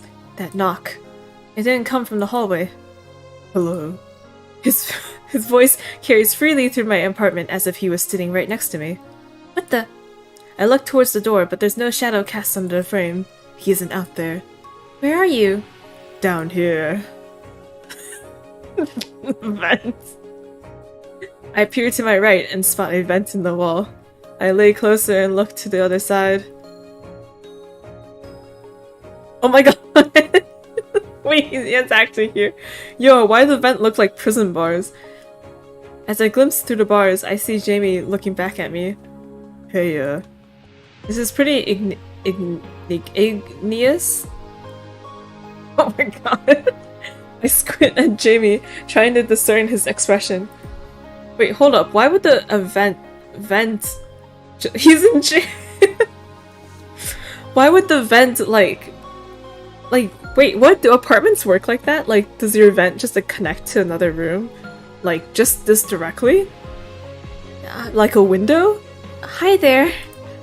I feel the sudden closeness of his face to my own, despite the wall between us. I'm tempted to move away, but I'm worried he'd ask why. How do you think this up? Jamie chuckles to himself for a moment. I saw your feet through the vent. Well, this isn't the first time I've heard you through the walls. My heart shudders uncomfortably. You mean you've been stalking me? I can't bring myself to finish the sentence. Overwhelming the music suddenly... Overwhelming embarrassment constricts my throat. I might have caught a stray thought or two. I cover my face in horror. No! Don't feel bad. I talk to myself too. Oh, that's what you're referring to. I thought you were talking about something else. But I am quieter. I can't help but roll my eyes. I'm going to have to board up this stupid thing. It probably wouldn't do you any good. The walls are thin. I sigh in frustration. Yeah, you're right. But isn't this great? Now we can hang out in the comfort of our own homes. You don't have to freeze to death. I feel a smile pulling at the edge of my lips, despite fighting it. He's sweet, I'll give him that. I'd have reservations about going into a stranger's apartment or letting one into mine. I realized I'd waited too long to reply and nearly forgotten what he just said. I find myself scrambling to reply. This is, really creative. I mean, a window? Like, nobody's ever thought of that before. I mean, what? I have a terrible habit of starting a sentence with no direction. Same girl. I see his smile grow just a touch. I was hoping to strike a balance between creative and creepy. I can't help but laugh. You nailed it. Though it might be a little bit creepy. I'm just glad you won't be losing any toes to the code. It's not that cold out there. I find myself grinning again. Hanging out on the floor is fun, but Jamie's smile falters. But why can't we just text? He chuckles softly. Wow, someone's in a rush. I was going to ask for your number eventually, Maria. Wait, when did we tell- oh wait, no, we did tell him his name. I was like, wait, how does he know our name? No, we told him. So much chuckling. I stick my tongue out at him. You already have my address, what's the big deal? Despite my confidence, I feel a hot flush in my cheeks. Jamie doesn't seem to notice, luckily. So you come to see me again? It's not like I have a hectic schedule. Haha. I'll take whatever I can get. Well, now what? Tell me about yourself. What don't you know already, creep? Oh, come on. I promised that I'd tune you out whenever I could.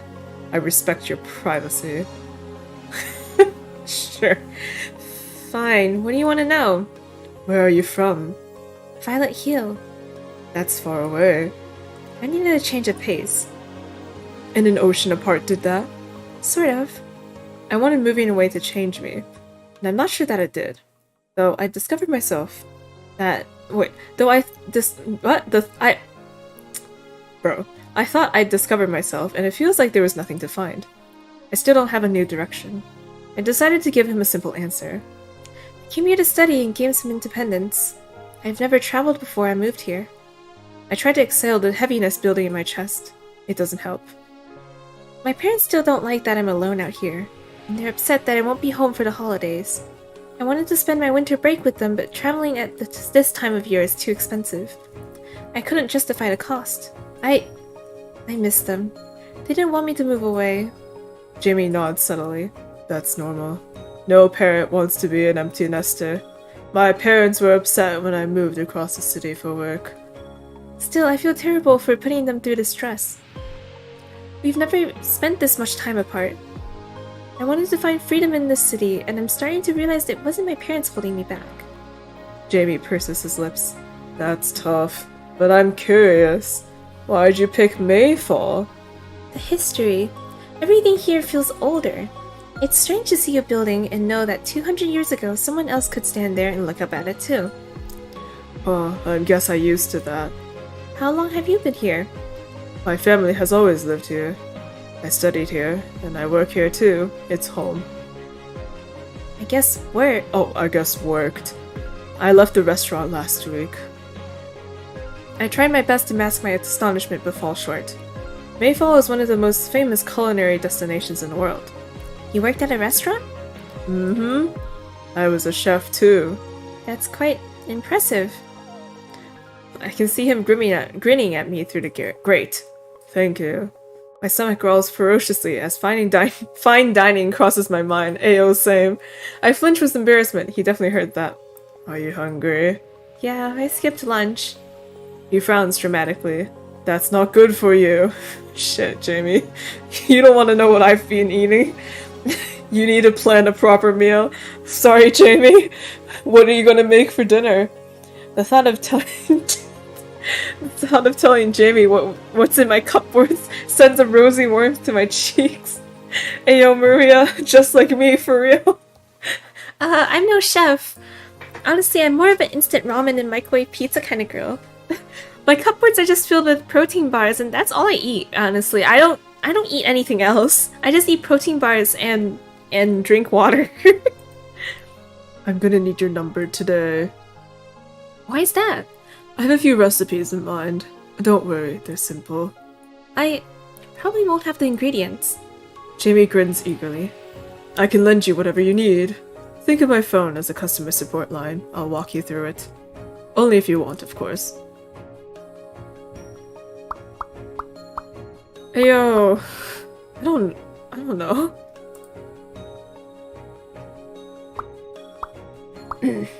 Invite him over, yeah, come over. Or I clear my throat audibly. maybe you can come over and teach me.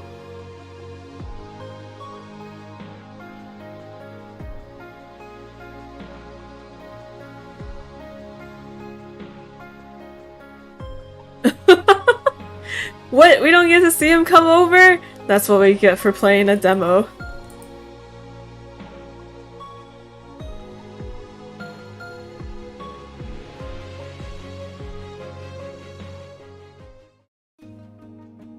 I take my number. Alright, let's get started before you wilt away. The end.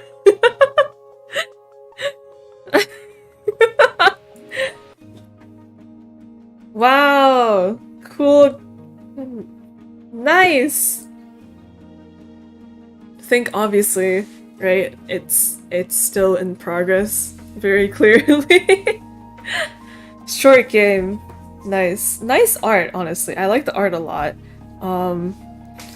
This is like nitpicking, but the UI I feel like is a bit like, well, I mean, obviously, you know, this is just Renpai's normal UI, but like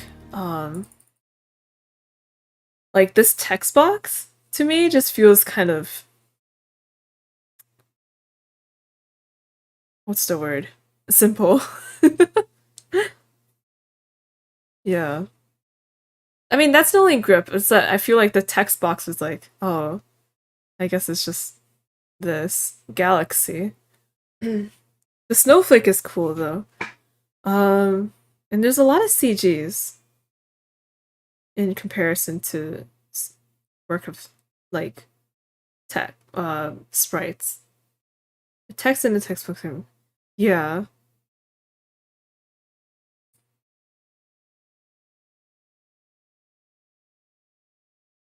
It just yeah. Yeah. But I mean it's a work in progress. They're still working on the game, so it's all good.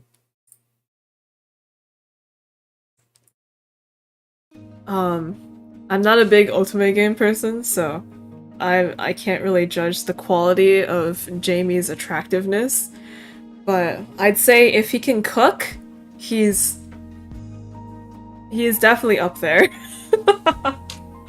But I mean, like, everything else, I don't know, like, stalking you through the walls is a little, that, like, you have to take off some points for that. The vent situation, I don't know. But yeah. Yeah. He's already someone you need. Bro. Hello! We just finished another game, and you came back right in time for another one. Where is it?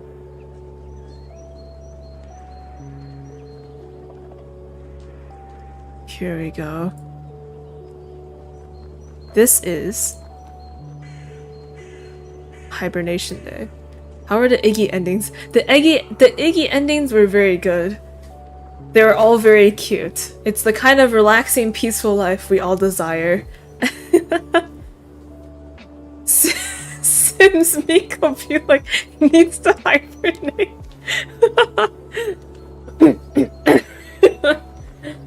Okay, but yeah, it's called Hibernation Day, and it's also very short. It says it takes 10 minutes. There are no saves, but the games take 10 minutes. Use A and D or arrows to move, and enter or space to interact. Please interact to close the dialogue. Oh my god, the walking!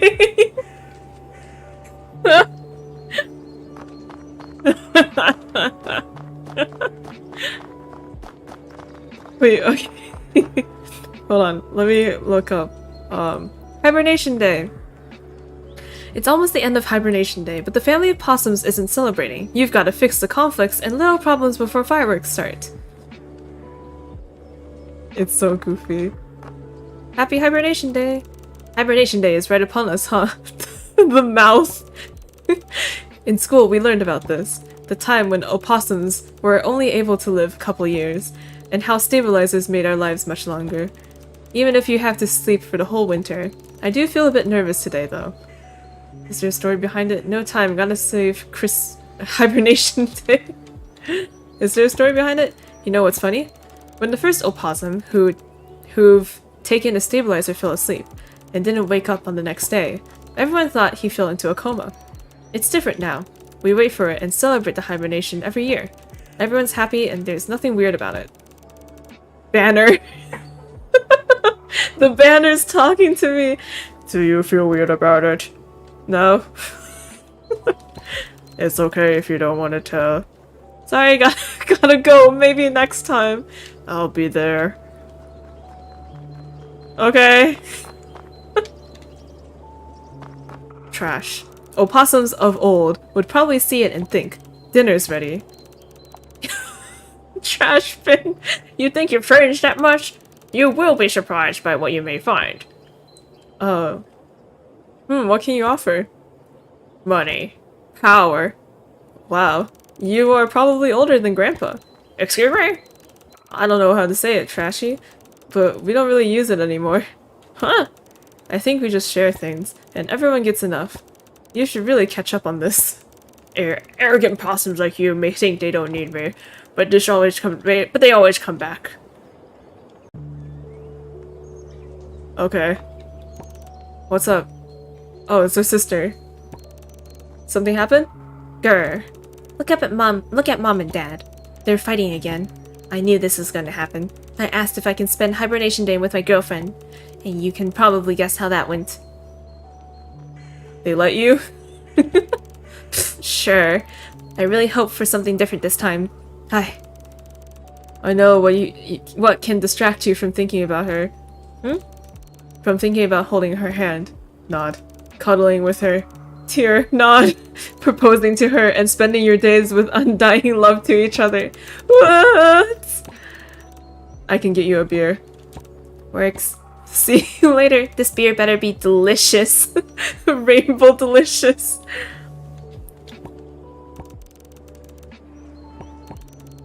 Okay, we gotta get a beer. Oh shit. So where is he? I don't know. How can you lose him? What do you mean I lost him? Am I responsible for everything around here? When was the last time you took care of the kids? Do you want to say that? I don't know anything.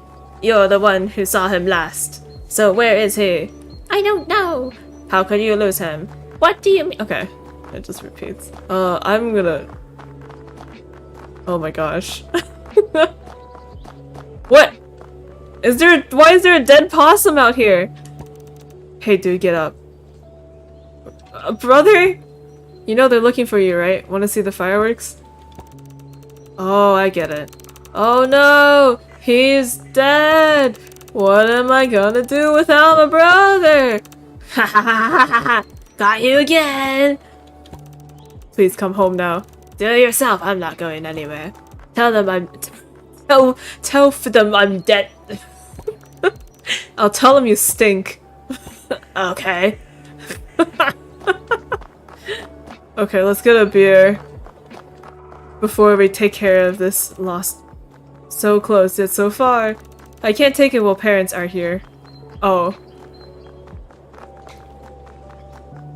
I can't take the beer.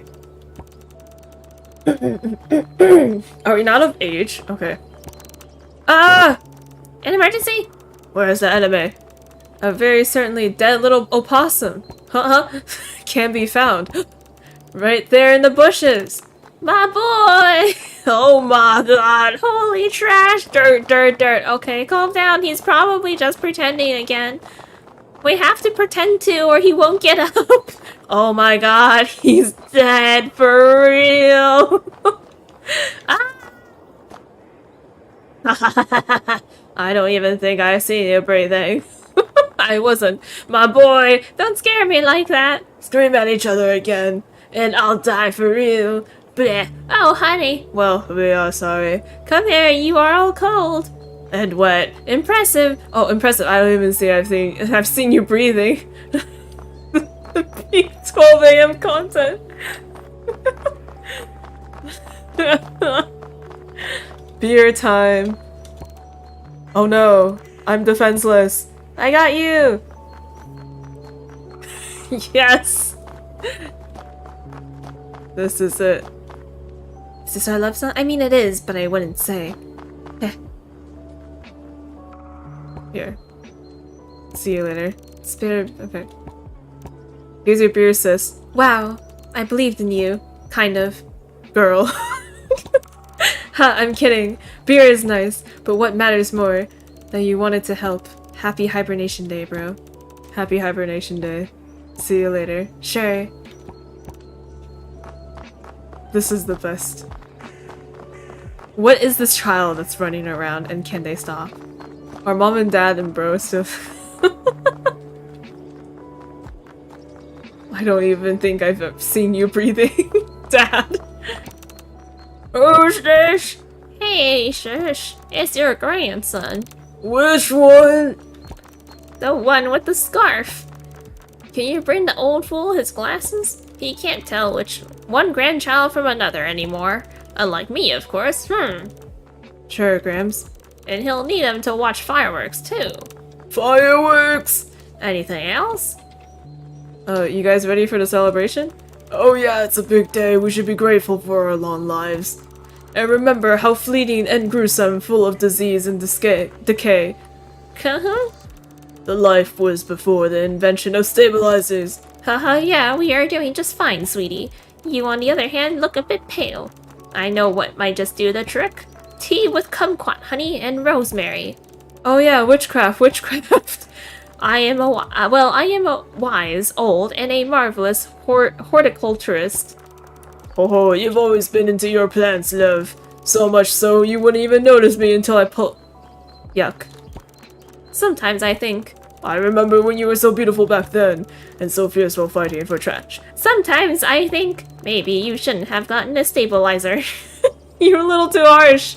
Oh, I've seen way worse. Bye, Grams. I'm on the case, Grams. I gotta get some glasses.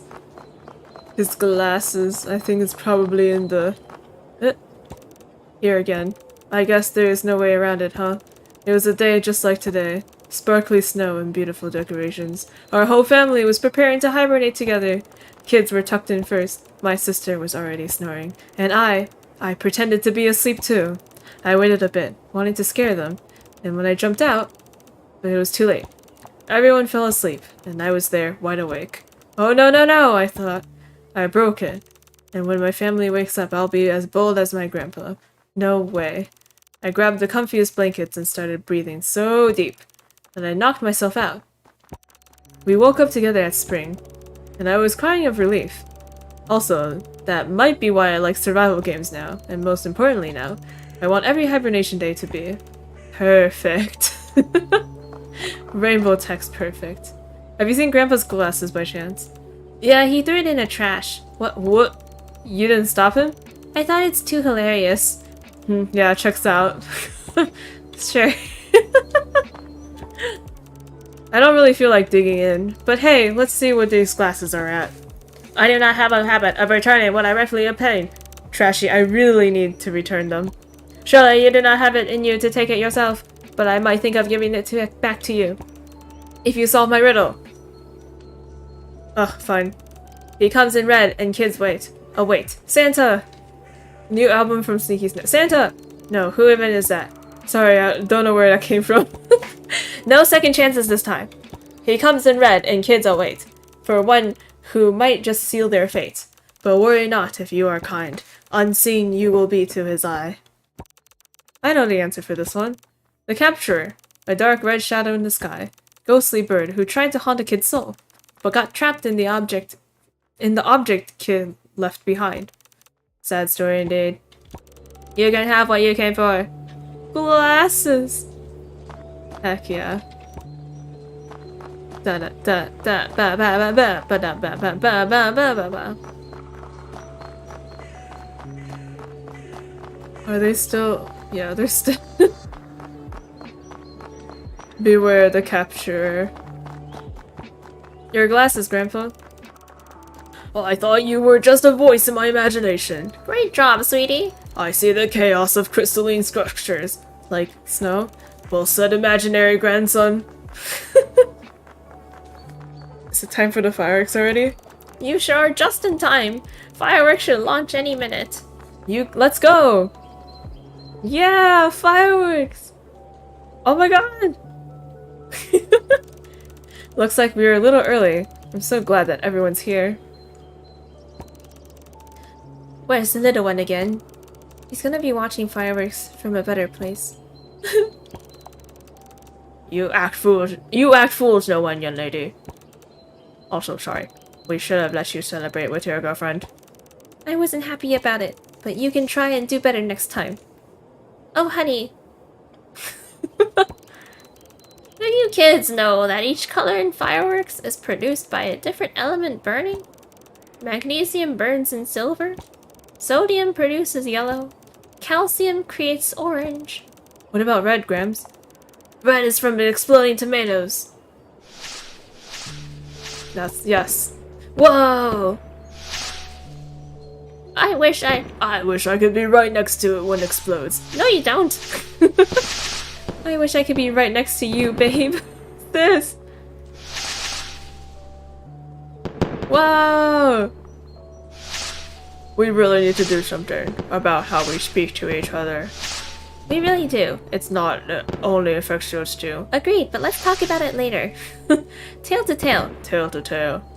Aw. I know a good therapist. We'll make an appointment. Whoa, fireworks.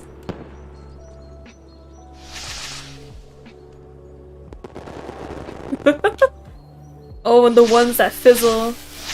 I don't like it. Whoa. Wow. The last loud thing before months of dreaming. Happy Hibernation Day! I'm excited for the spring feast. We preserved so much tasty stuff. Time to go. Happy Hibernation Day, kids! Happy Hibernation Day! Oh, and sweet dreams.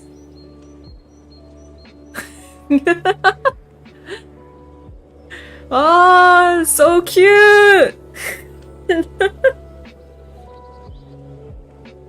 Ah, happy Hibernation Day. Hibernation Day. That's great. Simple short games? Good stuff, man. Good stuff. Okay, I guess that's it. Yeah. This game, by the way, you can also just play in your browser. So, that's some good stuff. Good stuff. Alright. Hold on. Did I not download this game?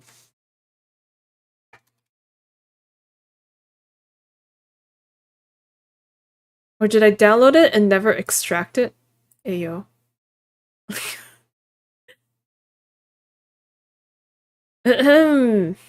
Anyway. Oh, here it is. Alright. Next is less cute. Or I mean, arguably. Let me open the game.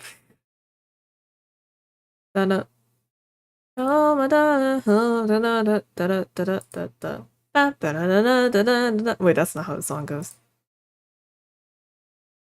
Contains mild violence, paranoid love, and mild horror. Okay.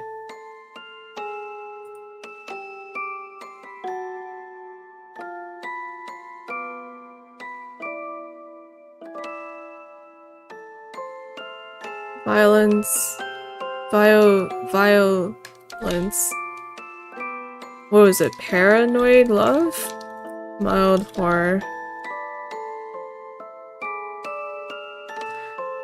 The music is loud. Alright, back to 50 Shades of Snow. Yo. Is there no, like, settings? Because the music's kind of loud. Fine, I'll just adjust it myself. We're back to... I don't know why I did that. Okay.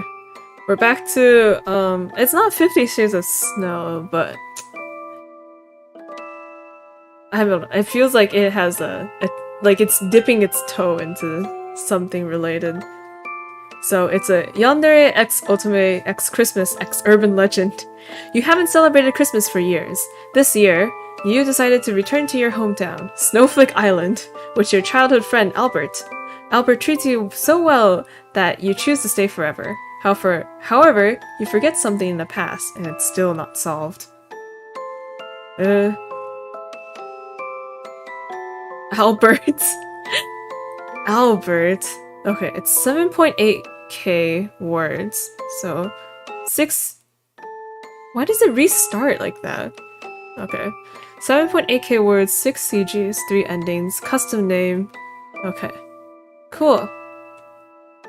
Okay, Albert. Oh, that's why. Oh my god, the sounds. Options. Sound volume.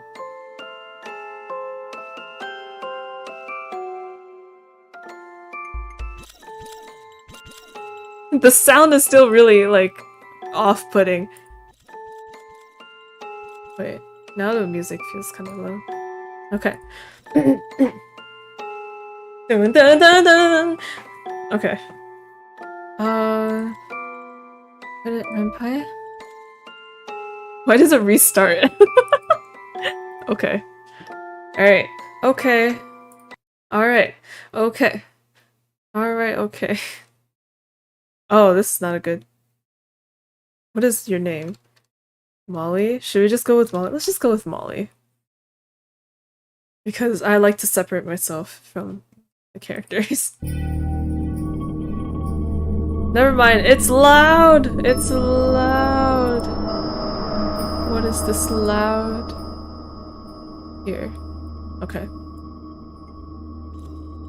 Alright. Ellipses. It's so dark and cold. What is this place? I can't see anything. Stand up. Oh god. I feel dizzy. What's on the floor? Is that blood? Why? I like how the thing at the end is a spinning Santa hat. So cannot see anything. Whose blood is this? What the hell is going on? Why is there a Santa hat here? Ah, you're awake. Why are you here? Don't be afraid. I'll take care of it. Why am I giving the Jamie voice? Let me drink water. Hold on.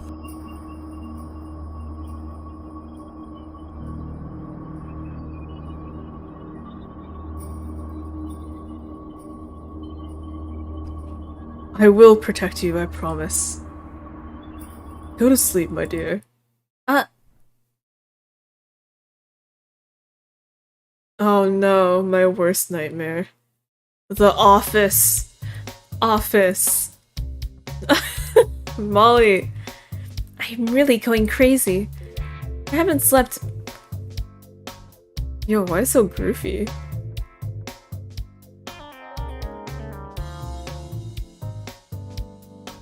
Is it not It's not centered! Wait, oh shit, I'm sorry. I'm sorry, I just realized. No, sorry. I didn't know. I didn't know. I'm so sorry. I thought it was okay. I'm a dumbass. Well, in case you didn't see, this is Molly. I'm really going crazy.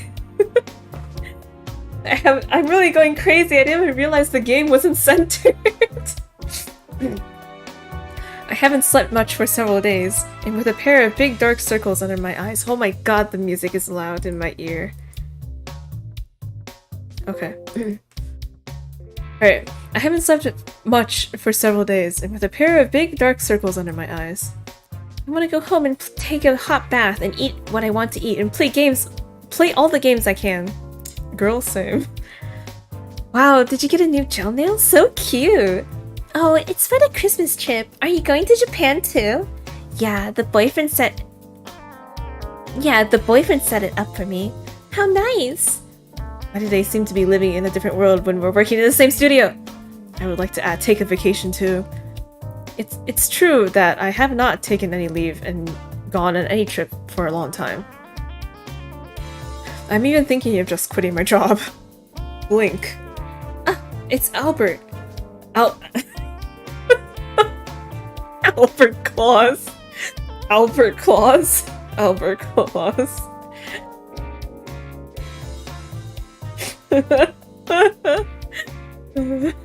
He was my childhood friend, and although we haven't seen each other in a long time, we've kept in touch. We all grew up in a place called Snowflake Island, and Albert's family has managed Snowflake Island for generations. Is it Santa's spoiled child? I have no idea. He has pink hair though. Wouldn't Santa's child have like white hair? I made a cute snowman. It's too cute. Where's the picture of said snowman? Albert, how are you doing? Molly! Well, it's still the same, nothing special. But I've recently returned to Snowflake Island. Exclamation point. Really?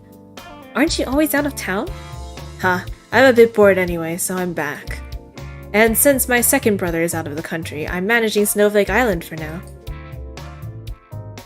Oh, wait, that's a good one.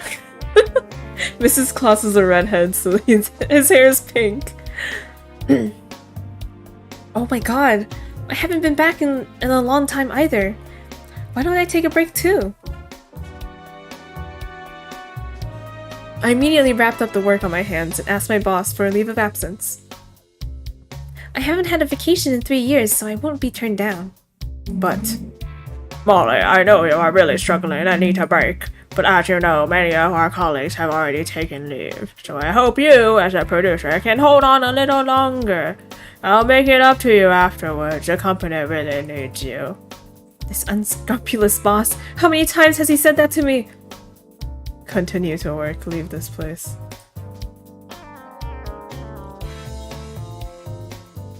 Continue to work. But I'm sure the studio would be in chaos if there was no one to do these jobs. Alright, I get it. Thank you. You're the best employee we've ever had. I slowly walked out of my boss's room and looked at my colleagues who were still discussing their holiday. Forget it, it's the same every year anyway. That's how I spend my Christmas at work. Bad end 1, workaholic! No! No! Bad end! No! Okay, I'm leaving! The music changed. No, I must make some changes this year. There's a voice inside that keeps telling me to go back. I'm sorry, but if you don't let me take time off, I'll have to resign. Molly, you're not kidding, are you? I mean it. In fact, I've already written down the handover of work just now. Someone else will do it for me. Thank you for taking care of me. Molly, wait a minute! Ignoring my boss's shout, I darted back to my seat to gather my things. Albert, I'm going back to Snowflake Island. Huh? Huh? Huh? Really? Aren't you busy at work? I decided to quit my job. I can't believe I hadn't had a vacation in 3 years. I'm afraid I'll go crazy if I stay longer. Wow, I can't believe it either. We haven't seen each other for many years. Molly, you know what? I'm really super happy. You wait for me. I asked Mr. Greg to prepare a helicopter? What the fuck? Albert, are you rich? What? No. I'm already on the train. You're already on the train? What? Damn it. I can't believe I didn't think of that. I should have chartered the train to and from... What? Snowflake Island? Hey, even if you have money, you don't use it like this. Why not? As long as it's for Molly, no amount of money is a problem. You've always liked to say things like that. Then I'll pick you up at the train station later. Can't wait to meet you. Clouds. The blue sky. Rich playboy. Yeah, it does. Yeah, right? The scenery outside the window was so dreamy that I couldn't quite believe I had resigned. What a nice breeze. I regret I didn't let myself go on vacation earlier. I hadn't been back for more than 10 years. I wonder what had become of Snowflake Island. And I also wonder how I was gonna make money from now on. I was originally an orphan dropped on the shores of Snowflake Island not long after I was born. Yeah, I was... Right? Just casually quits job. Okay. It's okay. I mean, if our future prospects is to be like Albert's partner, right? And Albert is rich, I think we're probably be fine financially. In fact, it might improve. Fortunately, a kind couple, my adoptive parents, took me home. They used to run a coffee shop on Snowflake Island, but unfortunately they died in an accident. What the fuck? Why is everyone dying? What?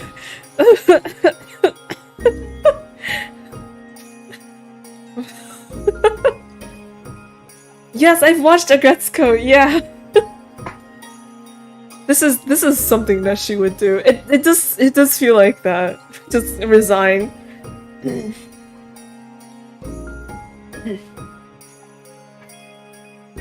Okay.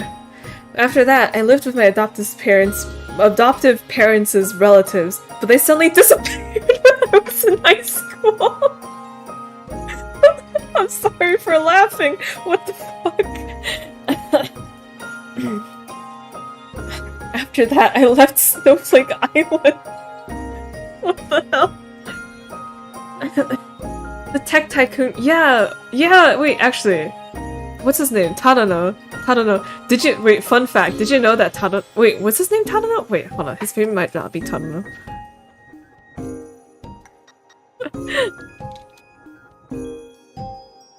No wonder the place is apparently a duck's trap. Okay, yeah, his name is Tadano. Did you know that Tadano's English voice actor is the same voice actor for Child Genshin Impact? Fun facts. Okay. Anyway, Molly's parents died, and then her parents' friends who took her in also died. Molly, what the fuck? How are you still sane? After that, I left Snowflake Island. I hope things haven't changed after all these years. Why didn't I come back earlier? There's still some time before the station. What should we do? Read the train flyer, send a message to Albert. Is she a Bennett Kinney? Read the train flyer. Is this a promotional leaflet for Snowflake Island? Let's take a look. Snowflake Island is a small island in the south, owned by the Claus family. Wait, what the fuck? The entire island is owned by the Claus family? And everything on the island is managed by the Claus family. Yo! Snowflake Island is very welcoming to foreign visitors, and there are a variety of attractions and facilities on the island, so be sure to come and see them. Next page. Snowflake Island's playground. The giant library on Snowflake Island. Claus Mansion on Snowflake Island, closed to the public for now. The shopping street on Snowflake Island. Next page. The urban legend of Snowflake Island. The Christmas butcher who will appear on Christmas Eve. What? The urban legend that once terrified the residents of Snowflake Island. Legend has it that on Christmas night, a mad killer butcher appears, dressed in Christmas clothes, to cut people down. Although it is not known where the legend has been spread, since there was a murder on the island at Christmas, it is not known where the legend has been... What? Spread. Although it's not known where the legend has been spread, since there was a murder on the island, it is not known where the legend has been spread. Ayo, proofreading? Sorry. There was a time where the islanders were afraid to even go out to celebrate Christmas. But that was a long time ago, and now it's just an urban legend used to scare children. The Claus Prince of Crime. Yeah, exactly. Oh wait, this is just the same thing. Okay. Send a message to Albert. I haven't been back in a long time. I feel so unbelievable. Do you feel the same way? A little bit. But I've been away for less time than you, so I feel okay with that. Speaking of which, why do you suddenly want to come back? Actually, I came back because because you wanted to go back. Do you mean that? You miss me? Of course, we haven't seen each other in such a long time. And I don't think there's anyone I know on Snowflake Island anymore. I mean, cause you know, I didn't have any parents, and then the parents who adopted me died, and then my parents' friends who took care of me disappeared. Never mind. You have me. I am here for you. I will make you a wonderful vacation. No need for special pepper. Dude. Albert killed our parents. Right? My brain is like growing tenfold. Okay, wait, conspiracy theory. Albert killed our parents. No need for special preparation. Like killing my parents. I mean... Oh wait, I'm pressing the wrong thing. 1 AM brain thinking. Yeah, right? Cause the game is like describing him as like a yandere type, right? So, yo. Okay, this is all the same, right? Nap time. I'm a little tired. I'm going to take a nap. I've been waiting for you. Come back, my dear. That's normal. Snowflake Island! Finally! From the looks of it, it doesn't look like much has changed. It's still so dreamy and beautiful. Molly! Oh? Oh my god! It's the guy himself! Ah! Before I could see his face clearly, I was hugged tightly by him. I missed you so much! Hey! Albert! I've seen the photo, but Albert has grown so much! And Molly! Molly, what the fuck? Molly! I miss you so much! Wait! I pushed away from him slightly. Uh-huh. He looks even better in person, Molly. Calm down. Calm your tits, Molly. What's the matter, Molly? Don't you miss me? It's not that, it's just that I'm not used to it. About what? You've grown so tall, you've become handsome too, it's not fair. Molly looks pretty too. Alright, it's just that this. Oh my god, the music's so loud! Sorry. Okay. Like, here. Okay. Alright, it's just that the sweet tongue aspect hasn't changed. I only do that with Molly. I got it. Give me the luggage, I'll get it for you. No, it's heavy. That's all the more reason for me to take it. It's not the same. I'm not the same little brother I used to be. Little brother? Look at his smile. It's really a waste for him not to be an idol. We arrived at the entrance plaza of Snowflake Island. It wasn't too crowded, but we still saw a lot of tourists around. It's the peak season for Snowflake Island. Shouldn't you be very busy as the temporary island master? Of course I'm busy, but I've cleared my schedule when I heard you were coming. What about work? Well, most of it's done. Also, I don't want to hear about work from you, Molly. You quit your job, just come back. All the other miscellaneous work is assigned to manpower. You are awesome. Albert has been so good since the old days that almost nothing can get in his way. We obviously haven't seen each other for so long, and he's still made time for me. He's probably the only person in the world who's been so good to me. Molly, did you book a place to stay? I know your former home is gone. Of course, I've already booked the hotel. It's the one near the library. Ah, is that so? What? You should have discussed it with me first. But why? Nothing before that. Let's go somewhere with me. I've got a surprise for you. Huh? Hey yo, I thought it was Christmas. What happened to the snow? Although it hasn't been a long time, I know that I still know my way around the island very well. Albert. Not to mention the place where I used to come most often. Albert, I know this road. Yes, you're right. Ding dong. Dong dong dong. The cafe in front of me is my adoptive parents' cafe, and it's the same as before, as if it's always open. Why? Wasn't it all abandoned on that day?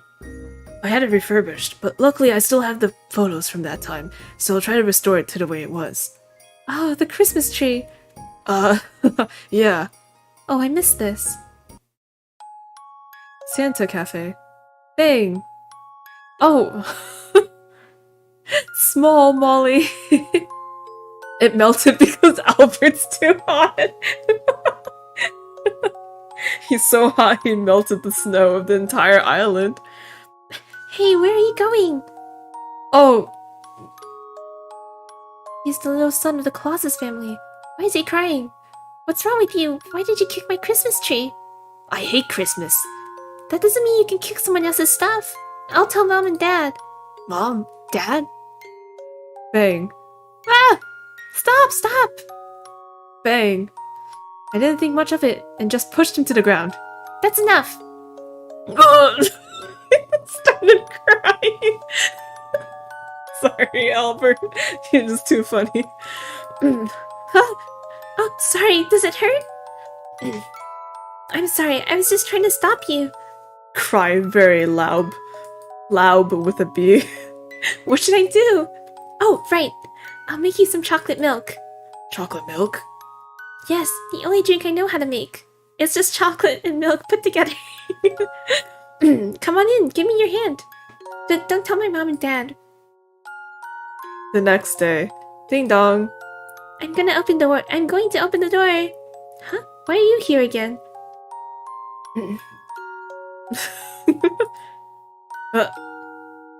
Here you go. Huh? For the chocolate milk. The boy handed me the money without saying a word. No need, my mom is watching. Didn't I say not to tell my mom and dad? They'll know. Then they'll know. He ignored me, slipped me the money, and walked into the shop. Hey! I have a name. My name is Albert. What's your name? Molly. Molly. I'm going to drink that today too. Your chocolate milk. That's how Albert came to the cafe every day and asked me to make him chocolate milk. That's how we became friends. And he became cheerful without realizing it. Cute. What are you thinking? Oh god, my voice. Help, I need chocolate milk.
I'm muted!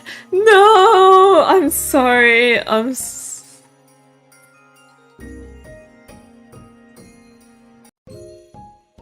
What are you thinking? I remembered that I just met you before. Hee. Oh, don't look back. Why, you were so cute back then. Especially your crying face.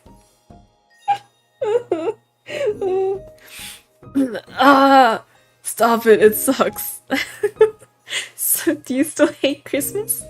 Well, Christmas with Molly isn't a bummer. Oh, come on. How about you? Do you still like Christmas? I don't know. Because I'm too busy. I haven't celebrated Christmas in a long time. I hope Christmas will be a little different this year. But why did you renovate the cafe? Didn't you say you wanted to inherit this cafe in the future? Although you left Snowflake Island, I'm sure you'll come back one day. I've always asked someone to take good care of the cafe so that you can come back and live in peace. Do you like this gift? My mind went blank. I've just left the hell of my work for many years and it's like a dream. I never thought Albert had prepared me for this. Tears? Molly, why are you crying? Oh, why are the tears? I was just laughing at you for being a crybaby and I ended up crying myself. My stress burst like a balloon and tears instantly poured out of my eyes. Are you okay? You don't like this gift? Or did I remind you of that bad memory? No, I'm happy. Maybe it's because I've been building up a lot of stress. Maybe it's because I quit my job and I was scared I wasn't going to be financially secure, but now I finally have another job again. Character 3-year translation. Maybe. I don't know. It could be translation. Or it could be, you know, just like the game was written in a month, so like it could just be, like a typo or something. Maybe because I've been building up a lot of stress. I haven't had a holiday for a long time and I haven't slept enough. I didn't know that someone had prepared so much for me and thought so much of me. And I really haven't seen this cafe in a long time. I've been thinking about it a lot. I should have come back earlier. I thought no one in the world cared about me anymore. Thank you, Albert. No way. Even if something happens, I'll be there for Molly. I'm Molly's partner forever. It's great to resign from work. No crying, no crying. He touched my head. So, will you inherit the shop? Can I think about it? I'm glad you prepared this for me, but it came out too sudden and I wanted some time to think about it. Girl, you don't have a job! Like, take it, bro! My reaction is the same as Albert's. Of course. Get some rest and enjoy your vacation first. Anyway, there's plenty of time for you to take your time and think about it. Albert. Alright. Then let's go to your hotel. What? It's all full? Yes, miss, we are. I'm very sorry. But there were a few rooms left when I booked. I'm really sorry. I guess we didn't update the website in time, so I'm really sorry for your inconvenience. What? Didn't we pay, though? Well, in that case, there's nothing that can be done. Sorry, Molly. I should order it for you. No, how is this Albert's fault? But where can I go to find a place to stay? If you don't mind, would you like to stay in my place? You know, my house is huge, with lots of room. Is that okay? Of course. Stay as long as you want, as long as you don't mind. No, I was just going to stay overnight. You are welcome. Come on, let's go home. Oh my god. Albert! Albert. What if Albert tricked the hotel staff to say that they're booked when they're not actually booked? He does own the entire fucking island. At that moment, I completely missed the eye contact between Albert and the hotel staff. I had forgotten that he had a whole floor of the hotel for himself. What? He lives at the hotel? I thought he lives in a... Wait, the snow came back. I'm back. Oh god. Your master, welcome back. Miss Molly, welcome to you as well. Sir Greg, hello, it's been a long time. It's great that you look as healthy as ever. Thank you, miss. Greg, Molly will be staying here from today. Can you get her room ready? As ordered. Is that really okay? Wouldn't it be too much to trouble you? No, I wish you could rely on me more. Like the old days. Albert, I never relied on you. I mean, alright. It's getting late. You must be tired. Hurry up and get some rest in your room. We'll have dinner later. well, Okay. After dinner at Albert's house, we went to our rooms to sleep. oh, this bed is huge. The room is so big and the balcony is so luxurious. I came over to play when I was a kid, but I still think his house is over the top. I remember the forest outside, and now it's all covered in snow. It's chilly. I should close the window. Footsteps. Huh? Footsteps. Is there anyone out there to sleep? Footsteps. A sense of unease washed over me, and I knew the footsteps were coming from the balcony. I quietly opened the cloth curtain I quietly opened the cloth curtain because I was afraid that something might appear from the balcony. It's okay, the balcony door is closed tight. Wow, that's a very realistic winter forest image. However, when I opened the balcony, nothing appeared outside. I couldn't help but breathe a sigh of relief. Shouldn't it just be wild animals? I was about to close the cloth curtain when something concerning in the snow. But there was something concerning in the snow not far away. It's a Christmas hat. Not only that, but there's also some messy footprints on the ground. If it was just a normal place, I guess I would think it was Santa Claus like the other kids. But this is Snowflake Island. My first thought was that was of the urban... I can't talk anymore. My first thought was of the urban legend that had been circulating on Snowflake Island of the Christmas butcher that appears every Christmas month. No way, it's just an urban legend. And what's going on here? Either way, that hat and footprints look suspicious. However, there's a voice inside my head. Go on, follow it. No way. Knock knock. Huh? Who's there? Orange? Orange who? Knock knock. Who's there? Banana. Banana who? Wait. I got the joke wrong. I got the joke wrong. Never mind. I'll sleep on the balcony. Molly, are you asleep? Follow the footprints. Respond to Albert. Albert, help! I closed the curtain and dashed to the door from my room. As soon as I opened the door, I saw a reassuring face. Albert! Molly? Yes, it was supposed to be orange. You glad I didn't say banana, but I got the order wrong. Why is your face so pale? Did something happen? I told Albert about what just happened. But when we opened the curtains again, the hat and the footprints had disappeared. Huh? Why is it gone? Molly, are you seeing strange things again? No, I just saw it for real. You've been like this for a while. What? Come with me. What? Albert held my hand and walked out of the room. Whoa! Lady. Here you go. Chocolate milk? Well, not as well as you did, though. I took the mug, and the warmth of the hot chocolate milk reassured me. It tastes good. Really? That's great. You feel better? Yes, I feel a lot better now. I'm really stressed out. Maybe those are just illusions. Poor baby, you're really exhausted. He touched my head. There was a time when you were like this too, often saying you saw strange things, and I was so worried. Is that so? I don't even remember. You said you saw Santa hats and blood, and Santa Claus with a knife.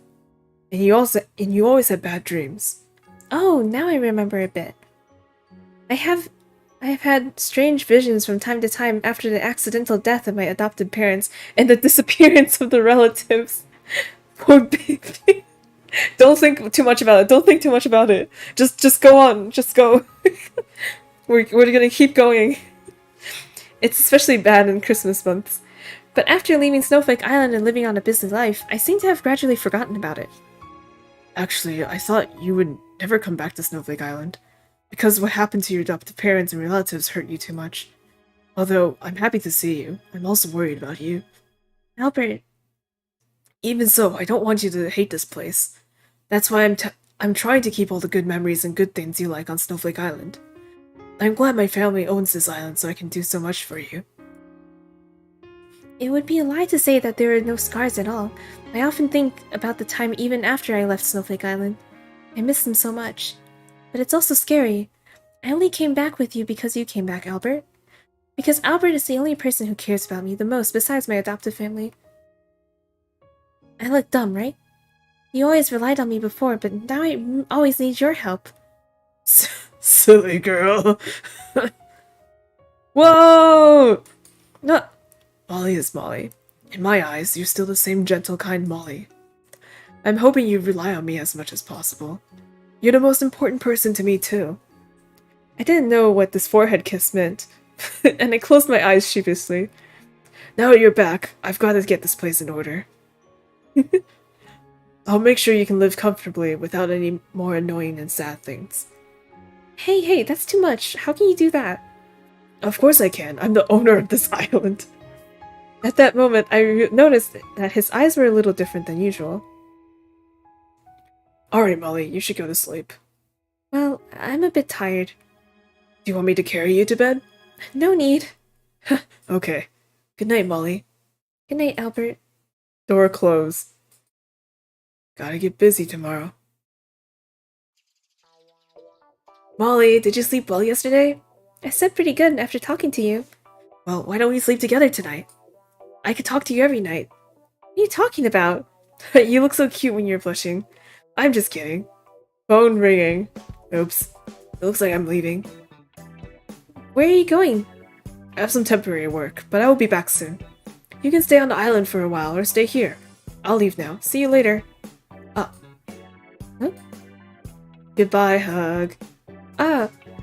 Bye-bye. Aw.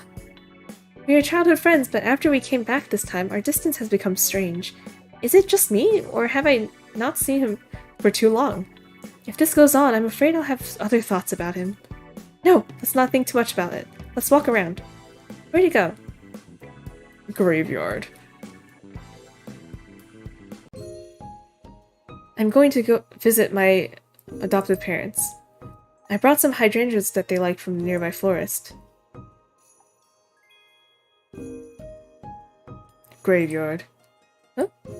The headstones are rarely dusty. Is anyone cleaning them regularly? Someone's face comes to mind. I placed the flowers I was holding on the graves of my adopted parents. Mom, Dad, how are you? Sorry I haven't come to see you in so long. How are you guys doing? I just realized that the weather looks really warm for Christmas. And winter. I brought your favorite flowers, and I remember when you used to put hydrangeas in the cafe. I just quit my job.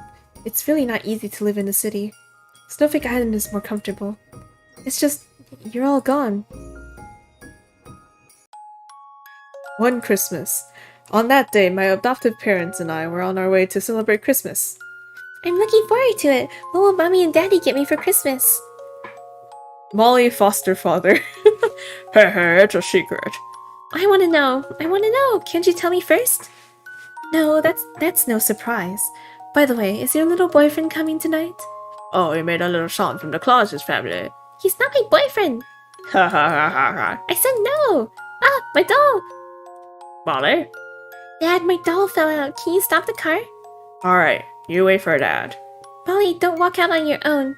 Ah, here it is. Mommy, Daddy, I got it.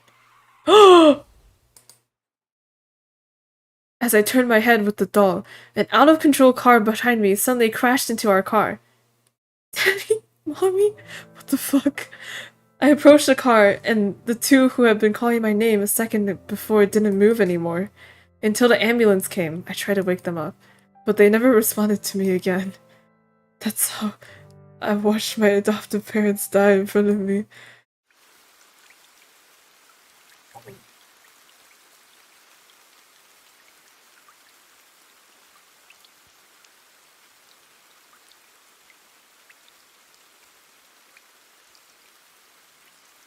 Ah, that's the girl, isn't it? Mr. and Mrs. Huss' adopted daughter. Yeah, she's the only one who's not hurt at all. Why isn't she crying? It's ominous. Why adopt such orphans? Oh, come on, my son goes to the same school with her. You guys, it's not good to gossip at someone else's funeral, right? What? Whose kid is this? How rude. Hey, he's from the Claus's family. Sorry. I think it's ominous that you're staying on this island. The women who had been talking so much immediately bowed their heads and dared not to speak. Without even looking at them, Albert walked right up to the stone chair. Molly. Albert. I looked at him and wanted to thank him for speaking to me, or speaking for me, but I couldn't speak a word. He sat beside me. Would you like some hot chocolate milk? He pulled out a cup from nowhere. This is my first time making hot chocolate milk, so I don't know if it tastes good. I took the cup and took a sip. A wave of warmth entered my body, awakening it in an instant. The tears I cried last night came out again. Red, give me the umbrella and leave us alone. Your master, you'll catch a cold if you sit out here for too long. Can't you see? I'd have to be here with her. I see. We'll wait for you at the car. I was drinking hot chocolate milk and crying. I didn't know how long I cried, except that the funeral guests had all left, but Albert was still sitting beside me. He kept holding my cold hand. I still remember what he said. I hope I'm the only one who hates Christmas. This is your favorite holiday, and I hope you're smiling. I'll always be there for you. Why is the memory so vivid after coming back to Snowflake Island? That's why I've been afraid to come back. Not only that, I feel like I'm forgetting something very important. And once I remember, I can't go back. Hey, Molly! Albert, aren't you working? Are you crying? Huh? How do you... do you know... What are you talking about all of a sudden? Why am I crying for no reason? Liar. Why are you here? You're obviously crying. Why are you here? Just now, Greg told me that you asked him where to sell hydrangeas. I figured you'd be visiting your adoptive parents. He placed the hydrangea in front of the grave. It's been a long time, Mrs. Huss and Mr. Huss. If you're working, you should focus on your work. Why are you asking me about my schedule? You're the one who came to visit Mr. and Mrs. Huss without calling me. I'm at least their future son-in-law. What? Son-in-law? Who's gonna marry you? Molly. Albert approaches me and reached out to wipe away my tears.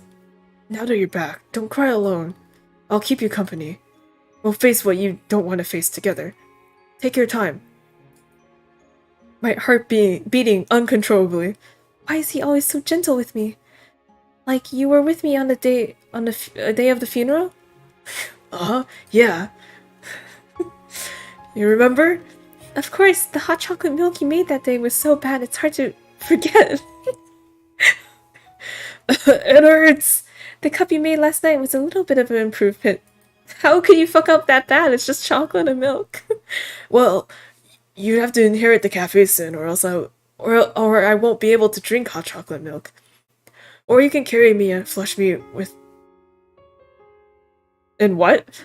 You can you can marry me and flush me with hot chocolate milk every day. Stop making jokes in front of my adoptive parents' grave. I told you I'm serious. Oh What is this? It feels like I'm like in like a visual novel version of like a webcomic. There's a lot more hot chocolate. It's their bond. It's the thing that holds them together. The symbolism. After that, Albert went back in a hurry because of work.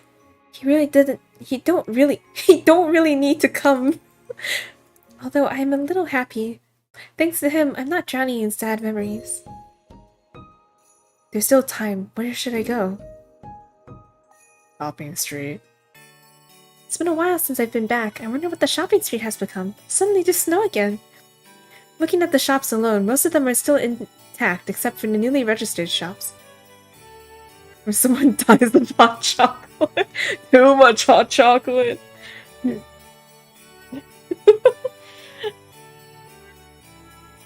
That's great. It's pretty much the same as before. Oh, oops. Here. Oh. I walked into the grocery store where I used to go when I was a kid to buy coffee beans for my parents. Mrs. Moon's still not here? Oh, welcome. Ah, isn't this Molly? Mrs. Moon. It's been a long time. You've grown up so much. Hey, Mrs. Moon. You're still young as ever. Oh, you're so sweet. Is your city life going well? Oh, I just quit my job. The city life doesn't suit me. So you're coming back to run the cafe? How do you know? Oh no, I guessed it. After all, when you were a kid, you always said you wanted to run a cafe like your parents. This is like Stardew from city to rural life. When are we fishing? Yeah, we are inheriting our parents' previous profession, grandparents. Streaming for 8 hours. Hi. Welcome.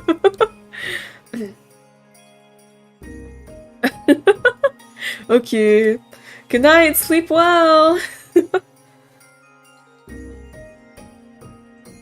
Yeah, when can we fish? Oh wait, no, it's winter. We can't fish in winter. Oh no, I guessed it. After all, when you were a kid, you always said you wanted to run a cafe like your parents. Oh, by the way, Mrs. Moon, have you heard from my aunt and uncle? At that time, they suddenly disappeared, and I thought they had gone to the city. But I couldn't find them, even though I tried to find them in the city.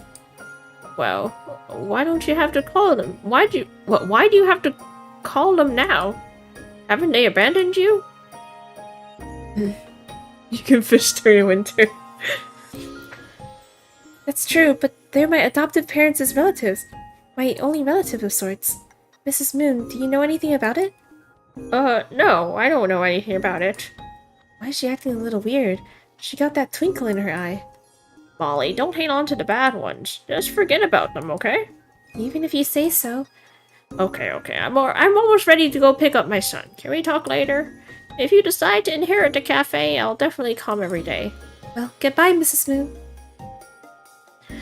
I stepped out of the grocery store, puzzled by Mrs. Moon's reaction. Why is she acting like she knew I was coming back? And she gets all flustered when I talk about my aunt and uncle. What's going on? There's still time. Where should I go? School? It's been a while since I've been back. Let's visit my alma mater. Wow, it's so warm outside. Wow, Snowflake Island, changing seasons at every location. When I arrived at the school gate, it was just about time for the students to leave school. As Christmas break is approaching, students are excitedly discussing their holiday plans. They look happy. I used to go to the same school as Albert, and he used to hang around me after school. Since my aunt and uncle who take care of me don't like me very much, I go over to Albert's house after school to do my homework and play games in order to avoid them. It wasn't until one Christmas, when my aunt and uncle suddenly disappeared, that I decided to stay and live in the city, and Albert went to study abroad. In that case, we really used to spend almost every day together on the island. Silly girl! Why does his voice sound like a grandpa? Silly girl. Why am I remembering what happened last night? I stood there like a fool, red-faced. Whom the fuck? Sharon! Oh, Molly? I look up and a female teacher was standing in front of me. It's my old classmate, Sharon. Sharon? Molly, it's been a long time. When did you get back? I just got back yesterday. I didn't even know you were a teacher here. Well, yeah. It's been a long time. You've gotten prettier. You're worthy of living in the city? You too. Sharon is as cute as ever. By the way, are you and Paul still seeing each other? Paul? Oh, haha, I broke up with him.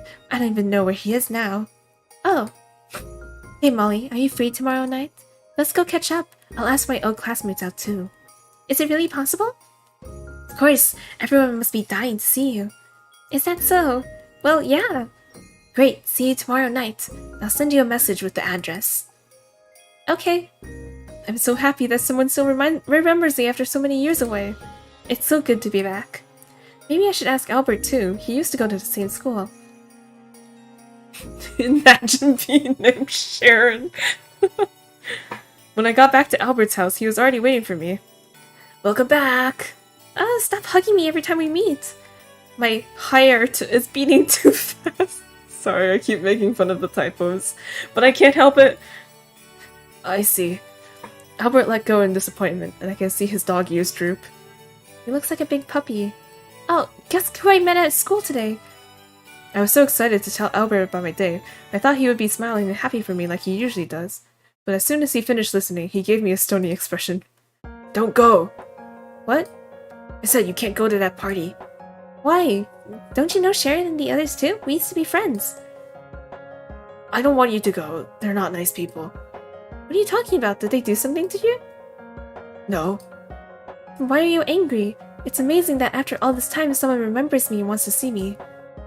Am I not good enough for you? What? Molly, sometimes I just want to lock...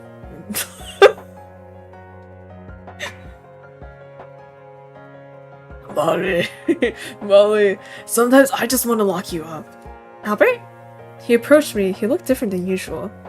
I want to keep you in a place where only I can reach you, and no one can find you. Only I can be with you. He held out his hand to me.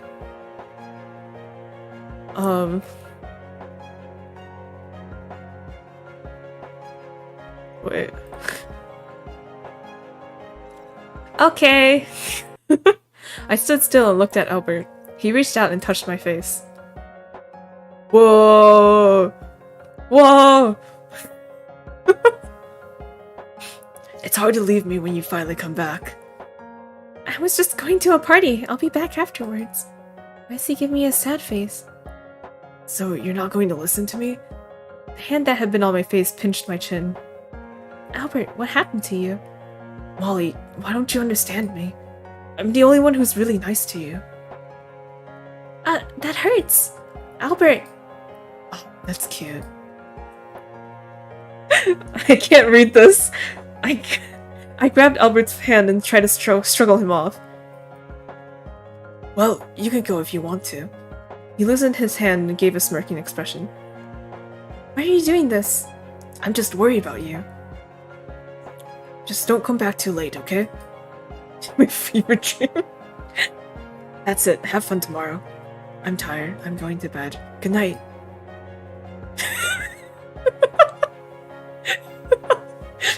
Good night. Back to the usual Albert. What the hell just happened to him? And why doesn't he like the old classmates? What happened between them? Molly. Next day, Albert woke up and ate breakfast with me as if nothing bad happened. Then he went to work alone again. 7 p.m. I followed the address Sharon gave me and arrived at the restaurant. Molly, this way. Sharon waved warmly at me as soon as she saw me, and then there were some familiar faces sitting next to me. In fact, I've been concerned about Albert's words since yesterday, fearing that there might be some danger, as he said, but I was relieved to see that they were all old classmates that I knew. Albert was too worried. Old schoolmate A. Molly, how's life in the city? Yes, come share with us. Why do my old schoolmates sound like old men? Let me share with you guys. It was like going back to school. I had a great time talking to everyone. A whole red flag. It's okay, yeah. Well, like, I mean, the game advertises like, yeah, ultimate, and then it's like also yandere. So, I mean, Albert's just like that. That's him. I had a great time talking to everyone. I didn't notice how Sharon looking at me. What? I thought you had all forgotten about me. Thank you for asking me out to dinner. How could we forget? Molly is our best friend. Yeah, we all miss you. It's impossible to forget you after all that's happened. Huh? What has happened? Did you forget? Why can't I see well all of a sudden? My head is heavy. Why is everyone looking at me? Who are those boys coming in outside? Bang. Huh? Huh? Huh? Wait. Yo, like, this isn't right. This ain't right. This ain't right. TikTok, TikTok. It's cold. Where am I? Sharon! Sharon! Oh shit, we should've- I should've known. I can't trust anyone named Sharon. Molly, good morning. Sharon? Sharon? I slowly opened my eyes and saw Sharon sitting not far away. What? Where is this? I was awakened by the surroundings. Never trust the Sharons. It was a basement-like room, without even a window, with only an intermittently flickering light bulb hanging in the middle. Why am I here? Why I can't move? I realized that my limbs were tied up. Why is this happening? Sharon, what's going on? Oh, Molly, you're still as neat. I'm talking. Oh, Molly, you're still as naive as ever. Did you do this? I realized that there were two big men standing behind Sharon. Where are the others? They all went home. You don't really think that we old classmates really consider you a friend, do you? But aren't we all having a good time? Sharon, you're scary. I'm laughing my ass off. Looks like everyone have a good acting skill. And I have a great grammar skill. They were just hired by me, and they paid a little money to help with the show. My mind is in a state of confusion. I can't believe Albert was right. Why would you do such a thing? For revenge, of course. I'm scared. Revenge? It's because of you that Paul walked away from me, and it was so bad. Didn't you say you broke up with him? Huh, break up? Why would I? How dare you ask him about him yesterday? Shoot, he works for State Farm. Yo, Jake is gonna come in any second now. I don't understand. I didn't do anything. Shut up. Paul was banished from Snowflake Island forever for just bullying you back then, and was so badly injured that even off-island he's not doing well at all. It's not just Paul, it's a lot of people, but anyone who bullies you is a little bit doesn't end up well. Wait a minute, I don't understand what you're talking about. I don't even remember being bullied. Of course you don't remember, because because there's your damned guardian knight, Albert Claus. Did you just say Albert? You are just a poor orphan, but then you hooked up with the Claus's little son. You feel good when protecting by him, right? Poor orphan? Is that how you always see me? Of course. Do you think I really consider you as a friend? We all knew before you went to school that you were adopted, and that you were the only one who survived that traffic accident, and that even your adoptive parents' relatives disappeared. Don't you think you look a little like a plague? But I'm surprised you're still happy to go to school. So you're bullying me? Is there a problem? We just don't like you. A guy like Albert Claus is a psychopath too, to have a crush on you. Even the guy who said something about you behind your back got his revenge. The only reason the rest of us will talk to you is because we're scared. Every time she said that, it was like a pinprick in her heart. I never knew I was so hated by other people. You're the one who's horrible, I think. What? The old fanfics I used to do when I was 13. Yeah, right? It has that. it's like it's good in the sense like in that sort of narrative. It's the good in that it's so ridiculous that it's good. It's obvious that you're doing something bad, but you are justifying yourself. It's not enough to have no empathy for others who are not doing well, but to look down on them and to see others doing well and feel discontented. What the fuck are you talking about, Molly? You guys are just jealous of me. What did you say, you crazy bitch? Also, I don't know what Albert did, but I'm glad he stepped up for me. Please don't insult him. Don't insult him. Do you know how vicious he is? You fucking bitch.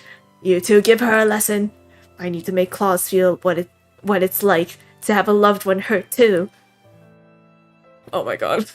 The two big men behind Sharon nodded silently, then came towards me. Go away! Damn, the rope is too tight. Just come on, someone help me! I closed my eyes in fear as I watched the two big men prepare to take my clothes off. Mom, come pick me up, I'm scared. How much trope is in this visual novel? Oh man. Don't! Albert turns into a werewolf. Bang! Smack! Huh? I can see the two big men kick to the ground and passed out. Oh my god, it's Albert! Yo, where the fuck did he get? Damn. Help me. Damn, they almost touched my girl. In front of me. It made me feel more at ease than ever before. Albert! Now you know my advice is right, don't you? I nodded desperately and wept unconsciously because I was so relieved. Sharon... the blood. Sharon Berga, I can't believe you're still out there. Huh, wait, no, that's Sharon. Huh, I should have put with this... Wait, I've put up with this for so many years, just for today. Albert pulls a spiked back out of nowhere and puts it against Sharon's neck. Shut up. I want to clarify first. Because you have a bit of misunderstanding the definition of bullying. Putting trash in other people's lockers, writing insulting sentences on other people's desks, and ruining other people's gym clothes and textbooks is what you call a little bit of bullying, right? What is he talking about? Why didn't I notice anything? Sharon Berger. It was then that I remembered that my locker and table were always suddenly cleaned. And I blamed Albert for wiping off my locker's treasure stickers. So he's been hiding these things from me? It was all a joke! It's just a joke, right? Is it a joke that your beloved Paul tried to drop a potted plant on Molly's head? Huh? I've been most gracious in keeping him alive. But his girlfriend is trying to get revenge on me. And tying Molly up in this horrible room. You have to be kidding me. Now that your two bodyguards are gone, do you still want revenge? Albert gave a horrible look I'd never seen before, and I should have stopped him, but I didn't open my mouth. I figured it would be like this. Do you think I really had no way to deal with you? I felt the sound of running coming from behind me and immediately reacted. Albert, watch out! I moved my body to knock Albert off his feet, but it was still too late. The man on the back stabbed Albert in the back and blood flowed from Albert's body. Oh no! Albert! Albert sat on the floor in pain. The rope came off my body at some point and I immediately flew to his side. How'd the rope come off? Heart beating. Oh no! The blood! Oh god, Albert! Sharon did Uno reverse. Our plot armor. No! Heart beating. No! It hurts. Heart beating. You can't hurt him. Finally managed to hurt you. Now you know what pain is. Heart beating. I looked at the wounds on Albert's back. The sounds around me began to fade, and it was like a red filter had been added to my eyes, and it was getting red. They did it. I'm okay, Molly. Don't need to worry. Well, go ahead and be a hero. I'll send you both to hell. Molly! Molly! The woman named Molly, with her eyes red, deflected the man's attack, with her bat without saying a word. Huh? Huh? She hit the big man desperately with a strength not commensurate with her strength. What? Don't hurt him, don't hurt him, don't hurt him, don't hurt him! Like a cyborg, she repeated words while attacking without stopping. She then began to hit the two men who had been knocked unconscious at the beginning. Ayo, Molly. Several people's blood splattered on Molly, and she was covered in it, just like the butcher. Damn it, what's wrong with her? No, I'll get mine first. As Sharon prepares to attack the wounded Albert, Molly runs like the wind and knocks Sharon away. Don't hurt him, don't hurt him, don't hurt him! She kept hitting Sharon and didn't even stop when she begged for mercy. No, please, don't hit me anymore! Molly ignored her and was ready to keep fighting. Pop. A needle stabbed Molly in the neck, causing Molly to stop instantly. Alright, that's enough. Good girl, it's time to go to sleep. Hey yo, what the fuck, Albert? Wow, my blood still really works. What? It might be better to kiss you directly next time. Huh? What? What? Albert pulls the syringe out and lets Molly fall into his arms. So that's why I don't want you at the party. But that's why I don't want you at the party. But this successfully proves that I am the most important person to you. What's happening? Well, it hurts. Luckily, I've been working on my muscles so the knife didn't go too deep. I can still carry you to bed easily. Don't worry, I'll take care of it for you. Same as 10 years ago. Yo.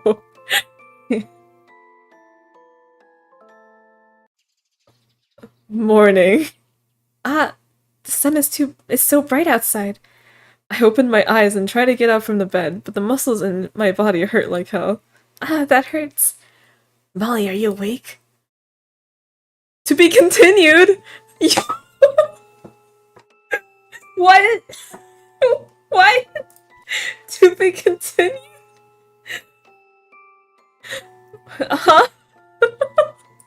No! Oh my god, wait, I gotta follow their Twitter now.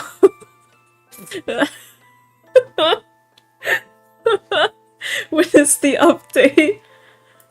Oh wait, oh my god, there's a New Year's Albert. Hold on, I'll send their Twitter link in the link to their Twitter.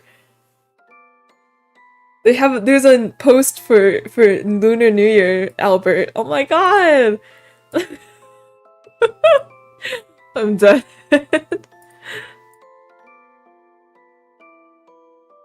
I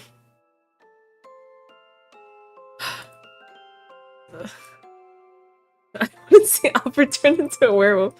I feel like Albert is like I don't know. I don't even know.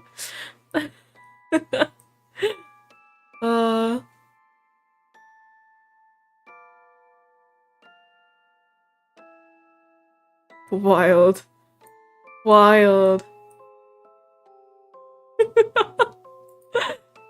I didn't realize it wasn't finished. Oh my god. That's crazy.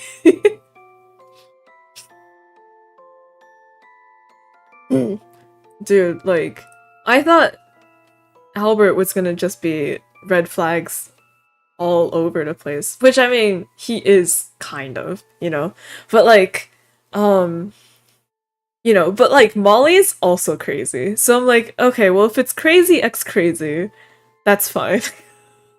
Update when? It says there's 3 endings. Did I save?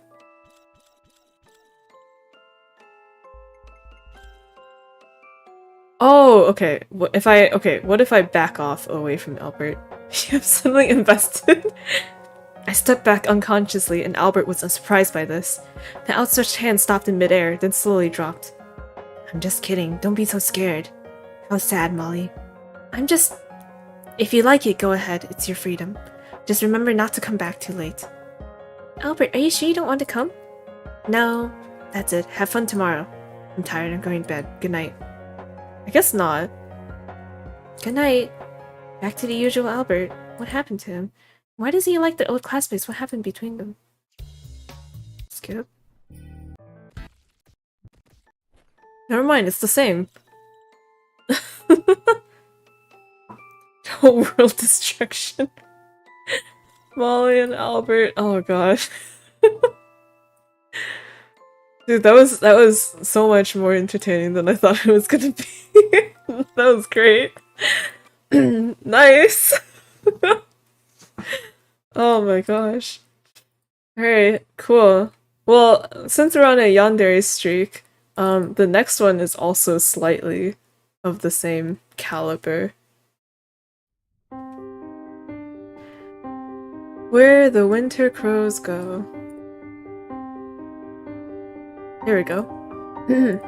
So this one, I saw on Twitter advertised a bunch of times. Okay, so let me write the wordings down. When did the warnings disappear? Okay. Strong language. Suggestive names. Drug use. Violence. Blood. Okay. Please be sure to read the trigger warnings and reconsider the okay. Where's the... This is the warnings, right? Or, oh, here. Strong language, emotional abuse. Okay. Emotional abuse. Are you not tired? I'm fueled by the desire to know, to play.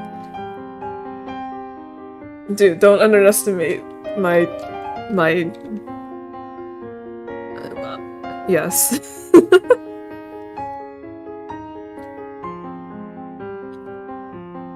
Blood. Drugging. Depictions of death. Shaking screen. Okay, harassment implications. Oh god, it's too long. Albert was so yeah, actually though. Like, Albert was so insane that it was like, oh, I'm wide awake now. Okay. So yeah, this is Where the Winter Crows Go. And, okay. Is a horror mystery visual novel with elements of thriller and or romance depending on the choices you make. The character you can romance is a man called Crow. If you have any questions, okay. Story: needing a break from your usual routine, you decide to take a 1-week holiday trip to Frost Peak. You know, these holiday trips, they aren't shaping up right. A town famous for its ski resorts. Unfortunately, on the way there, your car breaks down and you have no choice but to walk to the nearest place available. An isolated log cabin in the middle of the woods. Okay. The cabin turns out to be the home of an environmentalist researcher who's studying partial migration along other things. You either stay with him or risk finding another place. Okay. Such a long trigger. Yeah. I mean, I'm putting it there, but usually in terms of visual novel games, it's not too graphic. So, I think. I don't know. But it's best to have it there just in case. Okay. So it's around 6,000 words? Okay, so it shouldn't be too long. Just double checking stuff. Okay. Cool. Yeah. Let's have another winter holiday. Extras. Endings. Oh. I see.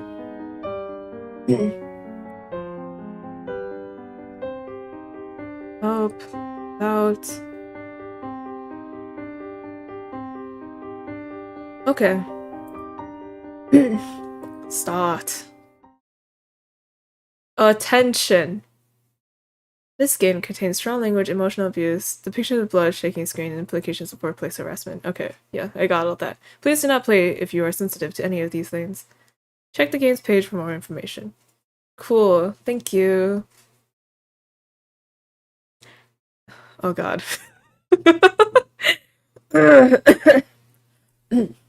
Hey there, Snowflake. Before we begin the story, I'd like to ask you a couple questions. What are your preferred pronouns? Oh. Hi. Excellent. And what is your name? Okay, we'll be Aspen. Aspen. I like it. Can't wait to meet you. Mom, come pick me up. The road is quiet. No real sound can be heard except for the humming of my four-wheeled companion. No sign from any other cars and ours, not even a motorbike. The frosty air is so prominent I can feel it pierce through the window's glass. Bless whoever invented car heaters. I don't even know why I suddenly grabbed my backpack for a one-week trip to Frostpeak Town. I mean, I know it's supposedly famous for skiing, or whatever, but it's literally in the middle of nowhere. What am I, a teenager hungry for a thrill? Who am I kidding? I know exactly why I'm doing this. Fuck my work, fuck my boss, fuck society. They can burn each other for all I care. I'm not usually this impulsive, but winter sports might be just what I need to take my mind off things. And no one's going to take me away from my well-earned break. There happens to be a trend that's going on here with the last two games, with work being shit and running away for holiday. If I had a nickel for every time that happened, I'd have 2 nickels, which isn't a lot, but it's weird that it's happened twice. Aspen. No one. What the hell? In the middle of my venting session, a crow flies right in the front of the windshield. Ah! Although I nearly lose control, I managed to get a firm hold of the steering wheel. Damn bird. Is it suicidal or what? It nearly killed me. Whatever, I'll just... Huh? The car seems weirdly off balance all of a sudden. Really now? Here? Shit. Shit! Oh no. Not the car. God damn. Irby? You're looking a little flat over there. You named your car, Aspen? And your parent is so irresponsible that she forgot to bring your spare tire. I take my phone from my pants pocket. No reception. Of course, no one is going to take away your well-earned break, huh, Aspen? Well, a stupid crow just fucking did. I kick the snow. Ay. As much as complaining feels good to get your frustrations out of your chest, it's not going to solve anything. Time to explore the wondrous world of Winter Wonderland. Wow, winter. Right. Now, where would I go if my car had a problem? A gas station. Yeah, if only. There's literally nothing here. Nothing but snow and big-ass trees. Frostpeak Town should be somewhere around this area, though.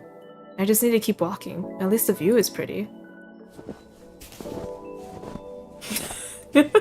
Yeah, right? Literally you do the opposite right? But horror movies, they're always horror movies and horror games, I guess. They're always getting out of cars and leaving and walking around.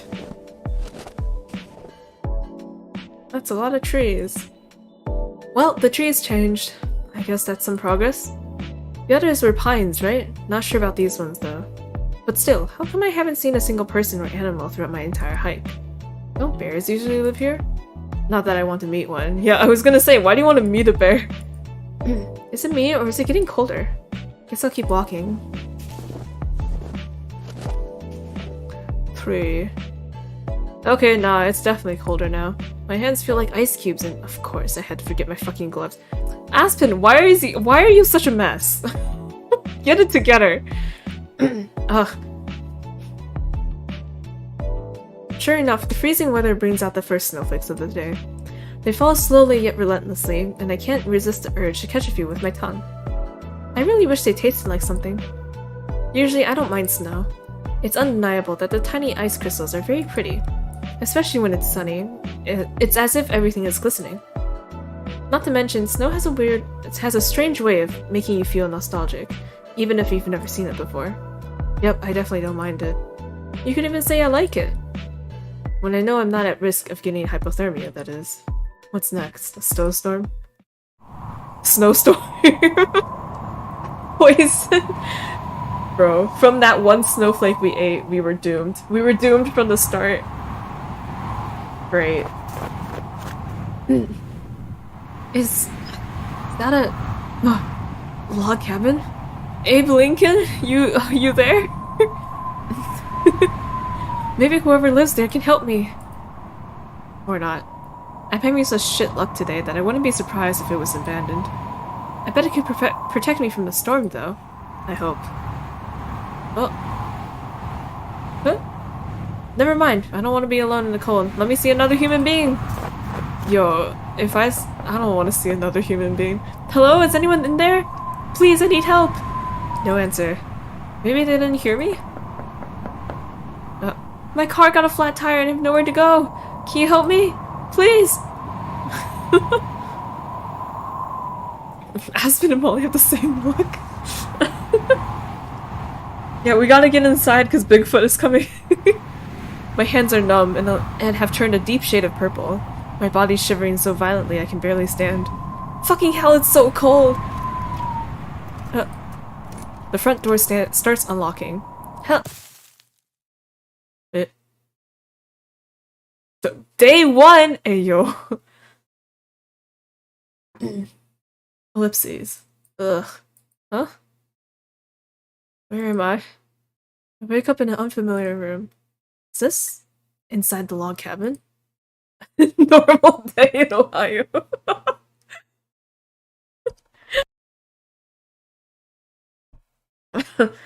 Hold on, let me drink water.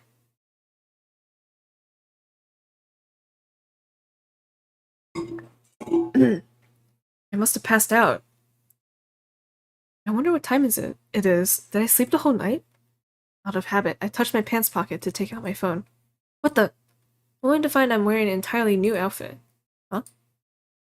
I guess whoever helped me out must have changed my clothes. You look down and it's like... Never mind. They even bandaged my hands. I should go find them. Wow, this cabin is a lot bigger than it looks. How many rooms does it even have? The door at the far back must be the entrance. I hear a bit of noise from the room on the right. Is that where the person who helped me is? And again, I don't know who they are. What if it's someone dangerous? Well, not like I have the keys anyway. I should at least meet them before drawing any conclusions. Also, they did help me, so they can't be that bad. Horror game MCs must be rubbing off on me. Aspen, you're literally jinxing yourself right now. When I enter the room, I find myself in a small yet cozy kitchen. And then I see him. He's so tiny. A green-haired man who appears to be in his late 20s to early 30s, wearing a lab coat and washing the dishes. Seems familiar like another game. Could be. I mean, the last one used was basically pictures. It's kind of anticlimactic. Oh, wait. Oh, right, there's like voices. Or like, there's like semi-voice acting. Hold up.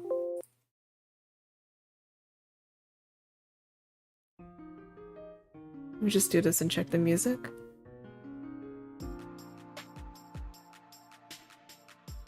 Okay.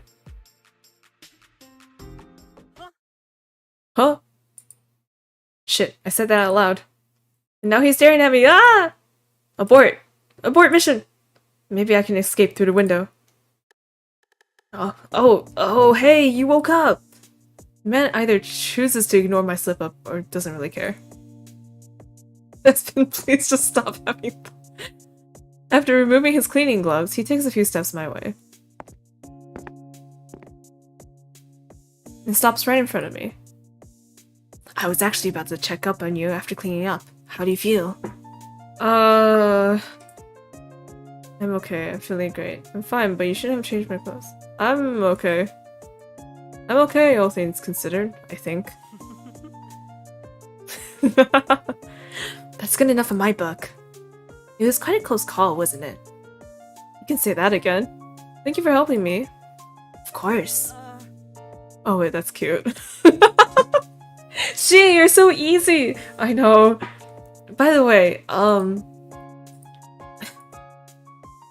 sorry about changing your clothes without permission. It was kind of an emergency since you were... Oh, yeah, don't worry about it. I mean, you did what you had to do in that situation. Why does he look cute though? Yeah. I was like, fuck, I wasn't expecting like cute expressions. Damn it. I mean, you did what you had to do in that situation. If anything, I'm actually grateful, because otherwise I probably would have gotten hypothermia. Or worse. Much worse. The man gives a sigh of relief. Thank goodness. I can't believe he was worried about what I was going to think when his actions literally saved my life. He looks- wait! Yeah, he does look like the girl from One Punch Man. Oh shit. Kinda cute, not gonna lie. Stop. Stop. Aspen, stop having the same thoughts as me. Stop that right now. If you don't mind me asking, can you tell me what happened? How did you get caught in the snowstorm? Oh, right. What can I say? A stupid crow scared the hell out of me while I was driving, and my car got a flat tire as a result. I see, that's quite unfortunate. Huh? Did I say something weird?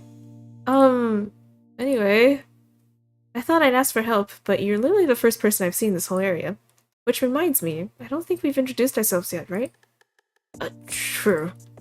Does he need to pee or something? Why is he suddenly so nervous? Now I'm getting nervous! I better get introductions out of the way. I'm Aspen. Oh, what a pretty name! I'm Crow. He's Crow. Seriously? No wonder you made a weird face. Don't worry, I only meant the animal. Stop being cute! Is he actually- I don't know, like, right? It looks- he's like, why is he so tiny? Besides, I doubt anyone who has a job that requires wearing a lab coat is actually stupid. Well, mostly anyway. Not that he needs to know that. The music's a bit loud. Where's, options? Yeah, his voice, like, sounds from a tiny man. Right? Yeah.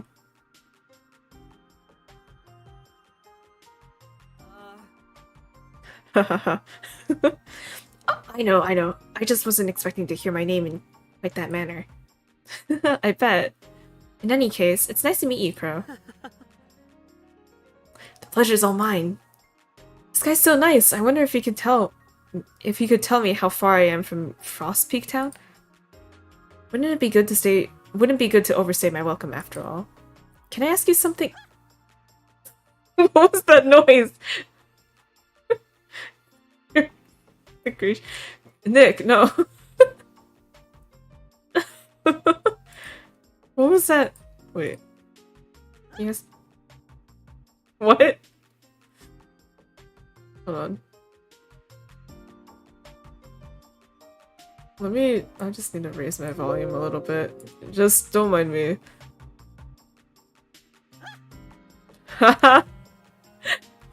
Where are my manners? I still haven't offered you anything to drink. Oh, it's okay. I don't want to impose. Nonsense, I finally have a guest after all. Finally? I'll go ahead and prepare some chaga tea. It's very good for the cold weather. It's funny. Thank you. I have no idea what chaga is, but he seems to know what he's talking about, so... Would you like something to eat as well? Don't be shy now. Breakfast is the most important meal of the day. Sure. Don't drink the drink. We're gonna eat the food and drink the drinks. It's been so long since I've cooked for someone. Is there anything you can't eat? I'm good with anything. Alrighty. Alrighty. Why don't you wait for me in the living room? It's right next to the kitchen. This place even has a living room? Yeah, gotcha.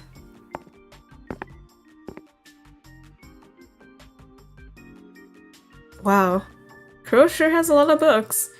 I wonder if he's some kind of scientist. He looks the part, at least. It's pretty cozy, too. Kind of surreal knowing how cold it is outside. After awkwardly wandering around the room for a couple minutes, I decide to sit in one of the couches.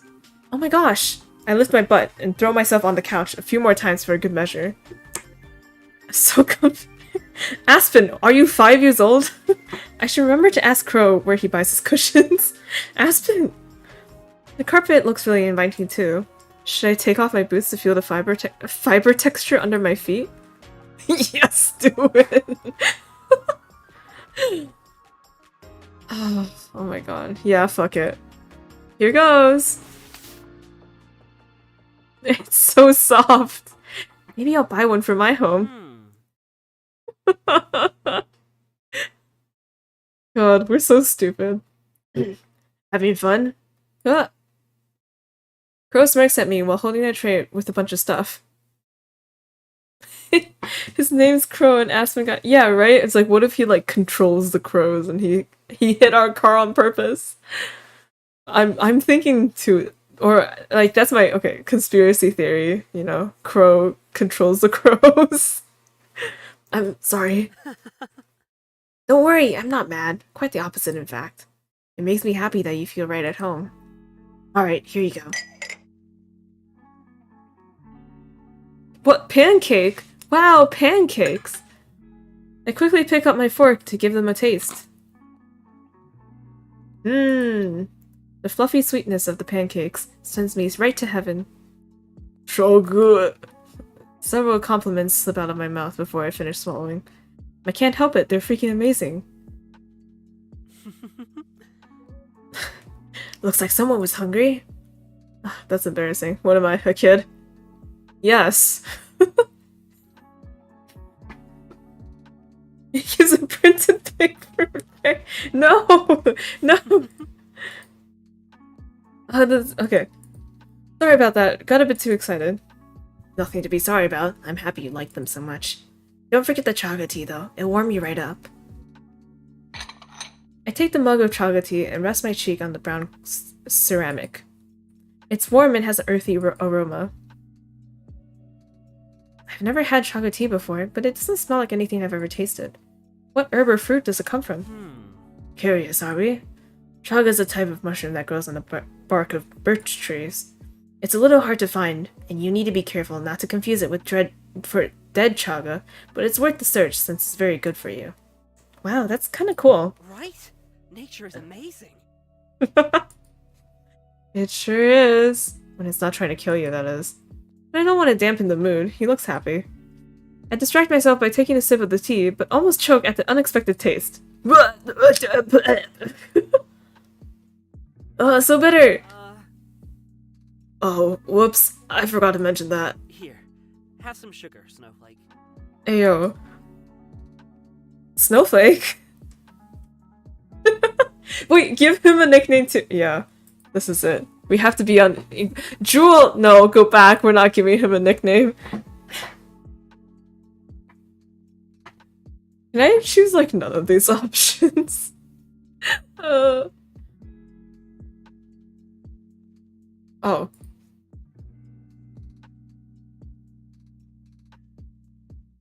Oh, thanks. God, I was definitely not expecting that. Is that a blush I see? How cute. Maybe I should call you Snowflake more often. Well, I don't mind. I see.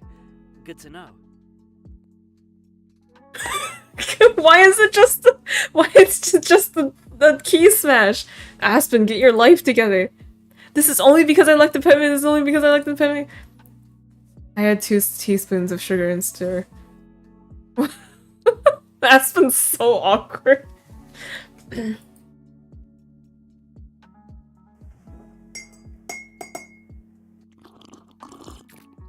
Oh wow, what is this noise? Is better.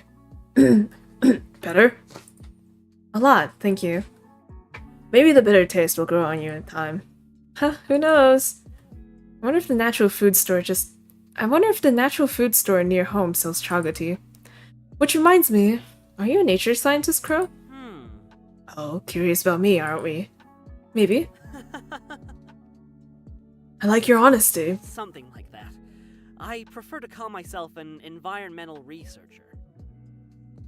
Oh, that's pretty cool. Do you have anything you specialize in? Well, nature is pretty vast, so I study a bit of everything. Plants, animals, ecosystems. This is a lot more voice than I was expecting. But right now, I'm researching partial migration in certain animals. Partial? Your face tells me you have more questions. You got me. Partial migration is like... Dude, my eyes are tired or something. I read this as partial migration is like chicken nuggets. No, it's just like the name suggests. Come on, read. Why is he starting to sound like Tanari?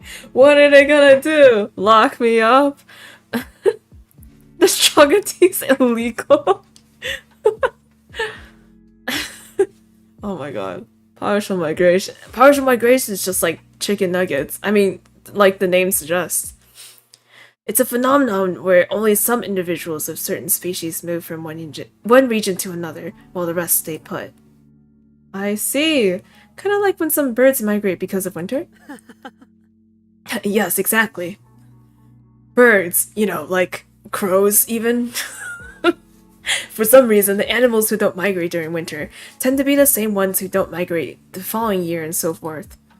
That's intriguing, isn't it? It really makes you want to know why. Perhaps it's a bit ironic, but I'm actually focusing on crows right now. Well, what can I say? It fits you to a T. Yes, crows. I'd better do the research justice then. That makes me wonder, was the crow I saw on the road a partial migrator or not? But enough about me. Why don't you tell me more about yourself? Promise you're not gonna laugh? Cross my heart and hope to die. Okay. To be honest, I needed a break. My job back home is really stressful to say the least, and I don't know when the last time I took holiday was. A real holiday. Not just a day off, you know?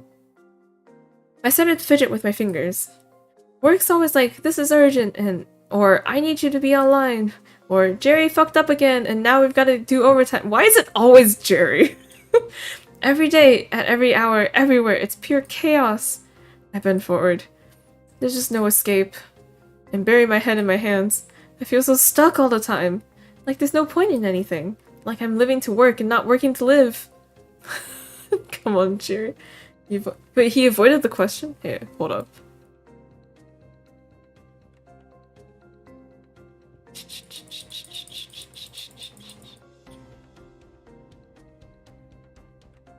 Crows.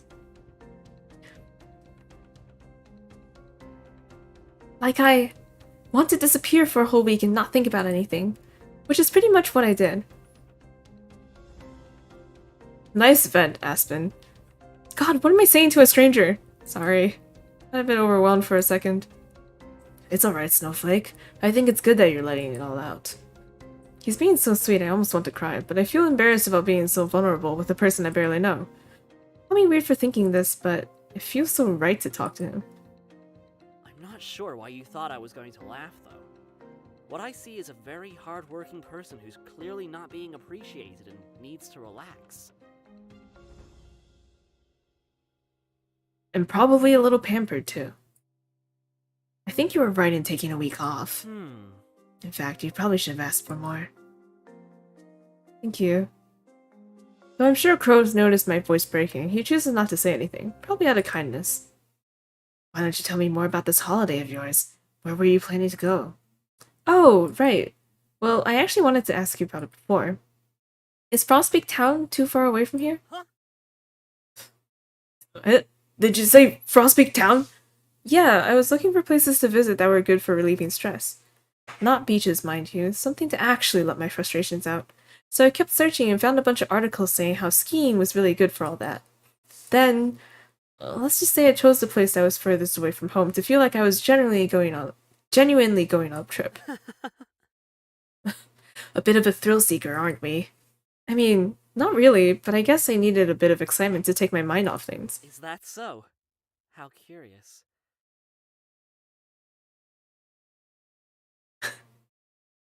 Aspen, get your life together! Stop falling for this bullshit! Pull yourself together! game giving you a break from talking. Actually, it's like, oh, voice acting, thank you. By the way, to answer your last question, Frostpeak Town is around this area. Just Nick. Really? Yeah. I sense a but coming. But it's a few hours away by driving, unfortunately. Oh. There is a bus that takes you there, though. And the bus stop isn't far from here. Oh. Then again, the snowstorm yesterday did quite a number on the roads. So it'll probably take a while until all the snow is removed. They will most likely have to repair the damage, too. Fucking hell. Do you know how much time it'll take until the buses resume their usual route? But... About a week, I'm assuming. Shit. Here goes my holiday. Guess I'll have to stay in this area then. What about the hotels? Are there any around here, Crow? Hotels? I don't think so. Not many people come visit around these parts. They don't? Not during winter, at least. What does that mean? Unlike Frost Peak, this village doesn't have any real attractions, per se. Not to mention, only about 11 people live here. Farmers and people with summer vacation houses, to be more precise. Well, and me. Wait, this is a rural area? More so in other seasons. It's mostly deserted during winter, since this village is not well suited to shelter cattle in such harsh weather conditions. Also, the music is kinda loud.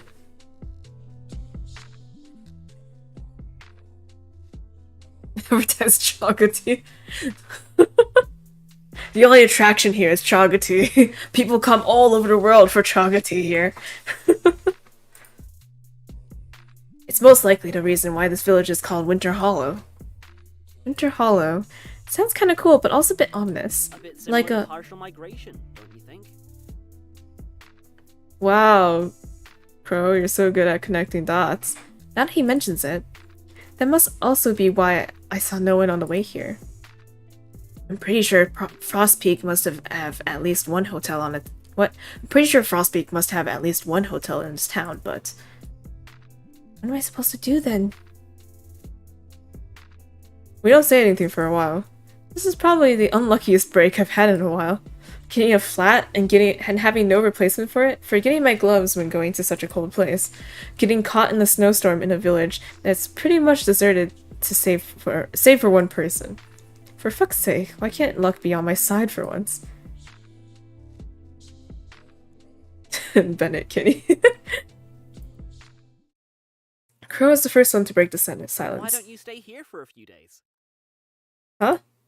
Did I hear him right?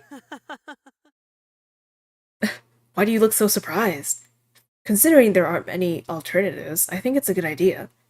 Don't you think? I don't want to impose. Are you sure? I don't want to impose. You're not. I wouldn't have offered you to stay otherwise. Then, okay, I'll stay. Alrighty. Alright. His enthusiasm is so infectious that I find myself jumping for joy as well. Seems I have a roommate now. What do you mean, seems I have a roommate now? Aspen, you're the one moving in. You don't own this area. You're the roommate. Thank you, Crow. I mean it. We're going to have so much fun you'll never want to leave. Crow, I'm just staying here for... Stop teasing me like that, or I might just believe you. Waiting for those content warnings to happen. I'll go wash the dishes. Dude, the reason why the village is so short on people is because Crow keeps killing them. Wait, I don't know. Where's the blood gonna come from? Oh, you don't have to. I flashed my palm at him before he finishes his sentence. Nope, you're already letting me stay in your house. I mean, stay in your home for a whole week. The least I could do to help you out. The least I can do is help you out with the dishes and a few other things. Just name it and I'll do it.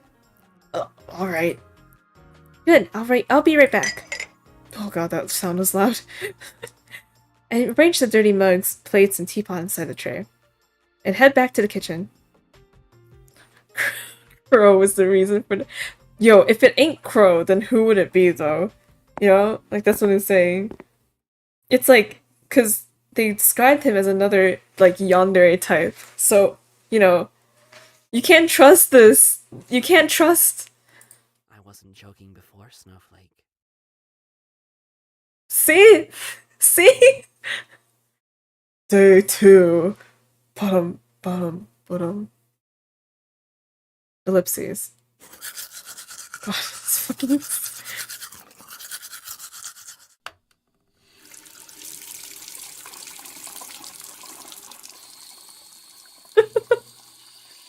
Turn it down.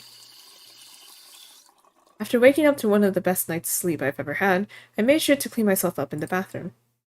Oh, thank God. Thank God Crow has so many spare toothbrushes. Why does he have so many spare toothbrushes, though? I guess it makes sense that you need to supply yourself with a whole bunch of stuff if you live in the woods. Can't really make a quick trip to the grocery store, can you?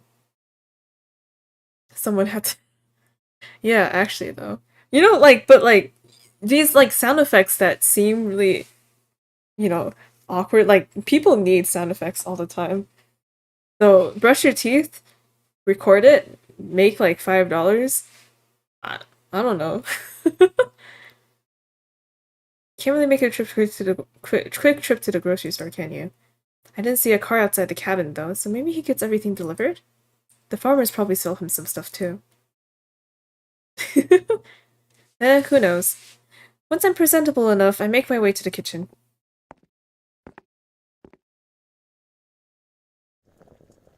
I'm greeted with the smell of rice cooking on a stove, and the sound of Crow's masterful skill of cutting veggies at a ridiculous speed. Better not call out to him yet, or he might just cut himself by accident. The moment I move to head to another room, though, Crow notices me and stops dead in his tracks. Ugh!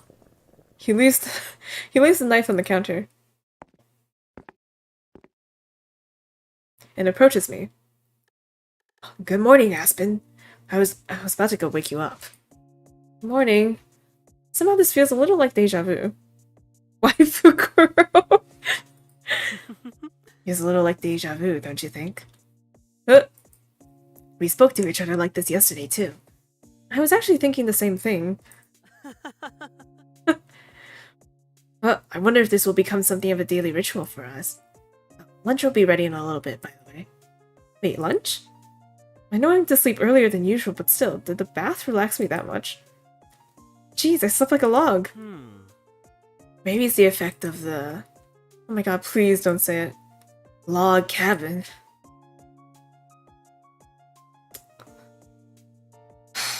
Anyway, I'm gonna quit this game. Well, you laughed, didn't you? This cheeky buster. Yeah, whatever. But honestly speaking, you were under a lot of stress yesterday. It's no wonder you slept so much. Oh. If anything, isn't it a good thing? I may imagine your job doesn't let you rest very well. You're not wrong there. Anyway, do you need help with the food? Don't worry about it. It's almost done. But you can help me by setting the table in the living room if you want. Sure, I'll go ahead and do that then. Thank you.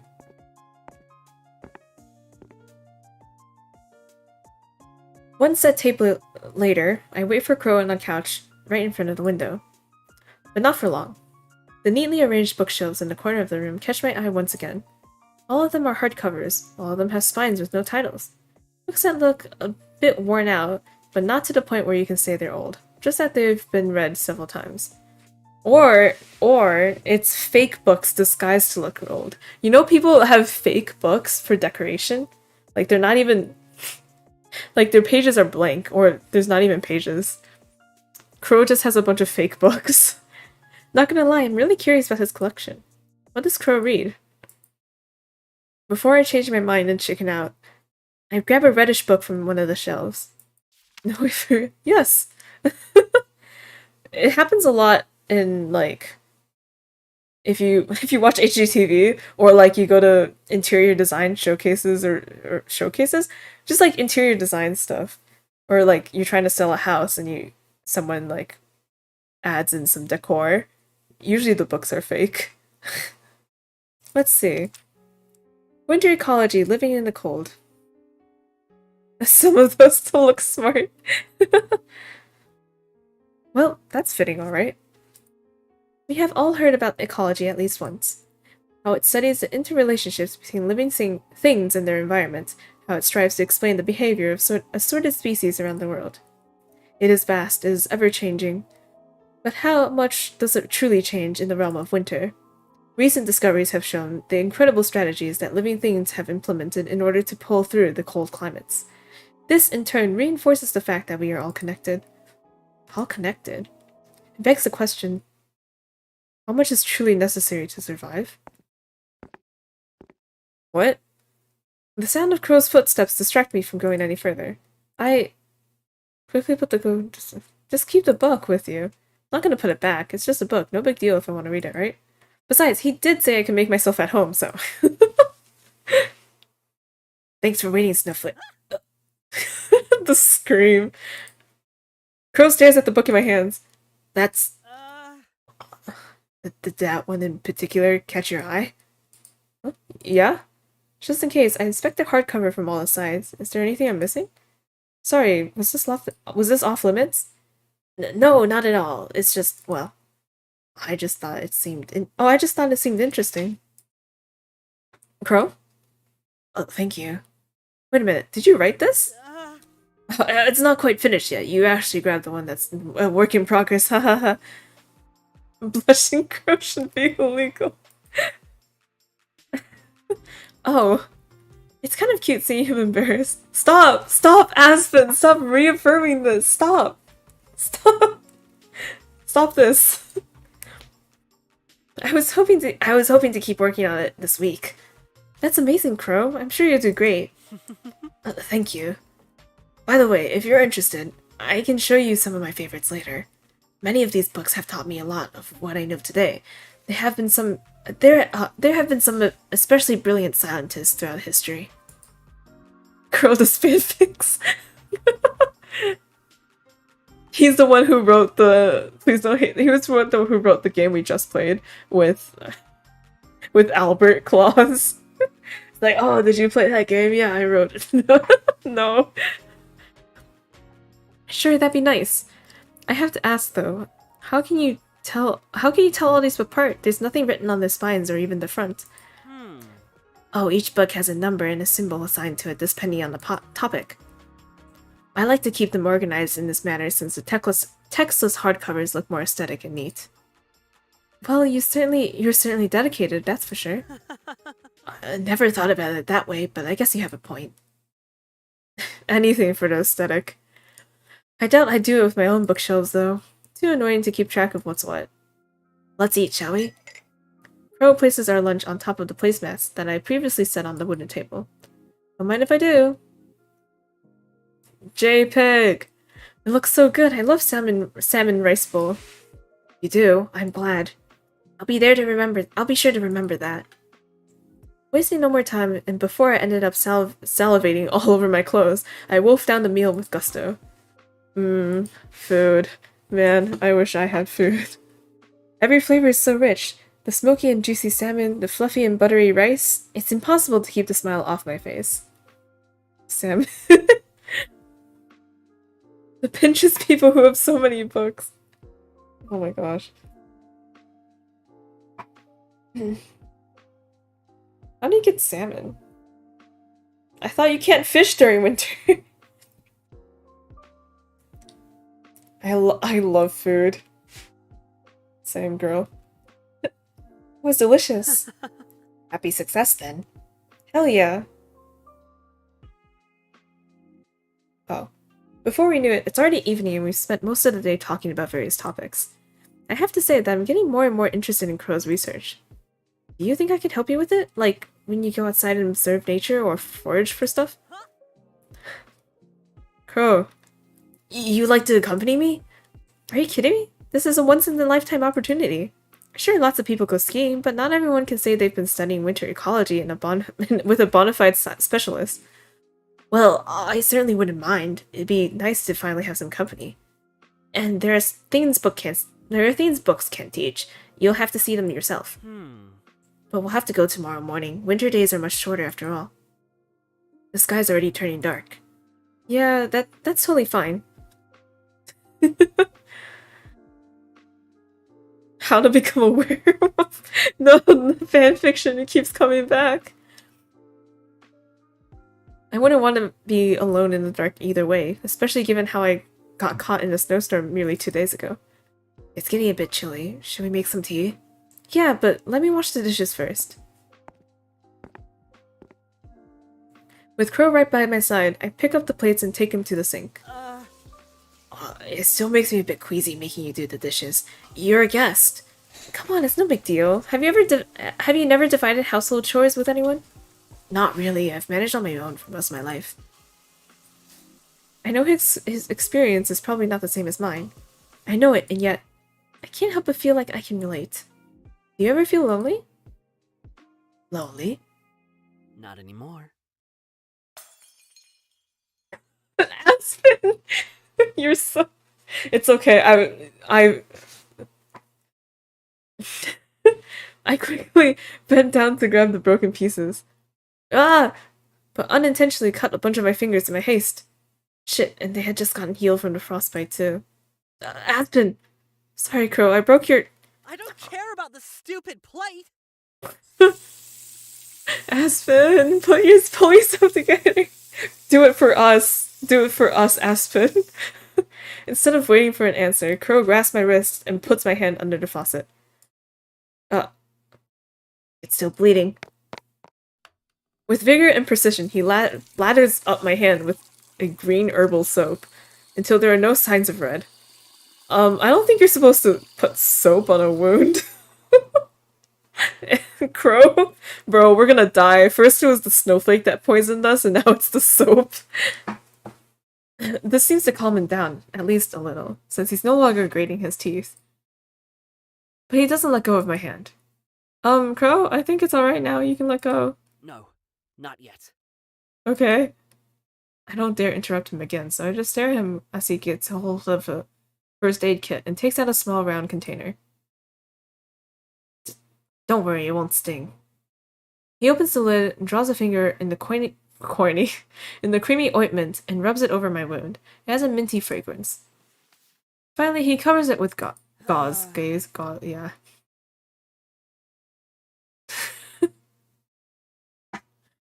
When is this gonna be bad? I don't want to fall for Crow any further. Bro, Hello Kitty bandage. Oh my gosh. Honestly, be more careful, won't you? It wasn't that big of a deal. I mean, yeah, I'll be more careful. That's a good... bean? That's a good bean. I don't think I should tell him I got hurt because he caught me off guard in the first place. Thanks, Crow!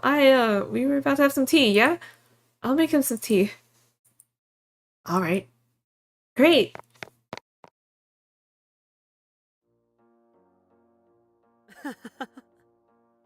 Mom, come pick me up, I'm scared. Nothing will come between us. Nothing. No person, no animal. Not even a pesky wound. I'll make sure of it. I'm confused. To be continued. This is why you don't play demos, goddammit. This is why you don't play demos. You idiot, she. Why do you play demos? I don't know, she. I just thought it was finished. I didn't think it was. I thought it was the whole game. Not again. I thought this game was finished. Oh shit. I'm sorry, Nick. I'm sorry.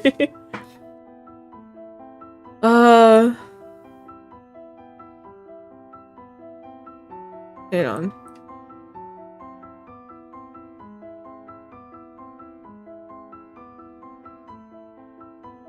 I wanted to see him become a werewolf. Okay, wait, this is their, Twitter. So. Or it's the developer's Twitter.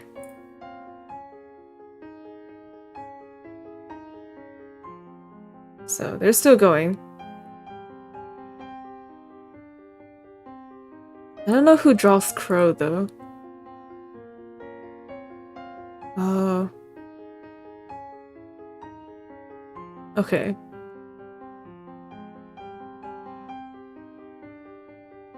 Wild. Great. I didn't realize it was a demo. I didn't realize. I didn't read enough. I thought the game was done. Oh wait, no, there's a couple endings, right? Oh wait, no, we didn't get any endings because it's not done. Because it's not done. Frank Ocean draws Crow. Huh? Sobbing Crow. Okay, here's the thing, right? Cause Crow, but like Crow so far he's been like kind of cutesy, right? Wait, hold on. Then why did I put these wordings here if nothing happened? What was this about? Something's off. Did I miss something? Should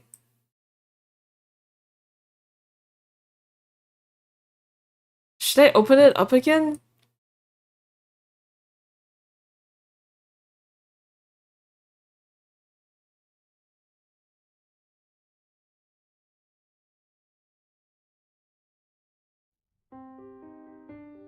Hang on. Let's just choose. Oh my god. Choose some different options. Maybe it'll show us some gore.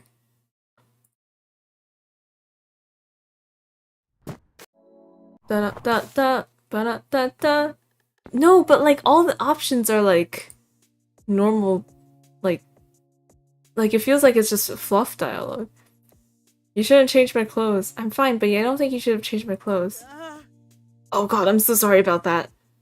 Normally I would ask for permission, but you just passed out, and it was an emergency. He's got a point. Damn it, now I feel bad. No, you're right, I'm sorry. Don't worry about it, I'm just glad you're okay. See, like, it's just like fluff dialogue. Or I don't want to eat anything. Oh, okay, that's a shame.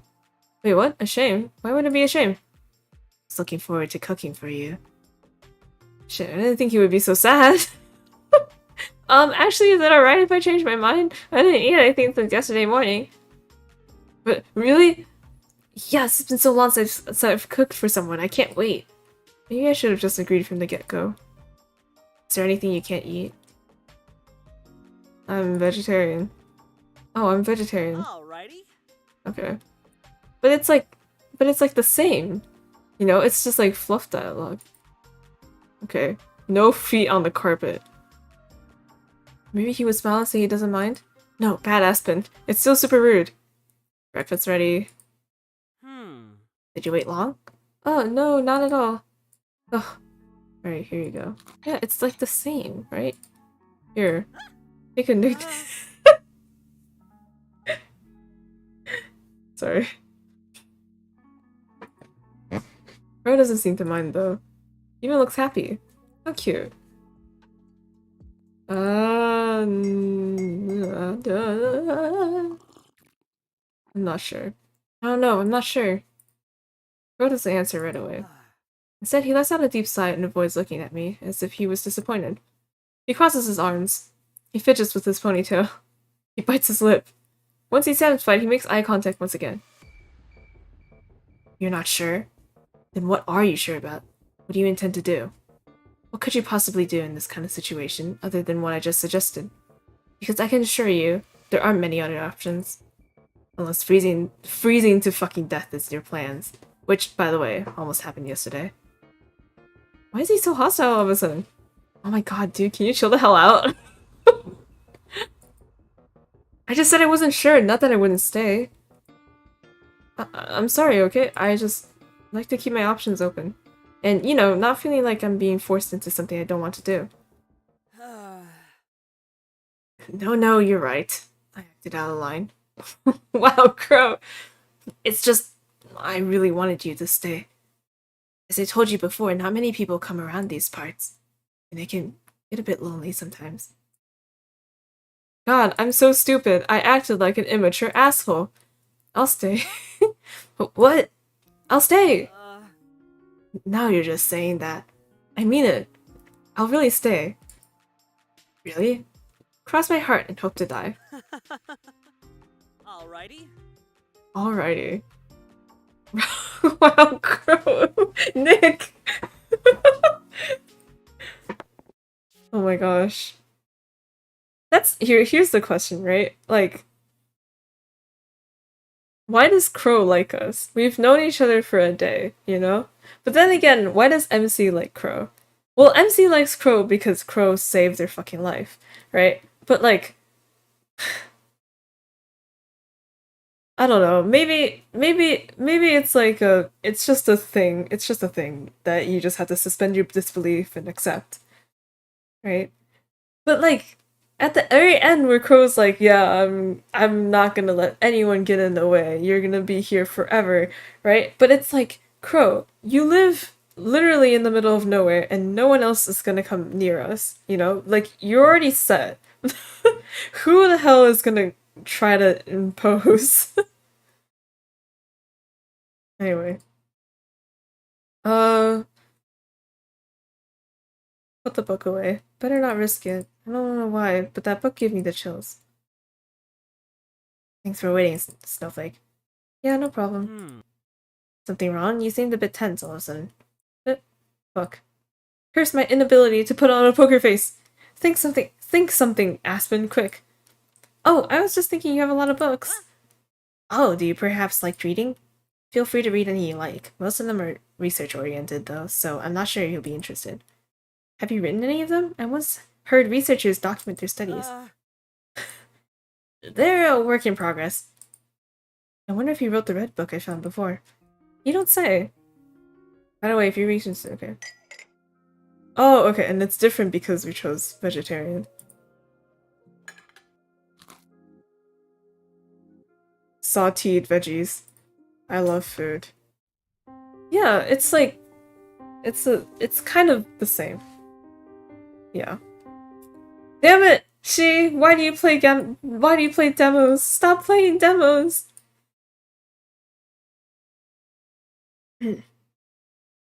Okay, the next one... okay. We'll do two more, because the last two on my list were kind of long. Yeah. So, but, okay, we'll do Icebreaker and, For the Love of Christmas. Is For the Love of Christmas also a demo? No, right? Or is it? I don't know. 6,000... Oh, wait, For the Love of Christmas is an hour. Okay. Alright, the next one should be short, though. Icebreaker? Different food pictures printed? Shh. Don't just suspend your disbelief.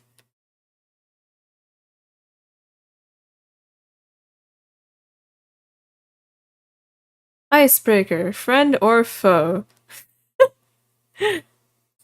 When Rami immigrates from the Philippines, he's not entirely thrilled with all the snow, so naturally he makes up an evil monster story to stop his siblings from annoying him to go outside.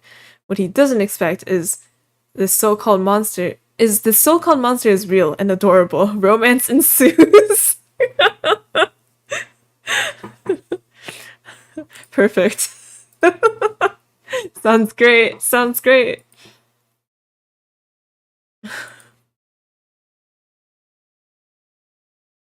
Alright. Fucking snow. Fucking snow indeed, Rami. Fucking water cycle. Fucking water cycle indeed, Rami. Fucking hydrogen and oxygen. Yes. Technically, it's two hydrogens and one oxygen. You know that if you paid attention in biology. Of course, we live in Philippine Alanka. Huh? Where it snows. Rami waves his hands around together aggressively. October 11th! It could be worse. It could be a lot better, too. I always hated the snow. Always. What is this? Smilo on the side. Ever since we immigrated from the Philippines, all I've wanted to do is go back. I was a phenomenal basketball player over there. Basketball player. And now I'm here. Alanka. Lanka, where is Lanka?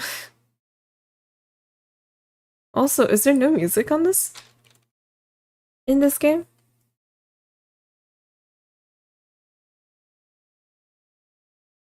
Maybe there's no music. Michael Jordan. Learn.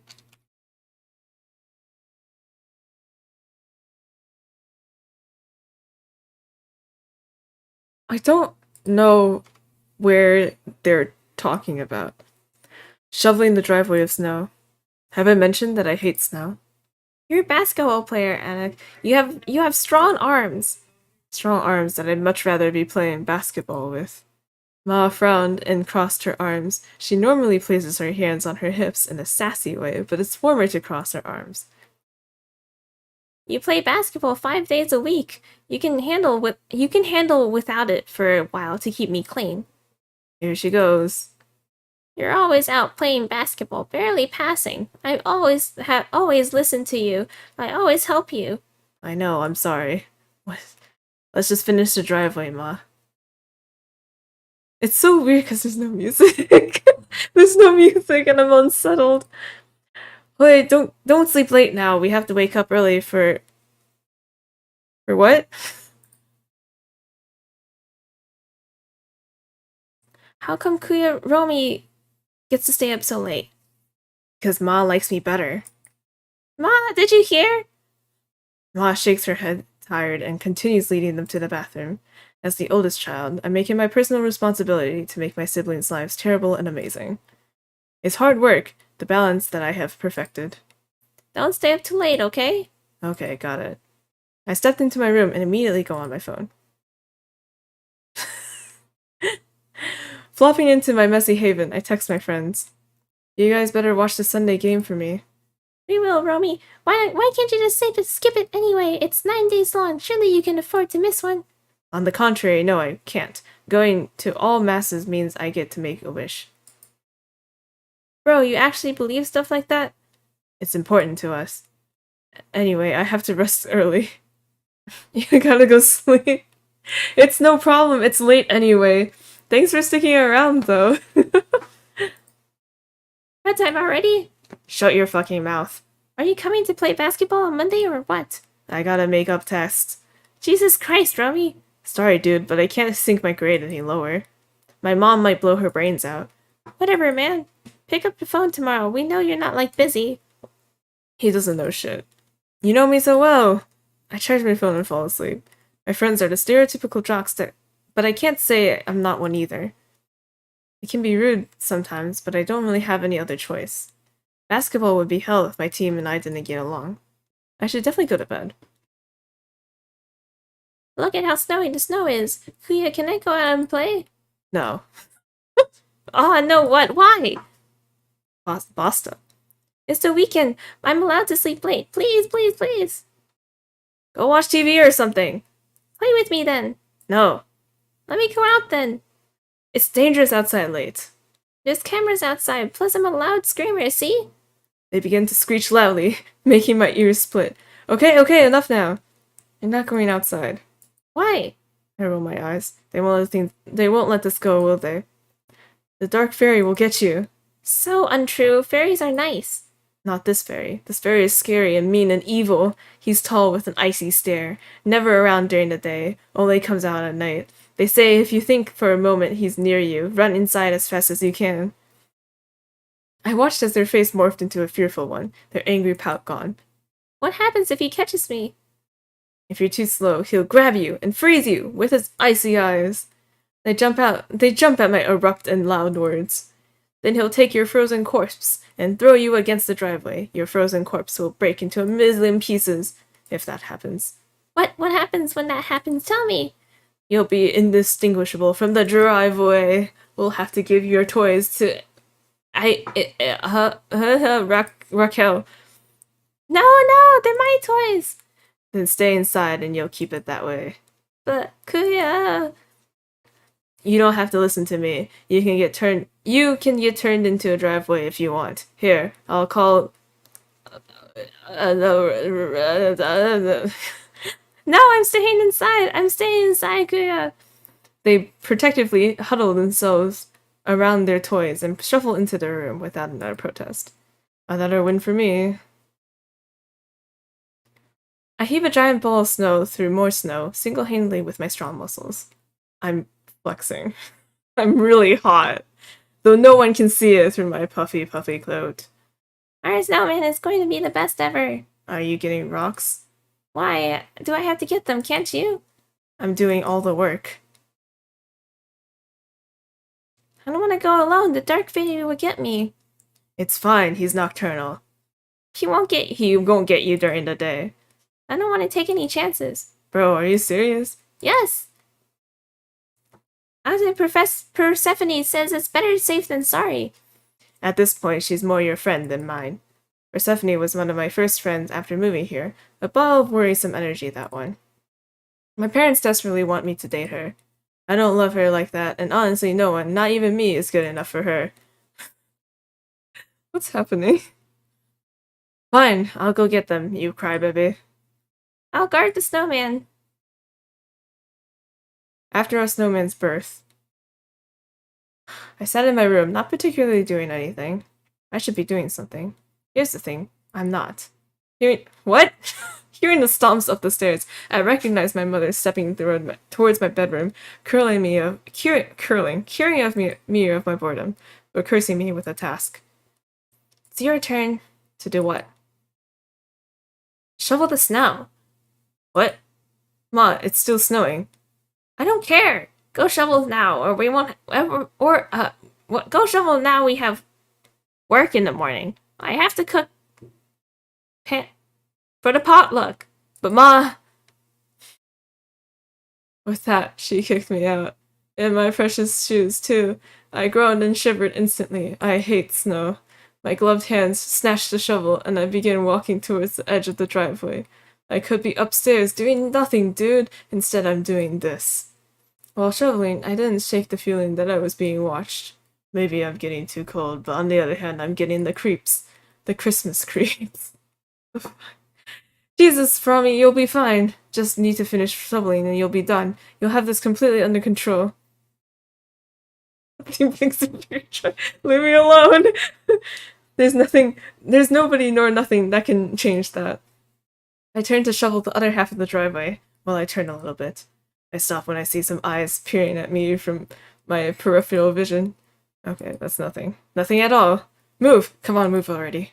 I'm not moving. Why am I not moving? Then it hits me like a train, or a bus, or a really, really fast and heavy car. There's no way the Dark Fairy is real, right? I completely made up that Dark Fairy. I'm completely sure of that. The name Dark Fairy sounds like a bad fantasy OC. It's coming closer. No, yeah, it's definitely coming closer. My body finally comes back to my control, and I turn back towards my house and start running. If this is real and anything like I said it should be, then I'll be able to survive this. At least I thought I could. No, damn it. My non-winter shoes led me to fall hard onto the ice.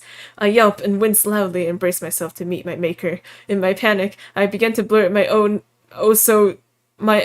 secret secrets. I didn't know the North Pole actually existed until I was 13. Sometimes I ask my friends for help with homework if I don't need it because I miss talking to them. I frame my siblings for shit I do constantly because I know Ma would be less mad at them. I say I broke up with my last girlfriend to focus on school, but I'm gay. I am so gay. Then nothing happens. I know he's right in front of me. I can tell based on the light's shadows. Reluctantly, I look back at him. I see a tall, pale man. Is this the fairy? What is going on? Why am I here? What time is it? Where am I right now? Are you okay? He doesn't sound like he wants to kill me. Actually, he sounds worried. I'm still on the ground. I'm still stunned out of my mind. I run my mind on what to say. Alright, stay there where I can see you, Rami. I asked you to shovel, not sneak off. The man jumps in shock and runs to hide in the darkness. I peer at him, confused for a bit, before walking back to the driveway. I know, Ma, I slipped! You show me attitude now. I rolled my eyes and didn't respond, just headed back to work until I heard the sound of the door closing. Go find him! With the click of the door, I rushed over to where I last saw him. I stepped quietly and aimlessly. Hello? Hello. Whoa! He appears out of nowhere, and once again, I flinch. I don't fall this time, I catch myself. I'm big and strong like that. Sorry. It's cool. Literally. Who? Why? Where? I struggle to come up with the words I want to say first. I was watching you. Yeah, I know. Who are you?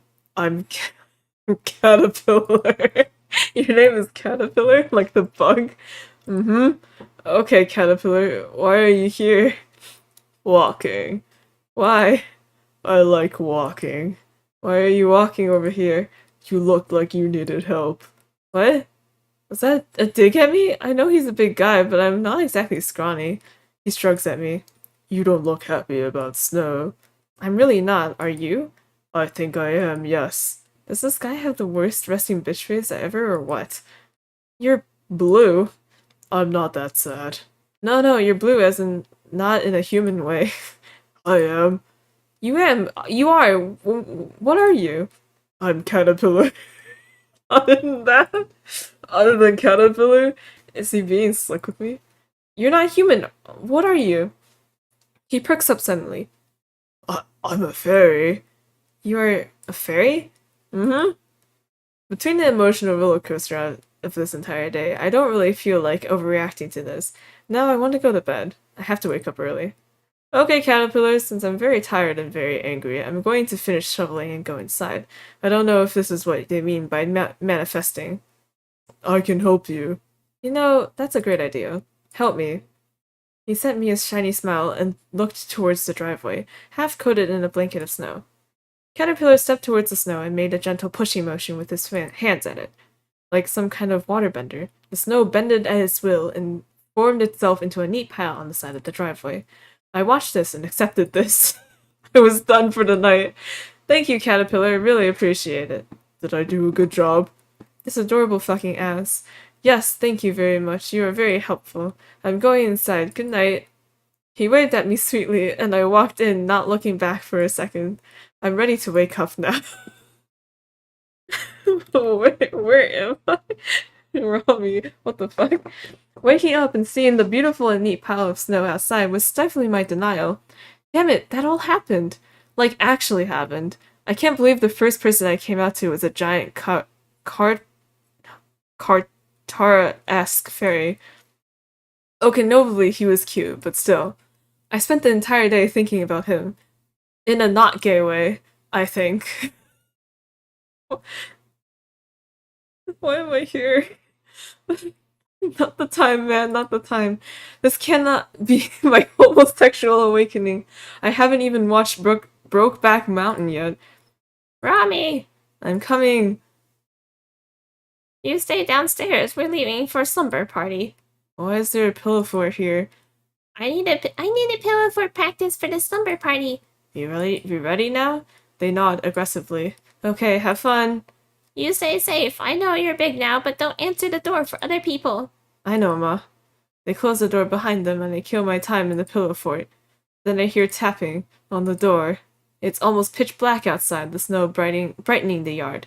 No one else seemed to be awake. So obviously I go to see who it is. Luckily, this is a love story and I have plot armor. I see Caterpillar through the peephole, curiously and gently touching the wreath on our door. I opened it. Caterpillar? Hello. What? Hello. No, what are you doing here? I'm saying hello. Okay, cool, why? You like me, right? Buddy, I don't know. You like that. Fairies can be gay, right? How are fairies more progressive than humans? I know you. I mean, not well. That's not my fault. I guess he is right. What? On the other hand, he's a fairy. Caterpillar, I don't even know fairies existed until yesterday. You can't expect me to just take this like you're any normal person. Why not? You're not a normal person, you're a fairy. You don't like me because I'm a fairy. I like you, but I don't know. I don't know how this stuff works. He stands silently staring at me, processing what I was saying. I'm Caterpillar.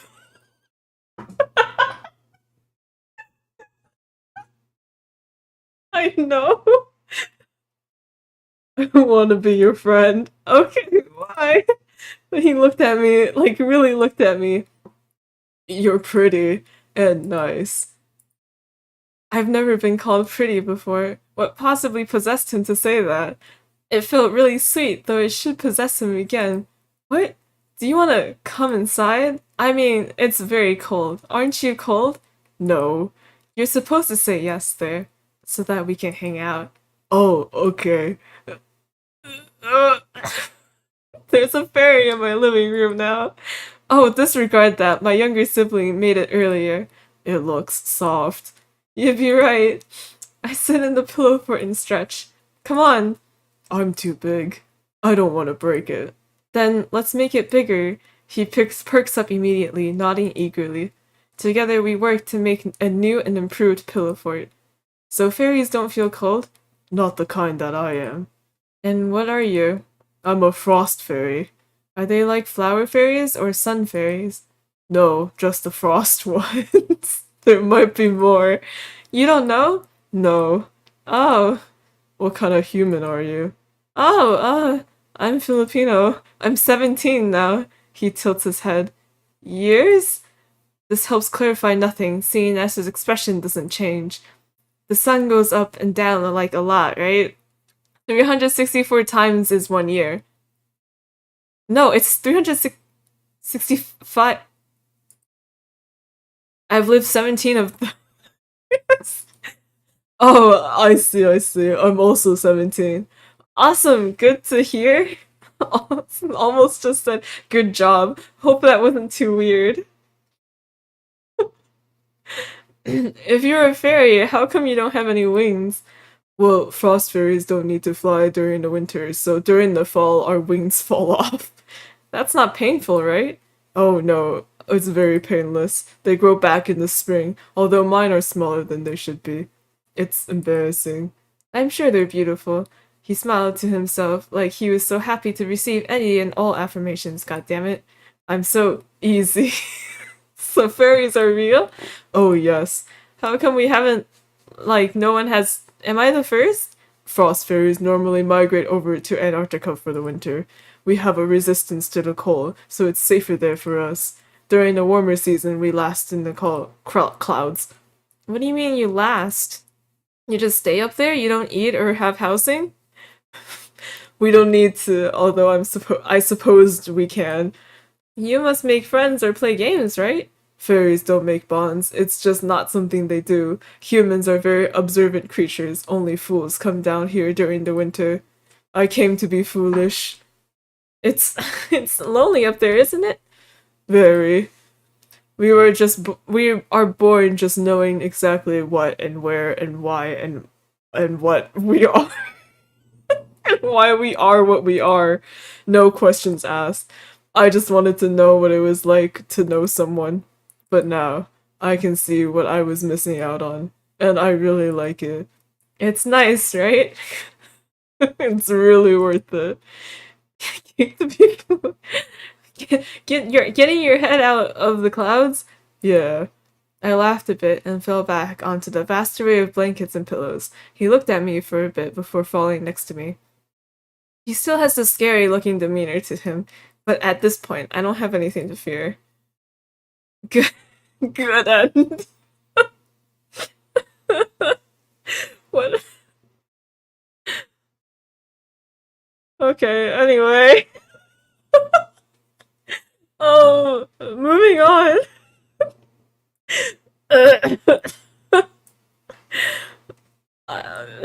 Yep. Yeah. Anyway. Anyway. I hope the next game has music. Dude, I'm like, oh god, it's full screen, what the fuck? Dude, I'm like...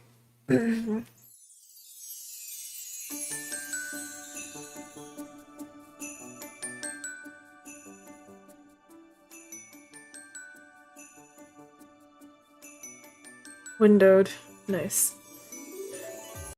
Oh my god, okay. Music!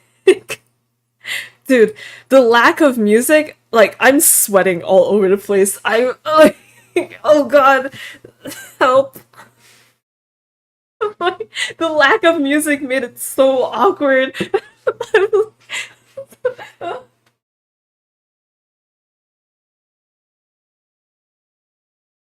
Save me. Save me. Why isn't it capturing?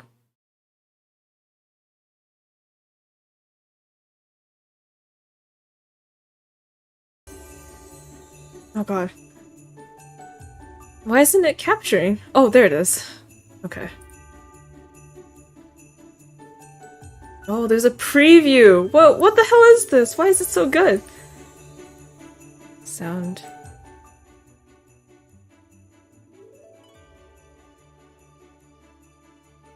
Holy shit, man. I think I just like blinked. I had a fever dream and it was that game. Like, did I exist? I was just gone for a sec, man.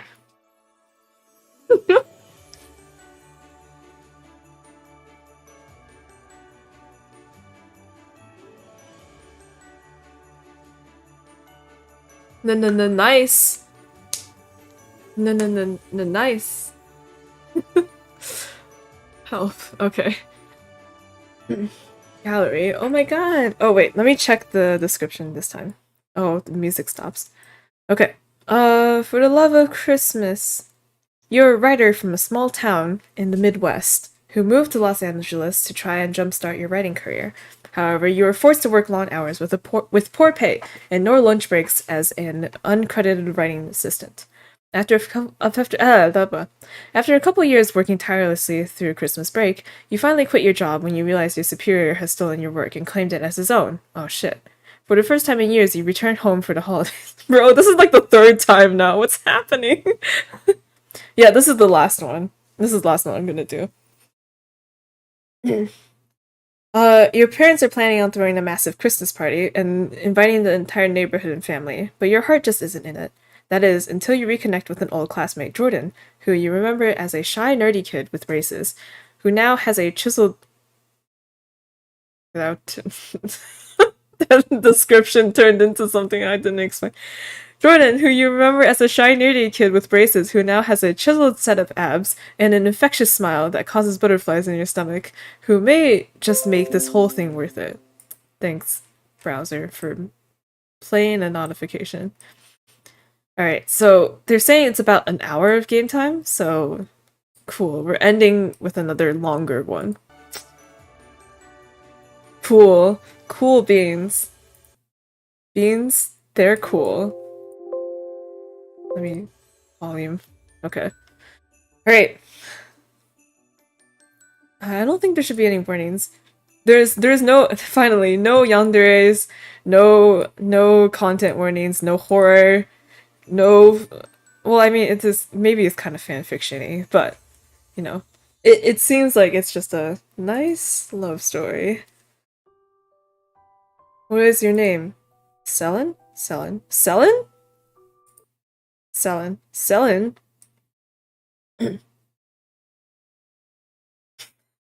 Favorite food is mashed potatoes. Okay.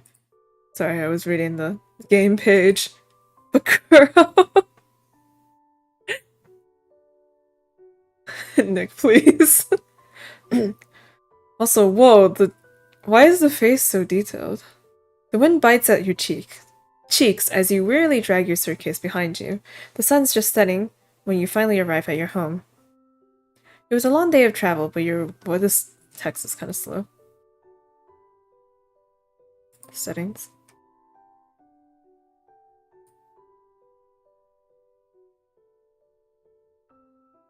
Okay. Nice. It was a long day of travel, but you're looking forward to spending the holidays at home. Home sweet home. You ring the doorbell and wait a couple seconds. As you hear footsteps coming down the hall, you take off your gloves, stuffing them in your pocket. This is it, the first time you see your parents, and you can't even remember the last time you saw them. Dad, you're looking awfully shadowy today. Hello? Your dad's eyes light up when he registers who's standing in front of him. Hi, Dad. Well, look who it is, Susan. Come look who's here. Who is it, hun? Your mom. Mom, you're also looking really shadowy today. Your mom comes over quickly. She gasps, placing a hand over her mouth when she sees you. Oh my lord, Selen, we didn't know you were coming. What a pleasant surprise. Come in, you must be freezing. Why didn't you just use your key? I didn't have one. There's a slight pause as you roll your suitcase inside your home. It smells of roast, mashed potatoes, and herbs. You just stand there for a bit, taking in the familiar sights. Why is Mom and Dad so... Mom? Dad? There we go. Come give me a hug, kiddo. Dad, you're really shadowy. I don't know if I can do that.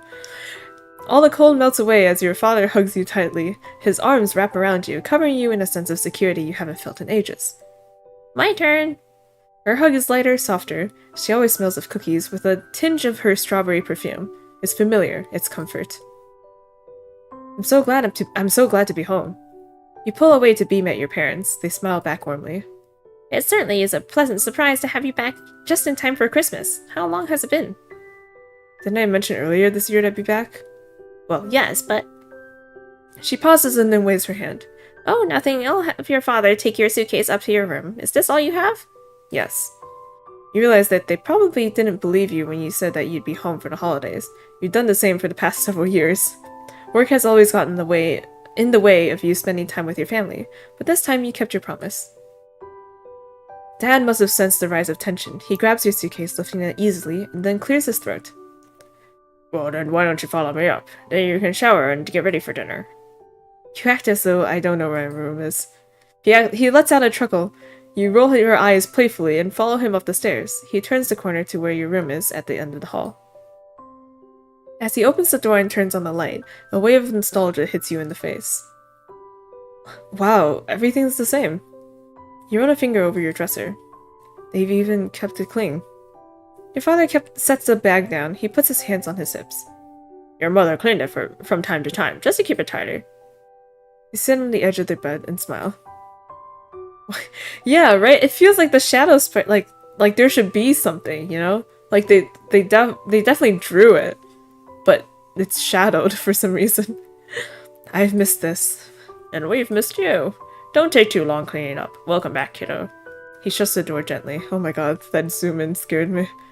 Leaving you alone, it warms your heart to think they kept your room clean, despite not knowing if you'd come back or not. It also fills you with guilt. I really should have visited more. The thought's useless at this point, but it still pops into your mind. You take off your scarf and jacket, laying back on the bed. Then you take your phone out of your pocket. Turn on your phone. You turn on your phone. You jump at a sheer amount of texts and missed calls that come rolling in, making your phone vibrate rapidly. Several missed calls from the team. You don't want to, but you check texts anyway. You already knew what they were going to say. Why'd you quit? Oh my god, I can't believe you just left. Take me with you. You let out a snort at the last one. More questions. We have to work through Christmas. Have fun being free. Free, huh? You scowl at the texts. You're already stressed about leaving. You don't need your ex-coworkers making things worse, especially not after what happened. After deciding that ignoring your phone is the best option, you instead focus on unpacking. You haven't brought back much, only just enough to last the holidays. Once you're finished, you walk downstairs. Your stomach growls as you follow the growling scent of food to the kitchen. You've missed your mom's home-cooked meals. It smells delicious. Thanks, sweetheart. Before you can try and sneak a taste of the bowl of mashed potatoes in front of you, the doorbell rings. Can you get the door? I need to finish up here. You pout slightly. Sure. You're not exactly sure who'd show up at this time of day. You open the door to reveal...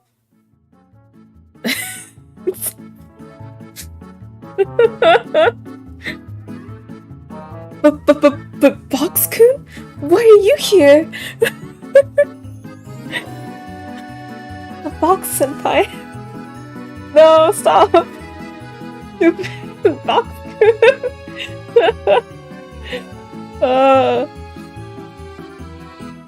The music's loud again. It's just an ongoing battle, man. It's never perfect. Okay.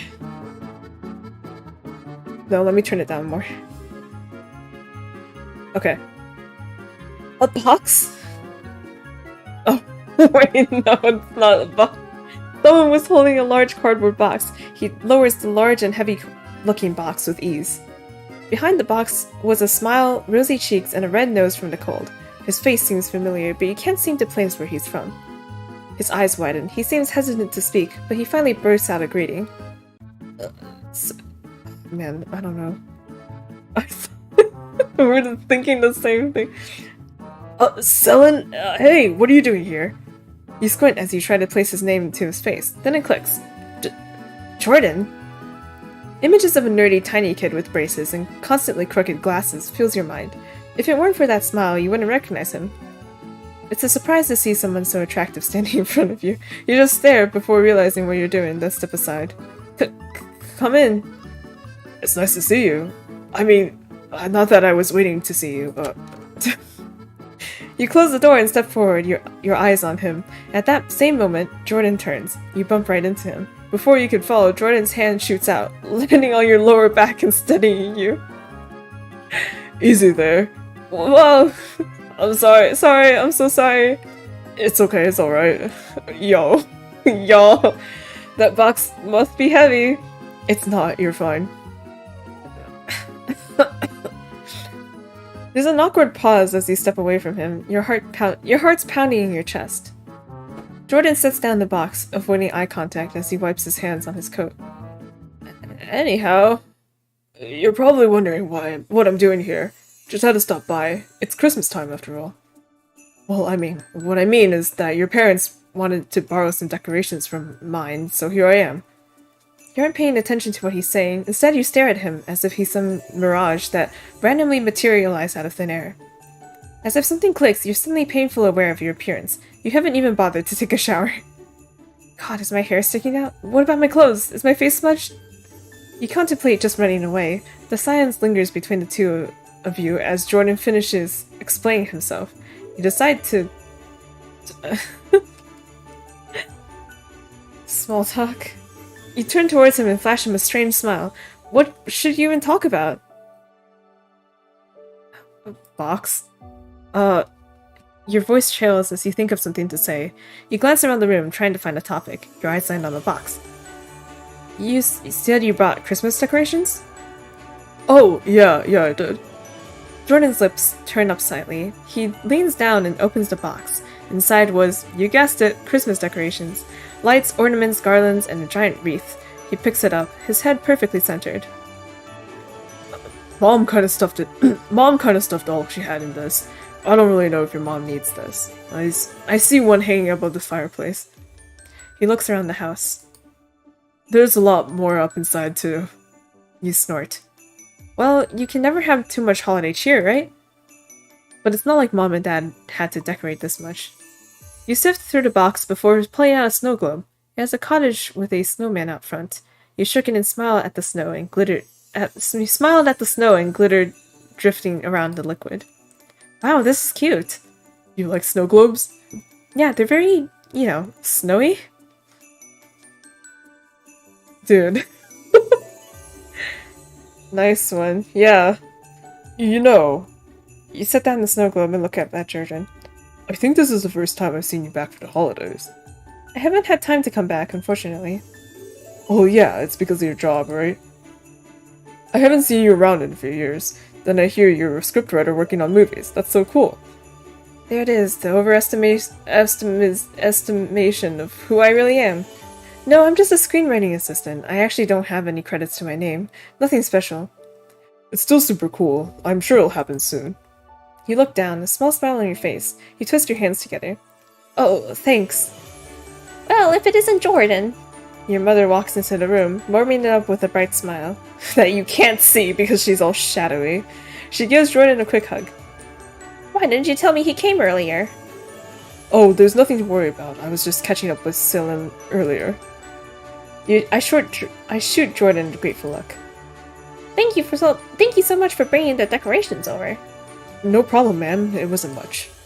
She pats his back and then glances over to you. Her smile widens. Oh, Selen, surely you remember Jordan, right? Yes, Mom.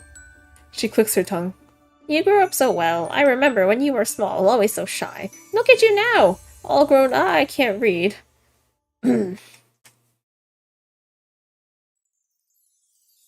Oh, backlog.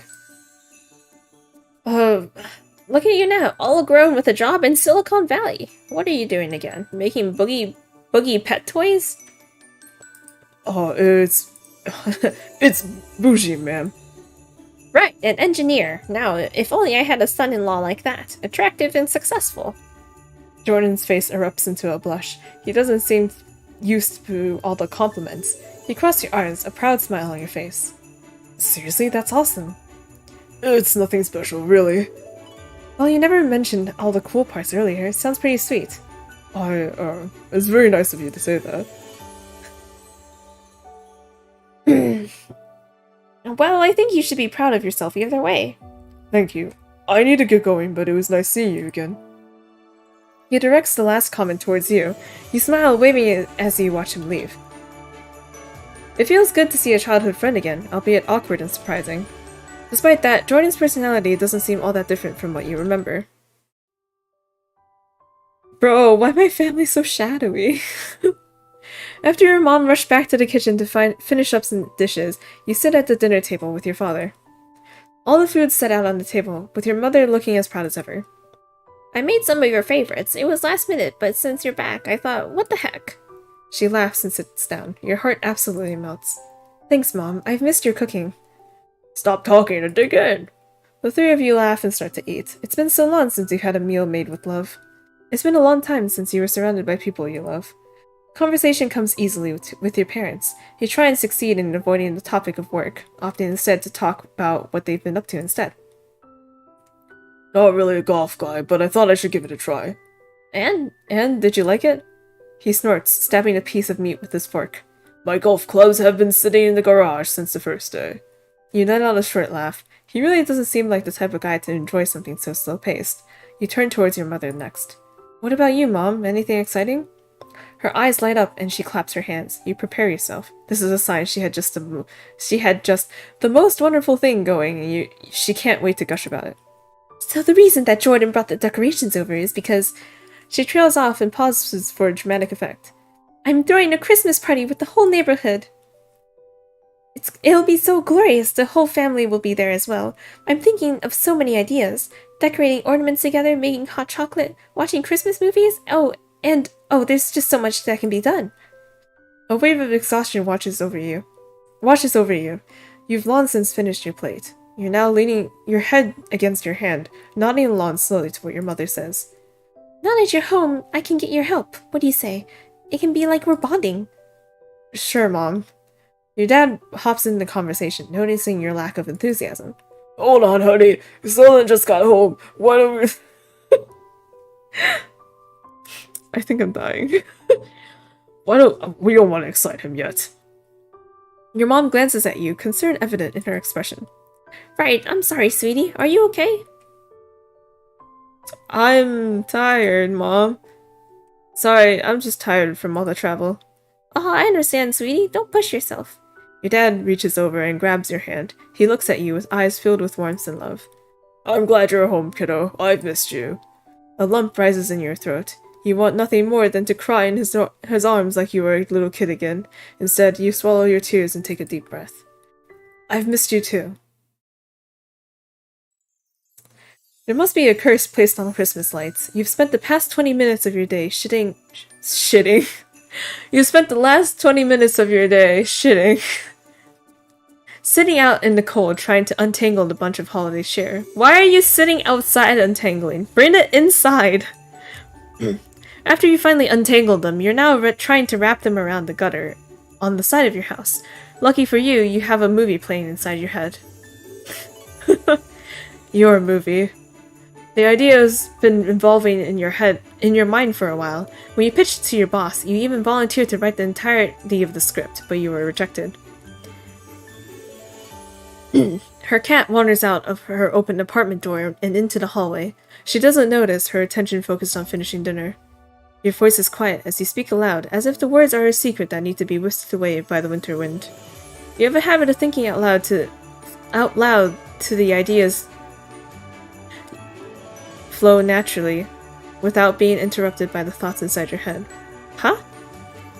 She hears a soft knock at the door. She turns to see the door open, a girl holding the escaped cat in her arms with a shy look. The girl is gorgeous, tall with soft brown eyes and a purple dress that makes her look like royalty. The protagonist feels her heart. A loud barking suddenly interrupts the interruption. I can't read anymore, help me. A loud barking suddenly interrupts the introduction of the love interest. You look up to see a large white dog bounding over to you. Just the sight of a large beast running towards you is enough to make you step to the side just as it jumps. The dog starts to tangle itself in the Christmas lights. Ah, no, you're gonna get it all tangled! It howls in delight as you start unintentionally playing tug-of-war with it. The sheer size of the dog made it a struggle. The actions of my consequence, man. Oh, it's Jordan again! Snowball, come back! Jordan huffs as he runs towards you at full speed. By the time he reaches you, Snowball is laying on his back, looking at you for some belly rubs. I'm so sorry, Snowball's so rude sometimes, aren't you, Snowball? Snowball ignores Jordan. Your face flushes as you realize the similarity to the movie idea you were just thinking about. Pet, meet cute, Jordan, it's too coincidental. Wait, this means that we're the leads of of the movie! Your face turns a darker shade of red. Jordan just smiles shyly as he squeezes Snowball's face. He's completely oblivious. So, you said his name is Snowball? Right, he's a great Pyrenees. You pet Snowball's back, his fur silky on your fingers. Snowball turns away from Jordan and puts his attention on you. He's huge, and I think he likes me. He's a mountain dog. Oh, fuck. So they get pretty big. You should have seen him as a puppy. It's so small. And then one day he was grown, all different. You look at Jordan, who's smiling fondly at Snowball. They seem similar. You barely recognize Jordan from his past self. I didn't know you liked dogs. His eyes light up. He takes out his phone and starts showing you different pictures of Snowball growing up. I love dogs. I love all animals, actually. Snowball here was my first pet. Love him to death. The next picture shows Jordan in an apron surrounded by kennels. You smile and lean in to get a better look. You volunteer at shelters? He shyly smiles and laughs, putting his phone back in his pocket. Yeah, just something to do on the weekends. Nothing spectacular or anything. You look at him. He looks back, his face tinged red from the cold. And nothing else. Definitely nothing deeper here. Definitely nothing deeper. You know, I would have never thought middle school Jordan loved animals. Oh, well, I was practically an invisible nerd back then. I was super shy and awkward. You shrug. I mean, we were still friends. Right. Thank you for being so kind to me back then. You really didn't have to do that. What do I say? You know what I think? Our classmates were missing out. I'm glad we were friends. Huh? You know, I never thought you were awkward. Jordan lets out a huff, shaking his head. I was pretty awkward. Okay, but who's not awkward in middle school? If anything, I think you were just introverted. You bump your shoulder into his. He gives you a shy but happy smile. Thanks. I'd like for us to be friends again, if that's alright. Does that mean I can see Snowball whenever? The face on his widens. Of course it does. Then friends it is. Your hand brushes over Snowball's fur once again. A warm feeling spreads from your heart to the rest of your body. It's nice to have a friend. Because I didn't have them before. Jordan motions to the lights that now sit on the ground in a pile. You're on light duty?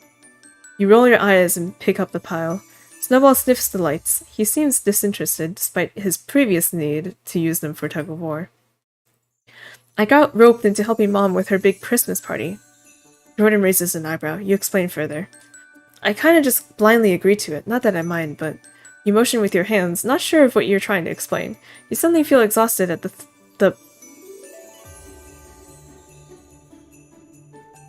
At the what? At the blank... Huh? I'm too tired to go look this word up, but it doesn't look like a real word. You suddenly feel exhausted at the something of all the preparation you need to do. Jordan stands and brushes off his pants. Well, if you ever need someone to join you, I'd be glad to. Oh no, you don't. You haven't been out here. You've been out here for a bit, right? A lot has changed. How so? He hums thoughtfully. Lots of people flocked here in the recent years, searching for that small town life. but now we're a medium-sized town. You chuckled at the lame joke. Plus, it can be nice to have someone along when doing boring errands. He holds his hand out. I'll make sure to take you up on that. You grab his hand and he hoists you up with ease. You both stand there, awkwardly holding hands. He lets go and grabs Snowball's leash. I should finish walking them. I'll see you later, yeah? Yeah, see ya. He leaves with Snowball bounding happily after. You're left with a warm feeling covering up the exhaustion that previously irked you.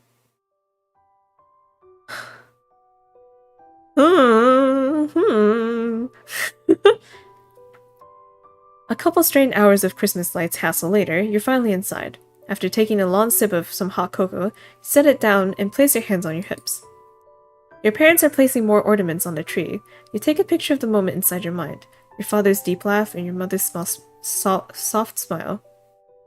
Kiddo, do you remember when we were 7 and you tried staying up all night to find Santa? You let out an embarrassed groan. Dad, not this. Your mom laughs. It was an awkward memory, to say the least. You stay silent and pick up ornaments to put on the tree. Your dad continues the story. You were so excited, you even dressed up as an elf so Santa could...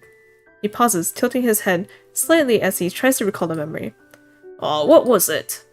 So Santa could have the best elf that's not human. What? Not human? Sullen, are you not...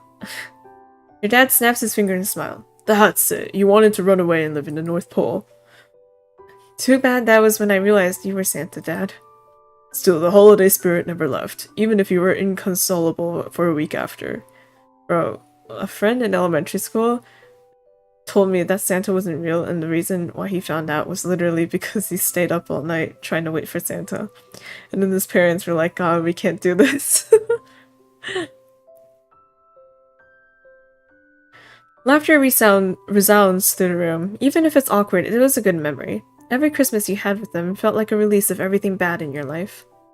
Moments like this made you grateful for your parents. You've forgotten how nice it is to spend quality time with them. I really, really needed this. So, sweetie, how's LA? Are you doing alright? You try not to let the smile melt off your face. You take another sip of your drink and think of ways to dodge the question. How's LA? Well, there's no snow to begin with. It's not bad. The weather's decent most of the time. Summers are unbearable. Oh, that's nice. You nod and anxiously squeeze the mug in your hands. Food's nice. The commute to work isn't bad either. I really like it there. That's good. Your mother sighs happily. I can't believe my child is a fancy screenwriter for Hollywood. Such a fancy job, having to deal with what I did. I'm just so lucky. After all these years, I have nothing to show for myself. Nothing but disappointment. You plaster a smile on your face. Did we not tell our parents that we quit our job?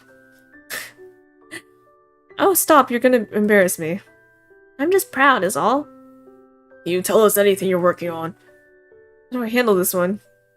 Lie and say you've been working on it. Say that you aren't good enough to have your own script yet. We don't lie. You just shake your head. While you don't have to want to reveal everything, it should be fine to slip a half-truth. Not much. It's gonna take a while for me to become good enough to get my own work. Your mother's eyebrows crease together. She places a soothing hand on your shoulder. Don't say that. Something will come around eventually. Oh, oops. I clicked something. Your father nods. That's right, kiddo. You're talented enough. Just show him what's what. Doing that definitely worked out. While your parents try to assuage your doubts in your skill, you swallow the full truth. You're just experienced the worst at your job. You aren't sure if you're worthy of being called talented. You definitely haven't earned it. Jordan is right when he says the town's changed. You decide to go out shopping for Christmas presents for your parents. Normally ordering something online would suffice, but going out was better for you this time around. It's practically a new town to you. The majority of the stores are ones you've never seen before, much less heard of. You're not taking more time than you initially wanted to. When you exit a shop with a present in tow, you spot a familiar face. Jesus fucking Christ. Jordan! Wait, it's snowing outside, bruh. Why he naked? Jordan! Jordan smiles when he sees you and waves. He's dressed in shorts and a tank top. Hey, what's going on? Not much, just doing some Christmas shopping. What about you? Yeah, why are you fucking... You eye his outfit once more. Not really dressed for winter. Oh, I just finished working out. I was gonna head into... He pauses. Head to where? His eyes flicker to the store that's right next to the one that you came out of. It's a comic book shop. Oh, do you like comics? Blonde Baiju. Wait, no, I know what you mean. It does feel like it, yeah. Oh my god. Actually, it's for some D&D stuff. I mean, Dungeons and Dragons. You know, nerdy stuff. Oh, sweet. You know, I always wanted to get into D&D. He smiles and his eyes light up. Really? You nod, stepping closer to him. Takes a lot of creativity, right? I am a writer, after all. I'll show you the ropes sometime. Maybe... He puts his fingers together. But maybe we can go LARPing sometime. No. Shut up, she! You hum thoughtfully before your gaze drops down to his outfit. Then you look back up at him. Did you not bring extra clothes to the gym? This? He looks down at his outfit as though he suddenly forgot what he was wearing. Oh, it's easier to dress like this than bring extra stuff. How long have you been working out? About? Probably since halfway through my first year of college. Yeah, that's when I really started getting into it. How often? 4 days a week if I'm not busy, but sometimes I only get 2 or 3 days of workout in. How many more? This is the last one! This is the last one! Wow, do you eat healthy too? Jordan laughs slightly. Not really, my eating habits stay the same, so I'm not a full-on gym bro. Still, it takes some dedication. Yeah, it does. I first started out because someone said it helped with self-esteem, and here I am. Years later, it's become a habit. And your self-esteem? Higher, I think. I don't know. You take another look at him. Jordan's truly shaped up since you last saw him. You mean it when you say it takes dedication. No one can get that fit without a lot of hard work. Compliment his looks. Yeah, dedication. I do think it's really admirable that you stuck to it for so long. Jordan shrugs. It's not that hard. You raise an eyebrow. Jordan doesn't seem to understand. Really? I would have quit after a week. Seriously, it's cool that you stuck to it and had the drive to work on something you had an issue with. That makes me feel really good. Thank you, Selin. Hey, we're friends, aren't we? He gives you the biggest and brightest smile in the world. You mirror it. Of course we are. What about you? How's work? It must be nice getting a break. You tense up again at the mention of work. At this point, it's a reaction that ingrained itself in the deepest part of your psyche. I thought we quit our job. Why is everyone asking about work like it's still going? Why aren't we worried about our job? I'm confused.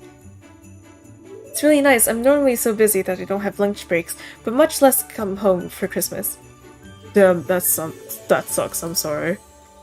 You wave your hand dismissively. It's alright. I'm here now, right? Right, and all your hard work will lead you somewhere. I know it. And... He pauses and gives you a cheeky grin. If it makes you feel better, I had to design the most ridiculous dog toy of my life. Really? What was it? Jordan shakes his head. A chew toy shaped like a giant stiletto heel, with a built-in treat dispenser. A what? A chew toy shaped like a— I heard you the first time, but how did that even work? His eyes light up, and you have a feeling you're gonna regret asking. 5 minutes and a long explanation involving the intricacies of treat dispenser design. You're beginning to think you are right. You think it sounds stupid, don't you? No, of course not. Of course not. I think it's great that you get to work on such unique stuff. Thank you, but if you tell me that, you have to believe the same for yourself. His voice becomes softer. It's as if he sees right through your words and into what you're really feeling. So much for trying to hide it. Have I really been trying? You just smile in response. You're too nice, Jordan. I can say the same for you. I should probably continue shopping now. Don't want to stay out too late.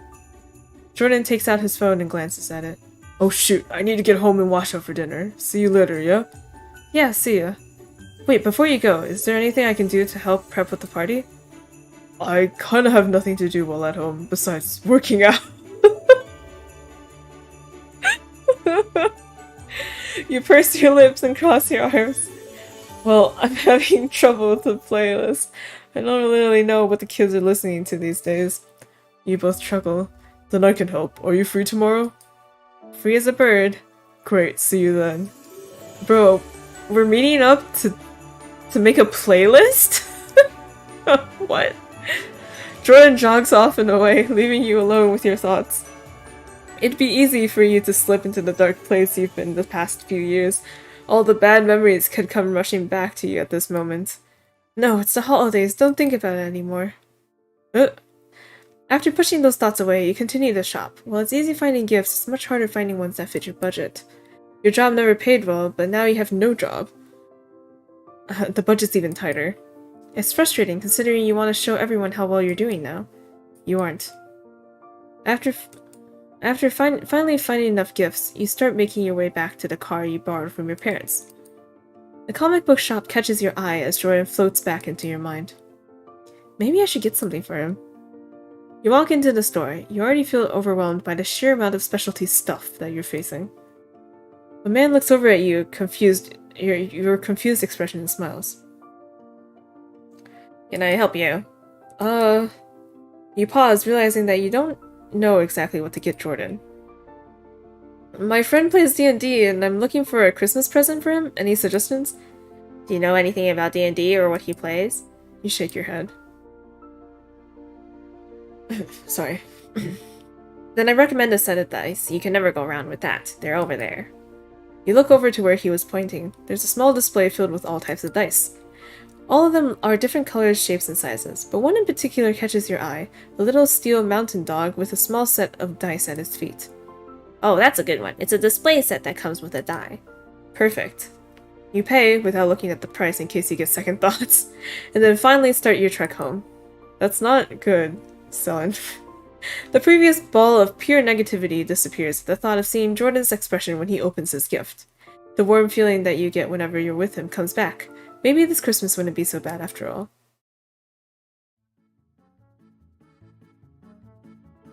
You pace back and forth in front of the door. You aren't necessarily nervous about Jordan coming over. It's more anxiousness.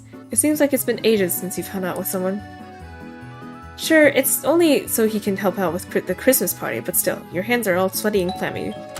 As soon as the doorbell rings, you open the door. Jordan's standing there with a smile on his face. Hey. Hey. Your mom peeks her head into the room. Her face lights up. Jordan, what a pleasant surprise. Jordan walks inside and you shut the door behind him. Both of you stand next to each other while your mother gives an impish smile. It's such a pleasure to have you over. Would you like something to drink? I can make hot chocolate. You groan. Seriously, Mom? You don't make me hot chocolate. That's because Jordan is our guest, sweetie. You roll your head to the side. What am I, chopped liver? You just wish Jordan was your child. She laughs and pats your shoulder. I'd be blessed to have both of you as my children, you know? Jordan just stands there with a slight blush creeping up his face. You grab his arm and start dragging him upstairs. Okay, that's enough. We're gonna do some Christmas prep. Have fun! Okay.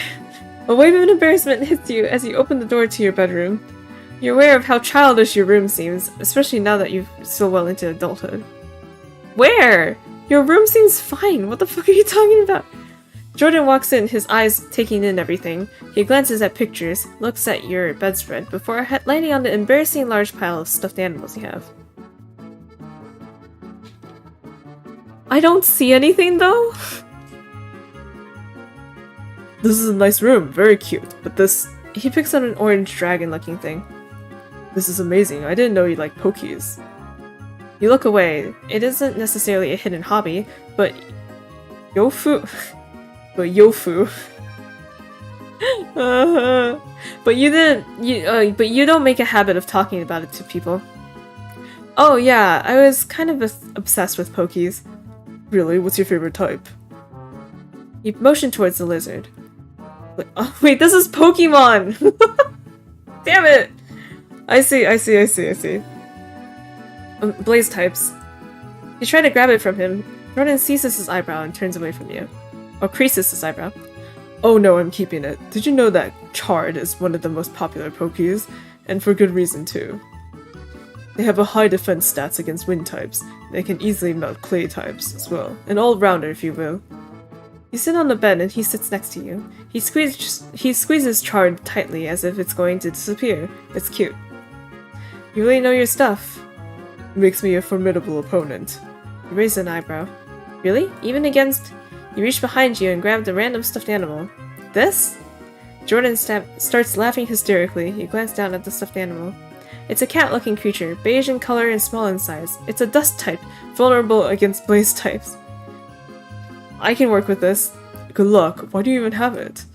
You frown and squish it. It feels soft and plush in your hands. It's cute! I can use its cuteness against you. Jordan chuckles. Alright, we'll have to battle it up sometime. That'd be fun. He reaches into his pocket and takes out his phone. Unwrapping the headphones, he hands you an earbud. So... He starts tapping around his screen. I got some song suggestions. Sorry I don't have better headphones, but this'll have to do. The first song is pretty chill, but I think it would be good to play later in the night. He puts in his earbud, you did the same. He closes his eyes as the music starts to play. The earbud stretches out too far for you to reach, so you scoot closer to him. Oh my god, we're sharing earbuds? Jordan's shoulders touch yours. His body leans towards you. The close proximity is enough to leave you fidgeting as the song plays. Jordan shifts slightly, as if also taking notice. Lean your head on his shoulder. Do it, Selen. The atmosphere is nice, the music softly playing, the lull in conversation. You let your head droop, resting it against Jordan's shoulder. He stiffens slightly. For a second, your heart skips a beat. Is he gonna push me away? Your worries are assuaged as he leans into you. You adjust your head to a more comfortable position. You don't need to look over at him to know that he's smiling as much as you are. It's a peaceful moment, one that you want to sink into forever. After listening to the song for a while, a new one starts playing. You lift your head. Oh, I really like this one. The gears in your mind start to turn as you imagine a scene that would be perfect. You start mumbling to yourself, reaching for the laptop that's on your bedside table. Camera pans over to show the both characters. You open your laptop and start typing furiously in an empty document. The song continues, as do the ideas in your head. Your fingers move at lightning speed. It's as though these ideas would fade to nothingness if you don't get them out now. Good enough for now. Whoa.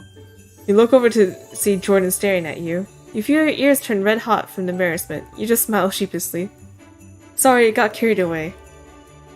Jordan shakes his head. You're fine. I thought it was cute. Besides, it's inspiring to see someone as passionate as you are.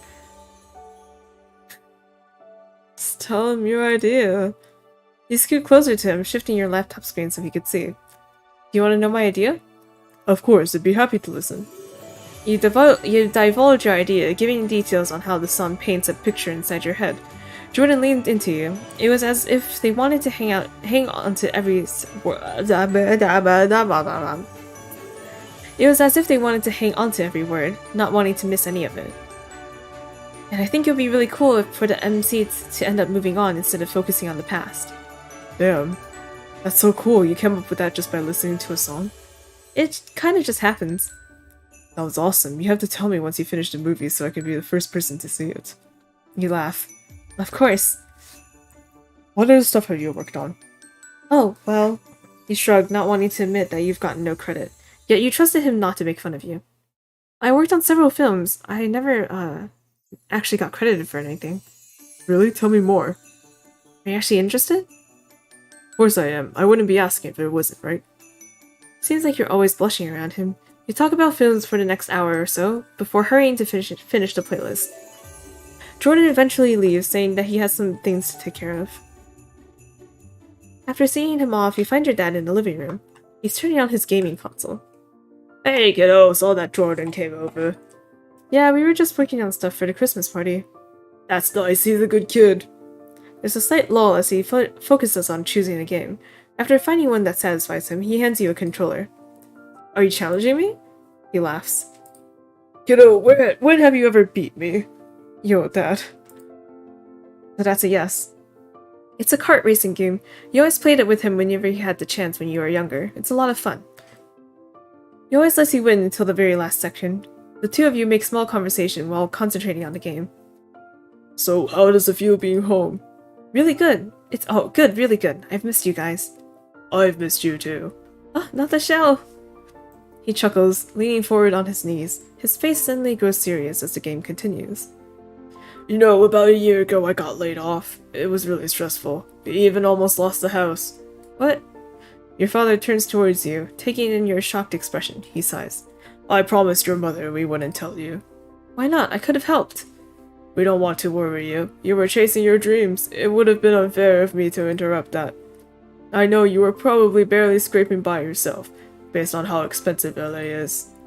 Your dad smiles, using a boost on the game you've forgotten. It worked out. Jordan's father ended up helping me find a nice paying job, so there was no reason to involve you in the first place.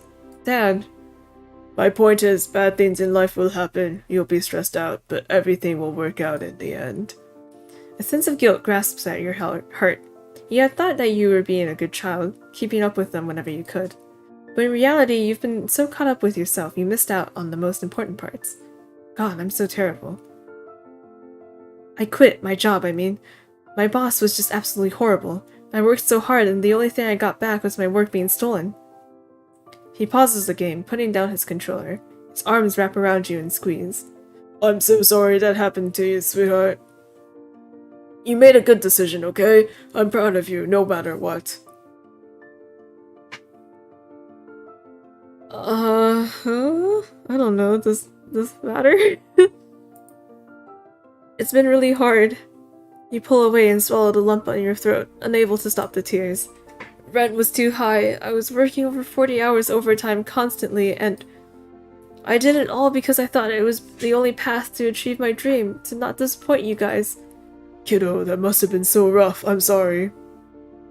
Well, I'm happy to be home and free of that dumpster fire. I feel guilty that I no longer have a job or anything to be proud of. We'll always be proud of you, okay? We'll always approach you. Don't be afraid to lean on us for help. Thanks, Dad. I love you, kiddo. I love you too.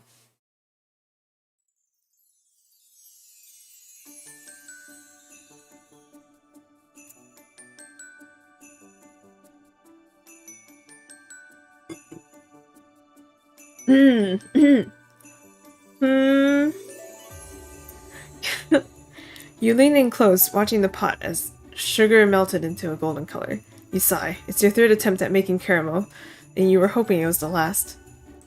You heard your mom walk in and her voice carrying through the house. You can just go to the kitchen, he should be in there. Thanks, hope the gift wrapping goes well. Jordan walks into the kitchen, his hands full with groceries. Hey. You feel your face warm up at the sight of his bright smile. Jordan, what are you doing here? I saw your mom at the store, and she said she was swamped with trying to finish prep and wrap gifts in time. So since I didn't have much to do, I offered to come over and help. Oh, thank God. You peek into the bags he brought. Perfect, this is the stuff that will make some apple crisp. I can help you with the recipe, but can you chop up the apples for me? Sure thing. It feels almost domestic, cooking in the kitchen with Jordan. Christmas music plays in the background as the two of you work together, talking about whatever comes to mind. This looks pretty good. Jordan looks into the pot that you are furiously staring at. It looks perfect, the deep golden brown liquid emanating a sweet scent. Is this your first time making caramel? Third. The other 2 times ended up in flames, or burnt. Mind if I try? Sure, don't be afraid to tell me if it was bad. You hand him a spoon. I'm sure it's great. He takes the spoon and scoops out a tiny bit of caramel. You watch the curious eyes as he blows on it to cool it down. After eating it, he pulls the spoon out of his mouth. A bit of sauce lands on his cheek. This is really good. Wipe away the caramel. Stay still. You reach out and use your thumb to wipe away the caramel. Jordan's smile seems to go away as he feels your touch. Both of you don't move and stare into each other's eyes. The butterflies in your stomach suddenly start to churn. Before you die from an overwhelming amount of emotions, you take your hand away. You had something on your face. His voice is soft as he speaks. Thanks. No problem. You notice the tips of his ears are red as you both go back to cooking. Your heart is pounding so hard in your chest you think it's going to escape your body. I did that without thinking. Hey, can I tell you something? Sure, go ahead. You seem a lot happier recently. I mean, when we first met, again, you seemed... He tries gathering his thoughts. Your smile didn't meet your eyes. You weren't shining like you were now. The butterflies turn into a pit of churning anxiety as realization hits you. He's been trying to cheer me up. All those jokes, acting silly, it was for me. I guess I wasn't masking it as well as I thought. Thank you, Jordan. For what? You give him a small smile. For always cheering me up. You're one of the reasons I can really smile. He starts to furiously stir the apple mixture in the bowl he's holding. Oh, stop! You're making me blush. If I'm being honest, I felt pretty helpless recently. My boss, he stole my work. It's why I quit. I also found out recently that my parents went through a hard time last year, so I've been facing some guilt about neglecting my family as well. I worked so hard for this dream that I got tunnel vision. I have nothing else to show for it. You heave a sigh, greasing the baking pan. Maybe I'm not good enough, you know? That I'll never get the break I need. I'm stranded right now, and I'm thinking maybe it's easier to give up screenwriting and not go back. No! His shout jolts you out of your rant. You look over to see Jordan staring at you and with wide eyes. I mean, you don't have to quit. We all have trouble when it comes to careers, right? I mean, I'm not a pet toy engineer. I faced a lot of self-confidence issues and wonder if this job meant I failed at what I wanted to do, or if I was good. It's okay to feel lost, but don't give up. You'll be able to find your way, I know it. And you have people around you to lean on if you ever need it, me included. Okay. It's silent for a while, as you let what Jordan said ruminate in your brain. Yes.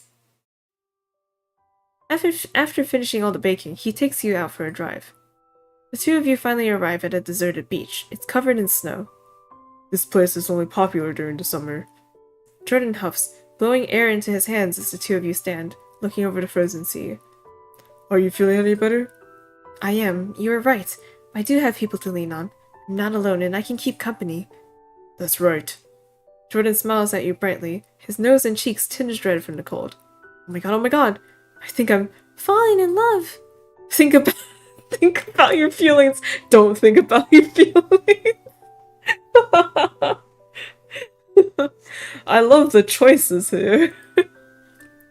But how would this even work? We'd be long distance. You pat your cheeks to get the thoughts out of your mind. You look over to Jordan, who's staring out into the town. He looks so soft, so calm. He feels like home. I'm in deep. You mean you're down? Bad? Abysmal? It's finally Christmas Eve. All the hard work you've been putting into making sure the Christmas party was perfect at your mother's request is finally going to pay off. You sit around the Christmas tree with your parents, each of you holding a present. It's a family tradition to open at least one present on Christmas Eve. Alright, who first? No one answers. Your mom nudges your father. Go ahead, darling. Fine. Your dad ends up getting a gift card to his favorite specialty store. Your mom gets an all-expenses-paid trip to a spa.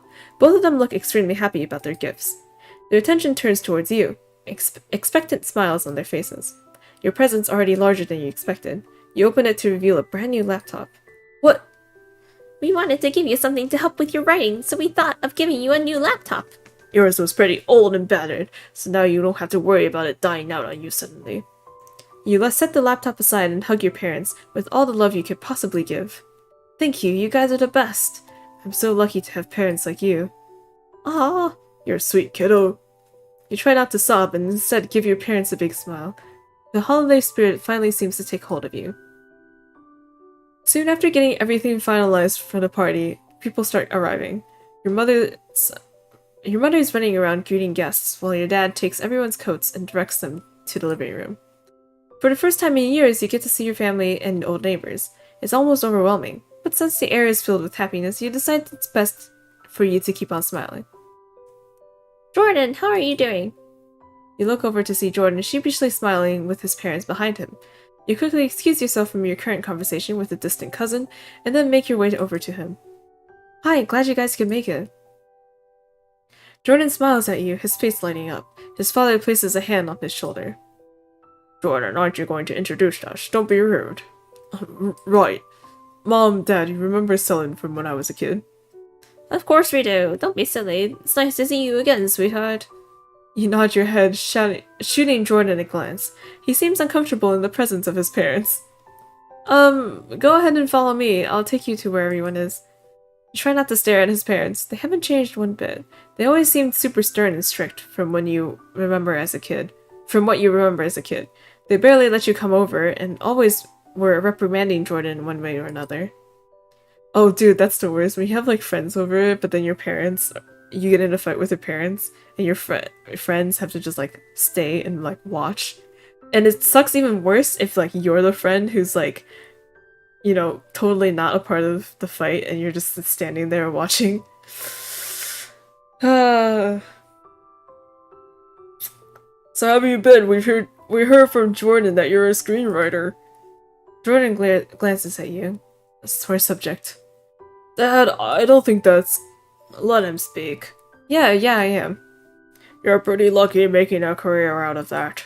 That's right, we were hoping Jordan would get into biomedical engineering or possibly something of similar caliber. But I guess what he does now isn't bad. Not the best either. You can practically feel the discomfort radiating off of Jordan. You grab his arm. Well, it was nice seeing you guys again. I hope it's okay. Go ahead. You drag Jordan away into the kitchen. You both stand there for a second looking at each other. Jordan chuckles. Sorry, that was rough. You okay? He nods. Nothing I'm not used to. Here. You cut out a square of apple crisp you two make together. Handed it to him on a plate with a fork. I want to eat apple crisp. Jordan takes it happily. This is delicious. I already knew it was going to be a hit, so you better eat as much as you can before it's all gone. The party turned out great. Looks like everyone's enjoying themselves. You shrug. It turned out fine. Jordan bumps his shoulder against yours. Oh, don't be so modest. Unwilling to take the compliment, you change the subject. Oh, before I forget, can I give you a gift? Right now? Yeah, I might get busy later on, so I want to do it before I forget. Alright. Close your eyes. Seriously? He complains, but still closes his eyes with a goofy smile. Oh, kiss his cheek! Dude, I was gonna joke that, like, Selen, like, gets down on one knee and pulls out, like, a wedding ring. It's like, hey, I know we're not dating, but... Merry Christmas! Oh my god! You lean in and kiss him on the cheek. Jordan's eyes fly open as he stares at you. Surprise! Why, You chuckle and point upwards to its green plant that's hanging on the ceiling. The fucking... Oh my god. Mistletoe? Mistletoe, I had to do it. Jordan places his hand on his cheeks. Jeez, you surprised me. That's the whole point of the gift. You give him a smile, then pull out the actual gift from under the counter. You place it in his hands. Jordan opens the gift. His eyes widen as he shakes the new set of dice. The dice themselves are a resin cast that looks like they hold the universe inside them. Holy shit, these are gorgeous. Do you like them? Of course, how did you know to get these? You revel in the way his eyes stay glued to the dice, handling them as if they're diamonds. I asked the dude at the store what I should get. He said dice makes everyone happy. No kidding, this is the best. Not at all. Jordan's eyes widen further as he sees the display case. This is adorable. It's a little snowball. I'm glad you like it. It's awesome. Thanks, Selen. Jordan gently sets down the set and then reaches into his jacket pocket. Okay, now it's my turn. He takes out a stuffed bear with glasses that's holding a notebook and a pencil. You gasp and take it from them. It's so cute. You pause and give him a teasing look. Did you keep this poor thing in your pocket the whole time? Jordan sheepishly rubs his neck. I'm not exactly the best at rapping, and I felt kind of embarrassed putting it in a bag, so in my pocket it went. Well, I love it either way. Thank you, Jordan. Selen, come here and say hi. You give Jordan a look. I guess that's our cue to go socialize. Woo. The two of you make your way back to the party. You see your mom waving you over. She's standing next to your extremely talkative aunt. You take a deep breath. Had to be a good host. Auntie, hi, long time no see. You lean in and your aunt gives you a bone-crushing hug that lasts for 1 second too long. Son, it's not good. Help. I've been pretty busy. Right, you're a big Hollywood screenwriter. You just nod and smile. You knew this would happen. Everyone harping on you about your life, especially your job. Have you got a partner? It's about that time you get married. No, I'm not dating anyone. What a shame. Your mom's gives you a side eye. It's a shame. I know someone who would be great for you. You look around and try not to dwell on what she's saying. You spot your cousins having a conversation with Jordan and decide to join. I'll be back. You walk over to the group of people that won't press you about your love life. Cousin Nellie? Hey, long time no see. Was my mom badgering you about marriage? You groan and nod. The dreaded question at every family gathering. Everyone nods along, voicing their agreement. It's been forever since we've seen you. I know you get this question a lot, but how have you been? Tired, busy, but coming back home has been nice, especially since I get to hang out with this nerd again. You point towards Jordan, who's taking a sip from his drink. He gives you a sly smile. I've been giving you the time of your life. Helping me hang lights is very riveting. The two of you laugh. One of your cousins picks up a deck of cards from the table. Anyone up for a game? I'm in. You purse your lips. You're already tired of socializing, but a game might be good for you. Let's do it. Sure thing. I hope you all like spoons. After gathering more people to play, all of you sit around a table. The card game itself is pretty competitive. After a couple of rounds, people gather in to watch or switch out players. You glance over at Jordan as he picks up a card and then slides it away. His face is so focused that you lean in to whisper in his ear. I see you cheating, Jordan. What? I am not. You hum thoughtfully, squinting at him. Sure, no one's good at spoons. Obviously, there has to be some trick. It's called having talent. Liar. While you were trying to taunt him, you realize that all the spoons in the middle are gone. You're out. Oh, you're out. Dang it. You gotta pay attention. Oh wait, no, I got that right the first time. I don't know anymore. I don't know. As the party goes on, you can slowly feel your stress leave as alcohol enters your system and you hang around Jordan and your cousins. If I avoid all the adults, then they won't ask me about my personal life. Foolproof. It's not foolproof. The initial excitement of playing games with people becomes a bit too much. Once dinner rolls around, you decide outside in the yard. Yes. People start to gather plates and eat. You try eating quietly, but since you're technically one of the hosts, you're bombarded with the same questions that your aunt asked you earlier. Living in Hollywood must be fun. Oh, I would love it. Parties, good food, seeing celebrities. The neighbor you're currently talking to suddenly sparks, raising their eyebrows. Got any dirt on celebrities? You awkwardly mix the food around on your plate that was slowly growing cold. No dirt, really. Surely you aren't hiding it from us. Hey, Sullen. You turn to Jordan, waving you over with a smile. Sneak away. Looks like I'm being pulled away. You give us a semi-apologetic smile, then excuse yourself, telling him to enjoy the food. You can't keep the sigh of relief leaving your lips as you walk over to Jordan. He's tucked away in the corner of the yard and sitting on a bench. God, you saved me. You've plopped down next to him. You've been busy the whole party. You look like you needed a break. Was it really showing on my face? No, I just know you well enough to tell. You dissipate the laugh that's about to escape by shoving food into your mouth. Why is he so sweet? I can't take it. The two of you sit together and eat while looking up at the night sky. You know, I really miss seeing the stars. In LA, all you see are city lights. Sure, it's pretty, but nothing compares to the natural beauty of the stars. I agree. You look over to see Jordan grinning at you. You sigh contentedly as the two of you continue to eat in the peace of each other's company. The ambience of your friends and family laughing and partying was the perfect background to having a moment of happiness with Jordan. You wish that all moments were like this. After you finish eating, you start to walk around and make sure everyone has enough food. You stand next to your parents and aunt, indulged in conversation. I'm going on a trip with the girls to LA soon. We're going to be taking some tours. Oh, how nice. That'll be fun. Your aunt nods, taking a sip of her cider. I was wondering if Sun could pull some strings. She raises her eyebrows. Get us into some film sets. Auntie. You laugh awkwardly, trying to avoid the question. It shouldn't be that hard, right? I'm sure you have all sorts of connections. I don't really. Alright, that's enough. I'm just messing around. Besides, it's not like it would be hard. You're a screenwriter. You probably get visitors passes. You're getting slightly annoyed. Actually, I don't. I quit. The air seems to grow heavier as any response is sucked out of your aunt's mind. You pensively look over at your mom, only to be met with a shocked expression. What? You quit? Sweetie. Your mom looks at your dad. And you knew? Why didn't either of you tell me?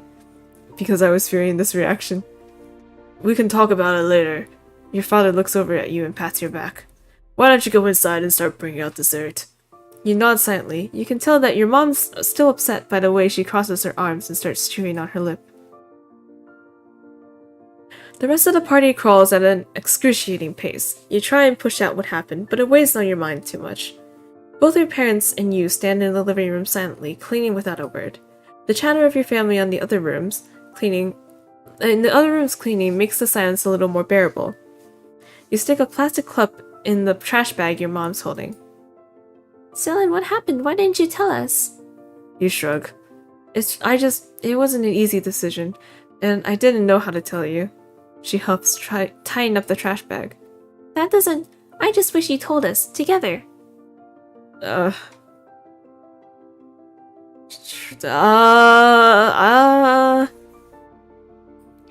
know, but it was really... You swallow, unable to hold the tears. It wasn't easy, and it's just hard. Sweetie. Your mom sighs and sets down the trash bag. I'm not mad. I'm just a little sad that you didn't think of telling us the moment it happened. She gives you a hug. Just know you can come to us for anything, alright? She lets you go and then smiles. Now, we can't forget our tradition. She motions behind you, and you turn around to see your dad holding up stockings. The three of you take a moment to hang them up above the fireplace. Your heart slowly starts to fill with happiness again. When everything's rough, your parents always have your back. Time proves that again and again. They love you, they care for you. You never want to forget that. It's Christmas Day! Or at least, that's what your screaming younger cousins have to say as they run through the halls, waking you up from your sleep. So loud. It's been forever since I had a Christmas morning like this. After brushing your teeth and trying to fix your bedhead, you trudge downstairs in Christmas pajamas. Everyone's already gathered in the living room. You sit next to your father and lean against him, his arm wrapping around your shoulder. Hey kiddo, how'd you sleep? I'd like more sleep. He chuckles, rubbing your arm. You can take a nap later, it's time for presents. Secret Santa is a tradition among many families, including yours. Your lack of energy slowly dissipates as everyone starts trading and opening presents. It's nice to see everyone laugh and share happiness together, if only for a short while. You look down at the small pile of books you've gotten, all writing themed. A book on screenwriting, a bullet journal with a floral pattern, and a shirt with a stack of books printed on it that read, "My weekend is all booked." Feels that worse than like gaming t-shirts. Cheesy but cute. After trying to figure out who gave you the gifts, it's one of your cousins, all of you decide to do separate things. Some go off in the kitchen to decorate gingerbread cookies, while others go upstairs to play board games. You sit in your spot next to your father. Everyone staying here are watching as many Christmas movies as possible. It's nice to relax and slowly drift off. As you wake up from your nap, you sit and talk with your cousins. The topic of discussion is last night's party. You seem pretty cozy with Jordan? Was that his name? Yeah. Wait, what? We all saw it, the way you two looked at each other, sneaking away during dinner, or how you were practically good to each other the entire night. You could try denying it, but the way your face starts to heat up, you know it's useless. I mean, I wouldn't say we looked at each other in a certain way. Your cousins only look at each other, making you even more self-conscious. He lives pretty far from you though, like normally, right? Yeah, why? What are you going to do? You lower your head. I haven't really thought about it. This sucks, I won't be able to see him often. So much for getting a crush. But like... He quit his job, right? Can't he just move back? Like... Oh no, maybe he's renting something. You feel a hand on your back. Don't worry about it. Long-distance relationships are hard, but totally doable. My best friend was in one. She lived in Canada, and her girlfriend lived in the US. Eventually, they moved in together and now living happily. If you guys communicate and have a strong enough bond, distance will only be a small bump in the road. Agree, it wouldn't be so bad. You know, I'm trying not to let the negative thoughts get a hold of you. Right. I should be more optimistic. So this means you do like him? You smile, pushing them away. Oh, shut up. Both of you and your cousins jump as a group of younger kids come clambering over, complaining about the lack of things to do. Tell us a story, Selen. Please, I'm so bored. Me? Why me? Mommy said that you're good at it. You try not to scowl and instead nod, trying to think of a story. It's been a while since you've had to come up with a story on the spot. Alright then, let me tell you a story about a lone gingerbread knight. As you tell the story, people come into the living room to listen. Your hands move as you go through the tale, your voice dipping and rising with each emotion. As you finish, everyone claps. Oh guys, come on.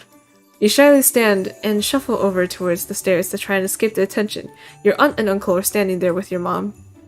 Oh, you're so great at storytelling. It's a shame you quit your job. Thank you. If only my boss thought that. You know, there's a job opening for the next town over at the library. It's for telling children's story every week. It pays well, I hear. You should apply. I can get you an interview after the new year. I don't know. Your mom smiles, her face brightening at the prospect. A job close to here, that doesn't sound so bad. Seeing how happy your mom is at the idea gives you a pang in your chest. Ugh. Transitions, whoa.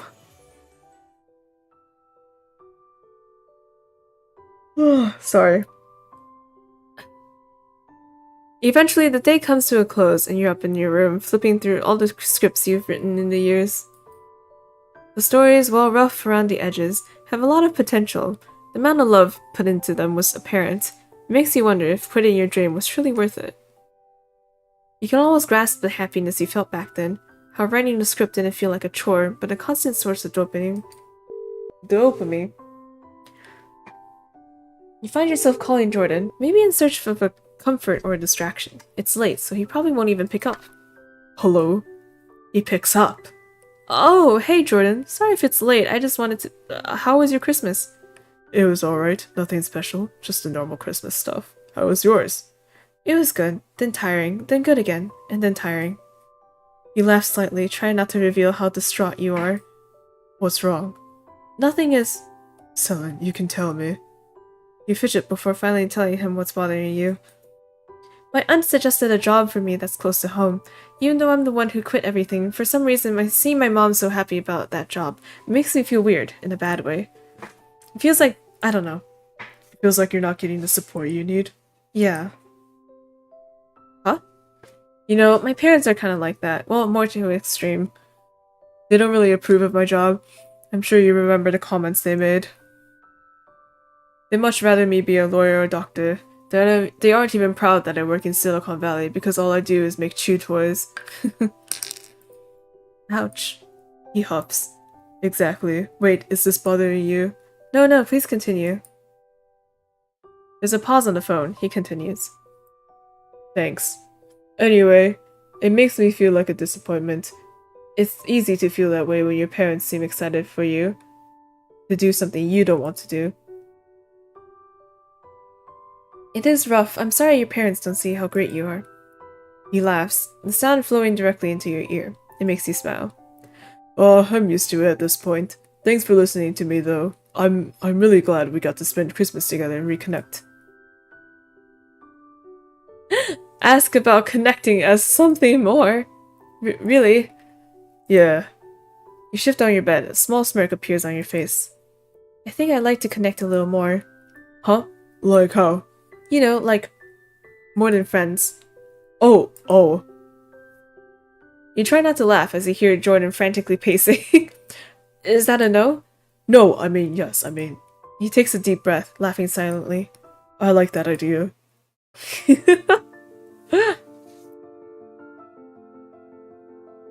Oh my god.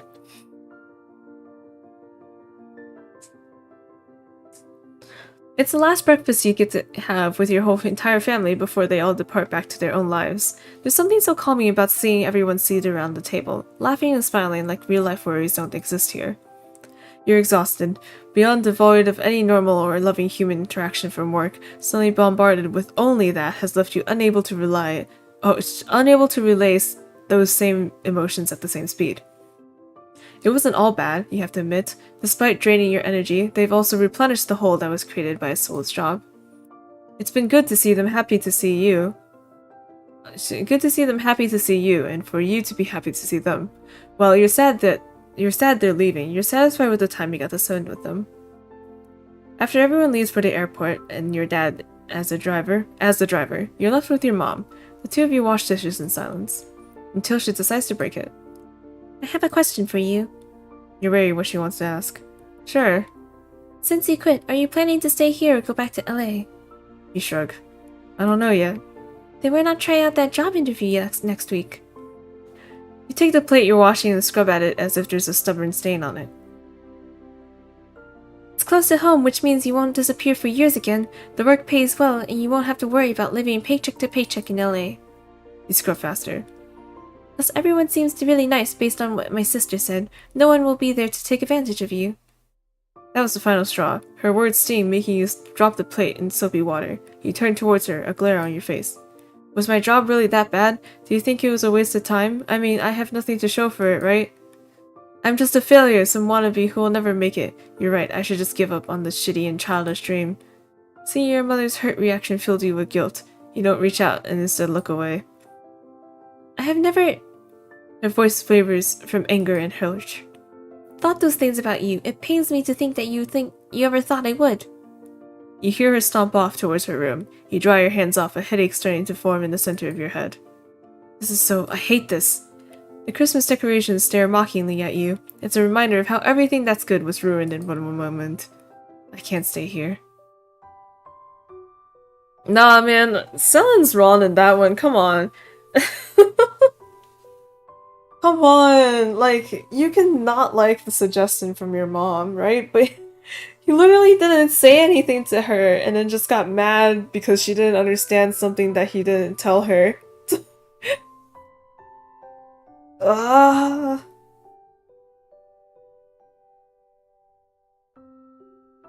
Sorry, gotta stretch.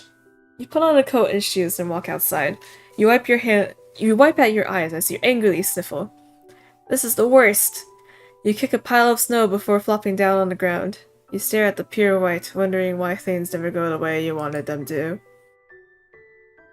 You hear snow crunching and look up to see Jordan jogging towards you. You quickly start wiping your face and pray that it doesn't look like you've been crying. Hey, are you right? Shit. Yeah, I'm good. Jordan frowns. You know that he knows, yet you still don't want to say anything. He sits next to you. Come on, spill. You sigh. It takes a moment to gather your thoughts. Then you start letting everything out. It's my fault. Mom. It's my mom. We had a huge fight. She really wants me to take this job that's close to here. It has nothing to do with screenwriting. She kept pushing, saying that I wouldn't disappear for years or have to worry about money. And I ended up snapping. I said that she thinks I'm nothing but a failure and should just give up. I was so mean and I didn't want to be, but I have so much pressure on me that I wanted to stop. I can't handle this anymore. You didn't realize you're crying until Jordan pulls you close. You rest your head on his shoulder, sobbing for the first time since you quit. This time, you can cry without any consequence. You don't have to go to work the next day and deal with bullshit. You can just cry on Jordan's shoulder and be comforted. You need that. The two of you stayed like that for a while. Jordan finally shifts away, pulling something out from his jacket. This is for you. You laugh, sniffling as you take a binder from his hands. Do you just hide stuff in your coat all the time? Yes, actually. You playfully roll your eyes, then open the binder. It's a scrapbook. You slowly start to flip through the pages. It's a belated Christmas present. I'm not the best at arts and crafts, but I made it as pretty as possible. It's positive reviews of everything you worked on. From a student to now, there were hundreds of reviews. You never knew they existed. I searched everywhere to make sure I got every review. To make sure I got every review, I even managed to dig up some newspapers and get some stuff from there. I wanted to make you a reminder that you can go look at whenever you doubt yourself. Never stop making stories. It would be a shame if the world lost that. You're amazing, Selen. Please don't forget that. It was at this moment that you knew you wanted to you wanted to kiss him. Your hand comes up to cup his cheek. Can I? He doesn't speak and only nods. Hey! You lean in, savoring the warm feeling of his lips on yours. It feels like a fairy tale, kissing under the falling snowflakes and feeling nothing but warmth. After sharing a kiss, he pulls away. A blush covers all over his face and ears. Does this mean you like me? God. Shut. Of course I like you, you goof. Oh, thank God. He chuckles before frowning. But the distance.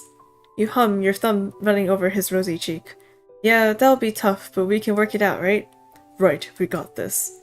You laugh and lean in to give him another kiss. You knew you did have it. You have Jordan by your side after all.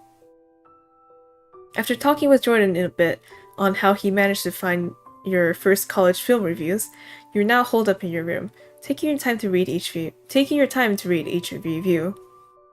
Jordan was right. People loved your work, even if they didn't know you worked on it. That was enough, right? Kiddo, time for dinner.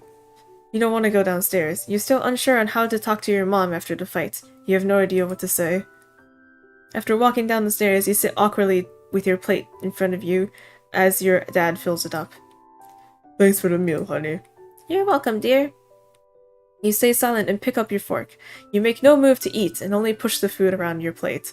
The tension is thick enough to cut with a knife. Apparently it's also enough to annoy your father, who sighs loudly. Just talk, both of you. You don't say anything. It's hard to find the right words to say, the ones that will express all your emotions, not just anger. Your mom takes a sip of her water, then clears her throat. I'm sorry, I didn't want to pressure you, and the very last thing I wanted to do was make you think I didn't approve of your job. I was just very worried for my child. You finally came home, but you were different. You were unhappy and stressed. I didn't recognize the optimistic and happy person I last saw. If you still want to pursue screenwriting, I'll support you, no matter what. It's your dream, and I don't want you to give up on that. You get up and walk over to her. After giving a hug, the tension melts away as she gives you a smile filled with motherly love and care.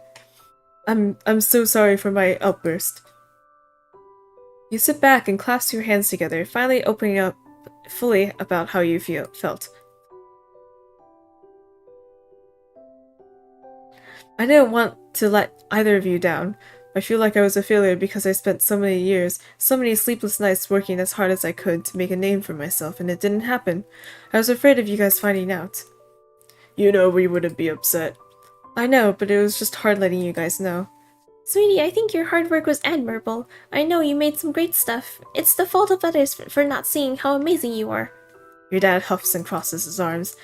I have half a mind to go down and speak to them myself. Don't worry, kiddo. We have your back no matter what. We want you to live your life the way you want. If that means screenwriting, then we know you can do it. You smile, thanking them. The answer you were looking for have finally been found.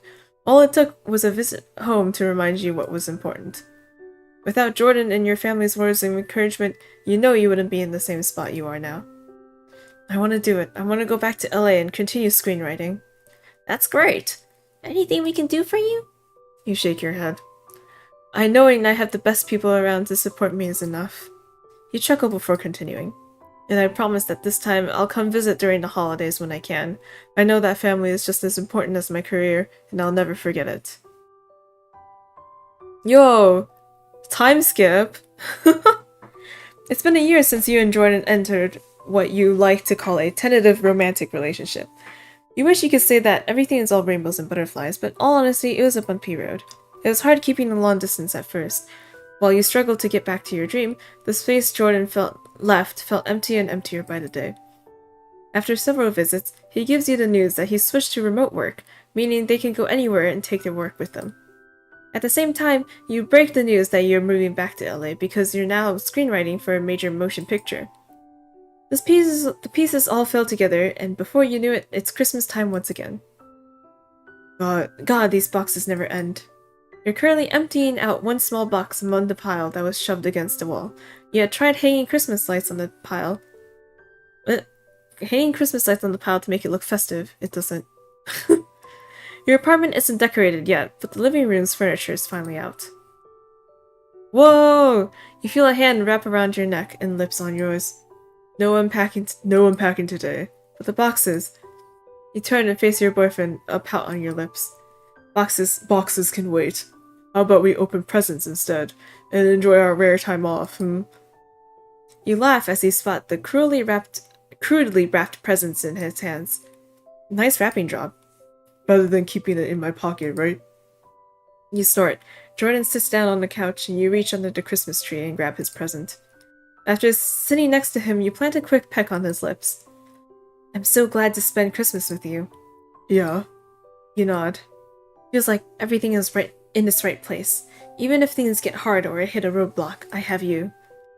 Jordan looks at you with wide eyes. You blush, suddenly embarrassed by what you said. Anyway, I just feel happier than before, so thank you. Here.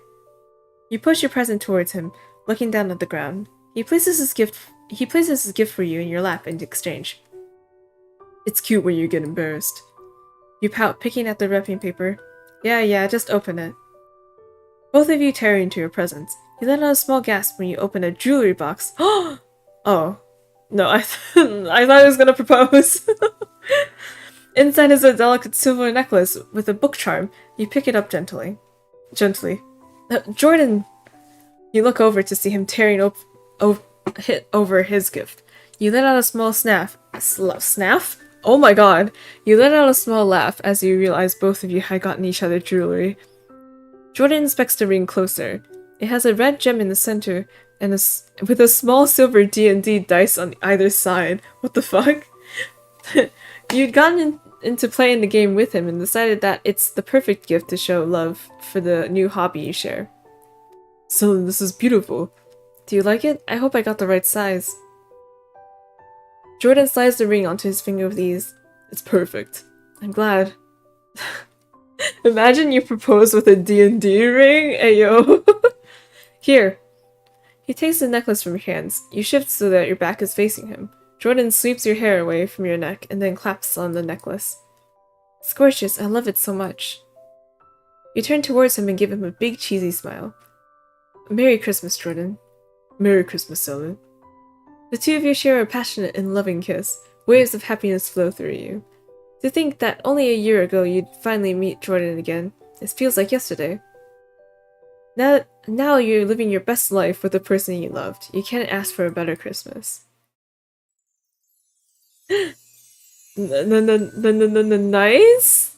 Nice?